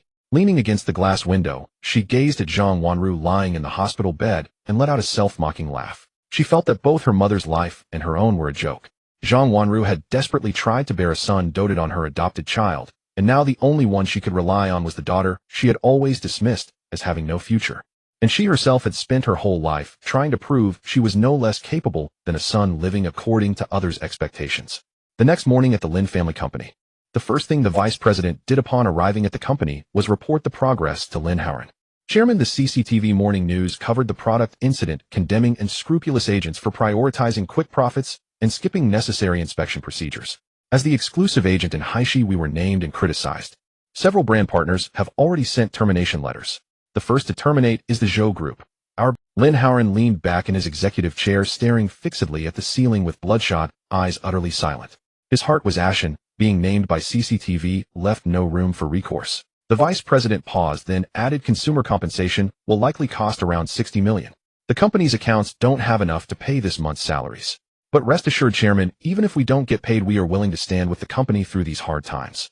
Lin An was momentarily moved by such loyalty from his employees. He moved his dry, cracked lips and rasped, "Go out for now. They'll find a way." He had considered using connections to suppress the matter, but it was utterly impossible. The public's protective love for their children was not to be underestimated. With so many consumers enraged who would dare wade into this quagmire, his only option was to accept defeat and do his best to compensate. Last night, he had actively contacted several business associates to stabilize partnerships or borrow funds for cash flow. Some politely declined, while others simply refused to answer their phones. Lin An lay awake all night, his mind consumed by 4 words: nowhere to turn. The vice president returned to his office, turned on his computer, and solemnly typed 4 words: personal resume. Stand through hard times together. Are you kidding? When the boss was thriving, he didn't share the wealth. With 6 or 7 children, a wife living like a noblewoman, and a mistress in a mansion, the vice president was still paying off his mortgage. As for the lower-level employees, only a fool would think of helping the boss make a comeback. A true professional knows how to speak the prettiest words while doing the least work. That's the way of the world. Zhang Wanru's surgery went smoothly. As she was wheeled out of the operating room, she saw her children and grabbed Lin Zhe's hand, asking, "Where's your father?" Lin An quickly replied, "Mom, there's a lot going on at the company. Dad said he'll come see you when he's done." "Where's Lin An? Didn't he come? Didn't anyone tell him about my surgery?" Zhang Wanru had expected to see Lin An's guilty face, but he hadn't even shown up. "We couldn't reach him," Lin An said, thinking that Zhang Wanru needed a kind lie at this moment. "Mom, please get better soon. No one's taking care of me, and I can't even go to school anymore," Lin Zhe cried, burying his face against Zhang Wanru. "Enough. Don't bother Mom. She needs to rest now." Lin An pushed Lin Zhe aside. After settling Zhang Wanru, Lin Xia volunteered to relieve Lin An. "Big sis, your hair is greasy. Go home and rest. He'll stay with Mom at the hospital today." "Okay, thank you." Lin An took her younger siblings home, and upon entering the living room saw Lin An in a terrible state. Lin Zhe, seeing his father, whom he hadn't met for days, quickly spoke up, "Dad, you're back. I've looked into several private schools. I've asked around. Once the money's in place, I can start school. Please help me choose one. I want to go to school." "No money." Lin An snapped. The mere mention of private schools infuriated him. Spendthrift. Didn't he know the Lin family was about to go bankrupt? "Dad, are you still mad at me? But if I don't go to school, how can I take the college entrance exam?" Lin Zhe cried pitifully. Lin An bellowed, "I said no money." Lin An spoke wearily, "Xiao Zhe, the family really has no money. The company's product crisis has broken the cap." Lin Zhe and Lin Ro were bewildered, unaware of what had happened. Lin Zhe had been busy researching which private school to attend, while Lin Ro only followed beauty and fashion news. Neither was the type to watch current affairs. "No money. What do we do then?" Lin Ro burst into tears. Was her life of luxury about to end? "Do either of you have savings? Hand them over. We need to stand together through these hard times." Lin An had always taken a basic salary from the company and expensed her purchases, so she truly had no savings. Lin Ro had a small stash, but at this moment she preferred to keep it hidden. Lin An asked again, "Or do either of you have reliable connections who can help? No bank is willing to lend us money now, and the Zhou family wants to terminate our contract." Hearing about the Zhou family, Lin Ro thought of Lin An. Lin An has been fooling the Zhou family all along, hasn't he? Lin An suddenly snapped to attention. "That's right. How could he have forgotten that boy? Since the Zhou family valued him so much, it might be possible for him to swindle some money out of them for cash flow. And he seems to be very rich now. I saw him buy the noodle shop owner's wife a gift worth tens of millions," Lin once said. The Lin family was stunned. A gift worth tens of millions. Lin Ro shrieked, "How dare he buy such an expensive gift for an outsider?" Lin Ro felt even worse than when she heard the family was going bankrupt. She couldn't accept that Lin An, whom she considered beneath her, was so wealthy, and she couldn't stand that she hadn't gotten to spend that money. Logically, any money earned by someone with the surname Lin was hers to spend. Where did he get so much money? Lin An was astonished. It's easy for a swindler to get rich. Just look at those Qigong masters from before. They mingled with the ultra-wealthy and got filthy rich effortlessly. Lin Rose speculated, fuming. Lin An's eyes suddenly lit up, and he muttered to himself, the Lin family is saved. Can your mother be discharged from the hospital today? Lin Wan was dumbfounded by Lin An's question and took a few seconds to reply. How is that possible? She just had surgery a few hours ago. The doctor said she needs at least a week before discharge. Then there's no choice. We'll have to find Lin An ourselves. Lin An sighed, inwardly lamenting his wife's uselessness. He had planned to use her illness to garner sympathy, but she was stuck in the hospital. Lin Wan retorted, we're going to find Lin An. Yes. Since he has money and connections, well, make him contribute his resources to help the Lin family survive this crisis. He will never help the Lin family, Lin Wan replied firmly. Besides, mother already went to see him before. It was useless. Let's not bother him again. The mere thought of approaching Lin An sent a jolt of anxiety through Lin Wan. That's because your mother is foolish. She can't accomplish anything. Begging for help requires the right attitude. Today I'll show you how it's done.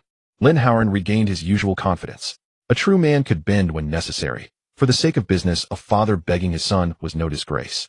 After all, pride couldn't pay the bills. Having studied the art of war since childhood, Lin An's favorite tactics were the beauty trap and the martyrdom strategy. Today he planned to employ the latter. You mind your attitude. Don't speak, just cry on cue. Lin An pointed at Lin Ro, assigning her to the atmosphere group. You think about all the things you've done and apologize profusely. He then pointed at Lin Zhe. He knew that Lin An's grievances stemmed mostly from Lin Zhe. As the saying goes, the one who wrongs you knows better than anyone how innocent you truly are. Meanwhile, at a northeastern cuisine restaurant, Lin An was celebrating Tong Jiaojiao's birthday with the Lung family. The noodle shop was closed for the day. Lung Feng's idea of romance, dedicating his day off to his wife's birthday. The restaurant was close to home, and the owners were old acquaintances. A plate of braised ribs with green beans was brought to the table. The proprietress, noticing the striking pair of Lin and Lin An sitting side by side, couldn't help but compliment.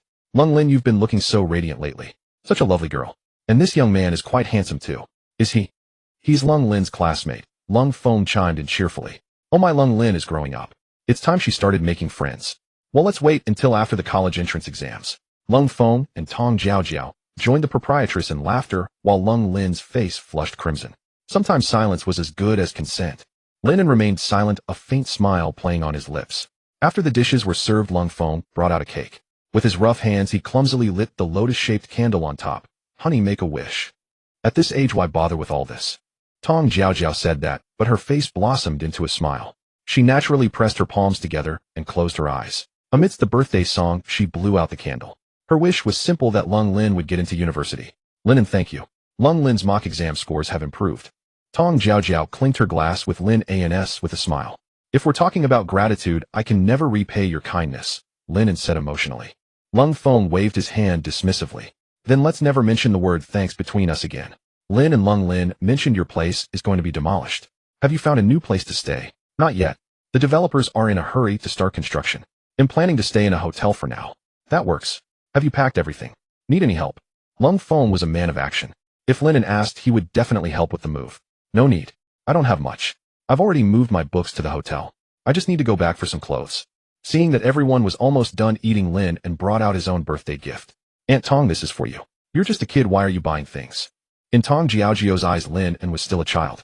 No matter how wealthy he was, it wasn't a child's place to spend money. That was for adults.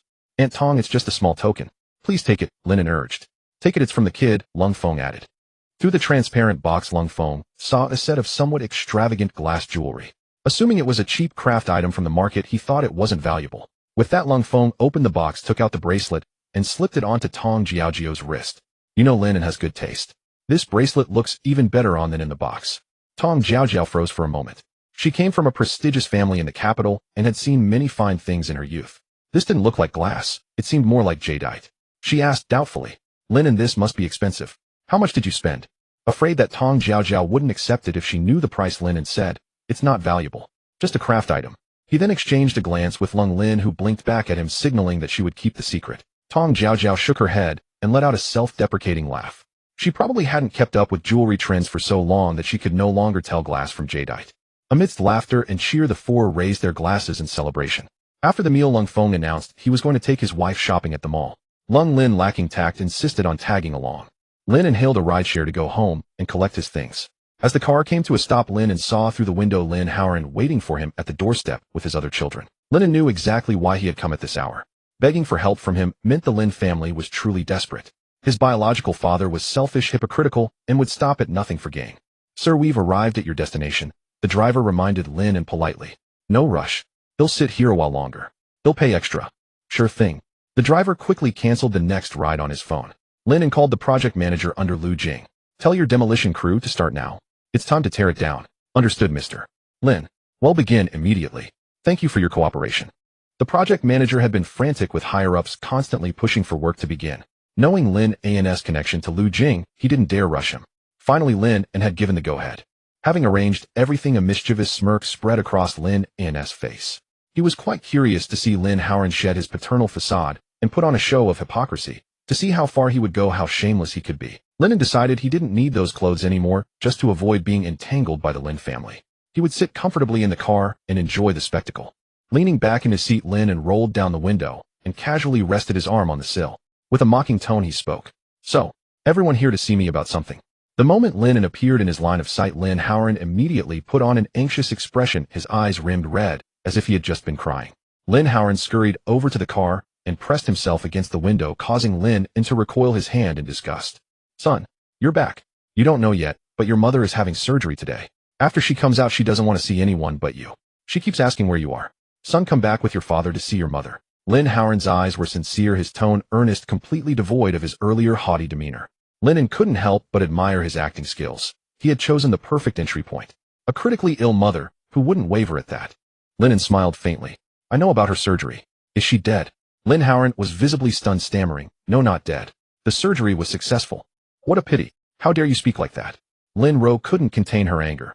Wasn't he cursing their mother to die? She stepped forward to confront Lin An. "Shut up. Get lost." Lin Ro was silenced by Lin An's glare and harsh words. Lin An turned back to Lin An, speaking with self-reproach. "It's all my fault, Xiaoan. I was too busy before and didn't care for you. These past days without you at home, my heart aches terribly. I regret being too impulsive and driving you away. It's all my fault." As he spoke, Lin An pulled out a tissue to dab at his eyes, his voice choked with emotion. "Xiaoan, after you came home, I was too impatient. I always wanted to temper you to be strict so you could grow quickly, so I could entrust the Lin family to you. It was all for your own good. Don't blame me." Lin An's repeated use of Xiao made Lin An's skin crawl. Lin An furrowed his brow. If this were his past life, yearning for family affection faced with his father's tearful pleas, he would almost certainly have softened inside and been easily coaxed back by Lin An's sweet words. Having been reborn, Lin An knew the true faces of the Lin family all too well. He no longer had any of those so-called familial bonds, allowing him to appreciate Lin An's pitiful act with detached amusement. The Lin family was now on the brink of ruin. Without finding help, they would soon declare bankruptcy. Lin An, a man who placed interests above all else, would rather die than accept poverty and decline. To turn things around, he would stop at nothing. A mischievous impulse suddenly stirred within Lin An. The corners of his mouth curled into a sly smile. He played along with Lin An's words and asked, "You regret it? You realize your mistakes?" Lin An said with deep remorse, "I was wrong." "Then where were you wrong?" Lin An felt as if something was stuck in his throat. The last time someone questioned him like this was his first girlfriend 30 years ago. He instinctively straightened up, paused, and replied, "I was wrong for neglecting you, for wronging you. And what do you plan to do about it?" "I plan to apologize to you. I'm sorry I was wrong. And then, I promise I won't dare to do it again." Lin An felt it was strange. These words seemed rehearsed, flowing out naturally from muscle memory. Lin An raised his voice, and then Lin An was taken aback. What else was there? He looked around, pointed at Lin Ro and Lin Zhe, and scolded, "You two come over here and apologize to Xiaoan right now. You are brothers and sisters born of the same mother. What kind of attitude have you had toward Xiaoan? How could you be so excessive?" With that, Lin An glared at Lin Ro and bellowed, "Lin Ro, you dared to talk back to Xiaoan just now. Who gave you the nerve? Apologize to Xiaoan immediately." Lin Ro promptly straightened up, bowed deeply, and said submissively, "Brother, I was wrong before. Please forgive me. I promise I will never do anything to upset you again. And you, Lin Zhe, you've done so many things against Xiaoan. Apologize now," Lin An urged. Lin Zhe bent over so low he nearly touched his feet, speaking with utmost piety. "Brother, I've done many wrong things against you. I'm sorry I was wrong. Please forgive me and come home with father." Lin An couldn't help but let out a cold laugh. One must live long. If one life isn't enough, then live another, to see all kinds of spectacles. He had never before seen Lin Ro and Lin Zhe apologize so willingly. Seeing no response from Lin An, Lin An quickly pressed against the car window again, pleading, Xiao, and it breaks my heart to see you living in such a shabby place. Come home with me. Once your mother is discharged, we can live together as a family and work to elevate the Lin family further. Lin An said indifferently, work together. Yes. Those with money contribute money, those with strength contribute strength to take the Lin family to new heights. Lin Haoran's scheme was almost laid bare. He just wanted Lin An to contribute money and effort to help the Lin family through the crisis. Lin An looked at him with a mocking glint in his eyes. Lin Haoran hastily forced out a few tears, wiping them as he asked, do you still refuse to forgive us? Don't you believe in our sincerity? Lin An, spotting an engineering vehicle entering the intersection, put on a wistful air, tilted his head back with a sigh, and remarked, trust is easy to lose, but hard to rebuild. As if receiving a cue, Lin Haoran burst into violent sobs. To heighten the drama, he pulled Lin Ro and Lin Zhe into crying with him, muttering, I was wrong, we were all wrong. We know we were wrong. To show his sincerity, Lin Haoran collapsed to the ground in tears. Watching the three of them wailing on the ground as passers-by pointed and whispered, Lin Wan finally couldn't bear it anymore. Enough? Lin An stopped toying with them. I know you're not going home. Fine, I'm getting tired of watching this too. Nothing new. Lin An waved his hand. Driver, let's go. The car started. Lin Haoran and the other two were still immersed in their own act, unable to snap out of it. Dad, stop crying. Lin An's gone. Lin Wan's voice was drowned out by the sobs. It wasn't until a rumbling roar came from overhead that Lin Haoran finally stopped his weeping. He opened his eyes and found a burly young man in work clothes staring down at them. What are you folks doing? Squatters. Who are you? Where's Lin An? Lin Haoran asked, full of confusion. What Lin An? In the head of the demolition crew. Let me tell you, I've seen all kinds of squatters. This is a key development project of the Lu Group in the capital. If you delay the schedule, you can't afford the compensation. Get lost now, or I'll have the bulldozers move you out. No, no, no. I'm leaving right now. Lin Haoran, who dreaded such reckless types, scrambled to his feet and stepped aside. The demolition crew chief waved his hand. Start work.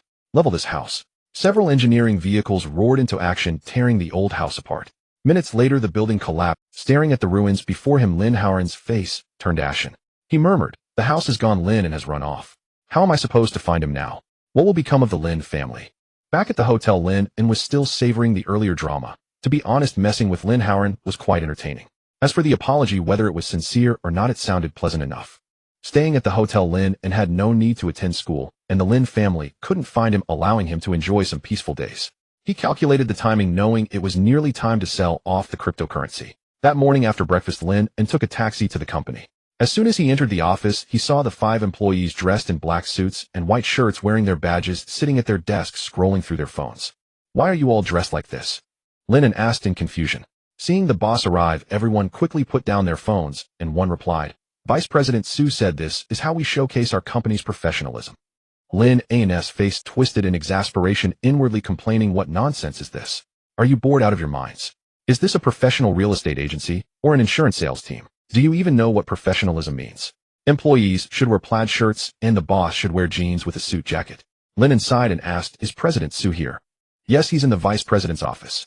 Lin An knocked on the door of the vice president's office and pushed it open, finding Su Mo leaning back in his chair, looking at his phone, his legs arrogantly propped on the desk, his face glowing with confidence and high spirits. Lin An, you're here, Su Mo said in a robust voice, his demeanor radiating joy. Before Lin An could speak, he eagerly said, guess how much Bitcoin has risen? 13 times, a full 13 times. We've made 400 million. Lin An looked at his excitement and smiled. I know. Now sell it all. Huh. Shouldn't we wait a bit longer? I feel it could still go up, Su Mo said seriously. Take the profit and run. Sell now, Lin An insisted firmly. All right, Su Mo replied, somewhat disappointed. Su Mo's mindset had shifted from initial trepidation and walking on eggshells to now radiating confidence. He felt he was born for business. Indeed, confidence is bought with money, but Lin An wouldn't listen to him, even though Su Mo estimated it could reach 20 times. It could indeed rise 20-fold, but it would require enduring a long period of volatility. Lin An only wanted to get the money quickly and invest in more meaningful industries, not be trapped in cryptocurrency. Lin An continued, let's both think carefully about what the company should do next. We can try venturing into new fields. Su Mo leaned close to Lin An, eyes gleaming with excitement, and eagerly suggested, how about stock trading? I've been reading a lot of books lately, and am deeply inspired. I feel I have the potential to become the stock market god of this world. Absolutely not, Lin An said decisively. This Su Mo was getting too full of himself. In his past life, Su Mo had groveled and fawned over Lin Xia for a year, managing to swindle 100,000 from her to play the stock market. Not only did he fail to make a penny, but he also lost most of the principal trapped in the market. An enraged Lin Zhe made him kneel on a keyboard for a month. He should thank the times that the Lin family had no washboard or his knees would have been ruined. Sumo was doused with cold water and instantly deflated. So what do you suggest we do? I haven't decided yet. No rush, let's plan carefully. Thoughts of the sharing economy, 5G phones, electric vehicles, new energy, livestream commerce flashed through Lin An's mind. But he hadn't settled on which area to focus on. Sumo nodded, then changed the subject. Hey Lin, and you're pretty close with the Zhou family, right? Can you do me a favor? What favor? Go ahead. I want an invitation to the Qingfeng Pavilion Antique Auction. It's hosted by the Zhou family. I tried to get one from scalpers, but it's impossible. Lin An smiled, realizing it was the auction organized by the Zhou family. Sure, no problem. Given his friendship with Zhou Shengren, such a small matter was a piece of cake. A simple heads-up would suffice. But he recalled that Sumo had never been interested in antiques, so why attend an auction? Are you planning to buy antiques at the auction? Lin An couldn't help asking, almost directly questioning whether Sumo had so much money burning a hole in his pocket that he had to spend it. Sumo scratched his head sheepishly. Don't laugh at me, but I saw Lin Zhe post on Moments that she got an invitation to the Qingfeng Pavilion, and I want to see what's going on. Lin An was taken aback. The Lin family didn't go bankrupt. Yeah, I'm curious too. Sumo had personally handled the exposure of the Lin family's company and had been monitoring the situation, expecting the Lin family to go bankrupt. But nothing had happened. Without a word, Lin An sent a message to Zhou. Miss Zhou, could you please help me get an invitation to the Qingfeng Pavilion auction? No problem. Give me your address and I'll have it sent over right away, Zhou replied instantly. Lin An sent her the company address. Looking at Lin An's chat window, Zhou couldn't hide her smile. She had been wanting to find an excuse to see Lin An recently, but hadn't thought of a good reason. Now unexpectedly Lin An was interested in antiques. She quickly called for Secretary Zhao. Lin An wants to attend the Qingfeng Pavilion auction. Send an invitation to this address. Just one.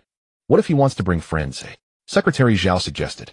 After all, at high-end events like auctions, many people attend in groups to show off their status in front of friends, and afterward, they post on Moments to brag. Moreover, the distribution of invitations for this auction was based on the status of each family. Top-tier families in Haisha received 2, while ordinary families received 1. Zhou Shengren might not be the richest man in Haishi, but he was undoubtedly the foremost expert in antique collection. The auctions he hosted were of the highest standard, and countless people would kill for a chance to attend and broaden their horizons. Good point. Send 2 more. Soon an intern from the Zhou group delivered 3 invitations to Lin An. Sumo gave a thumbs up, unable to hide his admiration. Getting 3 invitations just like that. Amazing. No one in Haisha has received more invitations than you. The 3 invitations showed Zhou's sincerity. Lin An hesitated, wondering if he should go along. He had only intended for Sumo to scout the situation. He didn't want to run into Lin Zhe. Sensing his hesitation, Sumo urged, Lin An, come with me. I don't know anything about antiques and might get cheated. With you there, I feel at ease. Alright, I'll go too. Lin An decided to see what treasures the highest standard auction in Haisha had to offer, and incidentally helped Sumo keep his wallet safe. Lin An, there's still 1 invitation left out of 3. Should I sell it? Forget it, leave it empty for storing things. Such a precious invitation could probably fetch a good price, but since it was a gift from Zhou, selling it for money would be improper. Besides, Lin An was now a billionaire and didn't need the cash. Sumo stared at the glittering golden invitation emblazoned with VIP and thought, leave it for storing things. In terms of showing off, he almost wanted to call Lin An his mentor. On the day of the auction, Sumo arrived early at the hotel to find Lin An. Lin An was staying at a 5-star hotel with good security. Upon checking in, he had instructed the front desk not to admit any visitors, so Sumo couldn't go up and had to wait in the lobby. When he saw Lin An coming downstairs, Sumo eagerly approached him. Lin An, let's hurry up and leave. Sumo had no standing in the Su family. For such an upscale event, the Su family wouldn't even think of inviting him, so he was quite excited this time. The Qingfeng Pavilion was located in a manor on the outskirts, facing a lake and backed by mountains, secluded and elegant. Lin An and Sumo arrived at Qingfeng Pavilion, parked the car, and looked around. The cars parked there were all luxury cars and sports cars, with the cheapest being a Porsche. Sumo's Audi stood out like a pheasant in a phoenix nest, completely out of place. At the entrance, Lin An presented the invitation. After inspecting it, the receptionist immediately bowed and respectfully invited them in. As soon as he entered, Sumo began looking around. His purpose was simple. He wanted to see what Lin Zhe was up to. Logically, even if the Lin family wasn't bankrupt, they had no chance of attending such an auction. Lin Zhe, arm in arm with a man, walked into the venue. Seeing the familiar figures, she was immediately furious. Sumo and Lin An had actually come too. What standing did they have to attend the same event as her? But Lin Zhe was different today, as she had a backer by her side. Remembering the humiliation she had suffered at Lin An's hands, she stormed over and shouted, Lin An, Sumo, how did you 2 get in? Do you even know what this place is? Are you worthy of being here? At the sound of that affected voice, they both turned around. It could only be Lin Zhe.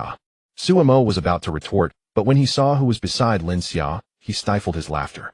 The man next to Lin Zhe was a cube-shaped individual half a head shorter than her dark-skinned with a bloated face and oversized ears. As for the arrangement of his facial features, it was clearly a haphazard creation by the goddess Nuwa, utterly random. Suemo had been waiting to see Lin Zhe get her comeuppance. The thought of her now having to be with such a man made all his anger and resentment dissipate. This person's distinctive appearance was unmistakable. Lin An immediately recognized him as Dong Shu, the illegitimate son of the Dong family. The Dong family's economic strength surpassed that of the Zhou family, but as their industries shifted south, the family had long been based in the Hong Kong region and kept a low profile in Haishur. Because of his illegitimate status, daughters of prominent families avoided Dong Shu. His mother had considered finding him a good girl from an ordinary family, preferably one with education, but after meeting a few they were put off by his ugliness and preferred to struggle on their own rather than subject themselves to him. Dong Shu's path to love was exceptionally difficult. As an adult man yearning for love, and with money to spare, he became obsessed with escorts and casual encounters.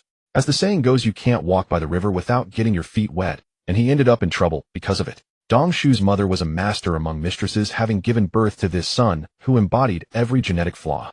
There were even rumors that she and Dong Shu's father relied on childbirth to expel impurities from their bodies. They had almost given up hope of him ever settling down.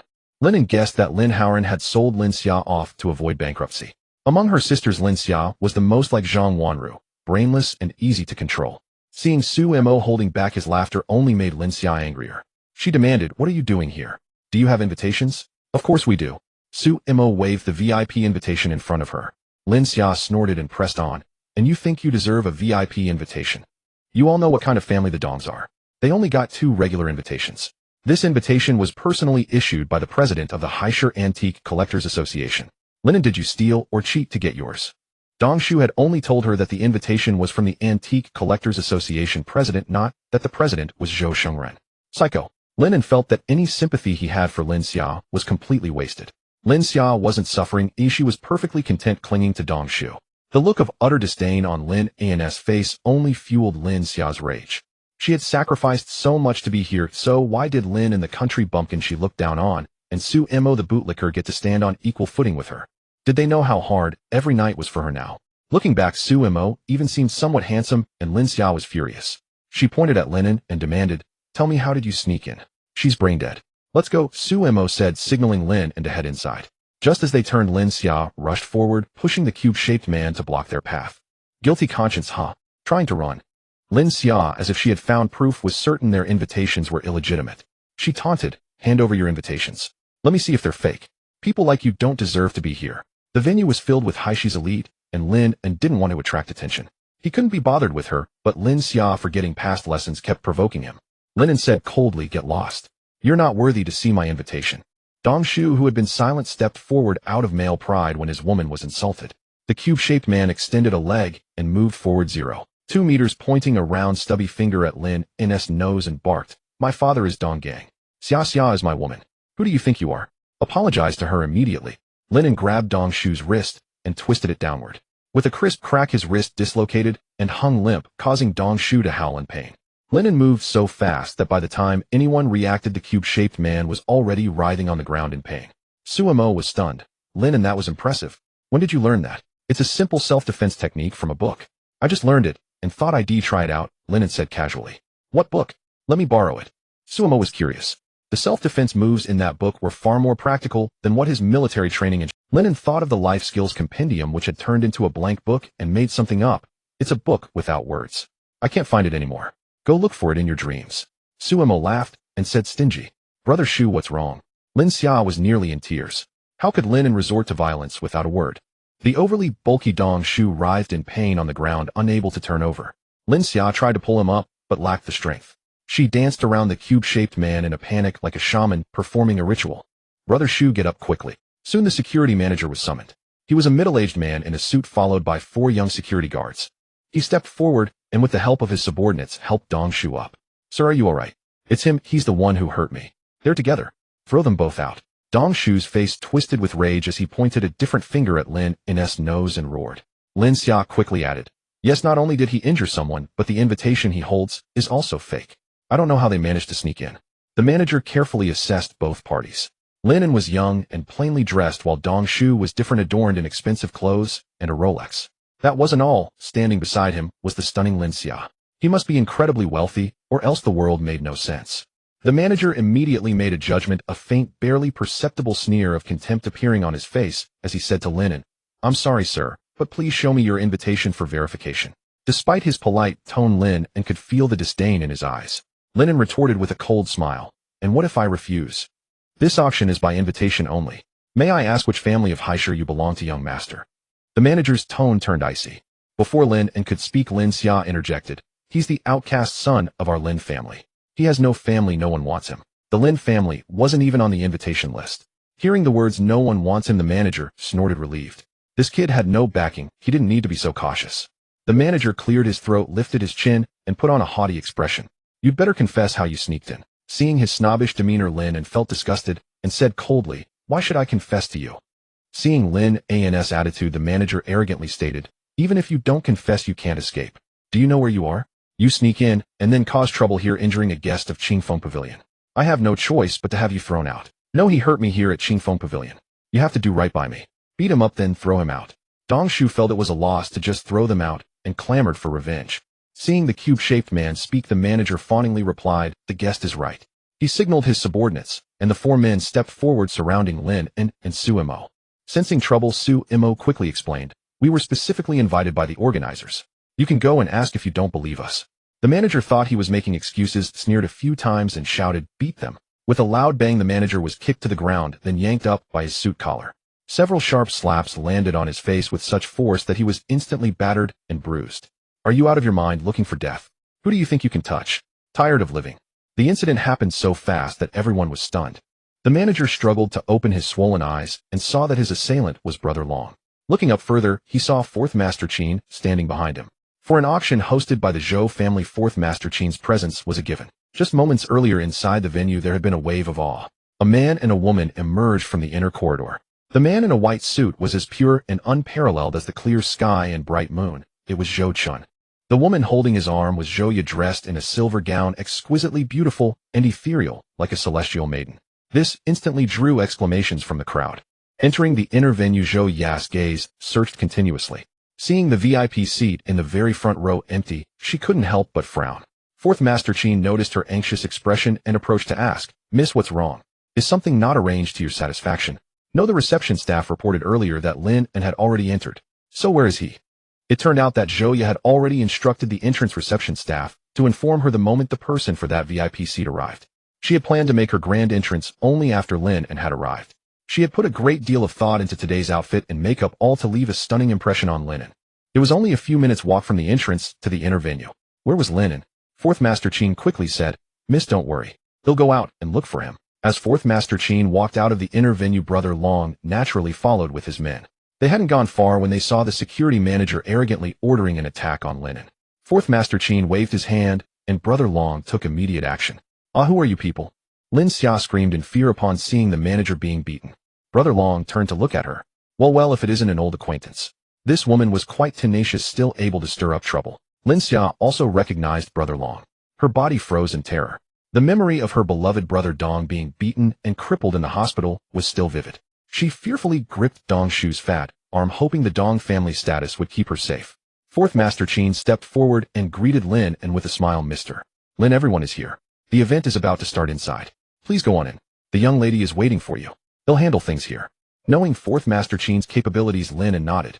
"Then we'll go in first." As Lin An entered, the inner venue doors were closed. Dong Shu's wrist was dislocated, and he hissed in pain, whining with a twisted mouth. "What's going on with you people? Why are you sucking up to him? He hit me. I'm Dong Shu, son of Dong Gang. I order you to hit him." Fourth Master Qin certainly knew who he was. In the circles of Haishi's aristocratic families, Dong Shu was unique for being such a conspicuous fool. Dong Gang did have considerable face, but this was just a bastard son whose mother had been discarded and left to rot in Haishir without being brought to the port district. Who did he think he was? Fourth Master Qin let out a cold laugh and, gritting his teeth, kicked Dong Shu away, barking, "Who the hell do you think you are, daring to offend the young lattice guest?" Brother Long and all his men were shocked and couldn't help but give a thumbs up. The older the wiser, considering Dong Shu's size for Fourth Master to still be able to kick him at his age. Thinking back to the old days, his skills were beyond their imagination. No wonder he was the boss.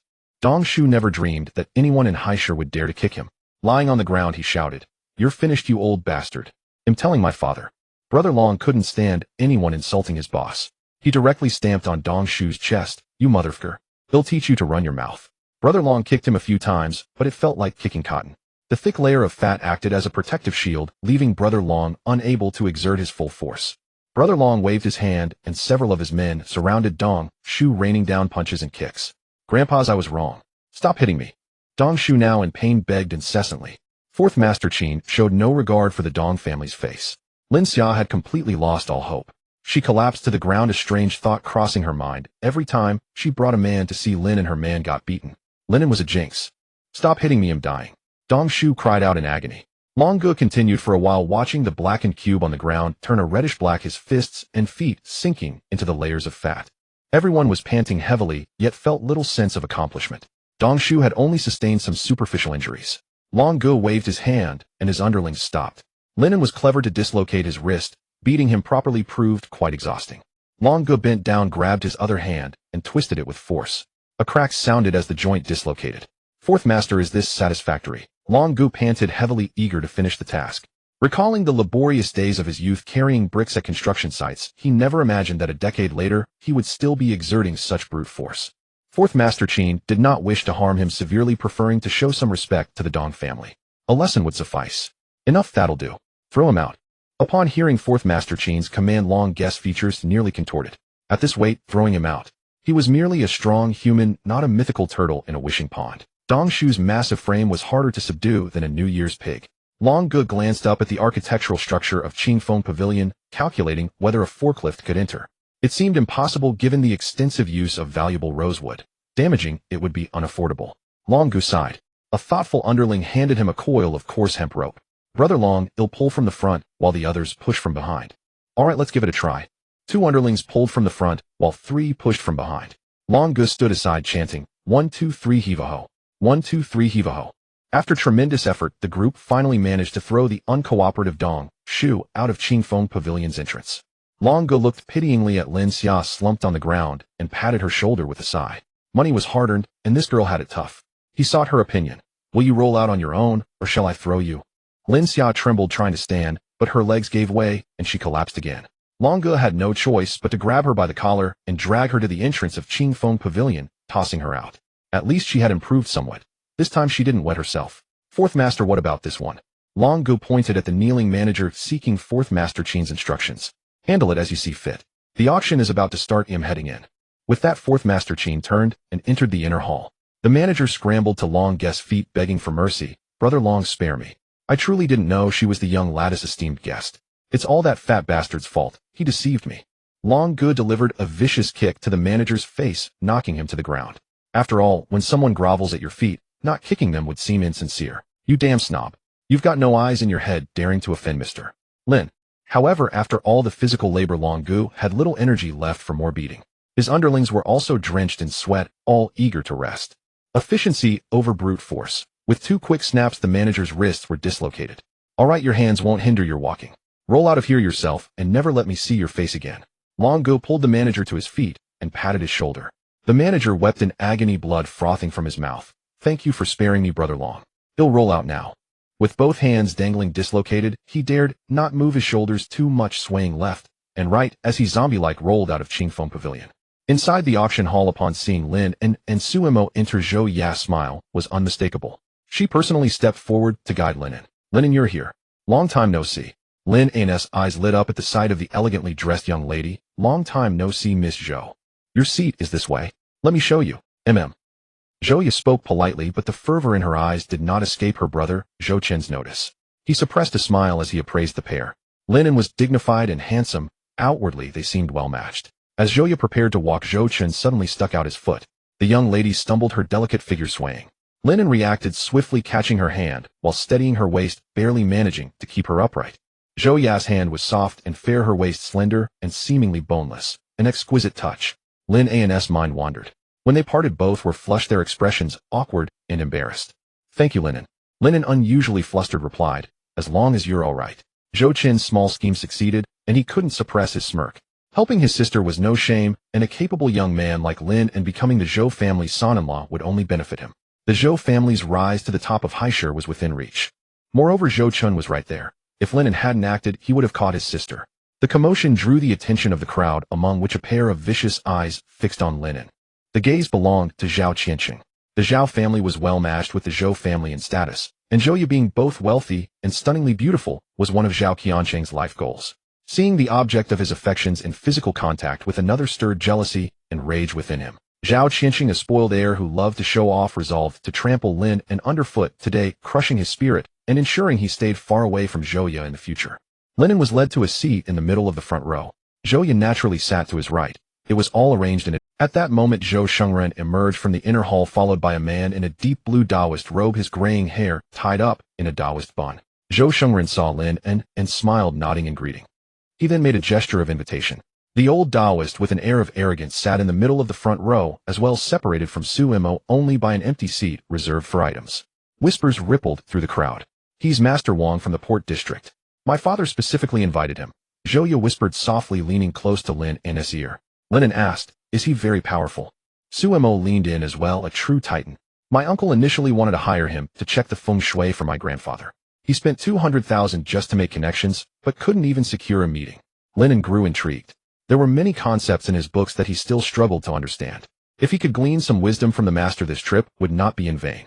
Zhou Shengren took the stage for a brief opening, specifically noting, we extend special thanks to Master Wang for gracing us with his presence.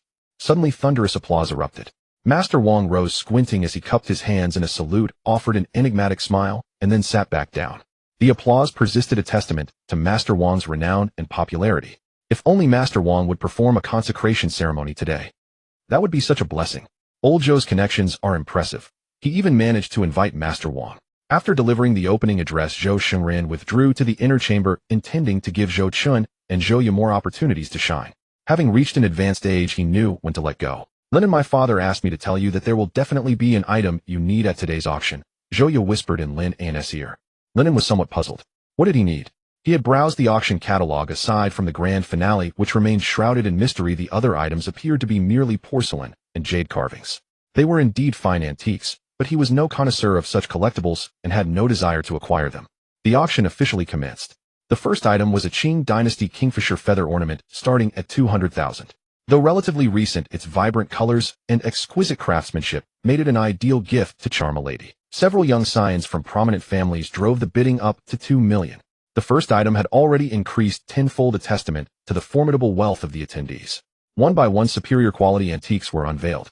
The guests eagerly placed their bids, and the atmosphere in the hall grew increasingly fervent. After the company's virtual currency was sold, Su Mo's account swelled by over 20 million. Feeling an itch to spend, he noticed Lin and showed no intention of purchasing anything.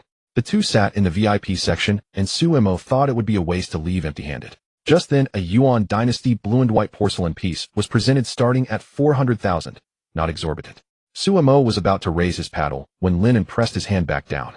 Lin An leaned close to Su Mo's ear and whispered, every item here ultimately sells for about 10 times the starting price. If you truly fancy Yuan blue and white, he'll take you to an antique shop to find one. There's no need to waste millions here. Miss Zhou is sitting right beside you. We should at least show some support, Su Mo murmured. Let's wait and see, Lin An replied coolly. Fine, Su Mo said reluctantly, withdrawing his hand, inwardly grumbling that Lin An wouldn't bid himself, and wouldn't let him bid either. The Yuan vase eventually sold for 4,200,000. Lin An couldn't help but marvel at how recklessly these people spent their money. Just then, a hostess in a high-slit cheongsam carried up a transparent tray on which lay a jade paperweight. The paperweight was carved in the shape of a jade rabbit, but the craftsmanship was crude and the stone was marred with impurities. Its starting price was an astonishing 500,000, yet it drew little interest from the crowd. Few people had a passion for collecting paperweights. Zhouya herself had questioned the inclusion of this item, but Zhou Shengren insisted on presenting it at the auction, and he personally set the price. Lin An's interest suddenly peaked.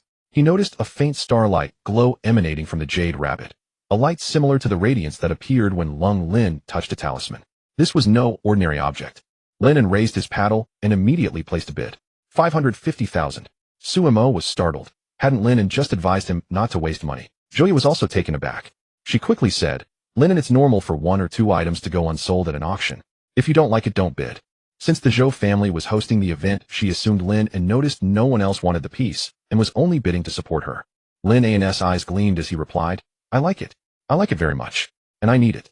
Hearing the words, like it very much, Zhou blushed and smiled, thinking he could have simply expressed his feelings for her directly instead of spending so much money. 550,000 going once. 550,000 going twice. Just as the auctioneer prepared to call the third and final bid, the gavel poised to fall. 600,000. Zhao Qiansheng's voice rang out. Lin An turned to look, finding Zhao Qiansheng staring at him with contempt, a provocative smirk on his face. Lin An wondered inwardly if Zhao was a kindred spirit who had also recognized the paperweight's extraordinary nature. Seeing Lin An staring at him contemplatively, Zhao smirked wickedly and said in a taunting tone, sorry, I just have a thing for little white rabbits. Conclusion reached: a rich fool looking for trouble. Zhao Qiansheng had asked around on WeChat and learned that Lin An was merely a discarded son of the Lin family who had somehow inexplicably ingratiated himself with Zhou Shengren. Even Lin Haoran had to bow and scrape before him, so Zhao Qiansheng naturally held Lin An in contempt and dared to provoke him openly. Lin An turned back and raised his paddle again. 800,000. Zhao Qiansheng hadn't expected him to jump the bid by 200,000. Determined to match him, he raised the price to 7 figures, 1 million. Zhou grew uneasy. She knew Lin An had received a sum from the demolition of his old house, but a businessman should spend wisely. She quickly advised, Lin An, forget it. He's just a spoiled brat. Don't get into a fight with him. Lin An smiled faintly and replied, it's fine. I told you I want this item. Spoiled brats were usually all show. Before taking over the family business, their spending was often limited. Lin An was different. His account held hundreds of millions, all earned by himself, so he could spend however he pleased. Lin An raised his paddle. 5 million. The hall erupted in shock. He had quintupled the price for a rough gray jade carving. Was he insane? Who is that guy? So generous. No idea, but since Zhou is sitting with him, he must be someone important. Will young master Zhao make another bid? Murmurs spread among the guests. Zhao Qiansheng was dumbfounded. Didn't this fool know the rules? He cursed inwardly, idiot. I bid 1 million, you should bid 1.2 million. Even if you're showing off, you'd go up to 2 million at most. What do you mean by jumping straight to 5 million? Have you lost your mind? How am I supposed to play like this? A second-generation scion who had often been overshadowed by Zhao Qiansheng fanned the flames. Young master, Zhao, don't chicken out. Keep going. Zhao Qiansheng was using his father's card today. If he dared to spend 5 million on such a worthless item, he'd surely get a beating when he got home. He spat at the instigator. Is this piece of junk worth 5 million? Are you crazy, or am I? If you've got the guts, why don't you bid? Though Zhao Qiansheng felt humiliated, he dared not raise the bid any further. The auctioneer banged the gavel. 5 million sold. The item went to Lin An. Zhou Chun wore a satisfied smile, thinking that spending a fortune to win a lattice favor was fitting for his future brother-in-law. The same second-generation scion continued to mock Zhao Qiansheng. Haha, young master Zhao, you're all talk. All that bravado, and you wilted in no time. The crowd burst into laughter. Zhao Qiansheng, his face reddening, tried to salvage his pride. He's just a worthless outcast from a minor family, bidding recklessly without a clue. I don't believe he actually has 5 million to his name. A hostess gracefully approached Lin An with a card machine. Mr. Lin, please swipe your card. Zhao Qiansheng sneered. I fucking doubt you have 5 million. Everyone stared at Lin An with curiosity, with a few expecting to see him fail. Lin An calmly pulled out his bank card and entered 6/8. His password was that simple. Beep, payment successful. The transaction completed. TSK tisk, this guy's loaded. Which young master is he? Seems genuinely wealthy. Amid the murmurs of the guests, the hostess handed the POS receipt to Lin An. The tide of public opinion instantly shifted. Spending 5 million on a broken jade carving took guts. After paying, Lin An turned to Zhao Qiansheng and waved the receipt. Zhao Qiansheng felt utterly humiliated but could do nothing. Lin An truly had the means. Someone who disliked Zhao Qiansheng taunted, Master Zhao, go cry to your daddy and ask for some pocket money. Could it be the Zhao family's fallen on hard times? Hey, don't be harsh. Maybe Master Zhao's learned to be thrifty. Ha ha ha. The crowd burst into laughter. Zhao Qiansheng's face was ground into the dirt as he flushed crimson. Losing face in front of Zhou Yu was unbearable. He tried to salvage his pride and waiting for something better later. Lin An quipped, sure, I'll join you. Soon a jade pot was presented starting at 45000. Exquisitely crafted, it would look stunning at home. Zhao felt this was his chance. Buying it wouldn't get him scolded. 1 million. Zhao Qiansheng jumped 55000, baffling everyone. Lin An smiled faintly and raised his paddle. 1,050,000. Zhao Qiansheng's heart leaped. Bastard running out of money, only daring to add 500. Let him see how grandpa reclaims his dignity. 1.3 million. Zhao added 200,000. 1.35 million. 3 million. 3.05 million. No matter what, Zhao bid Lin and added 500. Knowing Lin was playing him, Zhao jumped 2 million. I bid 5 million. Lin An, seeing the price was right, stopped bidding. Lin, why not bid? Out of money. Zhao gloated. Lin An echoed his words. I'm waiting for something better later. Over the next hour, whenever Zhao bid, Lin An followed, adding 500 each time to drive up the price before pulling back. Goaded by Lin An, Zhao bought 3 items for over 10 million, now sitting on pins and needles, terrified of going home. Zhou saw Lin An's sly tactic. As the host, the Zhou family benefited from higher bids. She whispered, Lin An, thank you. It's nothing, a simple gesture. Lin An smiled meaningfully at Zhao Qianxun. Kid, you paid, and your crush thanked me. That's talent. Then a Wanliera dragon pattern cinnabar ink was displayed, starting at 2 million. Lin An's eyes lit up. This was a treasure perfect for warding off evil and drawing talismans. Lin An raised his paddle, 2.05 million. Few in the room cared for ink. An unspoken agreement formed. Everyone watched Lin An and Zhao duel, staying out. As Lin An was about to win, Zhao hesitated over whether to compete. If he didn't, he'd swallow his pride. If he did, Lin An would drive up the price and leave him holding the bag. Master Zhao bid. Don't go soft, Zhao. Stand up, don't let us look down on you. You talked big, now scared to fight, Lin. Zhao Qianxun, the center of attention, struggled red-faced before reason one. I don't like this piece. He lowered his head to avoid stares. TCH. Coward. A disgrace to the Zhao family. A softy-too scared to bid. Ridicule rained down. Zhao glanced at Zhou, who was standing close to Lin and laughing and chatting. Zhao regretted coming. Head spent a fortune, lost face, and gained nothing but jealousy. Lin An got the treasure at the starting price thanks to Zhao. As the auction neared its end, everyone anticipated the final item. A slender hostess carried up a white porcelain tray covered in red silk. Her steps were light, suggesting the item was weightless. The auctioneer built suspense, then unveiled 2 charred wooden beads in a delicate ceramic box. Disappointment rippled through the guests. How could such a high-end auction feature beads of unknown material? When the auctioneer announced the starting price, the crowd gasped. 99 million for this. Lin An, however, was spellbound. This auction was an eye-opener. Suemo leaned over Lin An to ask Zhou, Miss Zhou, what is this so expensive? Zhou smiled awkwardly. My father says it's lightning-struck wood. Suemo was puzzled. Lightning-struck wood forms when lightning hits a tree, right? Rare in cities, but shouldn't it be easy to find in the mountains? Zhou nodded sheepishly. Probably. Snapping back, Lin An said, this isn't ordinary lightning-struck wood. See the faint purple gleam. It's likely the heartwood of a century-old jujube tree. Jujube wood wards off evil and brings luck. Rare. Even rarer, the beads are black as jade, indicating extreme heat from a massive lightning strike. Lin An added, only perfect conditions can yield such a treasure. Ancient texts say it can withstand tribulations and aid ascension. The auctioneer introduced these as Qing Dynasty lightning-struck wood beads. The atmosphere cooled. What did Qing Dynasty matter? Lightning-struck wood wasn't a rare gem, nor beads the Empress Dowager Cixi had handled. Even Tang Dynasty ones wouldn't be valuable. Only someone like Lin An found it irresistible, perfect for talismans and arrays. Just as he raised his paddle, a deep, resonant voice rang out. 11 million. Lin An turned his head and saw that the bidder was Master Wang. He had remained silent throughout the entire auction, evidently waiting for these 2 beads. After placing his bid, Master Wang stood up, turned around, and cupped his hands toward the crowd behind him. To be honest with you all, Wang traveled all the way from Hong Kong for this item. I ask for your understanding. As a renowned Taoist master, many in the audience held him in great reverence. Even those who did not believe in his abilities had no reason to oppose him, for provoking his displeasure could lead to unpredictable consequences. Zhou Chen's face fell instantly. What did this old man mean? This was an auction where the highest bidder won, not a favor market. By doing this, he was trying to secure the item at the lowest price, utterly unscrupulous.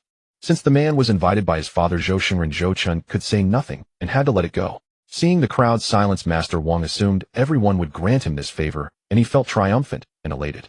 For the sake of these 2 beads, he had not hesitated to lower his own status, proactively contacting Zhou Shengren and flying overnight to get here. If he could secure them for merely 11 million, he would have made a killing. He could no longer contain his excitement, eager to take the beads and examine them. Just then Lin An spoke calmly. 12 million. The moment the voice rang out, the crowd was stunned, drawing in sharp breaths. It was this young man again, not only daring to challenge young Master Zhao with money, but also disregarding Master Wang's prestige. Who was this plainly dressed young man, and did he have a death wish? Master Wang fixed his gaze on Lin An and said in a deep voice, 13 million. Master Wang and Lin An were separated only by an empty seat and Suemo. The anger in his voice sent a chill down Suemo's spine. Suemo nudged Lin An. This is Master Wang. Are you insane? Aren't you afraid he'll retaliate? Stop now. Zhou had never expected Lin An to contend with Master Wang, and quickly urged, Lin An, forget it. Don't provoke Master Wang, and the item is too expensive.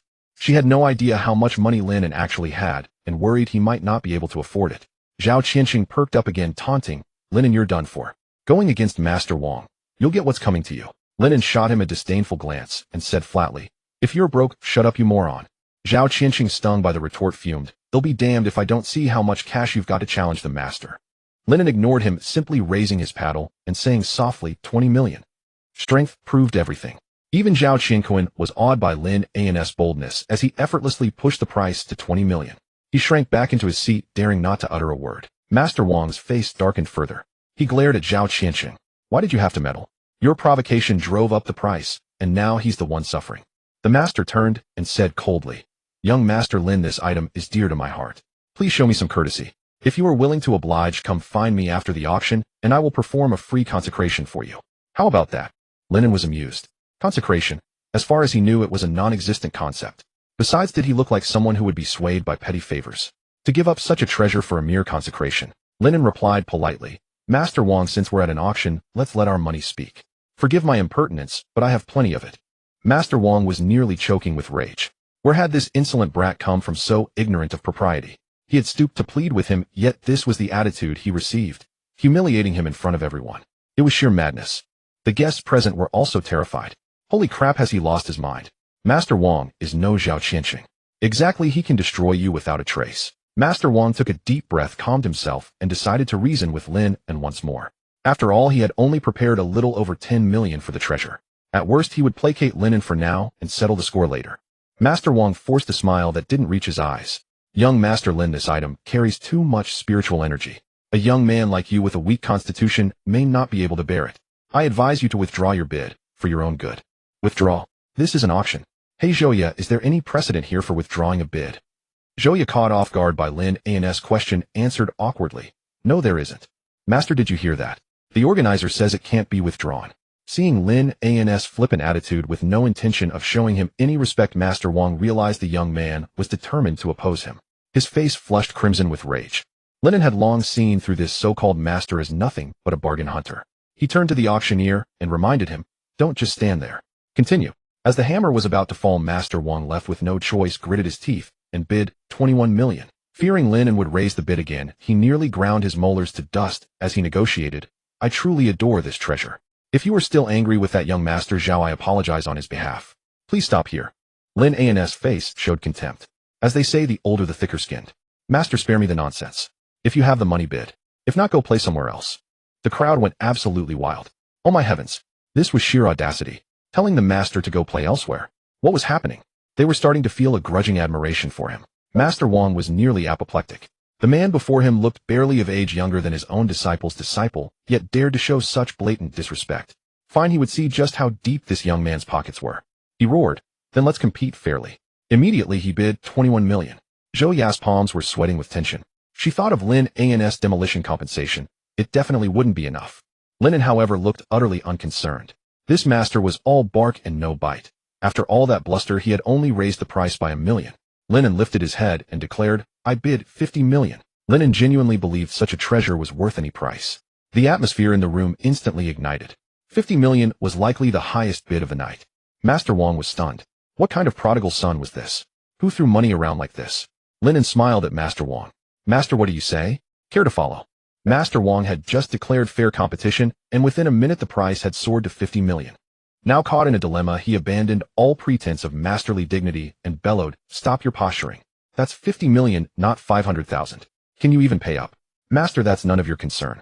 Whether I can pay is the organizer's worry. Lin An laughed. So are you? Master Wang lost his composure as he was confronted by Lin An, his eyes glinting with menace as he threatened. Young man, I advise you not to act rashly lest you obtain the item, but lose your life in the process. In front of a large crowd, Master Wang's blatant threat left everyone speechless. Zhouya with her small sweaty hand patted Lin An's hand, saying, they'll make an exception and allow you to retract your bid. Can we not fight over this? Zhouya felt anxious for Lin An, knowing that even with the Zhou family backing him, they might not be able to handle Master Wang. Lin An sensed her icy palm and smiled gently at her, whispering, don't worry. Zhou Qin's face darkened as he watched the intimidation of the bidders, knowing this was a blatant violation of the rules. He struggled with whether to intervene as a representative of the organizers. At this moment, Lin An calmly stated, stop talking nonsense. If you want my life, you'll have to wait until the auction is over. If you have the money, go ahead and continue bidding. Having verified the skills taught in the collection of life skills multiple times, Lin An was utterly confident. With these 2 beads, he felt he could take on even celestial beings. Master Wang was nothing in his eyes. Zhou Chun was astonished by Lin An's words. As the future heir of the Zhou family, he was wary of Master Wang. He couldn't understand where Lin An found the courage to offend him so boldly. Suemo wished he could find a place to hide. He had come with Lin An, and while Lin An seemed carefree, their family had dozens of members. If Master Wang flew into a rage, it could spell disaster for the Su family. He even suspected this was Lin An's new tactic against the Lin family. How perhaps if Master Wang became furious, he would cast a spell to sever the family's fortunes. Master Wang's face turned from red to pale, his eyes bloodshot as he suppressed his fury, and said, "Young Master Lin, this item is of great importance to me. Please show some mercy and consider it a favor owed to you. I will be at your service in the future." Though Master Wang spoke those words in his heart, he was thinking that once the auction was over, he would definitely kill them. Lin An, having studied the art of reading people, could see the murderous intent in Wang's eyes and knew he was a vengeful character. The favor he offered could very well cost Lin An his life. "I don't need it. I don't even know you. Your favor means nothing to me. Let's live in the moment. We'll discuss future matters later. I won't sell your favor." Master Wang was beside himself with rage, glaring fiercely at Lin An with only one thought in his mind. He must ensure Lin An's death is without a burial. Seeing that Master Wang had fallen silent, the auctioneer made a decisive call. Lin An confidently swiped his card, acquiring another treasure. Undoubtedly, Master Wang had backed down, becoming Lin An's defeated foe. As the final treasure was sold, the atmosphere in the venue was tense. Many admired Lin An's courage to stand firm, but more were worried for his life. After the auction concluded, Master Wang stormed off in anger, realizing the setting was not suitable for him to act against Lin An, and he needed to find a better opportunity. "Xiaoya, I bought 3 items today, just to support you," Zhao Qiansheng said, adopting a confident posture as he approached, Zhouya subtly showing off his wrist adorned with a Jaeger-LeCoultre watch. Zhouya replied casually, "Thank you." Her gaze remained fixed on Lin An, never once landing on Zhao Qiansheng. As she saw Lin An gather his things and prepare to leave, she hurriedly warned, "Lin An, you must be careful on your way back. I'm afraid Master Wang won't let this go easily." "Don't worry, I won't be the one in trouble," Lin An replied, exhilarated from obtaining such treasures. As for Master Wang, he would face whatever came. Life and death were trivial matters, and he would fight back if challenged. Zhao Qiansheng, seeing Zhouya so focused on Lin An, felt a surge of jealousy. "Xiaoya, he is definitely finished.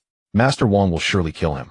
You should stay away from him to avoid getting involved. You should mind your own business." Zhouya shot him a glare before stepping out to see Lin An off. Zhao Qiansheng watched her retreating figure, thinking, "So you're going to pursue Lin An, huh? Then he'll go find Master Wang."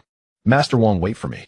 I have something to discuss with you," Zhao Qiansheng called out as he hurried after Master Wang. Distraught Lin Xia returned to the Lin family villa, crying in her room. Lin Wan entered and, seeing her in such a state, asked with concern, "Xiao Xia, what happened? Is it because Dad arranged something for you again?"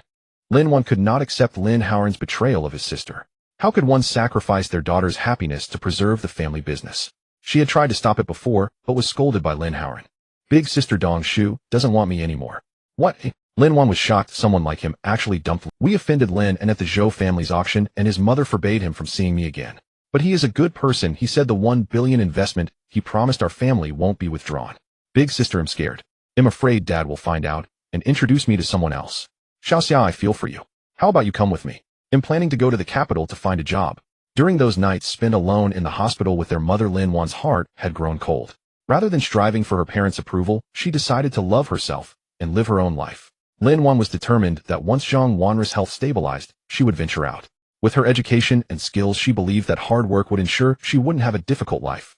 Lin Xia looked at her sister incredulously, questioning, "To the capital? Living in a rented room and eating takeout? Big sister, are you crazy? We couldn't handle that kind of life." Lin Wan sighed, unsure of what to say, and could only help her sister wipe away her tears.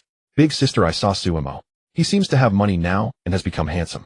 He used to like me so much. If I turned back now, he would surely accept me again, right?" Lin Wan's hand trembled as she held the tissue, forcing a bitter smile. "I don't think so. Have you forgotten? You scammed him out of over 3 million. Because she was her own sister, Lin Wan didn't say it directly. After all, she had sought out Huang Mao and Fei Zhu. Did she really think Suemo was a fool waiting to take the blame?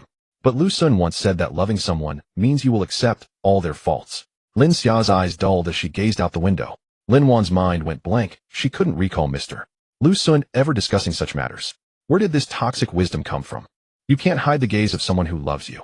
Suemo looks at me with laughter in his eyes. He must have already forgotten. Lin Xia reflected on Suemo's expressions when he looked at her. He always seemed to want to smile, perhaps holding back laughter because of his strong sense of pride. Lin An couldn't recall Su Mo's expression when he saw Lin Xia, but if he truly smiled, it was likely mocking her for choosing someone so square. If thinking this way makes you feel better, then so be it. But listen to your sister's advice. Absolutely do not go looking for Su Mo, alright? Be obedient. Lin An was genuinely afraid Su Mo might hit her clueless sister. Clearly Lin Xia had not taken her words to heart. She was already planning how to encounter Su Mo.